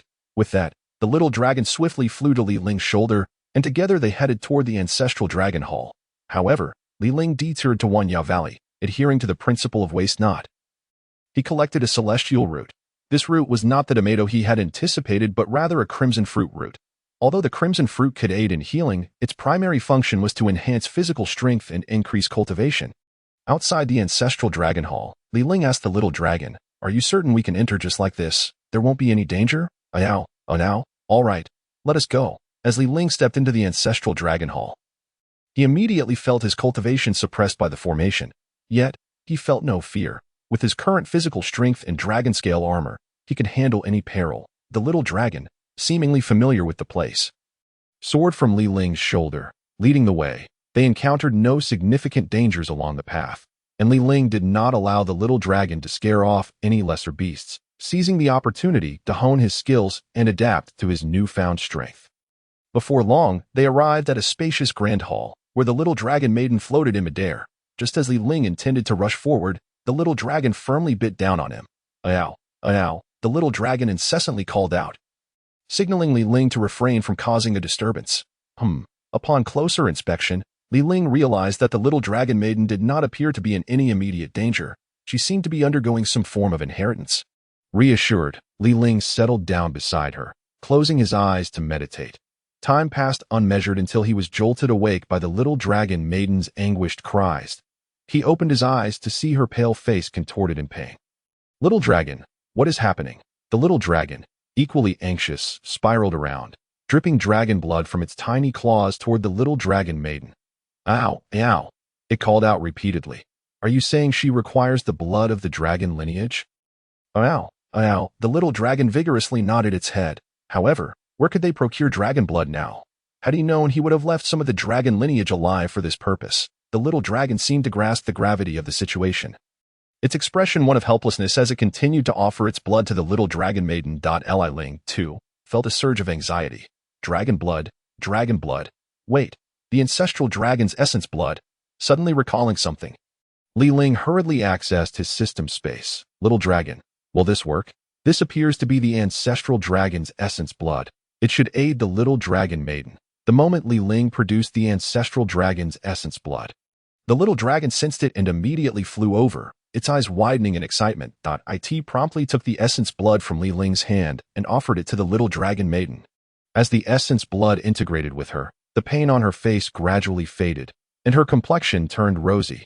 The little dragon, appearing quite drowsy, lazily floated back to Li Ling's shoulder and fell asleep. Observing this, Li Ling glanced at both the little dragon and the little dragon maiden, noting that they were both safe, and resumed his meditative posture. "Li Ling, is that really you?" After an indeterminate period, the little dragon maiden's voice echoed in his ears. Li Ling abruptly opened his eyes, looking at her as she approached him with a beaming expression. "Li Ling, it's so good to see you safe. I thought I would never see you again." Cough, cough. Li Ling gently pushed the little dragon maiden away, feeling it was slightly improper. "You are awake. What transpired earlier? I do not know. I entered here with a sense of impending doom. And upon reaching this grand hall, it seemed I triggered something and then lost consciousness. I felt as if I had gained some inheritance in my mind." Li Ling nodded in understanding without probing further. Everyone had their own fortuitous encounters. By the way, what about Ao Rong and those from the Buddhist sect? They are all dead. It seems that only you and I have survived entering this dragon burial abyss. The little dragon maiden said nothing more, and Li Ling continued, "I have restored my powers, but I wonder how long it will take before the exit of the dragon burial abyss reopens." "You have recovered. That's wonderful," The little dragon maiden exclaimed joyfully, but her expression soon turned somber. However, I do not know how long it will take for the exit to reopen, nor how my father is faring. Ling reassured her, do not worry. Only a day has passed outside. With the strength of the East Sea Dragon Palace, it will not fall easily. Let us hope so. The little dragon maiden nodded. At that moment, the little dragon seemed to be roused by their conversation, expressing its displeasure with a series of ow. The little dragon maiden then noticed the little dragon's presence, exclaiming, this little dragon is so adorable. Ling, where did you find it? Upon recognizing the little dragon maiden, the little dragon immediately flew before her, incessantly calling, Mama, Mama. The little dragon maiden's face flushed crimson, and she timidly replied, I am not your mama. The little dragon, feeling aggrieved, turned to Ling and called, Papa, Papa. It then circled around them repeatedly. Hearing the little dragon call Ling Papa, the little dragon maiden secretly observed him, seemingly finding the term mama somewhat acceptable. Cough, cough. Let us leave this place first and wait for the exit to reopen outside. Upon hearing this, the little dragon perked up, eager to showcase itself before Papa and Mama, calling out ow, while pointing to the hall's exit. Are you saying you know a way to leave this dragon burial abyss? The little dragon maiden asked excitedly. You can understand its words? Ling was curious, as he could only vaguely grasp the little dragon's intentions. Not realizing that the little dragon maiden comprehended it fully. Please, I am a dragon. Of course, I can understand. I was shallow. Ling awkwardly scratched his nose in embarrassment. Meanwhile, chaos reigned at the East Sea Dragon Palace, filled with the sounds of combat and the bodies of shrimp soldiers and crab generals strewn about. Dragon King, the three seas are nearly upon us. You should retreat. The East Sea Dragon King maintained a calm demeanor. Glancing at the Turtle Prime Minister before speaking solemnly, I did not expect that the southern and northern seas would ally with the Western Buddhist sect. Do they not understand the nature of the Buddhist sect? Your Majesty, now is not the time for such discussions. You must leave quickly, or it will truly be too late, the Turtle Prime Minister urged anxiously. Leave. In this vast three realms, there is no longer a place for me to hide. Dragon King, despite your exalted status granted by the Celestial Court, could it be? The Taoist sect has incurred debts to the West, and do you think the Heavenly Court is unaware of the affairs of the East Sea Dragon Palace? They merely choose to turn a blind eye. The East Sea Dragon King chuckled softly and addressed the Tortoise Prime Minister, saying, Elder brother, among the four of us, you perceive the truth most clearly. Yet why do you cling so stubbornly to your beliefs? What harm is there in seeking refuge in the West? At that moment, the West Sea Dragon King strode into the grand hall of the East Sea Dragon Palace and spoke loudly to the East Sea Dragon King. Even so, elder brother, Ao Rong, my virtuous nephew, has already taken refuge under the Medicine Master Buddha. Once he emerges from the dragon burial abyss, his cultivation will surely ascend to new heights. At that time, he will be valued by the Buddhist sect and will protect our dragon kin. Why must we seek another patron? The South Sea Dragon King also urged the East Sea Dragon King. Indeed, moreover, the Buddhist sect has promised to accept our progeny as disciples, and the talented offspring of our dragon lineage will be given due prominence. The North Sea Dragon King continued, You all, are you not aware of the West's insidious ambitions? They hold our dragon kin in contempt. Currently, they merely seek to seduce you, but in the future, our dragon race will undoubtedly become mere mounts and tools for their chariots, perhaps worse than our present condition. Amitabha, our Buddha is compassionate. How could such deeds befall us? A figure resembling a Buddhist arhat entered and spoke. The dragon subduing arhat, is it truly you? The East Sea Dragon King exclaimed upon seeing the arhat. Then mockingly added, if the Buddhist sect is indeed compassionate, then why incite our dragon kin to slaughter one another? Amitabha, the Buddha's intention is to liberate the dragon kin from the sea of suffering. Sacrificing a few to save the whole is the essence of great compassion. The arhat's calm demeanor reflected no sorrow or joy as he spoke, hands clasped together. Whether I can subdue the Dragon King remains to be seen. I implore you, please do not destroy this dragon palace, for it will require repairs in the future. Splendid. I have heard of the dragon subduing arhat's prowess. Today, let me witness it for myself, the East Sea Dragon King declared. Elder brother, why resort to violence? The arhat has made it clear that this is for the benefit of our dragon Kin.do not remain obstinately ignorant. The West Sea Dragon King quickly interjected. Second brother is correct. Fighting would only harm our harmony. The South Sea Dragon King added. The East Sea Dragon King, with a snort, ceased his words and proceeded towards the palace exit. The dragon subduing arhat, with a serene smile, followed, confident that the East Sea Dragon King was no match for him. Upon arriving at an expansive seabed, the dragon subduing arhat proclaimed, Dragon King, Please. The East Sea Dragon King, unpretentious, unleashed his powers against the dragon, subduing Arhut. Alas, elder brother is so stubborn. For the sake of kinship, should my brother fall, let us plead for his life, the South Sea Dragon King remarked to the West and North Sea Dragon Kings. Agreed, we shall intercede together. However, if the Buddhist sect insists on slaying elder brother, we shall be powerless to intervene. The West Sea Dragon King hesitated. Bang, bang, bang. In a brief moment, the East Sea Dragon King and the dragon subduing Arhut exchanged dozens of blows. Their powers clashing, causing the sea to churn violently. This was merely the seabed. The surface of the sea erupted into monstrous waves, as small fishing boats were tossed about like leaves, submerged beneath the towering surges. In the depths, the dragon subduing Arhut and the East Sea Dragon King briefly parted. The former gazed at the latter and solemnly remarked, "Your power is commendable, but it is limited to this. I do not wish to delay any further." Surrounded by a halo of Buddhist light, the dragon subduing Arhut conjured a massive golden hand from thin air, reaching towards the East Sea Dragon King. Seeing this, the East Sea Dragon King transformed into a colossal dragon, roaring mightily, resonating through the ocean depths. The great dragon leapt forth, colliding with the golden hand, a contest of magical prowess and raw strength.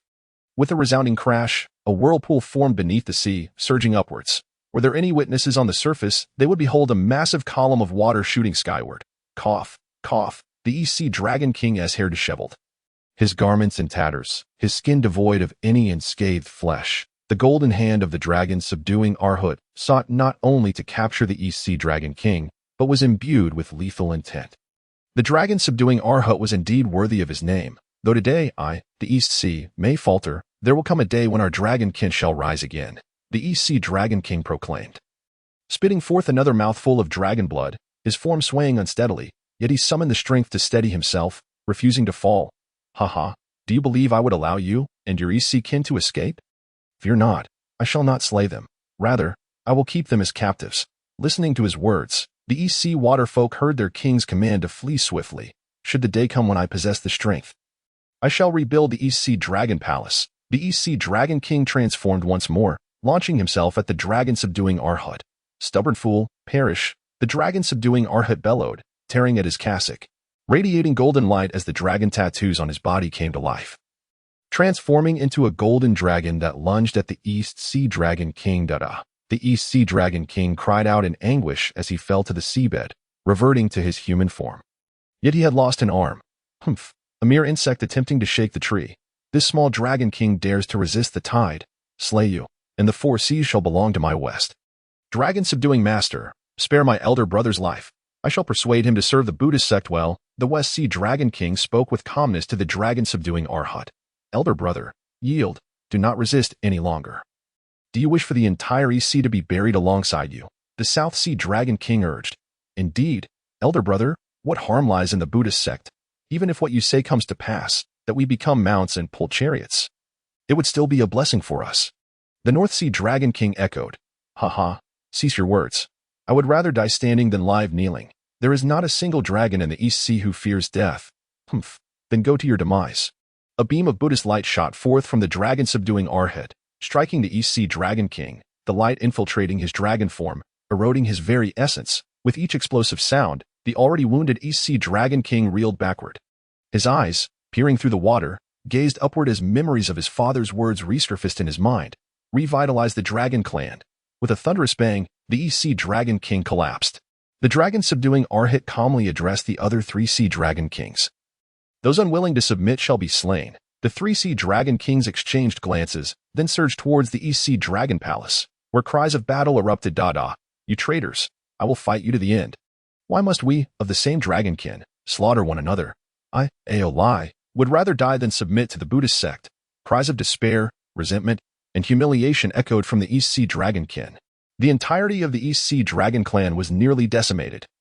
Countless shrimp soldiers and crab generals perished as well. The Tortoise Prime Minister, along with the East Sea Dragon Palace's eldest prince, Aoimawang, and the second princess, Aolingsi, rallied the remaining dragonkin and East Sea generals to mount a desperate resistance. Old Turtle, I advise you to retreat and surrender. Your cultivation was hard-earned. Do not throw your life away. Nephew Imawang, your father has perished. I do not wish to see you follow in his footsteps. Better to yield and follow my son Ao Rong. Pa. I, Aomoang, would rather die in battle than bring shame to the East Sea. Haha, well said, eldest prince.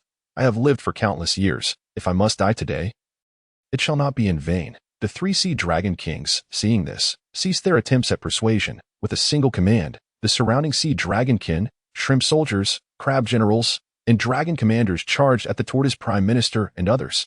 Stop. A commanding voice rang out, a flash of light shimmering as the little dragon maiden repelled the advancing forces of the 3 sea clans. The sudden appearance of the little dragon maiden forced back the 3 sea folk surrounding the remnants of the East Sea, startling the 3 sea dragon kings. Little dragon maiden, why are you here? I recall you were also entombed in the dragon burial abyss. Cough, cough. And I am here too. Ling coughed lightly, slowly approaching the remnants of the East Sea. The 3 sea dragon kings were taken aback, astonished to see Ling, you were still alive. My son Ao Rong did not kill you. Ha ha. You must have hidden away upon entering the dragon burial abyss. Right, indeed. The abyss harbors its own space, vast and boundless. If one truly wishes to hide, my son could not easily find you. Ling noted the West Sea Dragon King's confidence and apparent foresight, but refrained from revealing, your son has already perished.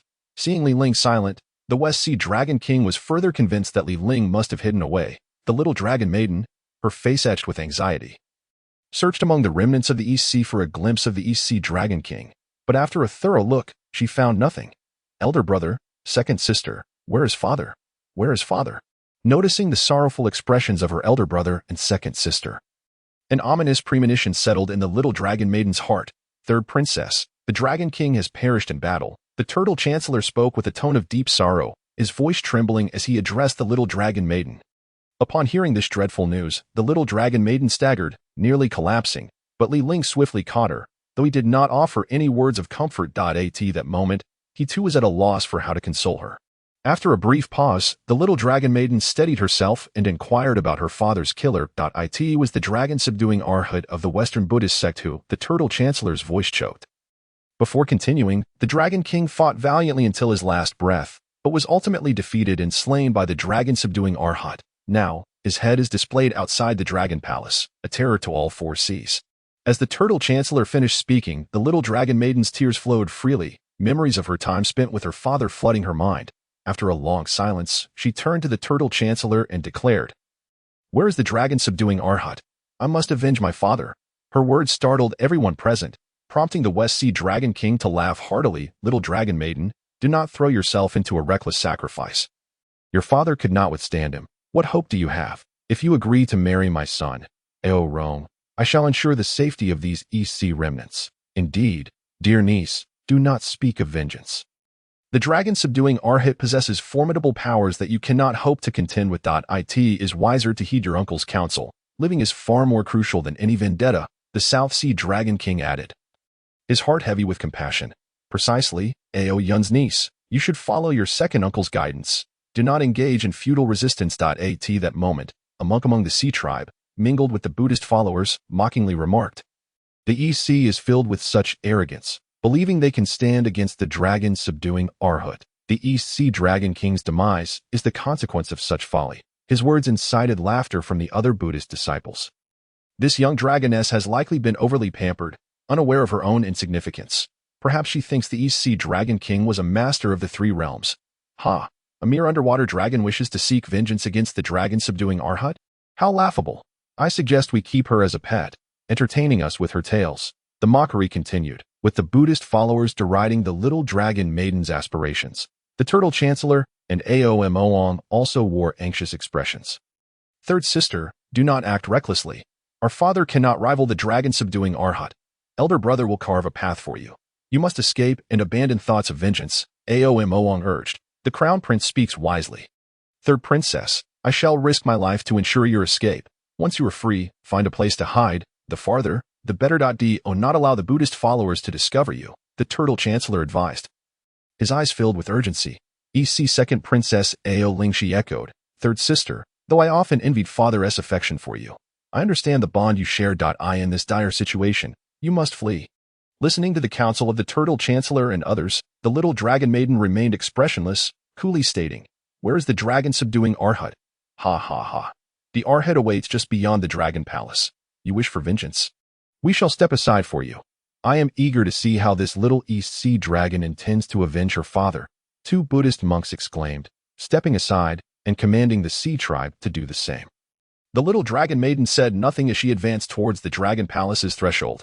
Third princess, wait, do not act foolishly. You cannot contend with the dragon subduing Arhat. The turtle chancellor called out urgently. Third sister, do not go. Make your escape through the back of the dragon palace. Ao Ong urged, reaching out towards the little dragon maiden, whispering to her. However, as he approached, she suddenly moved further away. Evading his grasp, third sister, you, Ao exclaimed, anxiously following her, with the turtle chancellor and others in pursuit. Meanwhile, Ling cast a glance at the sea tribe before following them outside. Wait, Ling, where is my son Ao? The West Sea Dragon King stepped forward, blocking Ling's path and questioning him. Your son is dead, devoured by the celestial serpent. Ha ha ha. Ling, do you still dare to deceive me, to disrupt my peace of mind? How could my son Ao possibly be dead? You remain oblivious, do you not? Those entering the dragon grave were not only of my dragon lineage, but also disciples of the medicine Buddha. Gong Pilo and other Buddhist followers thought I know they are all dead, but I cannot specify who consumed them. Upon hearing Ling's words, the West Sea Dragon King laughed once more. Ling, your actions are utterly unnecessary. You must have hidden away, and only emerged after triggering a formation with the little dragon maiden, am I correct? Indeed, I did emerge using a formation, Ling nodded. Humph, I knew it. My son Ao must be preoccupied with seeking opportunities. Which is why he has not come looking for you. Otherwise, how could you return safely? Ling regarded the West Sea Dragon King as if he were a deluded old man. Speechless, thought he decided not to waste further words. Striding towards the exit. Yet, to the West Sea Dragon King's eyes, Ling's departing figure appeared somewhat flustered, as if a lie had been uncovered. With a cold snort, the West Sea Dragon King muttered to himself. Calculating the time, the dragon grave will soon open. My son will undoubtedly return with unmatched strength. Outside the East Sea Dragon Palace, the Turtle Chancellor and others were in a state of heightened anxiety, persistently urging the little dragon maiden. However, she seemed oblivious to their concerns, guided by the Buddhist followers, until she finally located the dragon-subduing Arhat. I hear you seek to avenge me. The little dragon maiden remained silent, her gaze fixed upon the dragon head floating behind the seated dragon-subduing Arhat. The dragon head bled from 7 orifices, its eyes wide open, and even in death, it seemed to exude an air of unwillingness. Father, the little dragon maiden cried out, tears streaming down her face once more. The dragon-subduing Arhat slowly opened his eyes, gazing down at the little dragon maiden. You wish to avenge him? The dragon-subduing Arhat beckoned, and the head of the East Sea Dragon King floated into his grasp, held aloft by a single hand. The grudge of a father's murder cannot be borne lightly. Today is your day of reckoning. Meanwhile, Ling concealed himself among the East Sea tribe. Retrieving the soul-gathering pearl, and Ji the Dragon King of Beihai urged loudly. However, the little dragon maiden appeared oblivious, stepping towards the dragon-subduing Arhat. Each stride sending ripples of magical power into the air. Ling, witnessing this, understood that beneath the serene facade of the little dragon maiden lay a tempest of hatred and murderous intent. The once playful and cheerful dragon maiden seemed to have grown up in an instant. Do you require assistance? The gentle inquiry from Ling reached the little dragon maiden's ears as she approached the dragon-subduing Arhat. Turning her head, she forced a smile and replied, No need. You may merely provide cover for me. I wish to avenge my father with my own hands. Ling nodded in acknowledgement, choosing not to speak further. However, at that moment, the dragon-subduing Arhat had also sensed Ling's presence, narrowing his eyes and casting a glance in his direction. Very well. Today I shall capture you both and take you back to Lingshan. The dragon-subduing Arhat extended a massive hand, reaching out towards Ling unbeknownst to him. Ling had already regained his full cultivation, merely a step away from crossing the tribulation to become a Deluo golden immortal. This was, of course, due to Ling's deliberate suppression, coupled with the protective formation of the Qi-Tian array. Otherwise, the heavenly tribulation might have already descended upon him. As the dragon-subduing Arhat's hand loomed towards Ling, the little dragon maiden's magical power surged, a flash of light darting towards the Arhat's hand. Your opponent is me. Ha ha ha, splendid. I shall first capture you, little dragon. The battle was on the verge of erupting. The once tranquil surface of the sea was once again stirred into waves by the fluctuations of magical energy. observing the fierce clash between the little dragon maiden and the dragon subduing Arhut. The remnants of the East Sea displayed expressions of concern. Alas, it appears that the third sister's expedition to Zhanglungyuan had its opportunities, yet it is unwise to act thus, sighed the second princess. Ao Lingseed, Ao Mong, supported by the turtle chancellor, fixed his gaze on the two combatants and whispered, if the third sister were to be defeated, we must all intervene to ensure her escape. The turtle chancellor responded quietly. Rest assured, Your Highness, I would lay down my life to prevent the third princess from falling into the hands of the Buddhist sect. The dragon kings of the West Sea, South Sea, and North Sea were astonished to see the little dragon maiden engaging the dragon subduing Arhut. Yet their expressions quickly turned to regret. What a pity! Despite her advancements in cultivation, how could she possibly contend with the venerable Arhut? Second brother, I fear your daughter-in-law may be lost, the South Sea Dragon King sighed.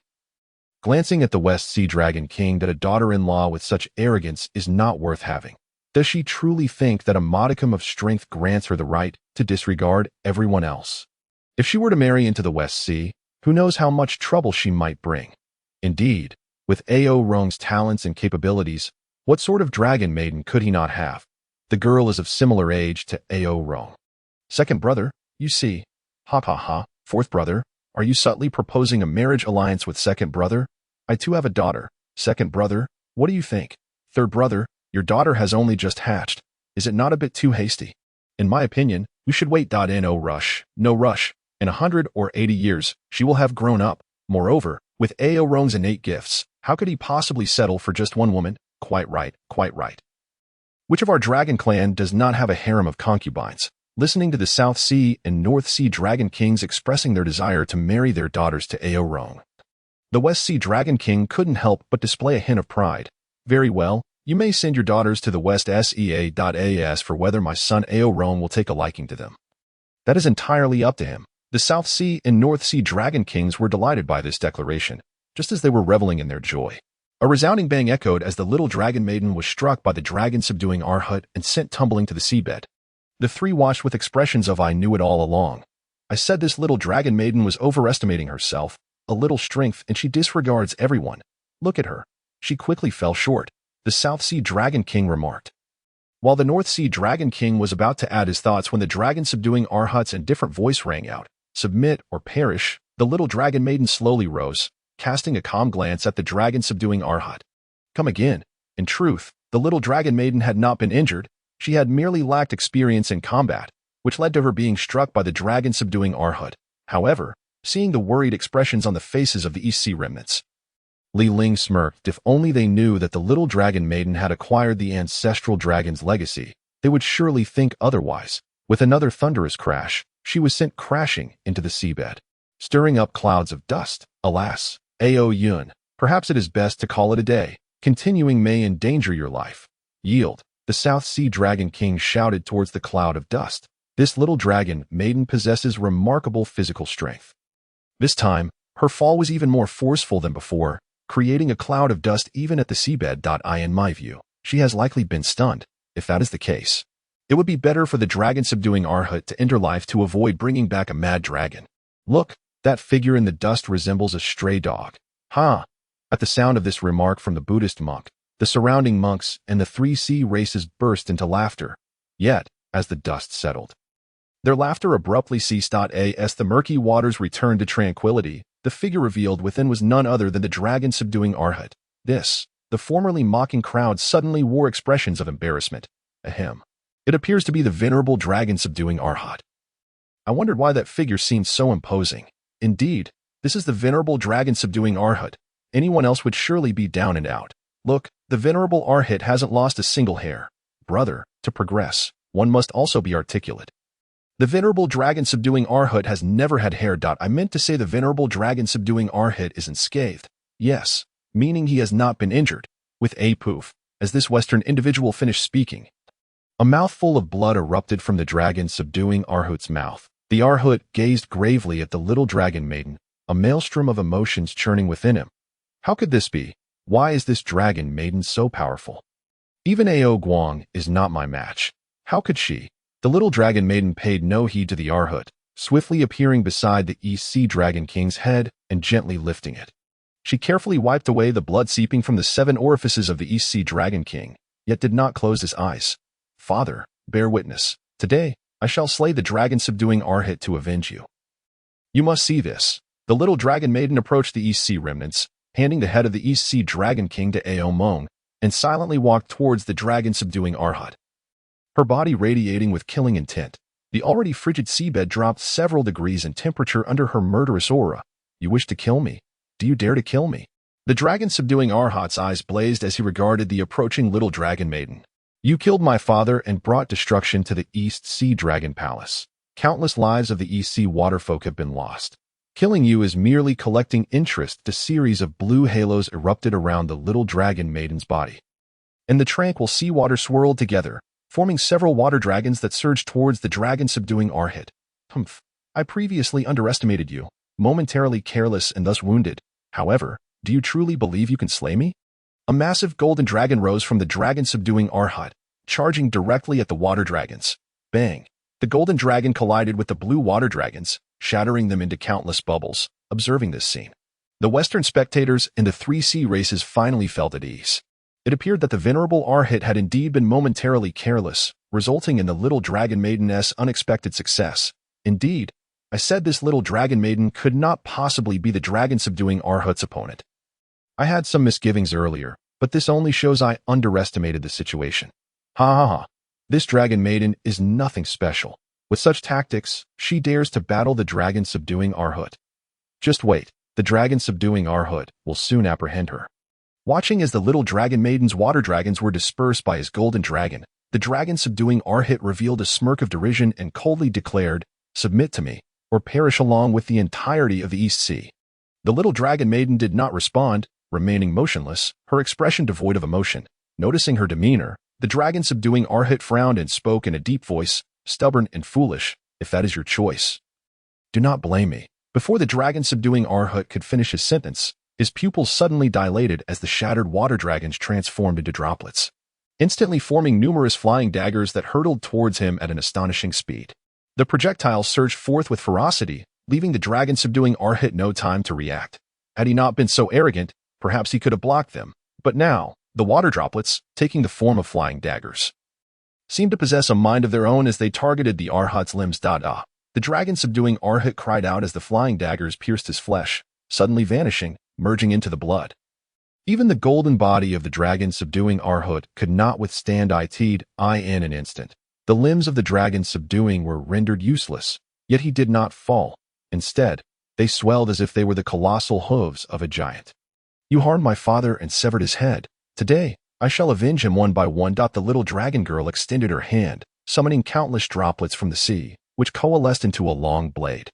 This blade, forged from water and ice, radiated a ghostly blue light, exuding an aura of chill. Slice. Grasping the long blade, the little dragon girl struck at the dragon-subduing from a distance, witnessing the spectral blue ice blade elongating with each moment. Its might unabated. No, you cannot slay me. I am the foremost among the Western Arhats. Should you kill me, you shall face the wrath of the entire West, just as the blade grazed the dragon-subduing's neck. A beam of Buddhist light surged forth, shattering the icy blade. Jiejiao, save me. As the dragon-subduing was grievously wounded, the Jiejiao's eyes ignited with fury.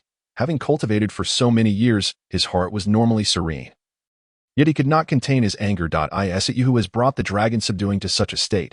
You deserve to die. A surge of divine power shot towards the little dragon girl. In response, she hastily conjured an ice shield to defend herself. The divine force struck the shield like boiling water, rising in plumes of white mist. The little dragon girl relentlessly channeled her power to stabilize the ice shield. And just as it began to shatter, a hand suddenly appeared to intercept the Jiejiao's attack. Ling's voice resonated softly. Do you Westerners only bully young maidens, if one does not suffice? You sin too. It seems you excel in group attacks. Ling, I did not expect you to still be alive. Today, I shall eliminate you, a potential threat to the West. Eliminate me? Are you not afraid of the heavenly retribution? Hearing this, the Jiejiao smirked. Ha ha. Ling, do you truly believe that heavenly approval grants you free reign? Let me tell you the truth. The two saints have long taken measures to conceal the 3 realms. Moreover, with the calamity upon us, the heavenly way is already overwhelmed. Oh, is that so? Then if someone were to transcend tribulation at this moment, would the heavenly way not impose punishment? Li Ling spoke earnestly, leaving the Baisajager momentarily stunned that he then chuckled. Transcending tribulations concerns all living beings. Regardless of the fierce contention between the heavenly way and the Dao ancestor, they cannot turn a blind eye. This is the tacit understanding between the two. I see. With that said, I can rest assured. The Baisajaguru's gaze sharpened as he regarded Li Ling, then he self-deprecatingly smiled. It seems I have overthought. The means of a saint are not something you can counter. Kneel and beg for mercy, and I shall take you back to the west for punishment. Upon hearing this, Li Ling smiled at the Baisajayaguru, his tone calm and unhurried. Just watch, that's all there is to it. As Li Ling spoke, an aura of divine power emanated from him. The Baisajaguru gasped. He had recovered to the mid-stage of the Tai Golden Immortal. However, he quickly resumed his composure. What of your recovery? Do you truly think you are my match? He chuckled derisively. The Baisajayaguru then raised a finger, a surge of divine power rushing forth towards Li Ling, before diverting his focus to channel healing energy for the dragon subduing. To him, this strike was sufficient to slay Li Ling. There existed a qualitative chasm between the Tai Golden Immortal and the Deluo Golden Immortal. Bang! With a thunderous sound, the Baisajayaguru's strike was met by Li Ling, who remained unscathed. This astonished the Baisajayaguru. Even a late-stage Tai Golden Immortal would have perished from that blow. Yet Li Ling had withstood it. The Dragon Kings of the Three Seas gaped in disbelief. Who was the Baisajayaguru? He was a powerful figure from the west, and yet Li Ling had survived a hit from him. It seemed that Li Ling had encountered fortuitous opportunities within the dragon's grave, not only restoring his cultivation but enhancing his strength. The Nanhai Dragon King turned to the visibly worried Shihai Dragon King and remarked, I wonder how my son Ao Rong is faring. I believe that even if Li Ling has regained his cultivation and strength, he is no match for my son. Although the Shihai Dragon King's expression was anxious, he remained convinced that Li Ling could never rival Ao Rong. Little did he know, at that moment, Ao Rong may have already been expelled by the Tongtian. Indeed, my second brother is correct. Ao Rong, my nephew, possesses extraordinary talent, a genius of our dragon clan yet to emerge. How could he possibly compare to Li Ling? Li Ling, having overheard the Shihai Dragon King's words, did not counter but addressed the Baisajaguru. Is that all? Li Ling, I acknowledge your talent and wish to take you as my disciple. Are you willing? Unwilling. Your words are excessive. Humph. If that is the case, I cannot spare you. Do you not think your mid-stage Tai Golden Immortal strength allows you to flaunt your power before me? As the Baisajaguru spoke. He extended his massive hand directly towards Li Ling, regarding him with utter disdain.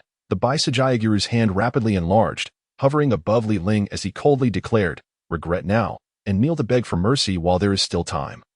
Li Ling, do not destroy your own future. Heh! Li Ling unsheathed the sword of severing Dao, striking at the Baisajaguru's massive hand, a clanging sound of metal against metal resounding. The Baisajaguru, renowned as a being of the Deluo realm, possessed formidable physical resilience due to his 6-foot golden form. After a brief exchange, the Baisajayaguru narrowed his eyes at Li Ling, his expression grave. Indeed, you possess commendable strength. However, it is regrettable that you cannot be utilized for the benefit of the West. Today, if you are not eliminated, you will become a calamity. Casting aside the dragon subduing, the Baisajayaguru's divine power surged forth, unleashing his Western divine abilities against Li Ling unfazed.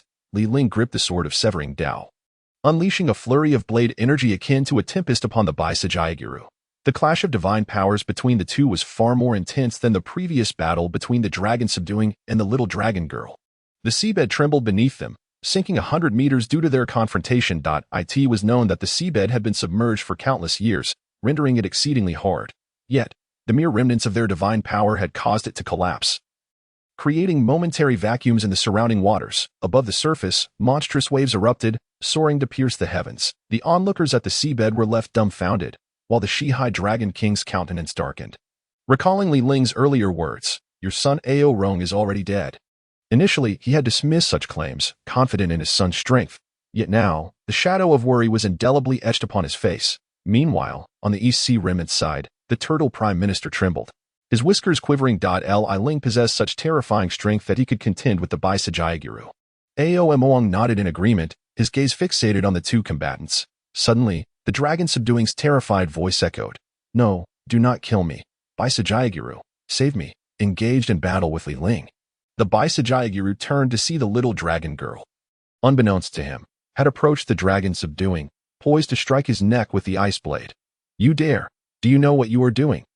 Halt at once. The Bijajiguru bellowed, rushing forward while unleashing a stream of divine power towards the little dragon girl. Clang! Just as that divine force was summoned, it was forcibly intercepted by Ling, blocking the Bijajiguru's advance. Your opponent is me. Step aside. Ling, do you comprehend the gravity of this? Should the dragon subduing perish? I assure you not a single being in the East Sea will survive. Heh, is that so? I do not believe you. Feel free to test it. As the two faced off, the little dragon girl wasted no time. Bringing her ice blade down, instantly, the waters turned crimson with blood as she held the severed head of the dragon subduing, striding toward the East Sea remnants. The turtle prime minister and others stood in stunned silence. Was this truly the innocent and naive third princess? Her decisive action in beheading the dragon subduing, coupled with the lingering aura of murderous intent surrounding her, made her appear as a demoness emerging from the depths of hell. Wherever the little dragon girl passed, the forces of the three seas in the west parted before her, trembling in fear, some even collapsing under her murderous aura, casting the severed head of the dragon subduing before the East Sea remnants. The little dragon girl received the dragon king's head, murmuring softly, "Father, I have avenged you. Yet this is only interest. One day, when my cultivation is complete, I shall journey to the west to seek justice for you and the fallen souls of the East Sea." As she finished speaking, the dragon head, once wide-eyed with fury and resentment, gradually closed its eyes. Enraged, the Bijajiguru declared, "With the dragon subduing's demise, all beings of the East Sea shall accompany him to the grave." A terrifying aura erupted from him as he launched a punch towards Ling bang. Ling was sent flying, while the Bijajiguru's sharp gaze fixated on the little dragon girl. "Very well, I shall make you wish you were never born." Upon witnessing the scene, the Prime Minister Turtle felt an urgent turmoil within his heart. Having lived for countless millennia, how could he remain oblivious to the terror of the Medicine Master Buddha? "Princess, this Medicine Master Buddha is a formidable being from the West. It would be prudent for Ling to escort you away first. I shall delay them for your sake," he declared. Aomoang interjected. "Sister, the Prime Minister speaks wisely. My elder brother has sacrificed his life to gain you some time. As the remnants of the Eastern Sea spoke, the Medicine Master Buddha sneered, "Humph, what a noble display of self-sacrifice. However, none shall escape today. You all will accompany the Dragon Slayer to the afterlife." With those words, a voice from the west mocked, "Indeed, you wish to slay my kin from the west and still expect to flee? Such delusions! Kill them to avenge our master, the Dragon Slayer. We implore you, Medicine Master Buddha, to strike down the little dragon maiden. The rest shall be left to us. Yes, I want all of these Eastern Sea water folk to accompany the Dragon Slayer in death." Hearing the utterances of those from the west, the Prime Minister Turtle and Aomoang glanced at the little dragon maiden, their anxiety deepening. "Princess, we can wait no longer. Quickly seek Ling. You must depart at once." With a loud proclamation to the little dragon maiden, the Prime Minister Turtle transformed into a colossal turtle shell, swiftly rotating towards the Medicine Master Buddha. The Medicine Master Buddha regarded him with indifference, flicked his finger, and with a bang, the massive turtle shell was sent hurtling back at an even greater speed. With a loud crash, the shell landed, reverting to the form of the Prime Minister Turtle, who then coughed forth a torrent of blood. This was a testament to the incredible defensive prowess of the turtle shell. Had it been an ordinary person, they would have long succumbed to grievous injuries. Everyone was taken aback. The little dragon maiden hastened to support the Prime Minister Turtle. "You may all perish." The Medicine Master Buddha's fingers spread wide, forming a colossal golden hand that descended upon the denizens of the Eastern Sea. Suddenly, a flash of sword light appeared and repelled the giant hand. This sword light was none other than Ling's strike. Upon witnessing this, the Medicine Master Buddha narrowed his eyes and turned to face the advancing Ling. "Seeking death, are we?" The Medicine Master Buddha's lips moved slightly, murmuring an enigmatic incantation. Suddenly, Ling felt a disquieting sensation, as if he were on the brink of losing control. The Medicine Master Buddha had unleashed his secret heart spell. Pooh! Ling spat out blood, his mind flooded with a multitude of chaotic thoughts. "Humph! A mere Tai golden immortal dares to contend with me." The 10,000 Buddha congregation technique activated autonomously. After a moment, Ling regained some clarity, his gaze sharpening as it locked onto the Medicine Master Buddha. Unworthy of a Tai golden immortal. But what of the Deluo golden immortal? At this moment, Ling ceased suppressing his cultivation. His magical power surged forth, and his aura intensified. The Medicine Master Buddha was struck with astonishment. "You have attained the Deluo realm. I cannot allow you to live." Golden light erupted around the Medicine Master Buddha, blinding like the sun. As the surrounding seawater began to boil and form vacuums, the medicine master Buddha aimed to obliterate Li Ling and extinguish his potential. I shall cleave you, Li Ling bellowed, raising his sword to strike at the medicine master Buddha. Just as he was about to bring down the blade, an inexplicable sensation surged within him, halting his motion. Another heart spell. The medicine master's heart spell was indeed peculiar. In that fleeting moment, the medicine master's magical assault reached Li Ling, crashing into him with a deafening roar, sending him hurtling backward. However, the impending heavenly tribulation did not relent as Li Ling was propelled away. The immense thunderclouds gathered above, unleashing a torrent of lightning. Boom, boom, boom. Strikes of thunder cascaded down, causing the seawater to rise and part beneath the deluge. Yet, just as the lightning was about to descend, it suddenly veered. The majority of its lethal intent redirected towards the medicine master Buddha. Both Li Ling and the medicine master Buddha were struck by the thunderous onslaught. The medicine master Buddha bore the brunt of the lightning, spewing forth blood. Startled, he gazed upward, noticing that the sea had already divided, revealing an endless expanse of calamity clouds hovering above, exuding a terrifying pressure. As the medicine master Buddha was engulfed in shock. A voice devoid of emotion echoed down from the heavens. The will of the Heavenly Dao is not to be trifled with. Otherwise, death awaits. The voice resonated like a great bell, imposing and unassailable, leaving those beneath the sea feeling as though they could scarcely breathe. Another stream of blood erupted from the medicine master Buddha's mouth, while others felt merely a weight upon their hearts. He felt as though struck by a heavy hammer. The lightning calamity had stirred the Heavenly Dao, rendering Li Ling beyond the reach of death. The medicine master Buddha sighed, turning his gaze towards Li Ling, who smiled at him amidst the storm of thunder. A chilling intent flickered in his eyes, but it soon dissipated. Medicine master Buddha, how does it feel to receive a warning from the Heavenly Dao? Come now, did you not wish to kill me? Approach. I promise I shall not resist. As Li Ling spoke, he advanced towards the medicine master Buddha, enveloped in lightning. The medicine master Buddha scoffed, then addressed the Western sect. Follow me back to Ling Mountain. Without waiting for a response, he soared into the sky, heading towards the western Ling Mountain. Li Ling would not allow them to escape so easily, with his sword in hand. He pursued the medicine master Buddha and his company. Little dragon maiden, I leave this to you. I will return shortly. Li Ling, be careful, the little dragon maiden called out, her voice filled with concern as she watched him depart. After he left, she remained, gazing in the direction he had gone, her expression laden with worried, "Do not fret, princess. Trust that Li Ling will exercise prudence. He is indeed worthy of the Dragon King's favor." Having already reached the Deluo realm, our dragon clan's future is promising. Upon hearing the Prime Minister Turtle's words, the little dragon maiden smiled faintly, yet remained silent, still gazing after Li Ling. At that moment, Moang suddenly spoke. Sister, how shall we deal with these remnants of the three seas? Unbeknownst to them, the denizens of the Eastern Sea had begun to regard the little dragon maiden as their leader. After all, she had avenged the Dragon King of the Eastern Sea by slaying the Dragon Slayer, demonstrating her strength and earning their respect. In this world, power ultimately prevailed. The little dragon maiden's gaze sharpened as she turned her focus to the Dragon King of the Three Seas.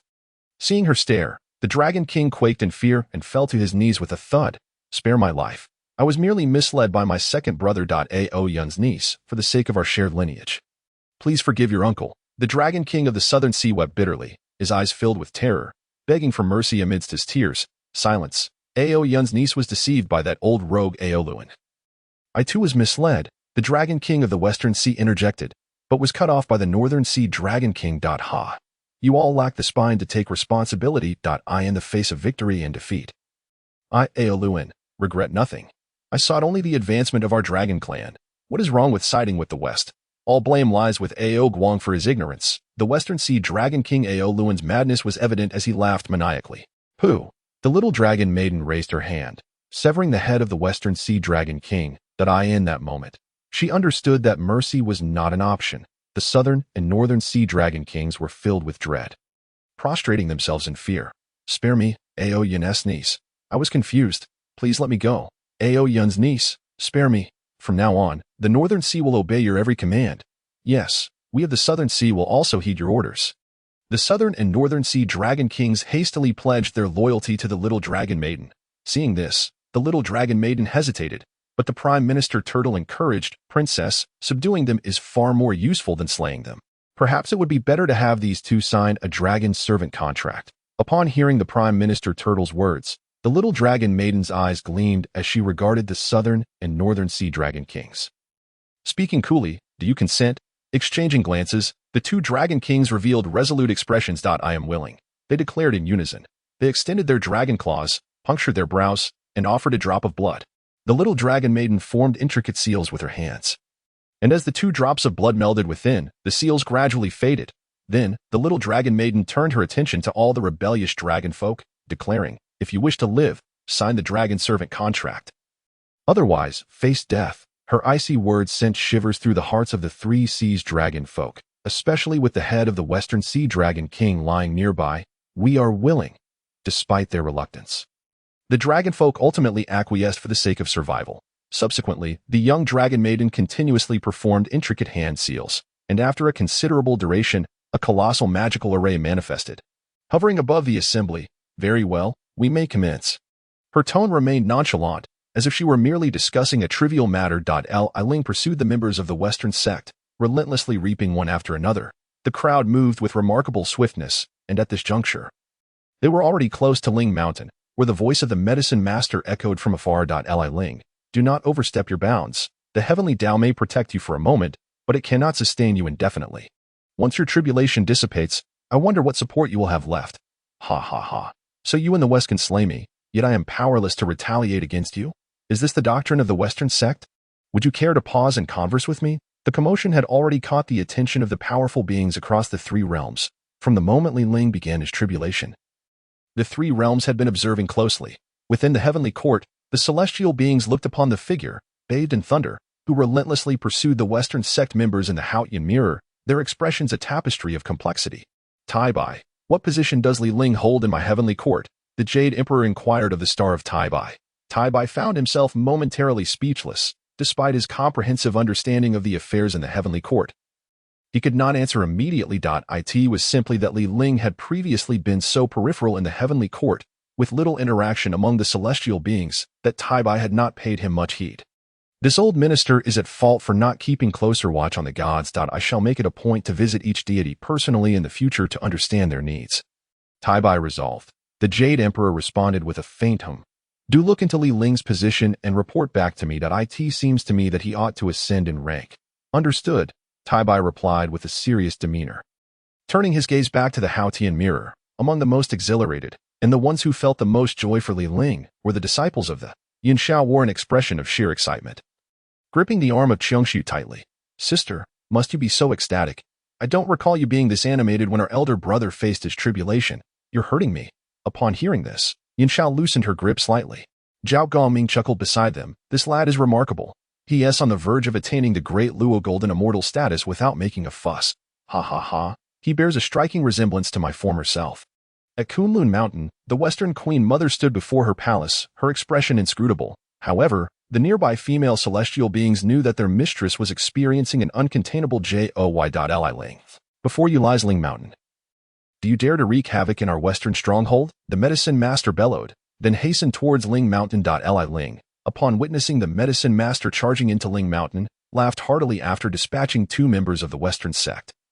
What is there to fear? Today, I shall undergo my tribulation in the great hall of Ling Mountain. What can you do to me? With that, he disregarded the other fleeing members of the Western sect and charged towards the great hall of Ling Mountain. Li Ling, it is not too late to withdraw. We shall no longer pursue past grievances in the West. A booming voice resonated, not from the medicine master, but from the Buddha within Ling Mountain. The Western sect members were already aware, yet they were astonished that Li Ling dared to pursue them all the way to the foot of Ling Mountain, intent on undergoing his tribulation within the great hall. Just perfect, we shall settle old and new scores together. Do you not always claim to save the world? Today, I shall save you first. Li Ling's words did not deter him. He moved with blinding speed, only to be obstructed by the magical array. The protective array of the Western sect. Very well, I shall see if it can withstand this great Luo heavenly tribulation, observing the Western sect activating their protective formation. Li Ling refrained from attacking and stood outside the array. Boom, boom, boom. The heavenly tribulation rained down like a waterfall, seemingly angered by Li Ling's mockery, unleashing a more terrifying thunderstorm than before. Li Ling was enveloped in thunder, and the array beneath him trembled slightly under the onslaught. The entire formation appeared as a lightning rod, now covered in bolts, while the onlookers within the great hall seethed with rage. Lord of the world, this Li Ling is insufferable. How dare he undergo his tribulation above us? This child must not be spared. The Buddha was equally incensed, recalling how the celestial saint had once cleaved Ling Mountain in two, a task that had demanded immense effort to repair. Now, Li Ling had returned to undergo tribulation once more, and even he, as the Buddha, could no longer contain his fury. The Heavenly Dao's thunderous tribulation is not to be trifled with, especially now that the Heavenly Dao is watching. Let us remain calm and discuss matters after Li Ling's tribulation concludes. The Buddha's authoritative voice echoed, restoring silence to the chaotic great hall, though the anger in the eyes of the assembly was unmistakable. Boom, boom, boom. Strikes of heavenly tribulation continued to descend, yet they still could not breach the formation. Li Ling, cease your futile efforts. This array was laid down by a saint. It is merely a great luo heavenly tribulation, and it cannot shatter it. The medicine master's voice penetrated the formation, reaching Li Ling's ears. Of course, this was mere bravado. The bulk of the tribulation was concentrated upon Li Ling, and the array barely endured a fraction of its might.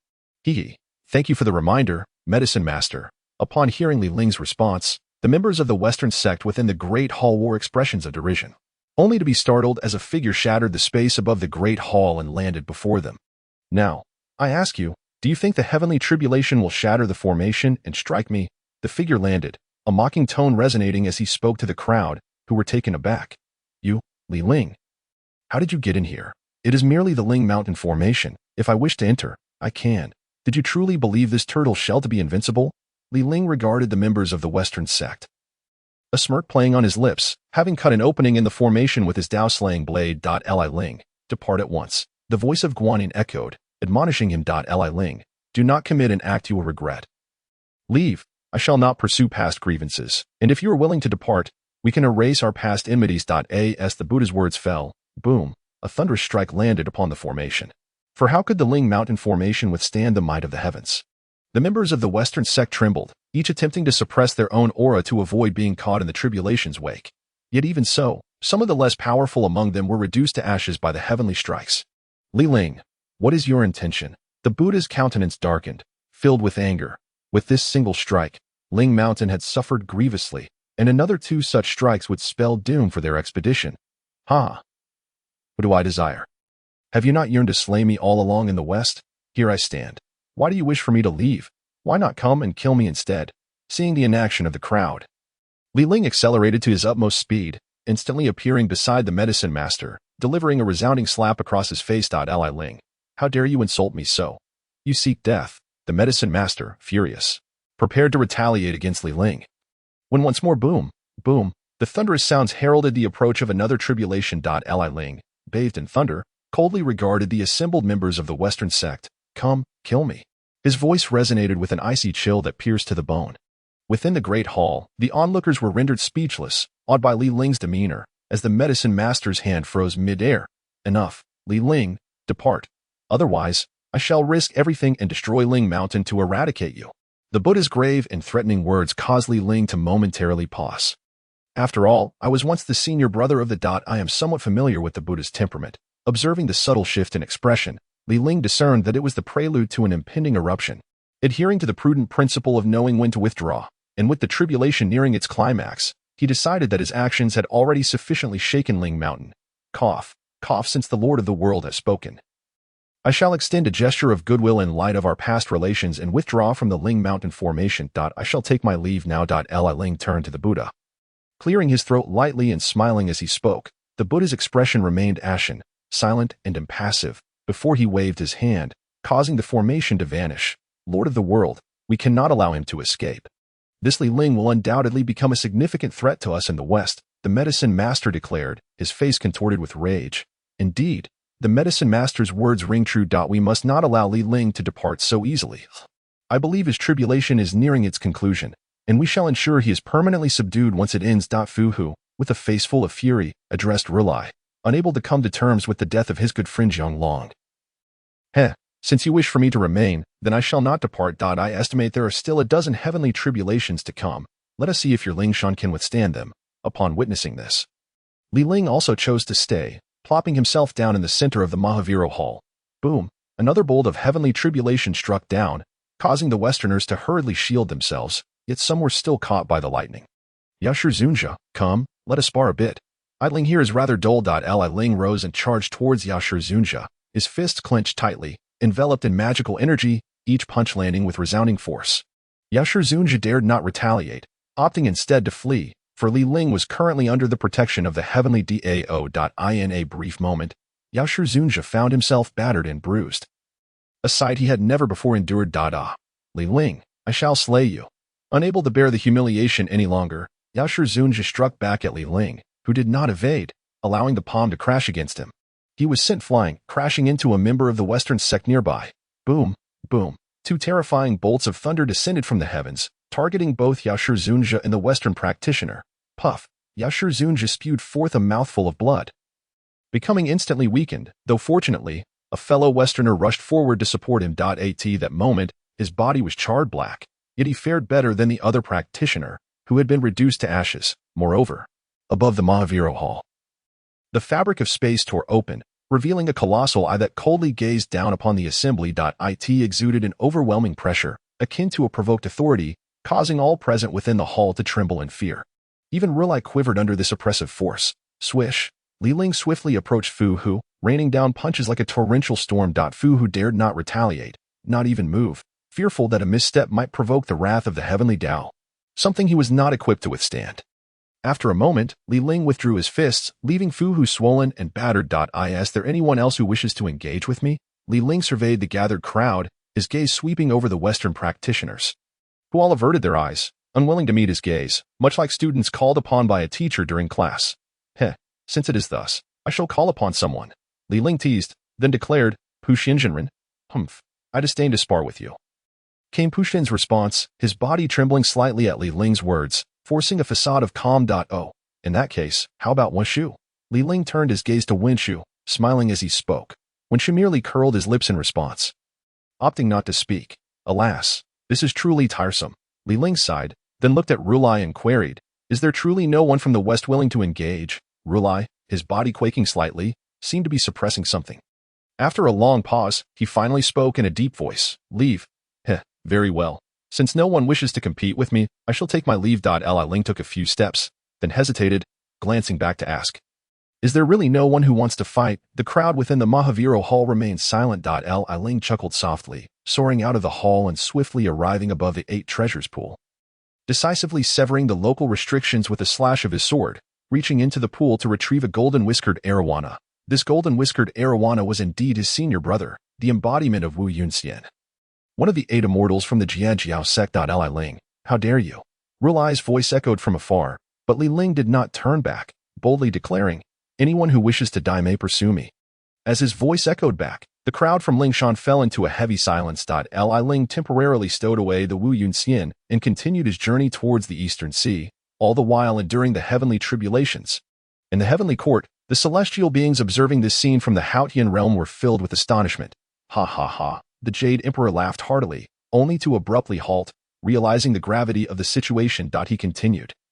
This Li Ling is indeed audacious, causing such a ruckus in Lingshan. Despite being employed in my heavenly court, does he not realize that such actions could jeopardize our friendship with the West? Originally, the Jiejiao practitioners were elated to witness Li Ling's disruption and the rescue of Wu Yunxian, but upon hearing the Jade Emperor's words, concern washed over their faces. After a moment of contemplation, the Jade Emperor added, Li Ling's actions are truly inappropriate. San Shao, Kaishan, you must ascend to admonish him, ensuring he refrains from further damaging the relationship between our heavenly court and the West. The previously worried crowd exchanged glances, taken aback. Noticing the silence, the Jade Emperor's authoritative voice rang out once more. Are you unwilling to go? In that case, Tai Bai. Before the Jade Emperor could finish, Yun Shao interjected. We are willing. Very well, then hasten to your task. Within the Eastern Sea Dragon Palace, having completed his tribulation, Li Ling had returned.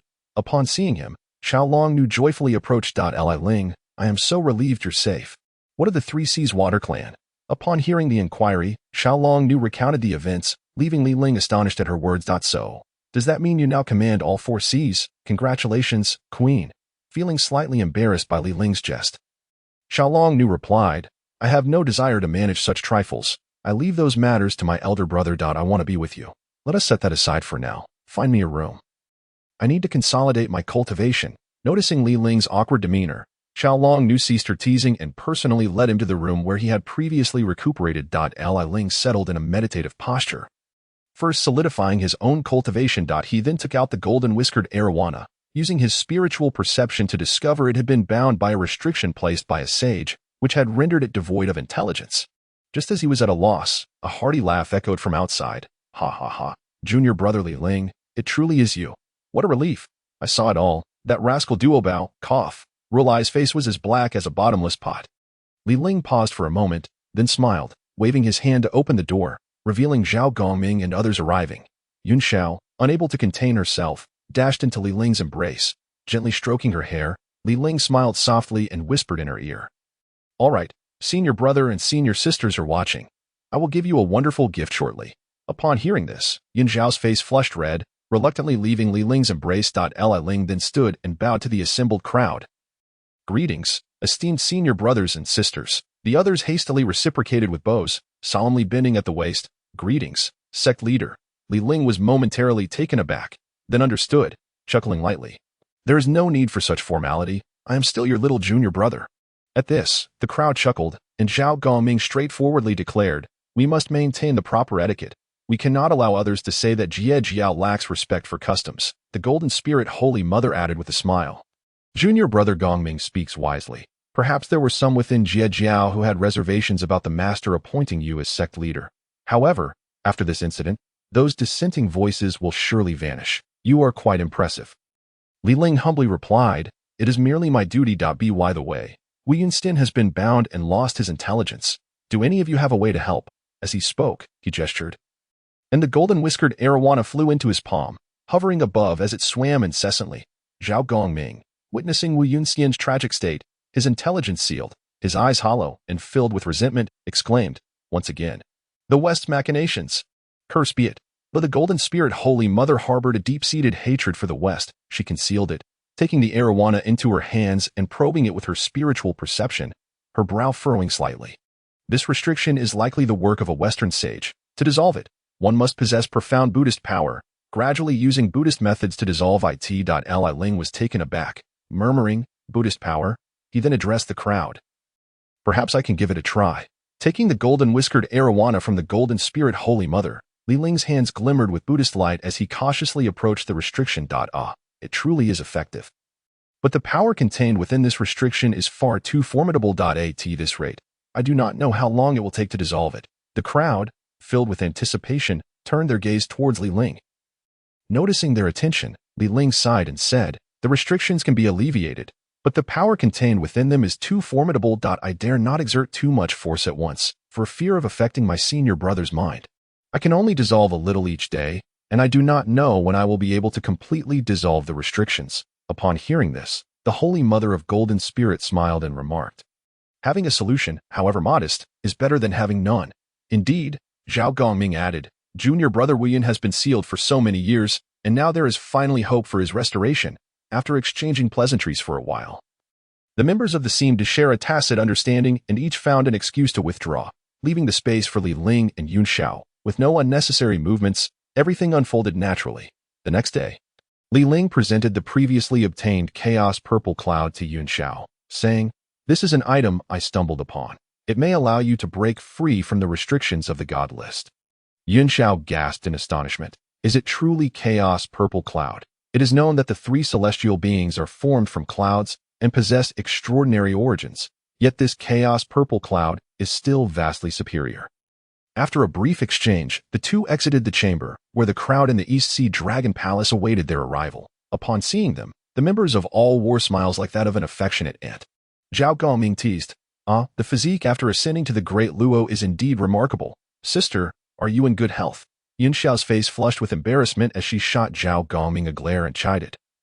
Elder brother, please refrain from such foolishness. We have been in the mortal realm for some time. It is best we return to the heavenly court soon. At this moment, the little dragon maiden gazed at Yun Xiao with a complex expression before lowering her head to inspect herself. Humph, it doesn't seem like there's much difference, she thought. Li Ling, just you wait. I shall surely capture your heart. Though her voice was low, the turtle prime minister beside her caught her murmuring. He leaned in and advised, Princess, you must act quickly. In my humble opinion, this Li Ling's future is boundless. Upon realizing her thoughts had been exposed, the little dragon maiden's face turned crimson as she huffed, "Grandfather Turtle," before long, amidst Yunxiao's reluctant demeanor. The members of departed, returning to the heavenly court. Observing this, Li Ling addressed the crowd of the East Sea Dragon Palace. "Our matters here have reached a conclusion. I must return to the mortal realm now. Should anything arise in the future, do not hesitate to convey a message to me." Having spoken, he prepared to leave when the little dragon maiden called out, "Wait, Li Ling, once my elder brother has fully taken over the affairs of the dragon clan, I shall seek you out." Li Ling turned back with a smile. "Very well, I welcome you to the mortal realm. Farewell to all." With that, he no longer hesitated and employed his magical techniques to ascend towards the sea surface. Watching his departing figure, the little dragon maiden felt a sudden emptiness within her heart. After leaving the East Sea, Li Ling swiftly made his way back to Chang'an, and upon arrival, he immediately entered the imperial palace. He was eager to ascertain the current state of affairs, especially given that Chang'an had been in disarray when he departed. He wondered how Li Er and Xiansong were faring inside the palace. Following the events of the Water and Land Dharma Assembly, Li Er had fallen gravely ill and was currently bedridden. Upon hearing of Li Ling's return, he summoned him without delay. Cough, cough. "Li Ling, you have finally returned. Your Majesty, how is your health? I feel as if my time is drawing near. I fear I must soon join my late Empress." Li Ling sighed at these words. Indeed, Li Er's time was short. Historically, Li Er passed away in the 23rd year of the Jingguan era. Perhaps Li Ling could use his means to extend his life, but as a sovereign, Li Er's lifespan was not something Li Ling could alter. Such was the will of heaven. After all, as a great emperor, every action and decision was intertwined with cause and effect, shaping the larger fate. Your Majesty, this is a pill that can restore your health. However, it cannot extend your lifespan. When the time comes, you will still return to the underworld. Li Er took the pill without hesitation and consumed it. Moments later, his complexion brightened, and he sat up. "I understand. In the time I have left, I shall do my utmost for the Tang dynasty." Li Ling nodded in acknowledgement. Li Er was indeed a great emperor of the ages. Your Majesty, I know that the incident at the Xuanwu Gate weighs heavily on your heart. Since your ascension, you have worked diligently, seeking to vindicate that part of your history. I can assure you, a millennium from now, in the eyes of future generations, you will be regarded as a great emperor on par with Qin Shi Huang and Han Wu, even revered as the Heavenly Khan. Upon hearing Li Ling's words, Li Er was momentarily stunned, then excitedly inquired, "Is what the national master says true? Am I truly regarded as a great emperor comparable to Qin Shi Huang and Han Wu by posterity?"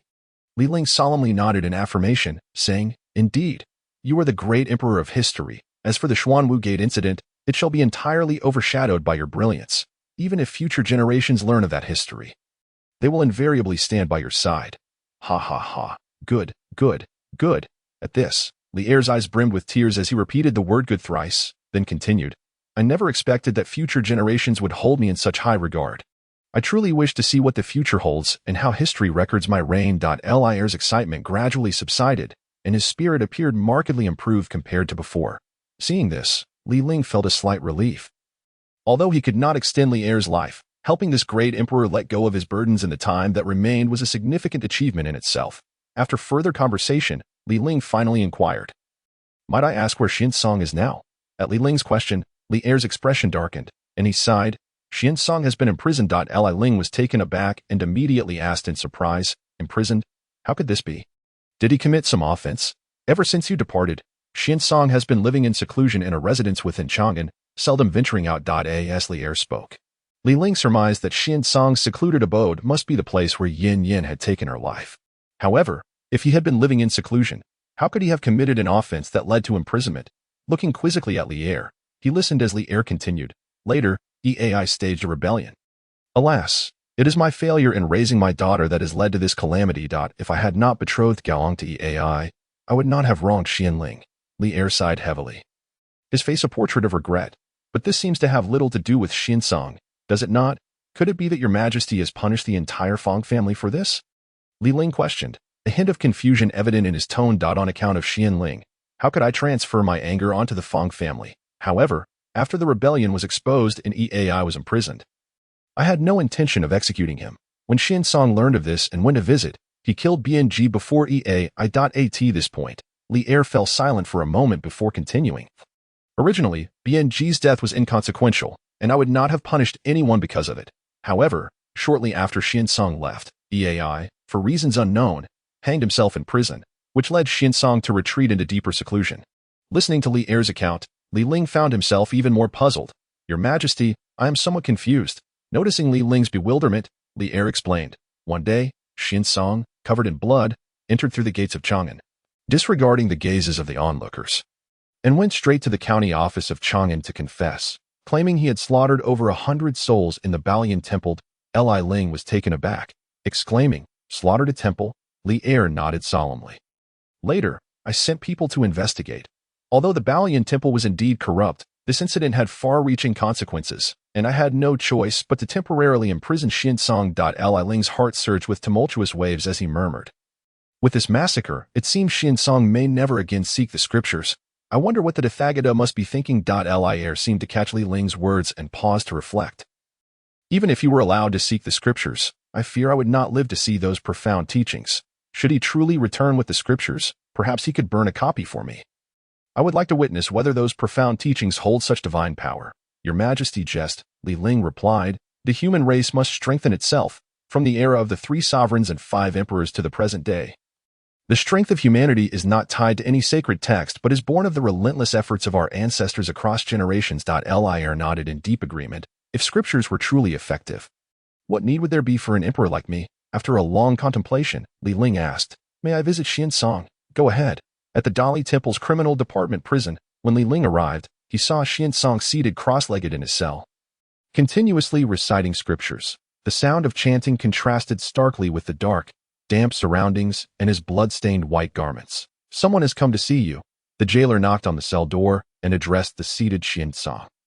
As Xinsong slowly opened his eyes and recognized Li Ling, he smiled faintly and said, "It has been many days since we last met, benefactor. You appear even more radiant than before. I did not expect our reunion to take place in such a location." As the cell door creaked open, Li Ling stepped inside slowly. "Why must it be like this? If you do not wish to embark on the journey for the scriptures, you need not go. Why subject yourself to such a predicament?" Since that day, this humble monk has come to understand that the course of fate is irreversible. Regardless of my efforts, the quest for the scriptures is an obligation I must fulfill.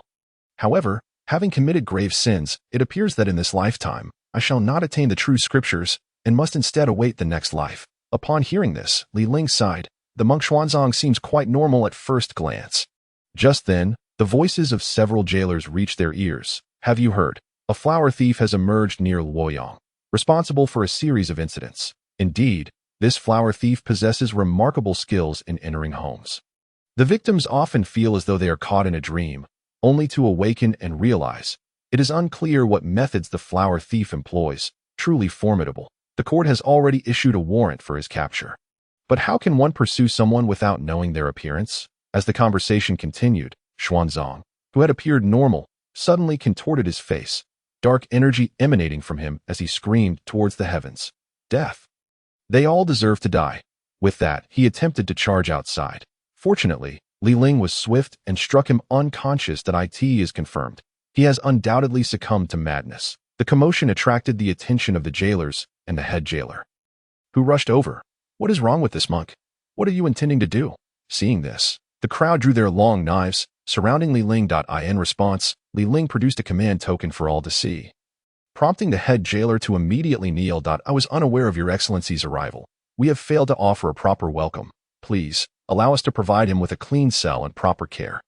After handing Xuanzang over to the head jailer, Li Ling turned to leave, pausing at the cell door to add, "From now on, do not speak of matters related to women within these walls, especially regarding the flower thief." With those words, Li Ling departed without a glance back. Xuanzang's descent into madness had little bearing on him. It was best left for the West to ponder. In the 23rd year of the Jingguan era, Emperor Li Er passed away, plunging the nation into mourning. That same year, his son Li Ji ascended to the throne. Under Li Ji's reign, advised by Li Ling, numerous significant policies and reforms were implemented, leading to the defeat of the Western Turkic Khaganate, Baekje and Goguryeo, thereby expanding the Tang Empire to its greatest extent. However, this young man harbored a flaw. His infatuation with Wu Zetian had reached an uncontrollable level. No matter how Li Ling and the other ministers counseled him, it was to no avail. The following year, Li Ji traveled to Ganyi Temple to bring Wu Zetian back, granting her the title of Jiaoi. Upon Wu Zetian's return to Chang'an, Li Ling realized it was time for him to depart. Wu Zetian was a figure arranged by the West, as evidenced by the gaze she cast upon him. He requested to resign from his position, declining Li Ji's pleas to stay at AS. He made his way outside of Chang'an. He was met by Sun Wukong and Cheng Yaojin, who had been waiting to see him off. Li Ling, why do you wish to resign from your position as national master? Sun Wukong questioned, perplexed, for Li Ling's current status held far greater power than his own. With each new emperor comes a new set of officials. Lord Changsan, I advise you to retire and enjoy your twilight years, lest you find yourself exiled in the future. Taken aback by Li Ling's words, Sun Wukong remained silent, for Li Ji was the son of Empress Changsan, his own nephew, and he could not easily relinquish the power he held. Observing this, Li Ling shook his head and turned to Cheng Yaojin, saying, It seems you, old fox, have lived quite long. Ha ha ha. Farewell to you both. After departing from Chang'an, Li Ling returned to the Heavenly Court. The journey to the west had reached a temporary conclusion. This lifetime, Xuanzang was destined not to acquire the true scriptures, but would have to await the next. In the Doshui Palace of the Heavenly Court, his external incarnation had already been refined, and Li Ling had come to retrieve it. It appeared that Taishang Laojun was already aware of Li Ling's arrival. As the doors of the Doshui Palace swung wide open. To Li Ling's surprise, his master was not seated but stood before the 8 trigrams furnace, a smile gracing his lips as he regarded him. Is this an acknowledgement from my superior? Li Ling mused internally, then respectfully bowed. I pay my respects to my esteemed master. Taishang Laojun waved his whisk, lifting Li Ling's bowed form, smiling as he said, You are now a leader of a sect. Such formality is unnecessary. With another wave of the whisk, a figure identical to Li Ling appeared before him, the external incarnation having been prepared. Additionally, here are 3 9-turn golden pills for you. With a flick of his whisk, a gourd flew towards Li Ling. Seeing this, Li Ling's spirits soared as he took the gourd, uncorking it to release a rich fragrance of elixir. Thank you, master. Li Ling clasped his hands in gratitude, this time refraining from bowing. Taishang Laojun nodded, saying, Go forth. Li Ling departed, returning to his residence, and silently intoned, System, claim my rewards. Ding, congratulations, host. You have successfully hindered Xuanzang's quest in this lifetime. Rewards are now being issued. Ding. Congratulations, host, you have obtained. Li Ling examined the rewards issued by the system, quite impressed. Pangu's essence blood. When integrated into oneself, it enhances physical strength. Chaos Xin Yuan Gong can be cultivated to the chaos realm. The law of the avatar transforms essence blood into an avatar, which can cultivate independently. Upon merging, all cultivation returns to the main body. Note, the external incarnation is a type of avatar. Simply infuse it with essence blood. Upon reaching this point, Li Ling was momentarily stunned. Had he known, he would have refined the incarnation sooner. However, after integrating the avatar law, he realized just how challenging it was to comprehend. At present, he could not even manifest a single avatar. Subsequently, Li Ling summoned a drop of essence blood and infused it into the external incarnation refined by Taishang Laojun. Upon doing so, the incarnation seemed to gain a semblance of sentience, with a single thought. Li Ling merged the incarnation with his main body, nodding in satisfaction. It serves its purpose. This incarnation is indeed quite useful. In the year 690 AD, Wu Zetian ascended to the throne, granting amnesty throughout the realm, which in turn afforded Xuanzang his freedom. Wu Zetian promptly summoned Xuanzang, commanding him to journey westward for the scriptures. At nearly 90 years of age, Xuanzang set forth alone on the path to the west. Though Li Ling resided in the Heavenly Court, he kept a close watch on Xuanzang. Outside, Luoyang, an elderly monk, his face lined with wrinkles, trembled as he walked, appearing as though he might collapse at any moment. Could one who has committed grave sins still pursue the scriptures? Suddenly, a voice broke through. Xuanzang looked up to see Li Ling's figure not far ahead. His Majesty has requested that this humble monk familiarize himself with the route in advance. Such is the way of the Western teachings. Xuanzang's hoarse voice rang out, seemingly reluctant to engage with Li Ling, as he continued to stumble forward. Why not allow me to accompany you for a while? This humble monk would not dare trouble the benefactor. Please, allow me to walk alone, wherever I end up. So be it. In the next life, if the benefactor does not forsake me, perhaps we can journey together. Xuanzang pressed onward, showing no sign of stopping. At this rate, he might not even make it out of the Tang Empire before collapsing along the way. Sighing, Li Ling was about to depart when the sound of hurried hooves approached. A contingent of soldiers, escorting a horse-drawn carriage, rushed towards them, causing Li Ling to pause. The Imperial Guard? Could it be Wu Zetian? Having once served as national master, Ling recognized the Imperial Guard at a glance. The cavalry thundered forth, stirring up clouds of dust, and the carriage halted behind Xuanzang. As the curtain was drawn back, a female officer called out to Xuanzang, "Wait, master, His Majesty has words for you." A woman, clad in an embroidered robe and possessing a dignified beauty, descended from the carriage. Though her features had aged, her grace remained intact. Xuanzang turned, trembling, to face her, uncertain of what further commands His Majesty might have. A hint of coldness and resistance colored his hoarse voice. The woman smiled faintly, looking down at Xuanzang with an air of authority. She then picked up a handful of dirt from the ground and placed it in Xuanzang's hand. "Cherish the soil of your homeland, for no treasure elsewhere can compare. Go forth." Xuanzang paused, momentarily taken aback, before replying, "This humble monk shall remember." He turned once more to continue on his way, observing Xuanzang's actions.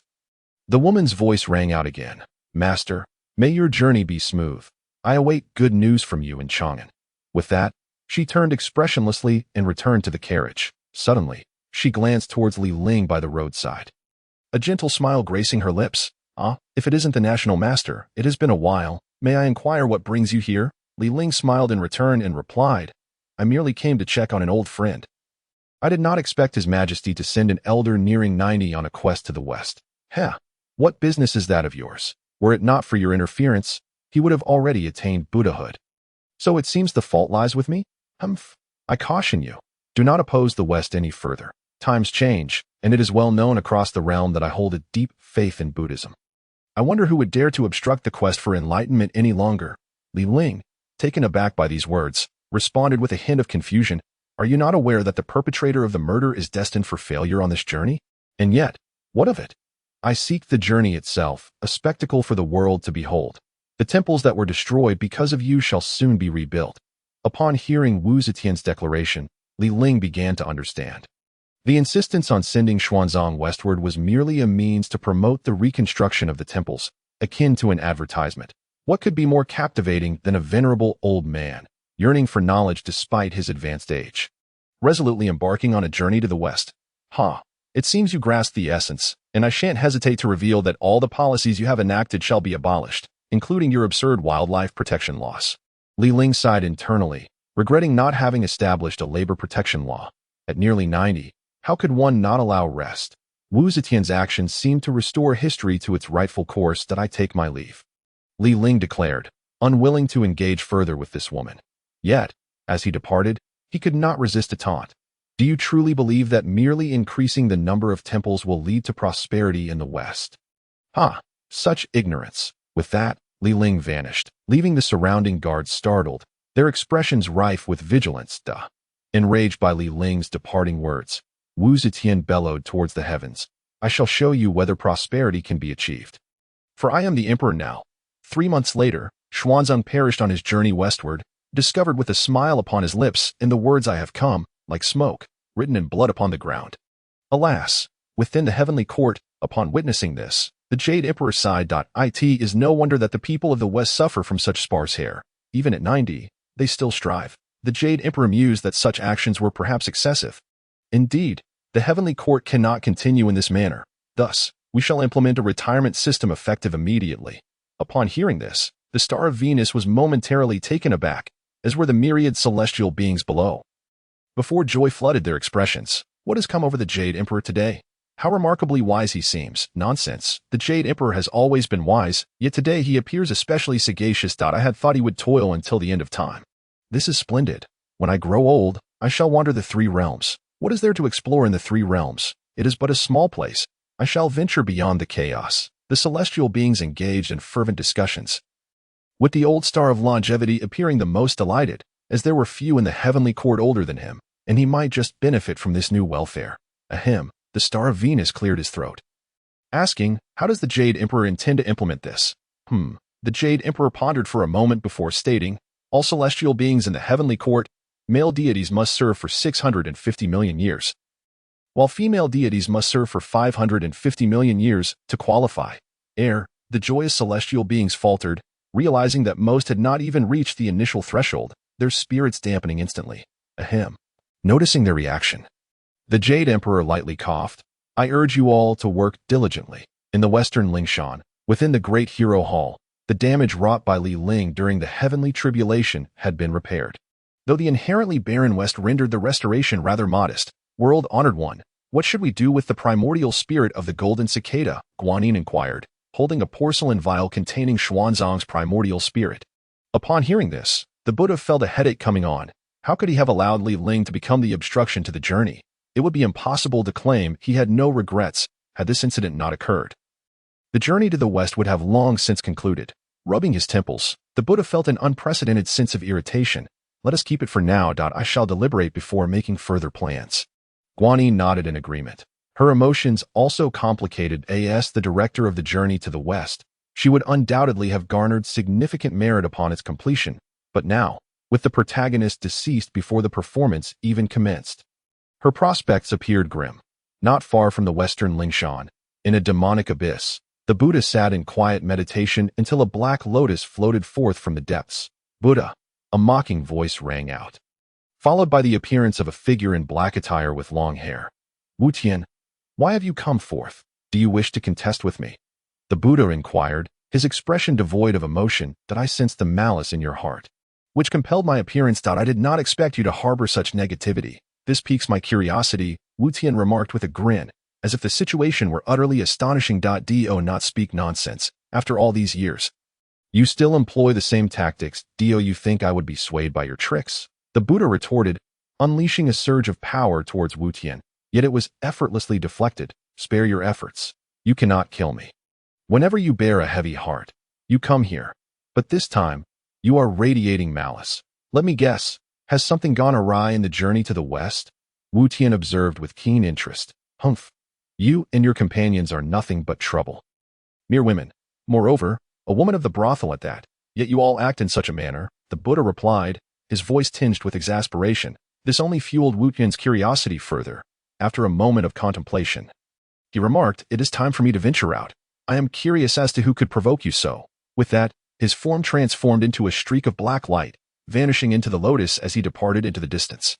After Wu Tian's exit, the Buddha continued to sit in meditation for 3 days and nights before returning to Lingshan, preparing to re-strategize. Meanwhile, Ling had not been idle. He presumed that Xuanzang had already been arranged for reincarnation in the West. The soul-condensing pearl still contained the spirit of Ru Yan. Ling resolved to visit the underworld to facilitate Ru Yan's reincarnation, hoping to rekindle her fate with Xianzang in the underworld. A chilling atmosphere prevailed, with souls queuing in a macabre procession, ghostly messengers prodding them along. This was Ling's first venture into the underworld, far more terrifying than any horror film he had seen in his past life. Even with his status as a Daoyuojian, he felt a chill creep up his spine. Who are you? Why do you dare to intrude upon my underworld? A bull-headed demon interrogated Ling. I am Ling, the water god of the Heavenly Court, here to seek an audience with the underworld judge regarding a matter of importance. This title of water god had only been conferred upon him after his return to the Heavenly Court, where the Jade Emperor had appointed him to oversee the water deities of the 3 realms, including the 4 seas. You claim to be Ling, the bull-headed demon exclaimed, scrutinizing Ling for a lengthy moment before stating, wait here. I shall summon someone. Ling was momentarily taken aback, pondering whether he had unwittingly crossed paths with someone from the underworld, unsure of what the current situation entailed. Just as he was lost in thought, the bull-headed demon's voice echoed from a distance. Old 4th, Old 7th, Old 8th, Ling is over there. Hurry, don't let him escape. Upon hearing this, Ling instantly redirected his power, preparing to act. Although he was uncertain when he had offended someone in the underworld, given the circumstances, there was nothing left to say. He would simply act. Soon, the bull-headed demon appeared, accompanied by a horse-faced demon and 2 figures, one black and one white, who approached rapidly. Ling was ready for confrontation. Yet to his surprise, the white figure darted in front of him, exclaiming, Hero, at last, I have met you. Grabbing hold of Ling with palpable excitement, the figure seemed terrified that Ling might flee. This reaction left Ling momentarily stunned. He swiftly extricated himself and queried with puzzlement, what is the meaning of this?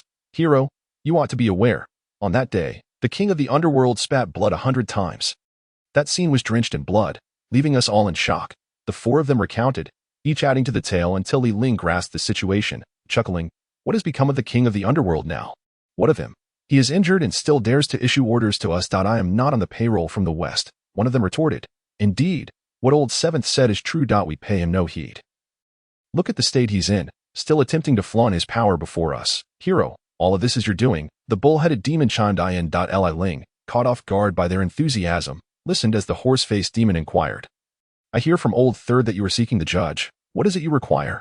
Li Ling then explained his intent to facilitate Ru Yan's reincarnation. Is it necessary to involve the eldest brother in this matter? We can handle it ourselves. Hero, where would you like her to be reborn? She has endured much hardship.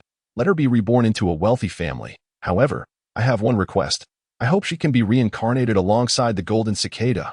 Upon hearing Li Ling's words, the crowd was momentarily taken aback, followed by a bitter smile. The Minotaur spoke up, saying, as for the reincarnation of the golden cicada, it is supported by individuals from the West and does not pass through our netherworld.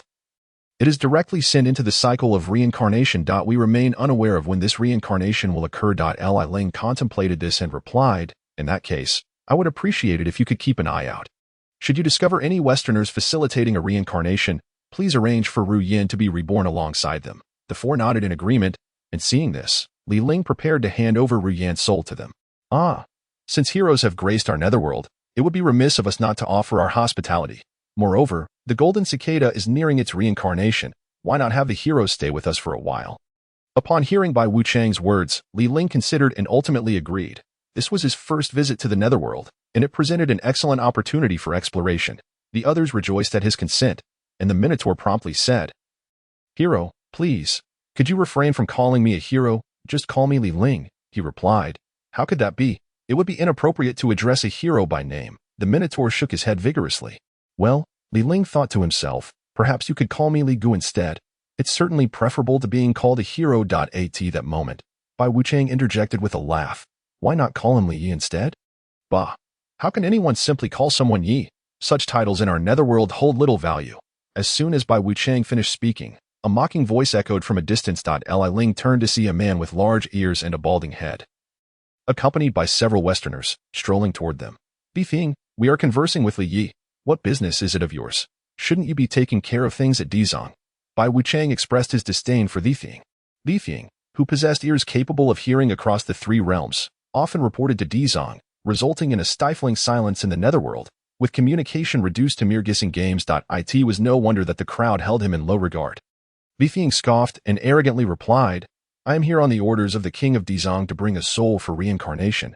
Should you not make way? He then provocatively glanced at Li Ling and added, Amir de Luo, do not think yourself invincible. There are many powerful beings in the three realms. You are nothing special. I advise you to remain humble. With that, Bifeng and the Westerners brushed past the crowd, heading toward the reincarnation area. How infuriating. This fellow relies on the authority of the king of Dizang, dismissing us entirely. If it weren't for the king in the West, I would have taught him a lesson. Bai Wuchang muttered under his breath, visibly upset. Calm down, Lao Chi. Be cautious not to let him overhear and report us. The Minotaur cautioned. Let him report. The netherworld is not dictated by the West. Do they truly think I am afraid of him? Li Yi, do not stoop to the level of this wretch. Come, let us venture forth and sample the unique offerings of our netherworld. Hearing this, Li Ling smiled and glanced toward the distant Bifeng, then addressed the group. Do you think it possible that the soul Bifeng is sending for reincarnation could be the golden cicada? The others were taken aback by Li Ling's suggestion. The Minotaur clapped his hands and exclaimed, You have a point. Typically, the West would not dare send insignificant individuals directly into reincarnation without passing through the judges and Yin Wang. This could very well be the golden cicada.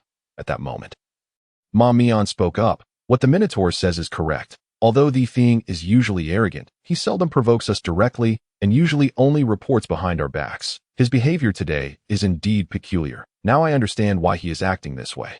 Li Yi, should we go take a look? You mentioned arranging for someone to reincarnate alongside the golden cicada, did you not? Bai Wuchang inquired. Li Ling nodded and replied with a smile, Let us go and see. The group quickly made their way toward the reincarnation area, which was heavily guarded. Even with the backing of Dizang in the West, Bifeng was subjected to rigorous checks. Could you hurry up? Delaying my important matters from the West is something you cannot afford. Bifeng complained impatiently to the ghostly officials conducting the search. The two officials dared not express their anger and remained silent. Bai Wuchang, approaching, remarked with a smile, Bifeng, is this the extent of your character? Why make things difficult for the officials? I do as I please. What can you do about it? Just as Bai Wuchang was about to respond, the officials completed their search. Bifeng, seeing this, let out a cold laugh. Disregarding Bai Wuchang, and led the Westerners onward. Let us enter as well, Bai Wuchang declared. Since they were all from the same side, there was no need for security checks upon arriving at the reincarnation passage.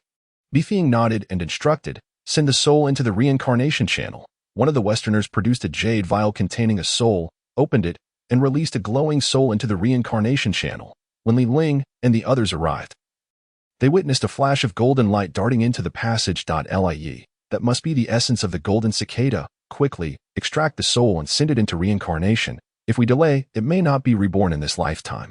Bai Wuchang urged anxiously. Without hesitation, Ling summoned his power and sent a soul into the reincarnation channel. The others sighed in relief at this action. Excellent. With this, the soul you hold will surely be reborn in the same era as the golden cicada.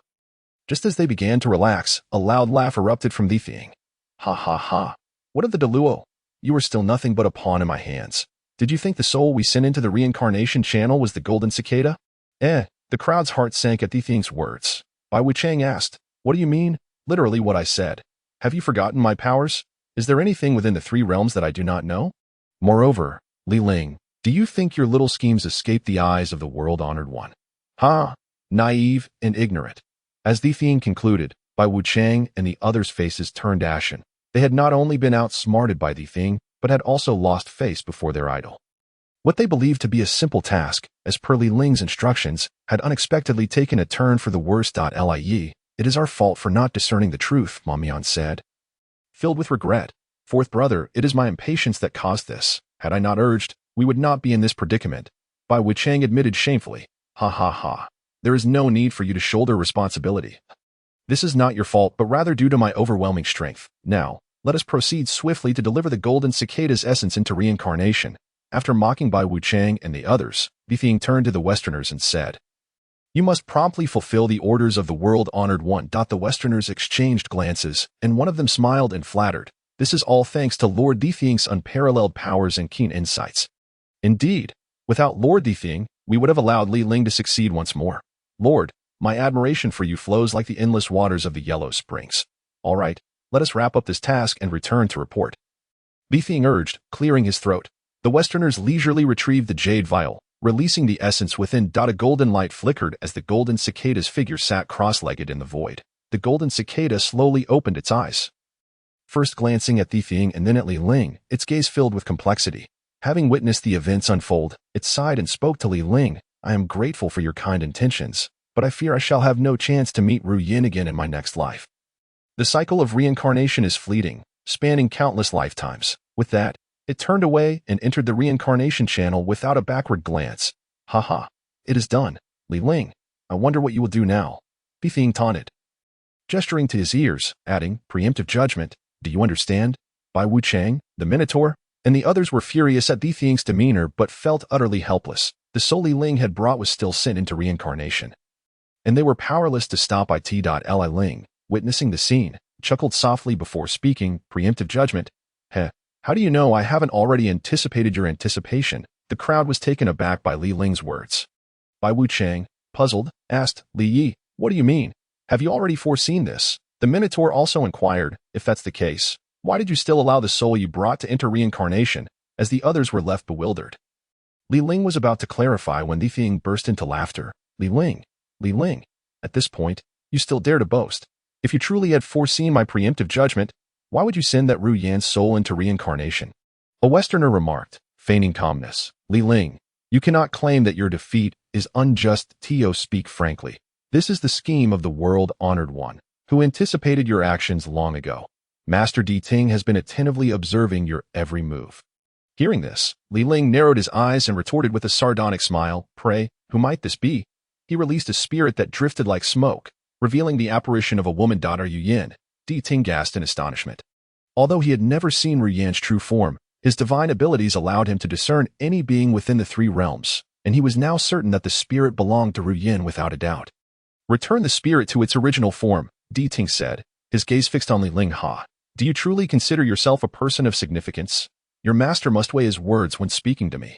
In response to Ling's words, Ting, though outwardly fierce, felt inward trepidation. Ling, do not overstep your bounds. In this lifetime, You have already thwarted Jin Chanzi. What more do you desire? Surrender Ruyan's spirit to me and reconcile with the West. Such a course would yield you boundless benefits. Li Ling, upon hearing Di Ting's proposition, fell silent, directly casting Ruyan into the cycle of reincarnation, demonstrating through his actions not only to Di Ting but also to the West his unequivocal choice. You shall pay for this. Di Ting, enraged by Li Ling's obstinacy, was nonetheless aware that he was no match for him and dared not act too rashly. He merely uttered a threat and prepared to report the matter above. Did I grant you permission to leave? Li Ling smiled, his words icy and piercing, chilling the already desolate realm of reincarnation even further. Di Ting, sensing Li Ling's obstruction, felt cold sweat trickling down his back. As the one who listened to the three realms, how could he be unaware of Li Ling's formidable reputation? Even the medicine master had suffered at his hands, causing a commotion in Spirit Mountain and taking away Wu Yunstian. Even the Tathagata could not contend with him. He had initially thought Li Ling was merely a pawn in a greater scheme, allowing himself to become somewhat overconfident. Now, the fool was he, and the chilling gaze of Li Ling filled him with regret. Presumptuous! Do you dare to obstruct us? We are here under the world-honored one's decree to escort Jin Chanzi to reincarnation. Moreover, with Master Di Ting present, you are sorely underestimating his authority. This Westerner clearly underestimated Li Ling's might. Upon witnessing Li Ling's obstruction, he scolded him. Di Ting, upon hearing this, nearly wished to slay the insolent man. Could he not see the murderous intent in Li Ling's eyes? I advise you to step aside, lest you meet your demise here. Even the denizens of the underworld dare not challenge Master Di Ting, let alone you. The Westerner continued. Poof, just as the Westerner finished speaking, he felt a sudden itch at his throat. As he reached to scratch it, blood gushed forth from his neck, and his head tumbled downwards. Upon hitting the ground, his eyes retained a look of disbelief, as if he could not fathom that Li Ling had truly dared to strike. This turn of events left not only Di Ting and his companions aghast, but also Niu Tu and Bai Wu Chang, who gazed at Li Ling in astonishment. Lie, this is, after all, a person sent by the Tathagata. If you kill him like this. Bai Wu Chang's voice trembled as he spoke, though he too found Di Ting and his associates intolerable. He did not dare to advocate for direct murder. After all, they were beings of the underworld, and this involved the friendship between two factions. Lie, Old Seven is right. If you kill him like this, the West will surely not let you off lightly. Niu Tu chimed in. The denizens of the underworld wore expressions of deep concern, for there was one from the West who resided in the underworld for extended periods. Although he was currently injured and in seclusion, he would undoubtedly learn of these events. Di Ting, upon hearing Bai Wu Chang and the others urging Li Ling, grew anxious about potential retaliation from the West. Li Yi, how about we settle this matter here? Earlier, it was oh no, it was young Di who was reckless and offended you. Might you overlook this transgression and allow me to depart? Di Ting, now humbled, understood that Li Ling was not afraid even of the Tathagata, let alone Xidagarba. Ha! Since you have come to this realm of reincarnation, you cannot leave without consequence. I shall ensure you are sent to a worthy abode. Swish, swish, swish. In mere moments, all the Westerners' heads, save for Di Ting, fell to the ground. Thud. Di Ting immediately knelt, pleading for mercy. Lie, I was wrong. Please do not kill me. That will not do. You came here in an orderly fashion, and you shall leave in the same manner. Li Ling said with a gentle smile, though his knife fell unceremoniously. Halt. A voice of authority rang out as Xidagarba, seated upon a lotus platform, swiftly approached to intercept the blow aimed at Di Ting. Enough, Li Ling. Do not continue to test my limits. Di Ting is my steed, naturally mischievous. Moreover, Ruyan has successfully reincarnated. Why must you make things difficult for him? Xidagarba, I thought you would remain indifferent. Li Ling replied, glancing at Xidagarba. Xidagarba seemingly wished to avoid further entanglement with Li Ling, snorting disdainfully before addressing Di Ting. We shall depart. Di Ting transformed back to his true form, lifting the lotus platform to carry Xidagarba away.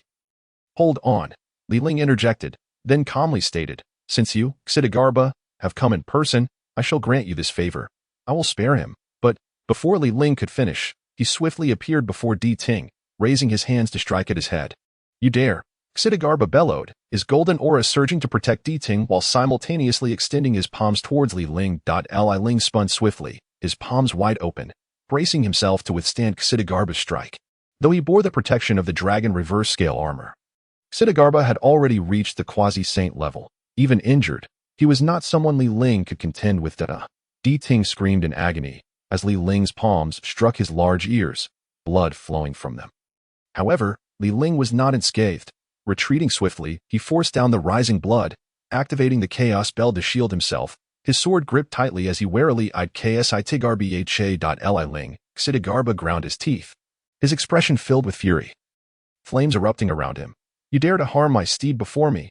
Do you truly think I am made of clay? The flames surrounding Ksitgarbha made Nyo by Wu Chang, and others tremble slightly. Karmic fire? Karmic fire. Ling was momentarily taken aback, his expression filled with suspicion as he regarded Ksitgarbha, wondering if, Li Yi, you must not come into contact with this karmic fire, or you shall undoubtedly perish. Karmic fire can burn quasi-saints, once tainted. Even the primordial spirit cannot escape. Bai Wuchang whispered to Ling. Old 7 is correct. Li Yi, a wise man does not suffer immediate losses. I believe we should retreat for now. The usually taciturn He Wuchang nodded gravely in agreement. Agreed. Ling nodded in acknowledgement. After all, he had achieved his goal. He had successfully sent Ru Yin and Jin Chanzi to reincarnate simultaneously. And he had rendered Di Ting incapable of eavesdropping on him. There was no need to engage in a deadlock with Ksitgarbha. As Ling and his companions prepared to leave, Ksitgarbha's expression wavered. He did not wish to engage Ling in battle. Although Ling's cultivation was lower than his methods were numerous and varied. Even the medicine master had not fared well against him. And Ksitgarbha himself had bled profusely due to Ling, staining the underworld. However, Ling's injury to Di Ting was akin to a slap to his own face. If he allowed Ling to depart so easily, he would become the laughingstock of the three realms. After a long pause, just as Ling was about to exit the realm of reincarnation, Ksitgarbha summoned the karmic fire in his hands and shouted, "Go!" A small flame of karmic fire floated toward Ling. Whoosh. Ling had already sensed it and was about to use the chaos spell to defend himself when a sudden sound of rushing water echoed, and a stream of yellow spring water flowed from the entrance of the reincarnation realm, extinguishing the karmic fire and advancing toward Ksitgarbha. Ksitgarbha, witnessing this, summoned his golden aura to shield himself from the yellow spring water. His expression grave as he gazed forward. Ksitgarbha, enough. This is the underworld, not your west. The matters of the 18 layers of hell have yet to be addressed by me. How dare you utilize karmic fire here? A resonant voice echoed, and a figure materialized from thin air, strikingly handsome in a black brocade robe, adorned with a jade crown. I pay my respects to the Emperor of Fengdu, Nyo by Wu Chang. And others bowed in unison, while Ling immediately clasped his hands in greeting. That I have seen the Emperor of Fengdu, Ling said. The Emperor of Fengdu turned to Ling and smiled before casting a cold glance at Ksitgarbha. What, do you still wish to engage the Emperor in battle? Ksitgarbha's expression fluctuated, visibly torn as he huffed heavily, hastily departing with the deafened Di Ting. As he passed by Ling, he shot him a fierce glare. Muttering, Ling, do not be too arrogant. The foundation of the West is not something a mere Deluo can shake. Do not make an enemy of the West. Take heed. After the Ksitgarbha had finished speaking, he paid no heed to whether Ling had absorbed his words and swiftly departed. At that moment, the ethereal figure of the Emperor of Fengdu turned to Ling with a smile and said, "Fellow Taoist, please follow me." Upon uttering these words, the Emperor's apparition slowly moved into the distance. Ling, taken aback by the summons, pondered for a moment before deciding to follow. As the surrounding space shifted, Ling remained unaware of where the Emperor of Fengdu was leading him, until they finally came to a halt after what felt like an eternity. I understand that you harbor doubts. My friend, just observe. With a wave of his hand, the Emperor of Fengdu revealed before Ling the harrowing scenes of the 18 layers of hell. Within, malevolent spirits were subjected to various tortures. The first few layers appeared somewhat tolerable, with the spirits lined up in order, enduring their punishments under the watchful eyes of the hellish officials. However, as they descended past the 5th layer, sounds of resistance began to emerge. As some spirits, unwilling to accept their fates, clashed with the officials, the further down they went, the more intense and numerous the rebellions became, culminating in the 18th layer, shrouded in a thick fog that obscured the horrors within. At that moment, the Emperor of Fengdu's voice resonated softly in Ling's ears. Fellow Taoist, do you understand? Pondering this, Ling suddenly uttered a statement that caused the Emperor's form to flicker momentarily. So, is it true that Sun Wukong's tumult in the underworld was merely to settle debts? The Emperor, taken aback, exhibited a hint of awkwardness but refrained from answering. Ling pressed on, then the vow made by Ksitgarbha long ago.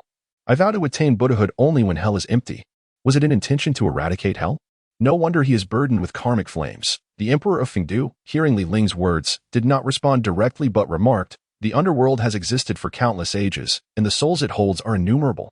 Even if among 1,000 souls, there exists but one malevolent spirit, this hell would have long been filled to capacity." Li Ling nodded in agreement, recognizing the Emperor's wisdom. Moreover, among those enduring punishment, some would eventually complete their sentences and be reincarnated, while others would succumb to despair, their souls scattering. A portion would only grow more resentful after their tortures, leading them to descend further into hell, and over time, the horrors of the 18th layer must be unimaginable. With this realization, Li Ling looked up at the Emperor of Fengdu and inquired, "I understand, but why does the Emperor reveal this to me?" The Emperor sighed, "This is why the underworld turns a blind eye to Xidigarba's presence in the West. He is willing to undertake these grim tasks." Upon hearing this, Li Ling clasped his hands in gratitude and declared, "Understood, rest assured. As long as Xidigarba does not trouble me, I shall not seek to confront him. Farewell." Just as he was about to leave, the Emperor of Fengdu called out, "Wait." Then, a vision materialized before them. This depicts the soul you have cast into the cycle of reincarnation. As for the whereabouts of Jin Shanzi's reincarnation, I cannot conveniently disclose. Li Ling smiled and nodded in acknowledgement, expressing his gratitude to the Emperor of Fengdu. Although the Emperor did not directly reveal Jin Shanzi's whereabouts, knowing the reincarnation of Ryun made finding Jin Shanzi not a daunting task. The names of the two were intertwined in the list of fates he possessed, signifying an eternal bond. After bidding farewell to the Emperor of Fengdu, Li Ling did not linger in the underworld and departed directly. Meanwhile, beneath Wuzishan, a mischievous monkey repeatedly looked up at the sky and cursed, "Old man Rulai, you promised 500 years, why have you not released me yet?"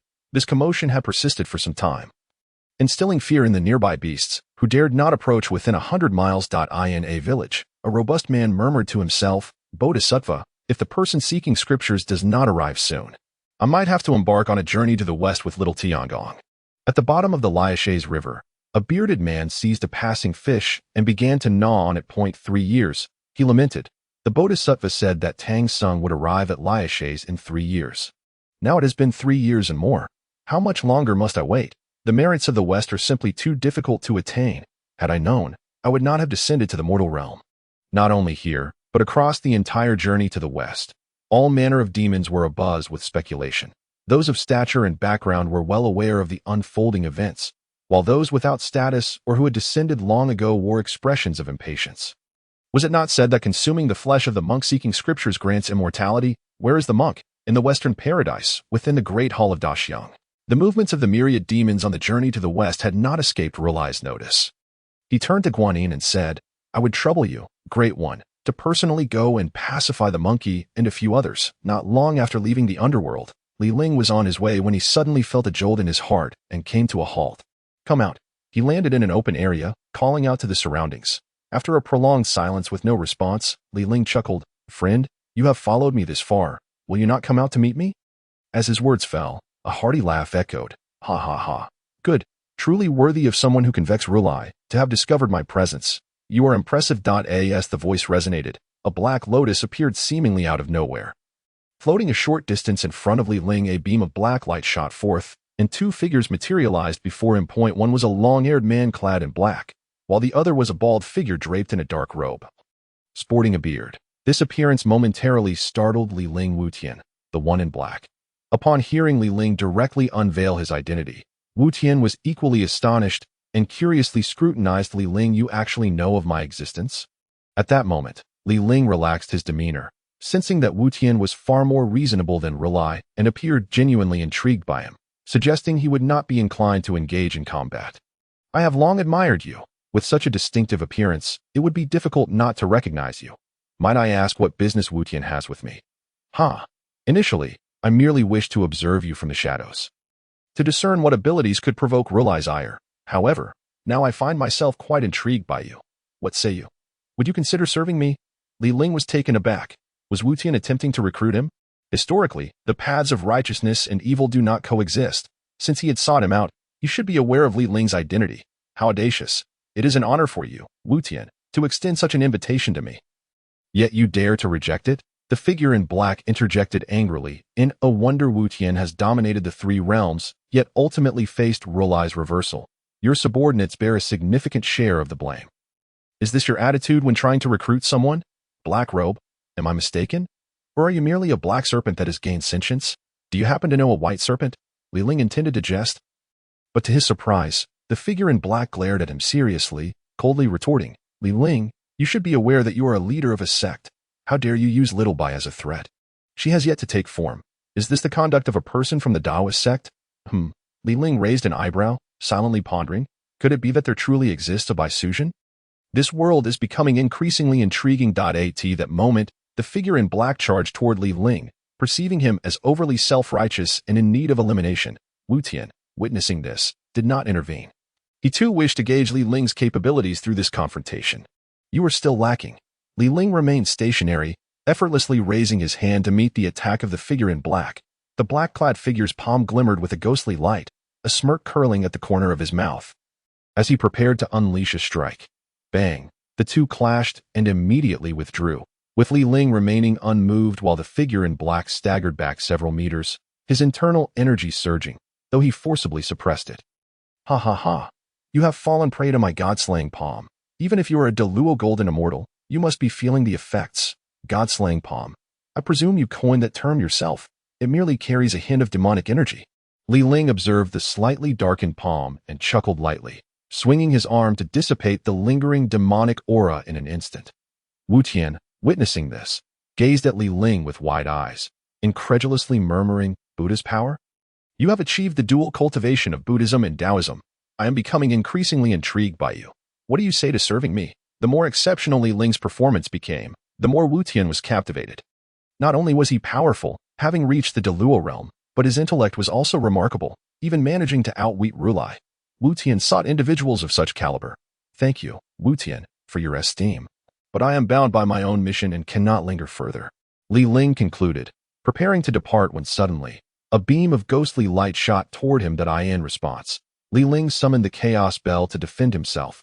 After a prolonged moment, Wu Tian withdrew his powers and addressed Li Ling. You may go. Should you change your mind, feel free to seek me out at any time. Buddha, we cannot simply allow him to leave like this. If he returns and reveals your identity, it could spell trouble. Wu Tian cast a sidelong glance at the figure in black, feeling somewhat exasperated. Do you truly believe my identity is a secret, which powerful being in the three realms is unaware? However, Wu Tian then turned to Li Ling, saying, originally, Rulai intended to use the journey to the west to elevate the west and thereby counterbalance my influence. However, given your recent commotion, I fear that the west will not relent easily. If the journey to the west remains unfulfilled within the next 150 years, then the Tathagata shall have no further opportunities. Hearing Wu Tian's words, Li Ling paused, hesitatingly inquiring, the rise of demons and the decline of the Tao. Indeed, at that time, I shall bear the mandate of heaven. And within the three realms, none shall be able to contend with me, not even the saints. Li Ling, upon hearing this, scoffed slightly, thinking to himself, the mandate of heaven? I am still one recognized by the Tao. It has seldom intervened. Seemingly perceiving Li Ling's thoughts, Wu Tian chuckled softly, the recognition of the Tao is distinct from the mandate of heaven. In due time, you shall understand. So, are you willing to join my ranks? I can promise that when the time comes, the heavenly court will be under your command. If what Wu Tian claims is true, that the rise of demons will coincide with the decline of the Tao, and he possesses the mandate of heaven, then indeed, there would be no one in the three realms who could rival him. What of my senior brothers and sisters? Contemplating this, Li Ling smiled at Wu Tian. Did the Buddha just suggest that I join your grand family? Wu Tian, upon hearing this, turned to Li Ling with an expression of I knew it, and smiled. Indeed, have you changed your mind? The figure in the black robe followed with a scoff. Kid, those who recognize the times are the true heroes. Following the Buddha Wu Tian is the most astute decision you could make in this life. This black-robed one truly lacks insight. Does he not realize that should I align myself with Wu Tian, his position would be jeopardized? No wonder Wu Tian is so eager for talent. Buddha Wu Tian, as the leader of a sect, I represent the entire, and thus, I fear I cannot follow you. Upon hearing this, Wu Tian furrowed his brow. Having believed that Li Ling would agree to follow him, with a silent sigh, he stated, if that is the case, I shall not force you. Black robe, let us depart. After saying this, Wu Tian turned with the black-robed figure, intent on leaving. Wait, Li Ling called out hastily. Wu Tian turned back, looking at him and asking, what else do you need? I cannot join the Buddha's grand family, but I have a friend. Upon hearing Li Ling's words, Wu Tian was momentarily stunned. Then a look of realization dawned on him. His gaze towards Li Ling filled with admiration. As expected of one I have my eye on. You understand flexibility. Wu Tian smiled, condensing his soul power into a small black lotus that floated towards Li Ling. This is formed from my primordial spirit. Your friend can contact me through it. He then gave Li Ling a knowing look, and with the black robe, transformed into a shadow that entered the black lotus, moving away into the distance. Observing this, Li Ling quickly used his magical power to lift the black lotus, casting several seals upon it. He also took out several jade boxes to contain it, each adorned with numerous seals. In the northern region of Julu, Li Ling dispatched a demon king from a cave dwelling to set up restrictions before summoning his doppelganger. This was the external incarnation previously refined for him by Taishang Laojun, now transformed into a doppelganger after cultivating the doppelganger Dao laws. Li Ling's main body could communicate freely with the doppelganger. I pay my respects to the true self.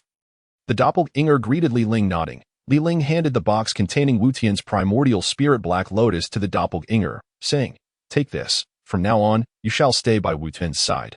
"Yes," the doppelganger replied, taking out the black lotus from the jade box and slowly placing it on his forehead. Instantly, the black lotus appeared as if it were a mark on the doppelganger's brow. "How is it?" "Any anomalies?" Li Ling inquired eagerly, closely observing the doppelganger's every movement. The doppelganger, he closed his eyes to sense it, and then replied, "There are no anomalies. This black lotus's primordial spirit resembles a chat application from my previous life, allowing direct communication with Wu Tian. I've already sent a message to him. Li Ling then felt relieved and instructed the doppelganger, "Good. Go ahead. Remember to choose a striking name for yourself. I need to visit the southern Jianbu continent to confirm a matter." In the palace of the Great Tang's Luoyang city, Li Ling's purpose for coming was not to seek the reincarnation of Ru Yin, but rather, according to the information provided by Emperor Fengdu, Ru Yin would reincarnate as the daughter of Yang Xianyin. Upon learning this news, a sense of foreboding settled in Li Ling's heart. His visit to the palace was to validate his suspicions.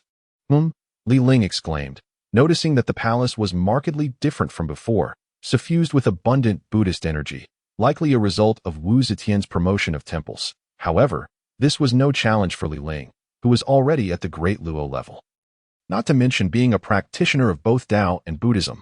Unperturbed, Li Ling enveloped himself in golden light, stealthily traversing the palace, seemingly in search of something. My lord, this is the Buddhist scripture sent by His Majesty. Please study it, as His Majesty will soon conduct an assessment. Another Buddhist scripture? What relevance does this have to governing the nation? I wonder what the Empress Dowager thinks, making me read these every day. Sigh. I'll set this aside for now. The young man paid no heed to the Buddhist scripture held by the eunuch beside him, instead engrossed in the Tao Te Ching and other historical texts.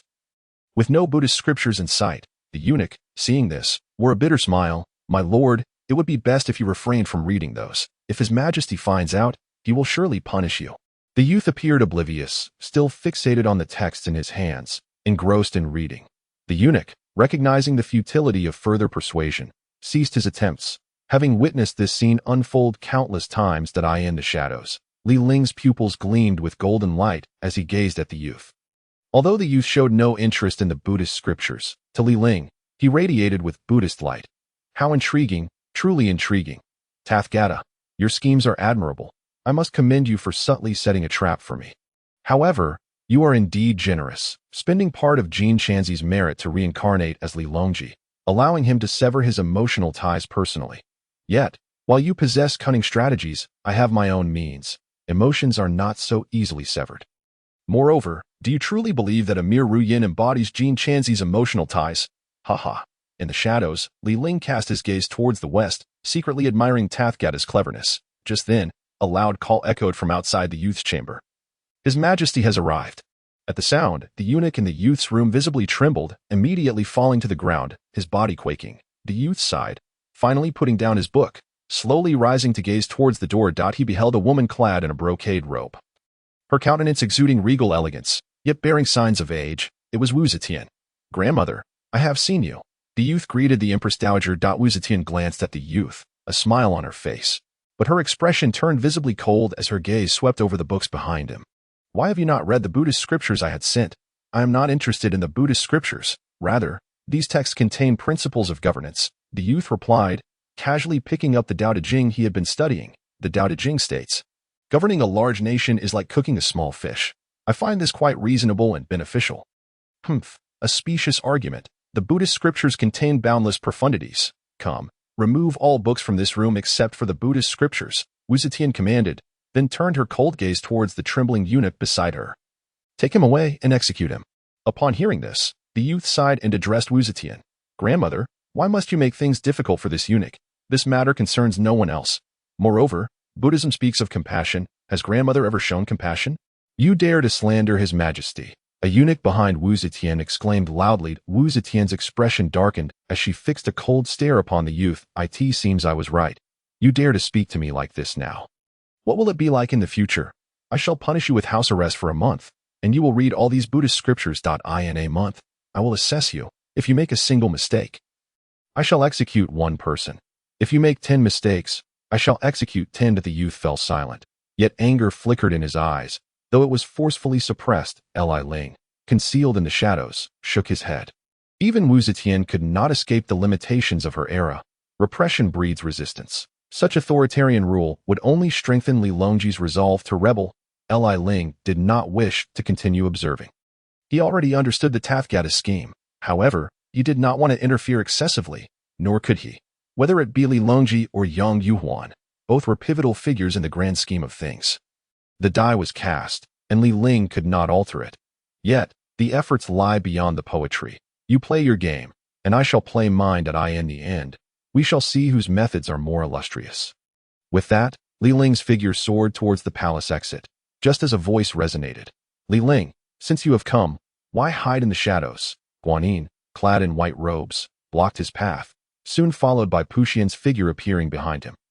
"Why do you both obstruct me? Do you wish to engage me in combat?" Guanyin shook her head and smiled gently. "I come to urge you to turn back, to cease unnecessary actions.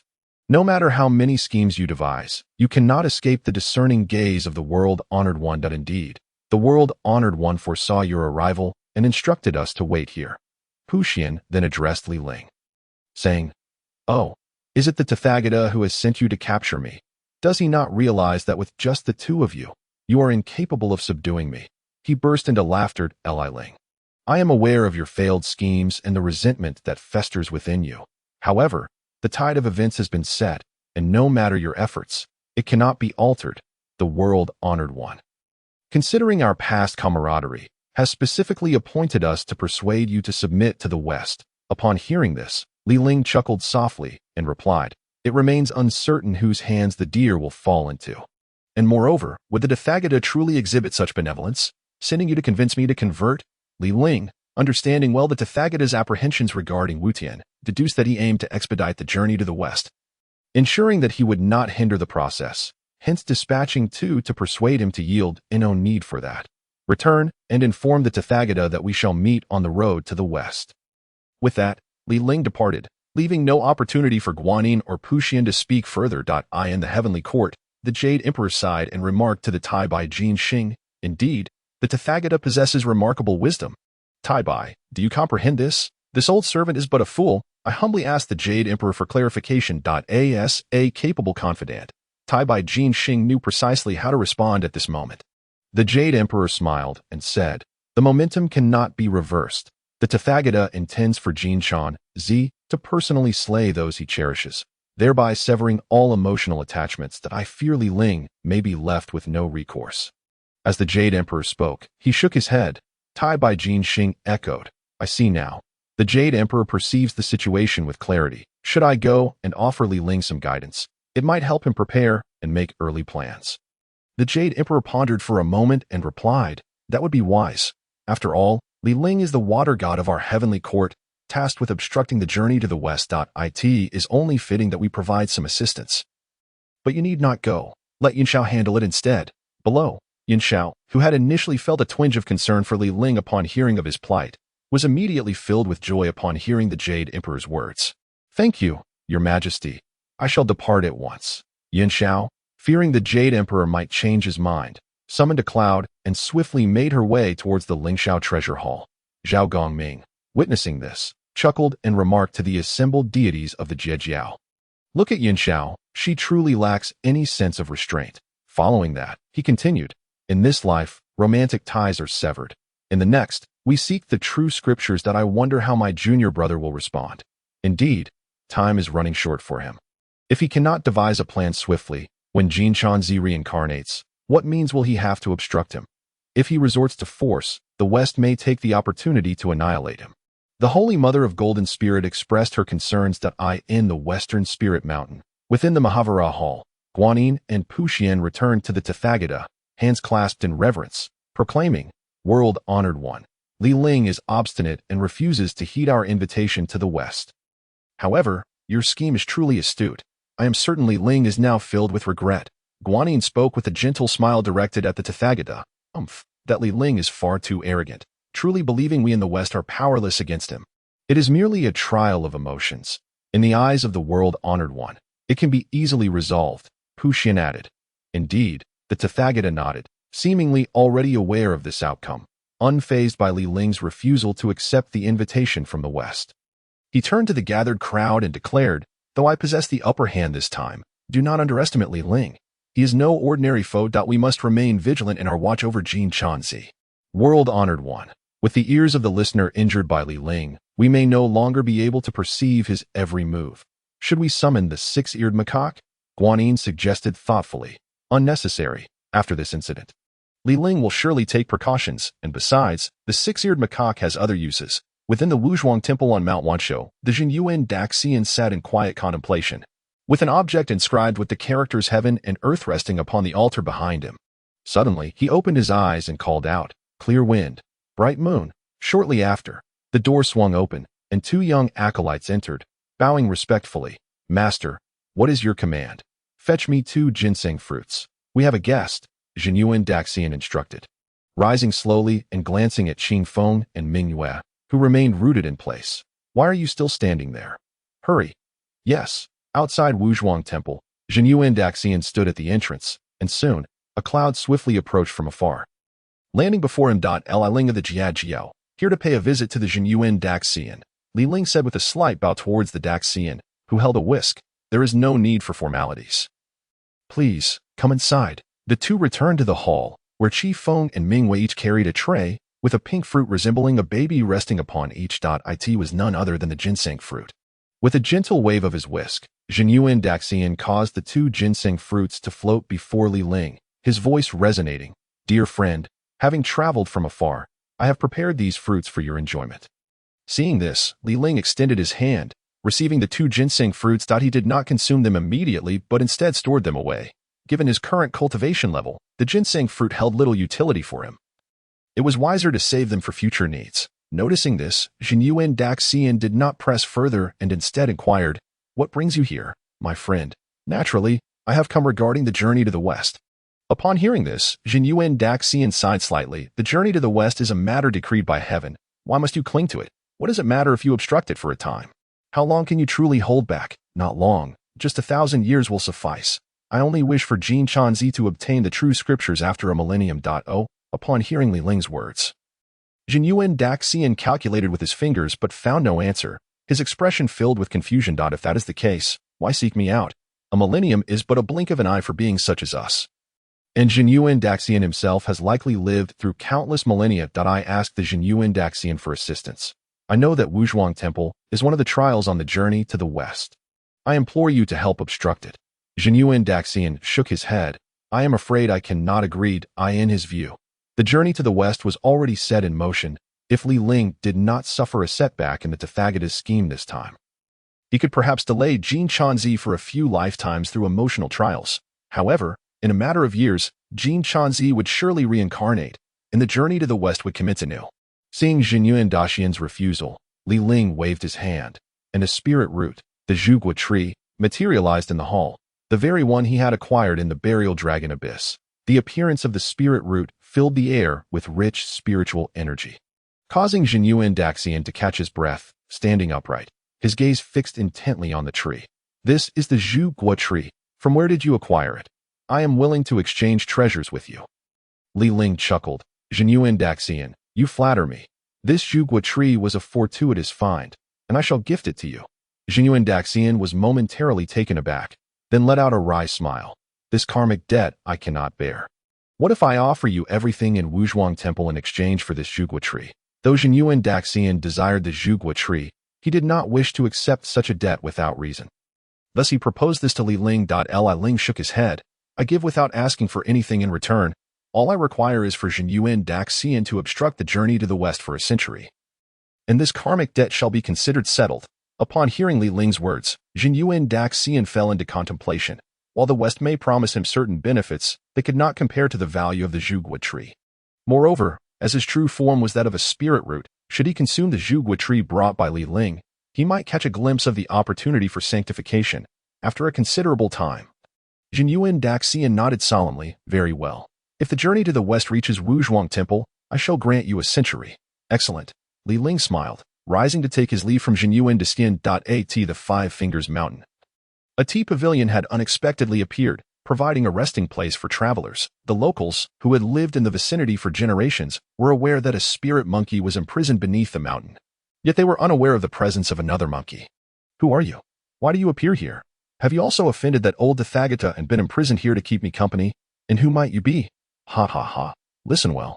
I am the great sage equal to heaven, who caused a ruckus in the heavenly palace 500 years ago. I've never heard of you, replied a white-headed, blue-bodied monkey with fiery eyes, smirking. Who are you to claim ignorance of my name? I am Wu Zhiqi, suppressed by the Emperor Yu at the foot of Turtle Mountain long ago, but I do not know how I ended up here at Wu Zhiqi. Never heard of him. And who is this Emperor Yu? Is he more formidable than the Jade Emperor or the Tathagata? Let me tell you, I once sent 100,000 heavenly soldiers fleeing in terror, and the Jade Emperor himself was so frightened he hid under a table, shouting, "Quick, summon the Tathagata from the west." How about that? Impressive, right? Perhaps it had been 500 years since anyone had spoken to Sun Wukong. With the sudden appearance of a neighbor, he chattered on incessantly. So mighty, yet you find yourself trapped here. By the way, where exactly is this place? How did I end up here? Here lies Wuzishan, transformed from the 5 fingers of the Tathagata. Alas, what are you intending to do? I advise you not to make any sudden movements. Sun Wukong, witnessing Wuziki's attempt to break free, hastily called out. But alas, it was too late. That a beam of golden light descended from the mountaintop, striking the heads of the 2 monkeys. See, I told you not to move, and yet you have implicated me, Sun Wukong. For 500 years, I have tried countless times. At the summit lies the Tathagata seal, or else how could it have ensnared me? Wuziki shook his head and turned to Sun Wukong, asking, what shall we do now? Are we to remain imprisoned indefinitely? I, for one, do not mind. It is merely a change of scenery. But since you are so formidable, are you content with this fate? Sun Wukong sighed upon hearing this. Guanyin once foretold that 500 years hence, a seeker of scriptures would pass through this place, releasing me and allowing me to serve as his disciple, escorting him to the west to procure the scriptures. Now that the 500 years have elapsed, I have yet to see this scripture seeker. Could it be that the seeker has taken the sea route? In my time, I stirred up the waters and have some familiarity with aquatic paths. Indeed, the sea route is swift and convenient, bypassing the towering mountains and leading straight to the west. Sun Wukong paused, a look of confusion crossing his face. Surely not. After all, it was Guanyin who spoke. Yet, despite this, I cannot help but display a sense of urgency if the scripture seeker truly has taken the sea route. What shall become of me? Am I to remain confined here indefinitely? Wuziki, seeing his distress, quickly offered reassurance. I am merely speculating. Did you not say that Guanyin foretold the scripture seeker's arrival in 500 years?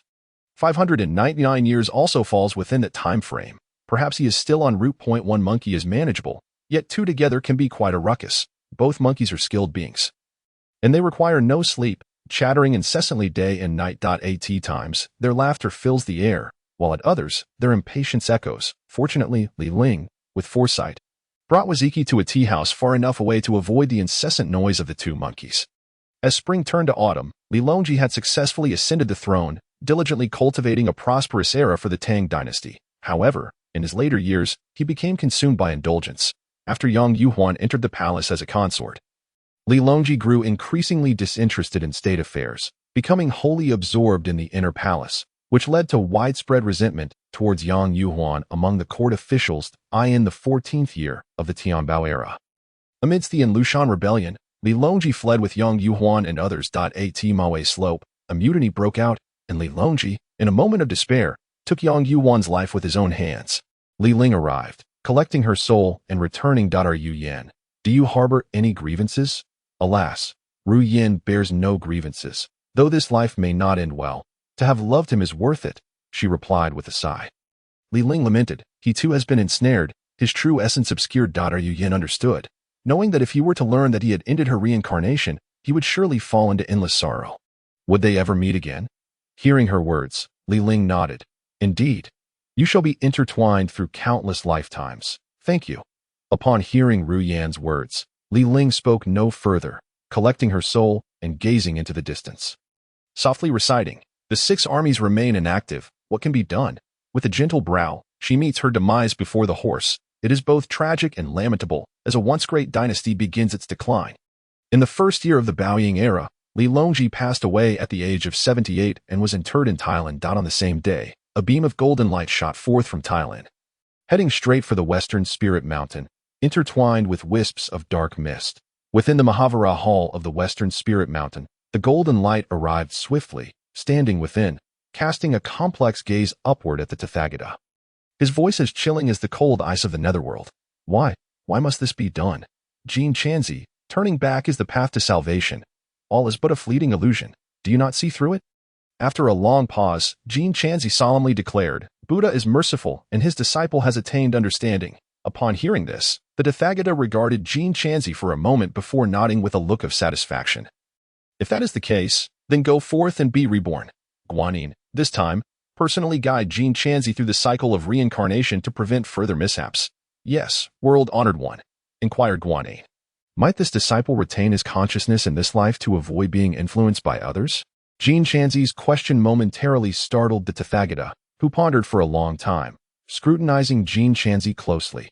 Yes, thank you, world-honored one. A year later, amidst heavy snow, a newborn appeared outside Jingshan Temple.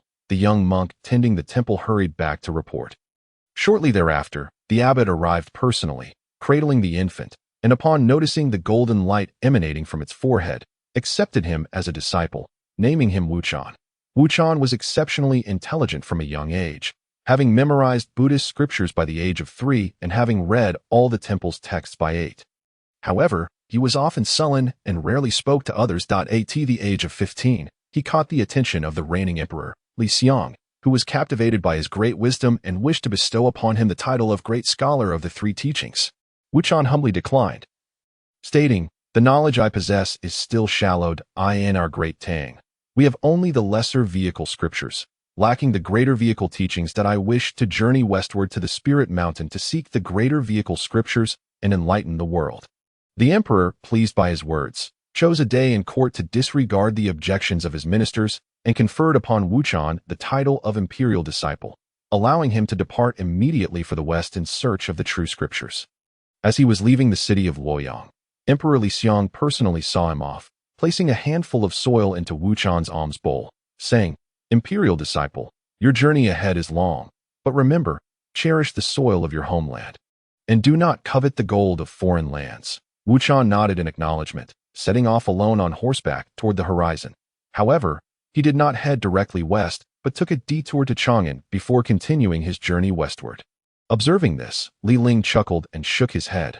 Wuchan, traveling alone on horseback, encountered an eerie silence while traversing a mountain range, sensing a malevolent aura. Yet, undaunted, he recalled his memories. What scene had he not witnessed? Where did this monk come from? Just the right meal to fill my stomach. A roar echoed through the forest. A beast with the head of a tiger and the body of a man appeared in the path, blocking Wuchan's way. What manner of creature are you? Wuchan inquired calmly, addressing the tiger spirit. The tiger spirit exclaimed, surprised that someone would face it without fear. This monk before it was indeed bold. I am General Ling. And this territory spans 100 miles around. It is all mine. Before the tiger spirit could finish, Wuchan interrupted, lead the way ahead. Do not waste my time. Taken aback, General Yin sized up Wuchan and asked, Monk, are you not afraid of me? Just a common brigand, a man-eating monster. What is there to fear? Are you not eager to devour me? Lead the way, and prepare the pot. I am weary from my travels and would like a hot bath. After speaking, Wuchan fixed his gaze upon General Yin, adding, What, do you intend to eat me raw? I have heard that only those beasts who have not attained wisdom prefer their meals uncooked. Surely you are not one of them? How infuriating. General Yin, seemingly provoked by Wuchan's words, let out a monstrous roar. summoning a gust of demonic wind that swept Wuchan toward his lair. Not long after General Yin departed with Wuchan, a figure slowly emerged. Revealing Li Ling with a gentle smile, Li Ling murmured, "Did Jin Chanzi retain his memories? Quite interesting." He then stepped toward General Yin's lair. Upon returning to his lair, General Yin bound Wuchan in a corner and sat in deep contemplation upon a stone chair. Observing this, Wuchan chuckled. "What is the king waiting for? Why not start the pot to boil water? Or do you think it more enjoyable to call friends to join in the feast?" Wuchan's words left General Yin momentarily stunned. This monk was rather peculiar. Did he possess some hidden advantage? After some thought, General Yin glanced at Wuchan, his mouth stretching into a wicked grin, releasing a foul stench that overwhelmed Wuchan, causing him to cough. "Heh, monk, regardless of your advantage, now that you have fallen into my grasp, you are merely my meal. I shall fetch a couple of accomplices and see who can save you." With that, General Yin hurried off, leaving Wuchan shaking his head. "Should I call you Jin Chanzi, Xian Zong, or Wuchan?" Shortly after General Yin's departure, Li Ling appeared, smiling lightly as he addressed Wuchan. Initially with closed eyes, Wuchan opened them wide upon hearing Li Ling's voice. "Is Ru Yin well? Does she hold any resentment toward me?" His tone was urgent, tinged with worry. Li Ling chuckled softly. "You care for her feelings, do you?" Wuchan fell silent, tears streaming down his cheeks, and after a long pause, he said, "We met without recognizing each other. How laughable it is that in a past life, we were unaware." Seeing Wuchan in such a state, Li Ling felt somewhat speechless and then said, "Ru Yin has not been reincarnated. I have preserved her soul. Do you wish to see her?" "No. I am at a loss as to how to confront her. You know as well as I that it is impossible for us to be together. Even if we were to meet, what would it matter?" After a moment of silence, Wuchan continued, "May I request something of you, benefactor?" "What is it?" "Let Ru Yin forget me." Upon hearing this, Li Ling shook his head and sighed. "I cannot decide that. Ru Yin has her own choices." Just then, a loud voice boomed. "Are you the one relying on this monk?" "Ha ha ha, just perfect. One isn't enough to satisfy, but two will do nicely." As the voice faded, Li Ling saw General Yin enter with a bear spirit and an ox spirit. Narrowing his eyes, Li Ling gazed at the three demons. They had no background and had become spirits by preying on traveling merchants. Had it not been for this calamity, Li Ling would have long since eliminated these three monsters. "Heh, if you wish to devour me, you may find yourselves lacking the necessary teeth." "Ha ha ha, such bravado. Do you dare speak to us like that?" Unaware of our capabilities, the bear's spirit laughed heartily. Hearing this, Wuchan chuckled and advised, "I suggest you refrain from provoking this individual before you. You monk, even bound you remain unyielding. What harm could he possibly do to us?" Wuchan, smiling, turned to Li Ling and said, "Benefactorly, these demons are challenging you." Li Ling also smiled, responding to Wuchan, "With memories intact, you are indeed much stronger than during your time with Xianzong.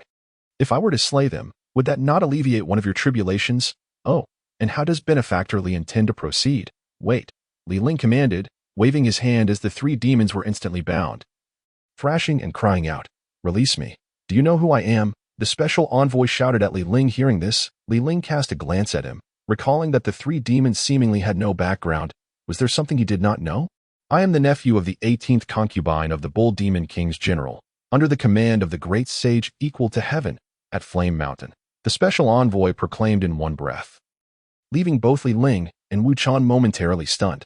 Seeing Li Ling's dazed expression, the three demons mistakenly believed him to be intimidated. "Afraid, are we? Then hurry and release me, and do not forget to free General Yin and Lord Bear Mountain as well."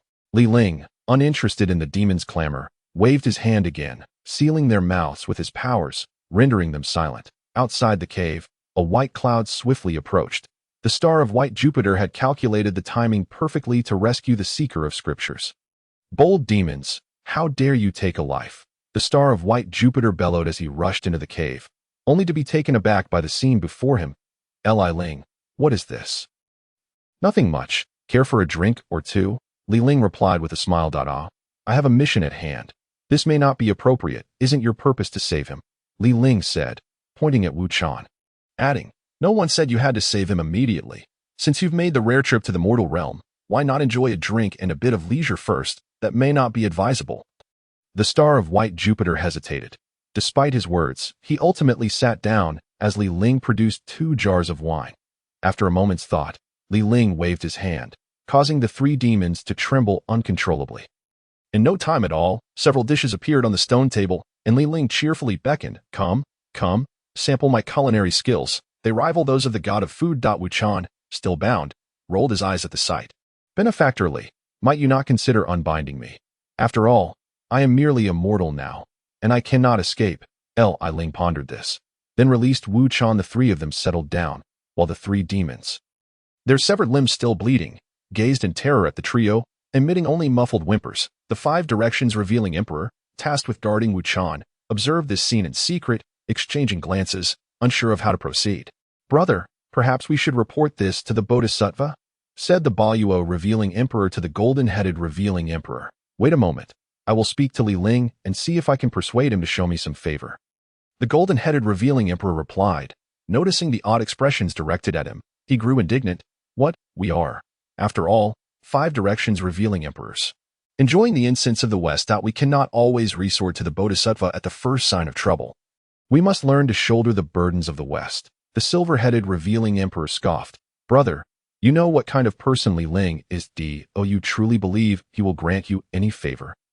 Even if all 18 arhats were present, they would still need to assess whether they could afford to be proud. Ling is merely a great Luo golden immortal and the leader of them. What more does he possess? Does he have temples? Do mortals worship him? Does he have incense offerings? Tell me, what does he have? The other 4 revealing emperors fell silent. The Maha revealing emperor remarked, Indeed, brother speaks wisely.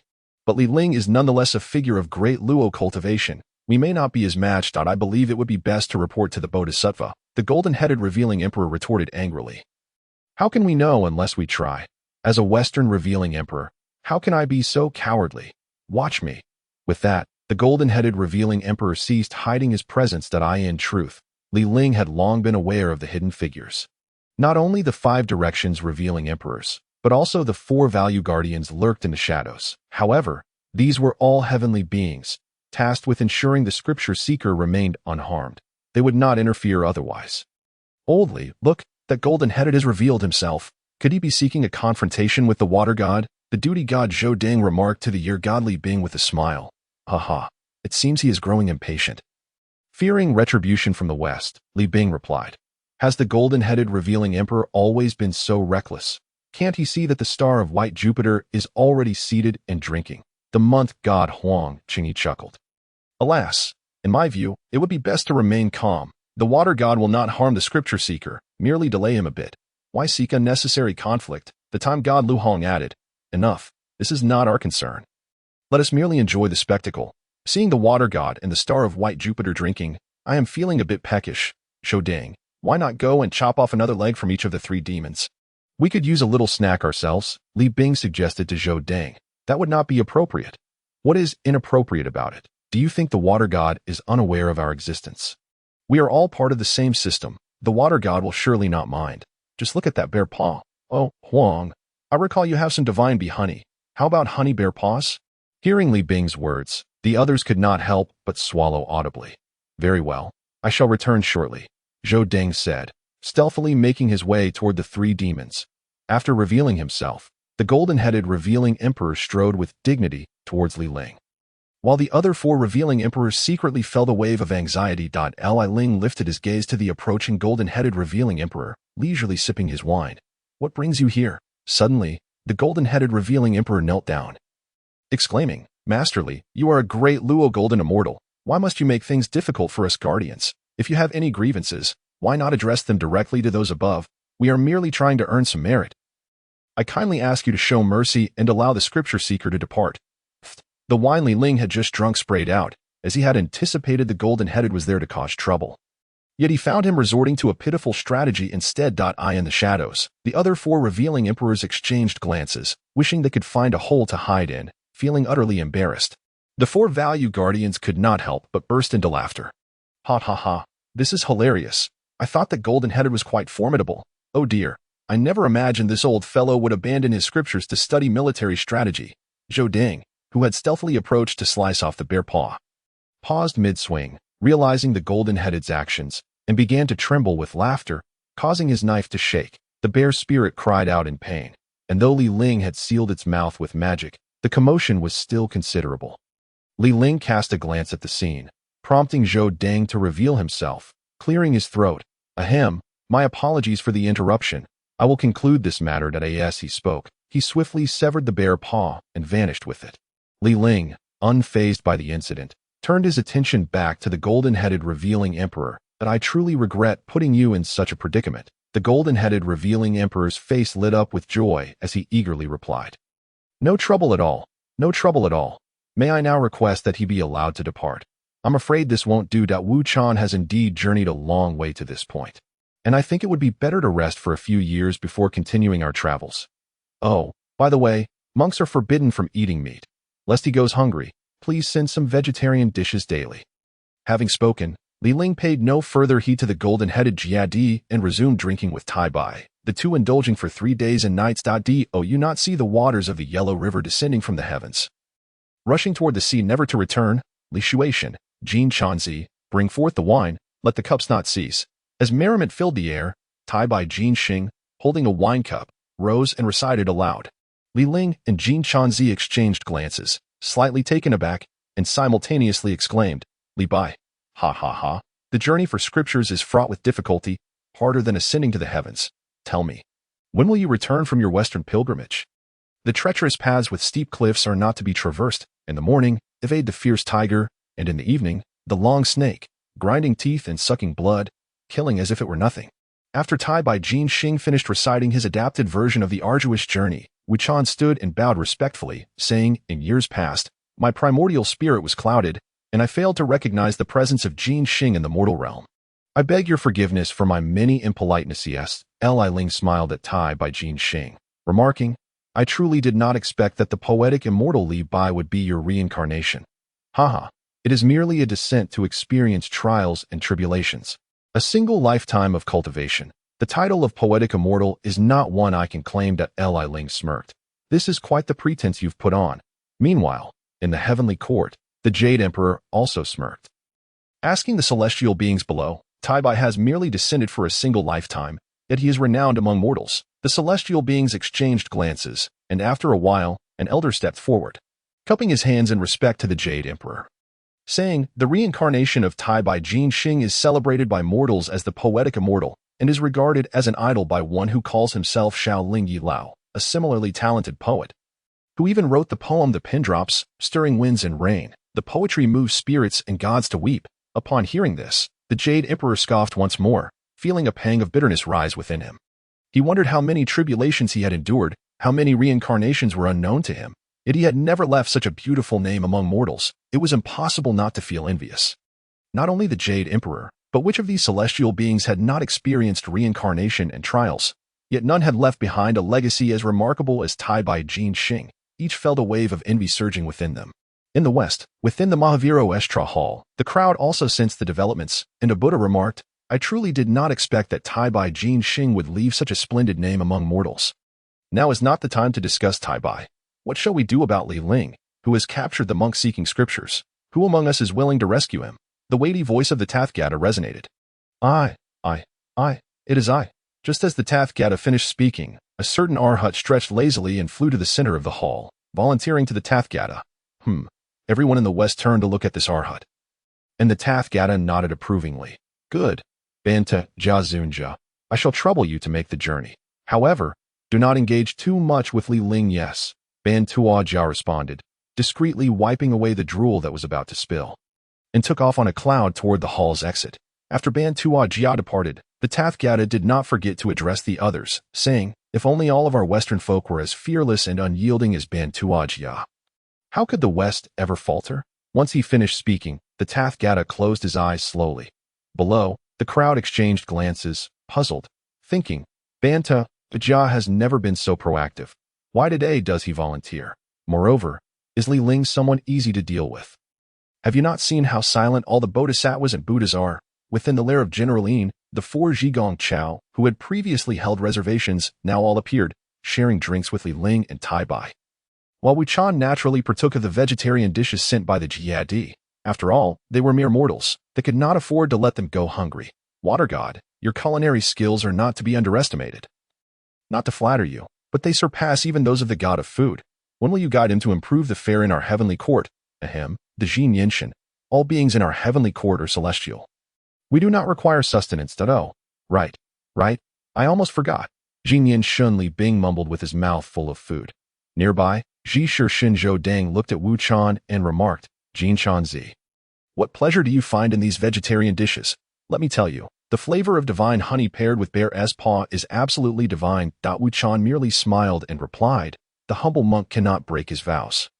Otherwise, in this life, I would be unable to complete the journey for scriptures. What is so great about being a monk? The quest for scriptures is arduous. Why not come to our heavenly court and seek a divine position? Wouldn't that be better than eating vegetarian all day long? The 5 Jiejiao, hidden in the shadows, exchanged glances, all too wary to speak, yet each thought, well done, Ji Ri Shun, openly enticing our people in front of us. In the heavenly court, the Jade Emperor observed this scene through the Haotian mirror and smiled in satisfaction. Indeed, this Ji Ri Shun is always considering the needs of our heavenly court. I think it's time for me to take some action. The celestial beings below merely chuckled, no one responding. Seeing this, the Jade Emperor felt as though he had struck a cotton ball. At that moment, he missed Tai by Jin Xing immensely, within General Yin's lair. After they had eaten and drunk their fill, Tai by Jin Xing inquired, Water God, we've eaten and drunk, and I shall now spontaneously compose a few poems. What do you think of this? Li Ling cast a glance at the 3 disheveled demons in the corner and replied, no rush. The people from the west have yet to arrive. Why not take a stroll and digest a bit? Tai by Jin Xing was momentarily stunned, thinking to himself, am I a celestial being? Is there a need to digest? He promptly asked Li Ling, may I inquire what further plans the water god has? Wait. Wu Chan looked at Li Ling and said, Li Shizhu, I believe I've seen enough. Soon those people from over there will arrive. Do you wish to challenge them?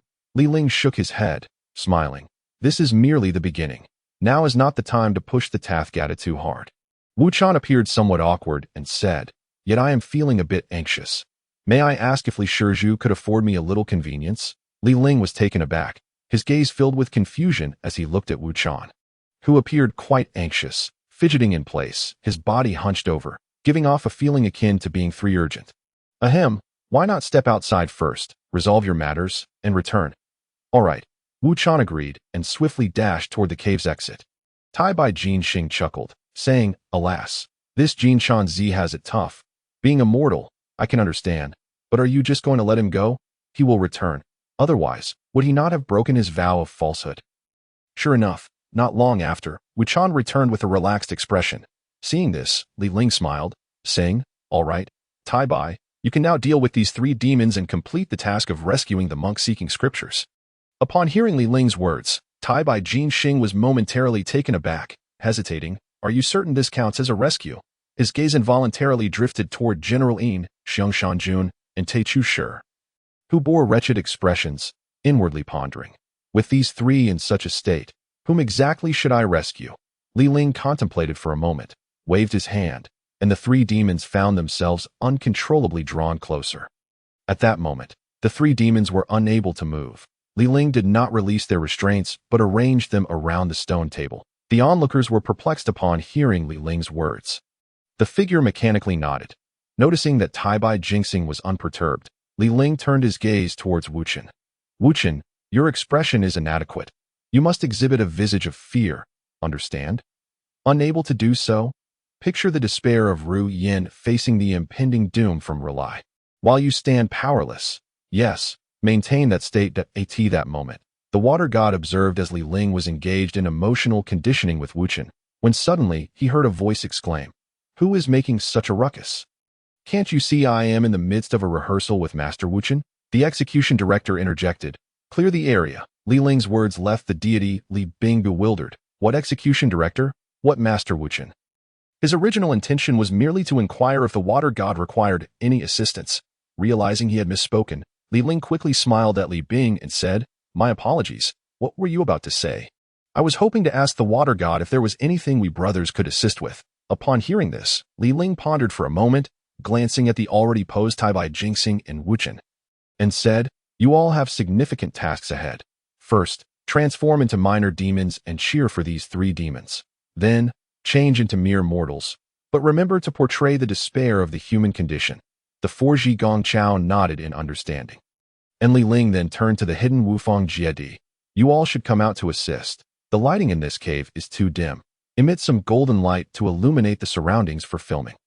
And you, Baluo, come here with the recording artifact and capture images of Tai Bai and the others. At Li Ling's words, Wufang Jiadi exchanged glances. Though reluctant, they had no choice but to comply for the sake of hastening Wuchen's ascension. Moreover, Li Ling exuded a subtle yet imposing aura, warning them to acquiesce. Attention, all units, to avoid delaying Wuchen's journey. Let us strive for a single take. Li Ling's commanding presence left not only those present in confusion but also the celestial beings in the heavenly court. Observing through the Haotian mirror, equally perplexed, the Jade Emperor, furrowing his brow in contemplation, questioned, "What is the water god attempting to accomplish?" Addressing the assembled deities, he inquired, "Does anyone comprehend the significance of the water god's actions?"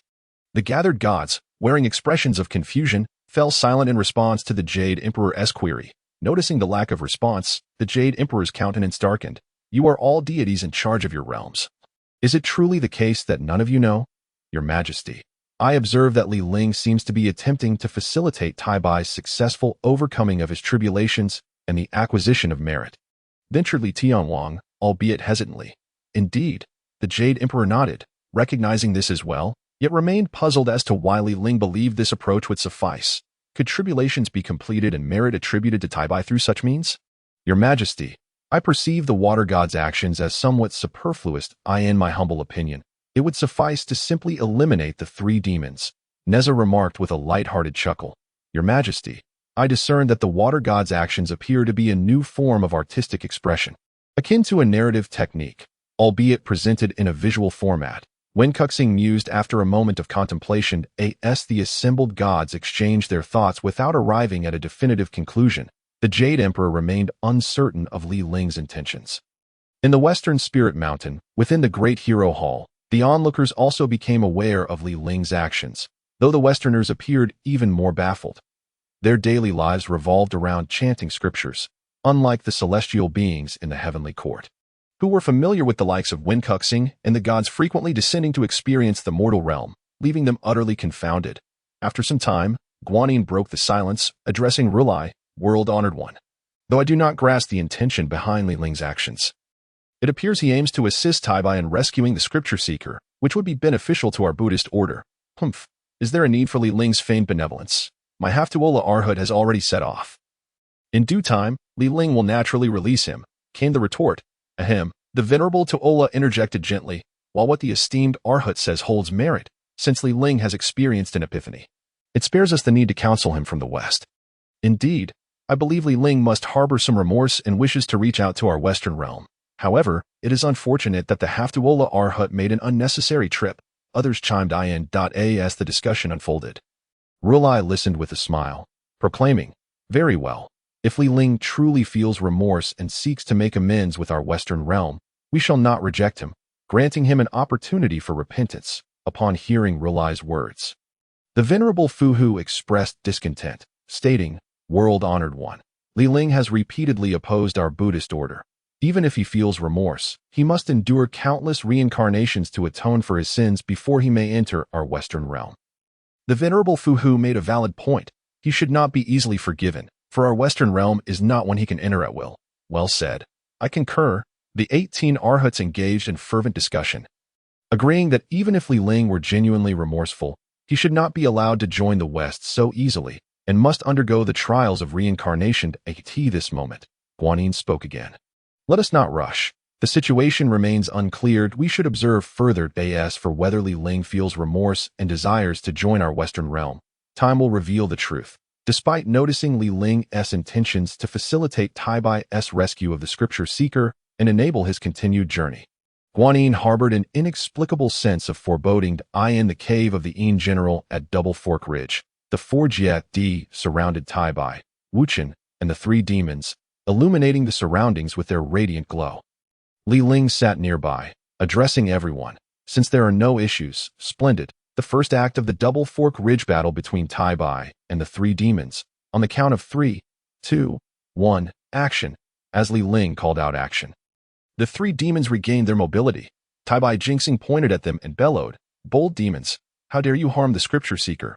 I, Tai Bai Jinxing, will not permit such insolence. Who are you, old man, to come here? Do you not know the name of my general?" The transformed Li Bing, now a minor demon, shouted defiantly at Tai Bai Jinxing. "Help! I shall never dare again. spare me." The An general suddenly tossed aside his steel fork and knelt, weeping profusely. "Yes, yes, yes. Please, noble sirs, spare me. I will never dare again." The Bear Mountain Lord also fell to his knees, pleading for mercy. Only the remaining one-legged Jiejiao stood in place, attempting to kneel but unable to, weeping, "I was wrong. I was wrong. Please spare me." Initially satisfied with the performances of Taibai Jingxing and Li Bing, Li Ling's expression darkened upon witnessing this scene. He stepped forward, looking down with feigned indifference, and said, "Listen well, if you cooperate, you may yet be reborn. Should you fail to comply, do not blame me." The three demons, upon hearing this, bowed repeatedly, exclaiming, "We will cooperate. Whatever you command, we shall do." "Good. You three heard what I just said. Follow my instructions and take your positions." At the sound of Li Ling's icy voice, the three demons trembled and hurriedly returned to their original positions, maintaining the poses Li Ling had set earlier. Excellent. There is potential, now. The first act of the Double Fork Ridge battle between Taibai and the three demons. On the count of 3, 2, 1, action. "Heh! You monk dare to intrude upon my general's domain. Today, I shall have you as my drink." The An general feigned a fierce demeanor, grasping the steel fork as he glared at Wuchen. Upon witnessing this, Li Ling nodded in satisfaction. Very good. He even added his own lines. Taibai Jingxing, not to be outdone, quickly adapted to the situation, embodying the airs of a celestial being as he pointed at the three demons. Preparing to raise his voice. Yet, outside the cave, a voice interrupted. "Li Ling, release the scripture seeker at once, or else do not blame me. You should really set the scripture seeker free." Haftuola, intending to sound formidable, found himself silenced by Li Ling's murderous gaze. "Who are you to interrupt our rescue of the scripture seeker? Are you in league with the demons?" Li Ling, discerning from his appearance that Haftuola was undoubtedly sent from the west, seized the opportunity to cast aspersions. Upon hearing Li Ling's words, Haftuola hastily clarified, No, no, I am sent by the world-honored one to urge you to let the scripture seeker go, and also, his gaze drifting towards the three demons and the remnants of the meal on the stone table. He swallowed hard. "Oh, since you were dispatched by Relay? Very well, considering we are filming this tale of the journey to the west, as the financier, you are entitled to insert a character that it seems this script needs some revisions." Upon hearing Li Ling's words, Tongtian was utterly bewildered, pondering what role and script he was referring to. Each individual word was familiar to him, yet when strung together, their meaning eluded him entirely. Li Ling," he began, "considering I have come such a long way, would it be possible for you to release the seeker first? We can discuss this matter of roles and scripts while we eat." "Ah," Li Ling replied with a soft exclamation, raising his gaze to Tongtian. "Are you implying that you wish to abandon the shoot? Are you certain? Absolutely certain?" Tongtian found himself even more confused by Li Ling's words, unable to grasp the underlying intent. Just as he was deep in thought, Li Ling continued, "Very well, but should you wish to return and seek my assistance again in the future, it will cost you extra."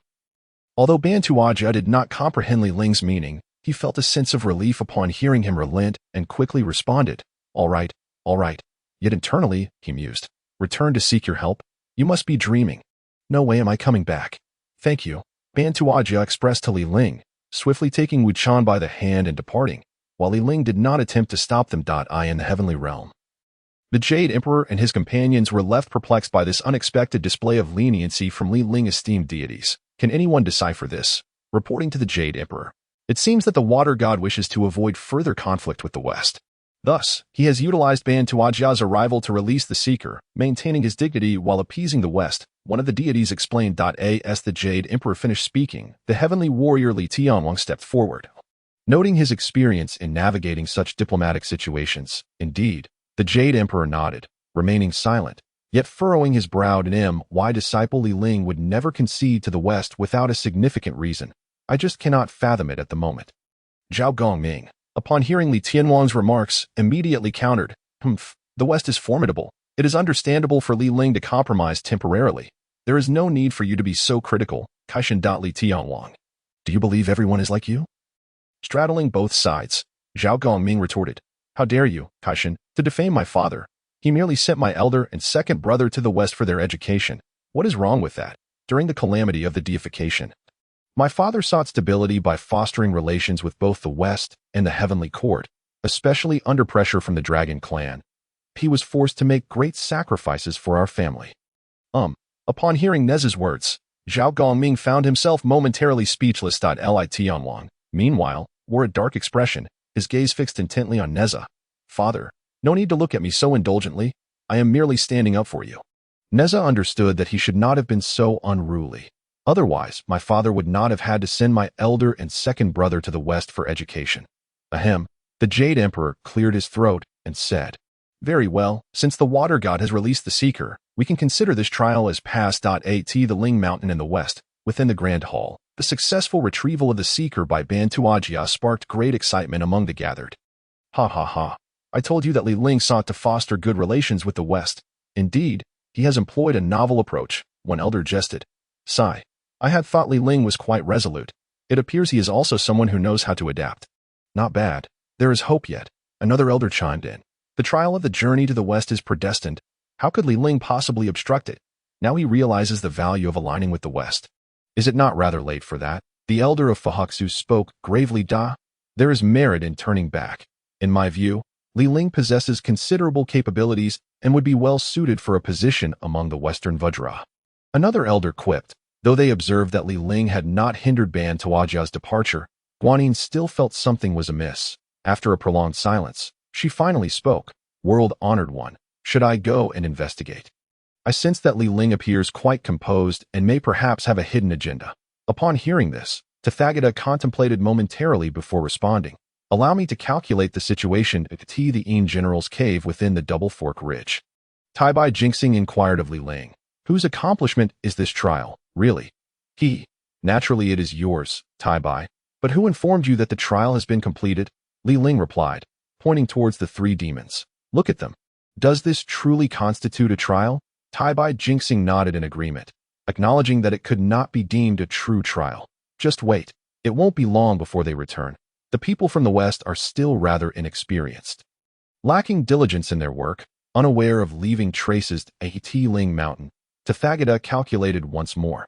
Although he did not arrive at a definitive conclusion, he gleaned enough information to ascertain that the trial was incomplete.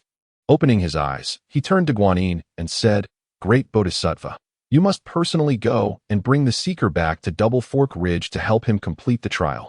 Guanyin was taken aback. Asking Tathagata, are you suggesting that the trial at Double Fork Ridge is still unfinished? Indeed, the three demons have not perished, and moreover, they have yet to consume the seeker, having already lost an arm in the process. Such an outcome will not be recognized by the Heavenly Dao. Guanyin was momentarily speechless, fully aware that the journey to the West was merely a performance as the chief director and planner. She understood this well. However, even if it were a ruse, it still had to resemble one, at least enough to deceive the Heavenly Dao. Yet now, resigned, she acquiesced and immediately set off towards the Grand Hall. On the way, Ban Tajia addressed Wu Chan, saying, Jin Chanzi, I will escort you to this point. I must return to see if I can salvage something to prevent the three demons from causing further trouble. I have decided to make one more trip back to Double Fork Ridge. As Ban Tajia spoke, he summoned a cloud and prepared to depart when suddenly, a white cloud rushed towards him. And the figure atop it was none other than Guanyin. What brings the Bodhisattva here? Ban Tajia hurriedly approached, inquiring of Guanyin.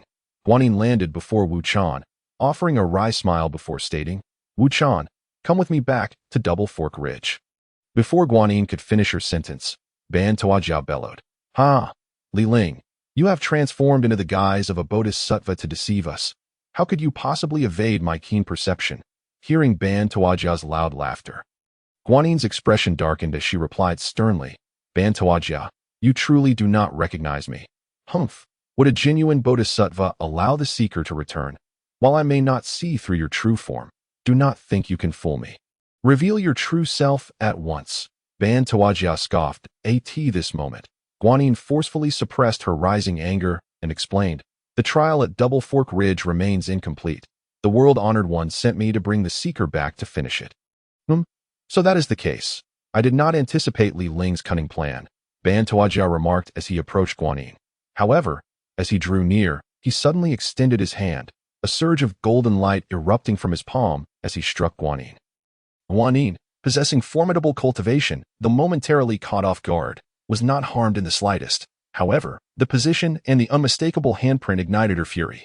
Bantuajia's attack resulted in a distant mountain collapsing with a resounding crash, sending dust flying. Guanyin did not even glance back, commanding Wu Chan, "Let us go." Wu Chan remained silent, gazing skyward, yet his eyes occasionally darted towards the handprint on his white attire, his lips twitching, caught between laughter and restraint. "Humph!" Guanyin snorted coldly, her powers surging as the handprint vanished instantaneously. Without further ado, she used her powers to carry Wu Chan and headed back the way they came, at Double Fork Ridge, or perhaps more aptly termed the filming base. Tai Bai Jingxing paced back and forth, frequently glancing at Li Ling. "I say, Tai Bai, stop your incessant wandering and take a seat to rest for a moment. Oh dear, Water God, are you truly certain the Seeker will return? This merit is something I can forego, yet I still have to return to the Heavenly Court to await the Jade Emperor's orders. Prolonging this is not a viable strategy in the Heavenly Court." The Jade Emperor, observing through the Haotian mirror, felt a wave of satisfaction wash over him as he listened to Tai Bai's words. "See, this is the mark of a competent deity, a proper minister who contemplates the matters at hand. While you all cause me worry, only Tai Bai understands how to alleviate my burdens. You should all take a lesson from him."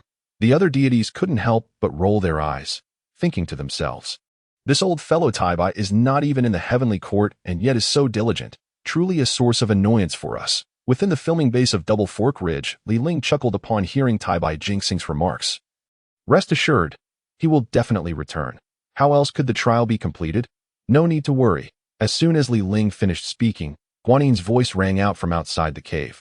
"Li Ling, I never anticipated that you would ensnare us once again." Guanyin, her expression slightly solemn, entered the cave, followed closely by Wu Chan. Seeing this, Li Ling smiled and remarked to Tai Bai Jingxing, "See, speak of the devil, and he appears." Tai Bai Jingxing was momentarily taken aback, just as he opened his mouth to respond. Guanyin interjected, "Li Ling, you truly believe I am unaware of who Cao Cao is? Do you think you can summon him to humiliate me?" Li Ling was momentarily taken aback, casting a perplexed glance at Guanyin. "Bodhisattva, surely everything must adhere to reason. How have I humiliated you?" With a huff, he continued, "Cao Cao, styled Mingda. Very well. Li Ling, is it necessary for me to elaborate further?" Puffed. Li Ling nearly spat out a mouthful of blood in disbelief. "Do you not understand proverbs? What does Lao Chao's preferences have to do with you?" "Ahem, let us return to the matter at hand. What brings the Bodhisattva here?" "Oh, is that not Wu Chan? Why have you returned?" Li Ling remarked, seemingly just noticing Wu Chan. "Why must you feign ignorance, benefactor?" Wu Chan replied with a bitter smile, "Li Ling, where are those 3 demons? Bring them forth. Bind Wu Chan Tai Bai. You shall eliminate them afterwards. And this calamity will be considered resolved," Guanyin commanded, assuming an authoritative stance before Li Ling and Tai Bai Jingxing. Hearing this, Tai Bai Jingxing merely smirked, refraining from comment. "Are you the director? Or am I?" Li Ling internally scoffed, then addressed Guanyin, "Bodhisattva, that cannot be. This play must reach its conclusion. Otherwise, the Heavenly Dao will not recognize it, and the merits will be poorly accounted for. Li Ling, do not push your luck." "What exactly do you desire?" Guanyin retorted, her voice laced with anger. "The 3 demons are right there. If the Bodhisattva does not believe me, you may directly slay them. But if this calamity remains unresolved, do not blame me for not having warned you." Guanyin's brow furrowed as she regarded the 3 demons, weighing the truth and falsehood in Li Ling's words. After a lengthy silence, she finally conceded. "Very well, I will comply with your wishes. That I shall oversee it personally, so do not waste time. It appears you've transformed into a producer. Welcome, Bodhisattva, to your guidance." Thus, Li Ling commenced a series of preparations in the Heavenly Court. The Jade Emperor was astonished to witness Guanyin's concession. From the dialogue between Guanyin and Li Ling, he surmised that the calamity remained unresolved, prompting Guanyin to return with the pilgrim. Indeed, the Water God is worthy of the title. "I knew the Water God would not disappoint me." Upon hearing the Jade Emperor's words, Neza immediately interjected, "Such delays are unnecessary. In my opinion, we should simply proceed with the performance without such hassle." "What do you know? This is about defeating the enemy without a fight. I once employed this tactic when my father attacked the Chong." The king of heavenly generals reproached Neza, reminiscing about past glories. "Ahem, great king, you have 3 excellent sons."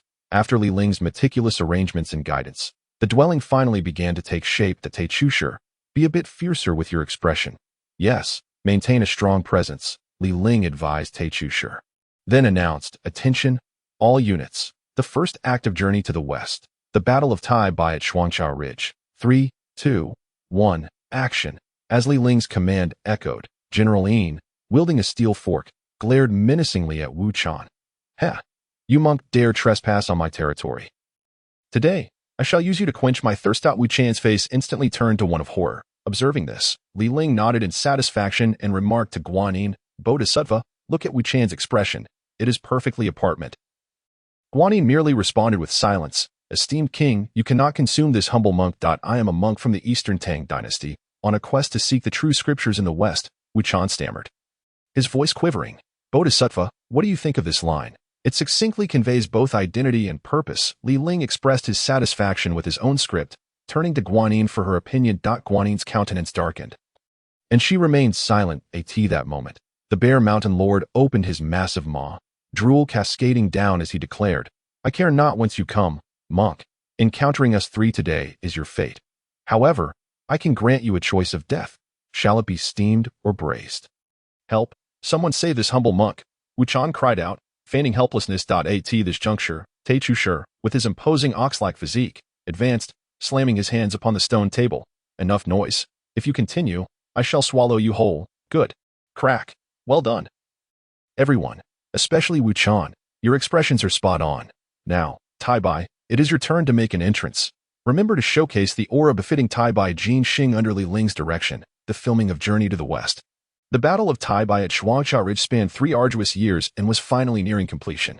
Even the recently arrived half-Tua Jia Zunja was roped into a cameo role. Li Ling even contemplated having Guanyin make an appearance, but upon observing her grim demeanor, he quickly suppressed that thought.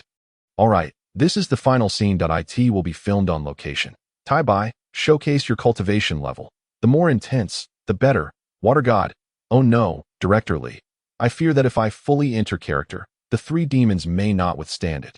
Tai Bai Jin Xing expressed his concerns, having picked up some of Li Ling's language over time. Indeed, that poses a problem. Bodhisattva, do you have any methods to enhance the acting skills? Oh, I mean magical powers, of these 3 demons in a short time? Li Ling pondered, turning to Guanyin. Although he too was a Deluo Jin Xian, Guanyin's experience and knowledge far surpassed his own. With a cold snort, Guanyin replied, Li Ling, how long do you intend to film? It has already been 3 years. Ahem, Bodhisattva. This is the final scene. Once completed, the calamity at Shuangchao Ridge will conclude, and we cannot let our efforts go to waste. Upon hearing this, Guanyin's expression soured, but after a moment of contemplation, she said to Li Ling, very well, I shall trust you one more time. After this scene, the pilgrim must depart, or you shall not blame me for my actions. Absolutely, absolutely, Li Ling replied with a playful grin. Oh, the financier is growing impatient. Is it because the filming duration is too lengthy? Upon hearing Li Ling's assurance, Guanyin stated, I can employ a secret technique to temporarily enhance the powers of these 3 demons. But it will only last for an hour.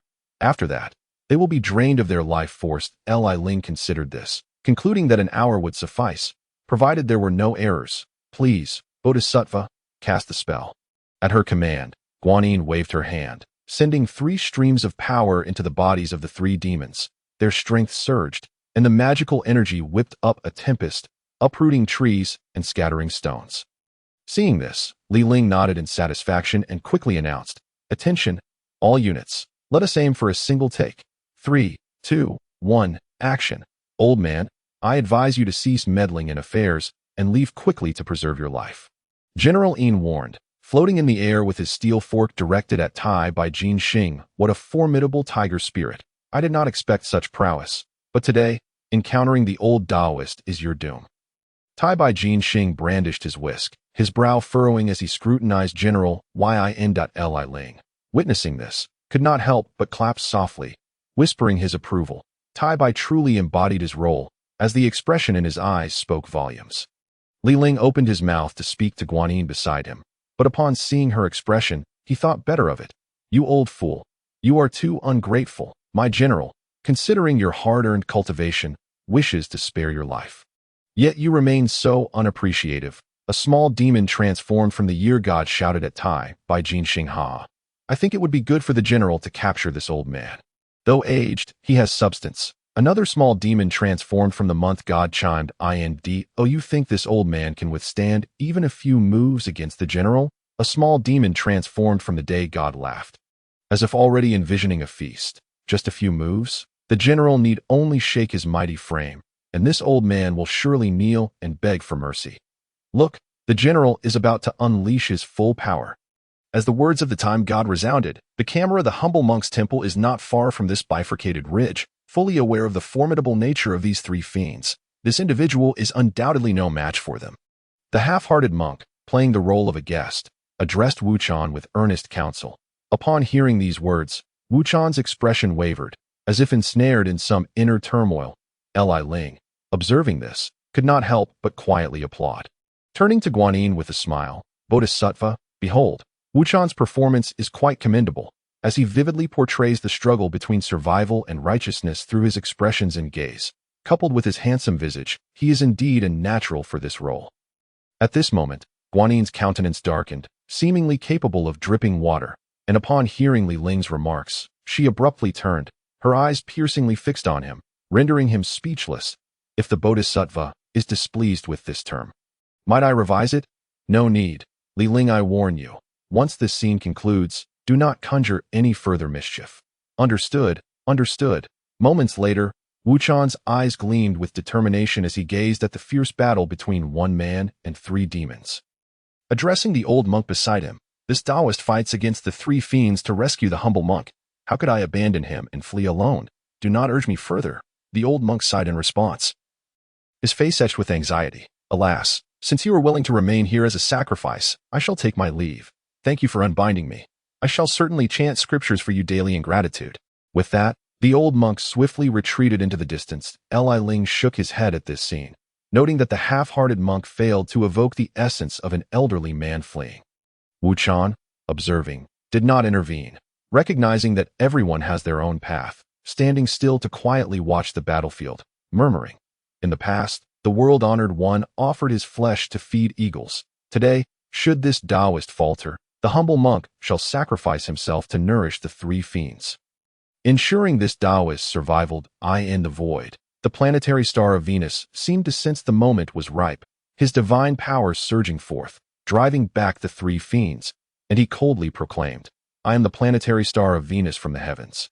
You little demons should promptly surrender. With a swift motion, he unleashed a strike, Tai Bai Jing Tian, and the sword in his hand transformed into an enormous blade, descending upon the three fiends. Alas, my life is forfeit. The three fiends' eyes widened with terror and regret. This was no mere performance, but genuine emotion. Following a blinding flash of light, a deep chasm was cleaved into the earth, with three half-formed creatures, tigers, bears, and a bull, lying nearby. Excellent. Cut. Splendid, splendid. We have finally wrapped up the shoot. To celebrate the conclusion of the Tai Bai's battle against the three fiends, I shall personally prepare a lavish feast for all. Ling exclaimed joyfully, rising to applaud while speaking. He then turned to Guanyin. Bodhisattva, might you honor us with your presence at the feast? Humph, Wuchan, we are leaving. Guanyin responded without addressing Li Ling, using her divine power to lift Wuchan and depart into the distance.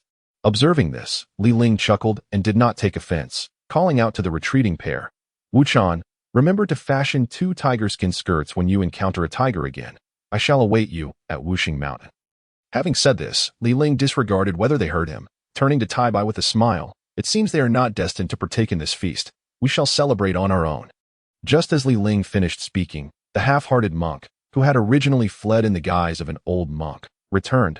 Ahem, since the Bodhisattva shall not attend, I shall reluctantly take her place at this celebratory feast. The three fiends of this bifurcated ridge have, after all, contributed the last morsel for the journey of acquiring scriptures. At the feast, Tai Bai expressed some concern to Li Ling. Water God, I have been in this production for 3 years. Will the merits truly, as you claim, accrue to me once the journey concludes? Li Ling chuckled reassuringly. Rest assured, not only you, but the others shall also share a small portion of the merits. Originally merely intrigued by Li Ling's novel artistic endeavor, the 4 Jiejiao, upon hearing of their own share of merit, momentarily forgot the delicacies before them and gazed at Li Ling in astonishment. The journey to the west is, after all, a performance stage for the Heavenly Dao. Since it is a play, those of you involved shall naturally receive merits, Ling elucidated to the crowd. Upon hearing this, the assembly was enlightened, and then the half-hearted monk's indistinct voice interjected. Humph, you lot, how can you use some mediocre production to obtain merits? Just wait, I shall certainly report this to the world-honored one. Ling glared, swatting the tiger leg from his grasp. You cannot even silence your mouth with food, can you? If you intend to report, hurry and be gone. You are quite the eyesore here. Haha. No rush, no rush. Let me gather some more information. The half-hearted monk resumed gnawing on the tiger leg to eye in the western spirit mountain. The Tathagata sighed in relief as the scripture seeker finally set forth. A sense of helplessness creeping into his heart. This was merely the first tribulation, and already 3 years had passed. Would the scripture seeker be able to successfully acquire the true scriptures and complete the journey to the west? Though feeling somewhat powerless, as a leader, he could not display such sentiments to world-honored one. The majority of the demons encountered on the journey to the west have been arranged by our western realm. Should we notify them to ease their trials? Manjushri, appearing contemplative, spoke to the Tathagata. Upon hearing Manjushri's words, the Tathagata nodded slightly in acknowledgement, then continued. But we must not go too far, otherwise, if the Heavenly Dao disapproves, we may suffer greater losses for minor gains. However, we must remain vigilant regarding Ling to prevent any further disturbances that may impact the journey. After a moment's thought, the Tathagata added, Manjushri. Samantabhadra, how is the psychological work being conducted with the blue lion and the white elephant? The Jiejiao Ridge was originally intended to pose great challenges for the scripture seeker. We can manipulate the situation there appropriately. Hearing the Tathagata's words, Manjushri and Samantabhadra exchanged glances, both revealing a wry smile, a world-honored one. The blue lion is somewhat better now, yet he is still fearful of the rear.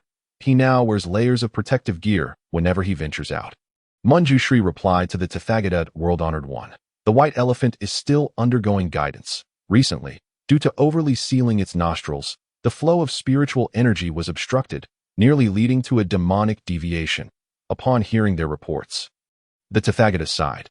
Alas, while cultivation is undoubtedly important, essential psychological work must also be attended to.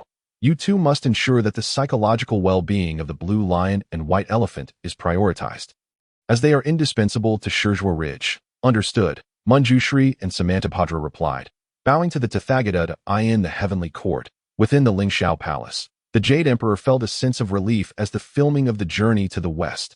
Taibai's battle against the 3 fiends finally concluded. It had been 3 days since he last saw Taibai. Sigh.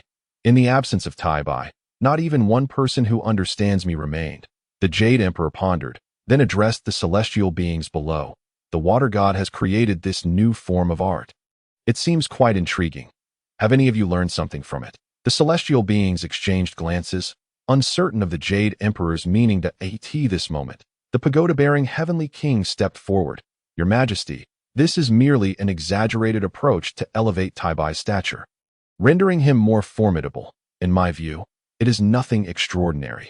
Initially nodding along to the Heavenly King's earlier statements, the Jade Emperor, upon hearing the words nothing extraordinary, immediately shook his head in disappointment.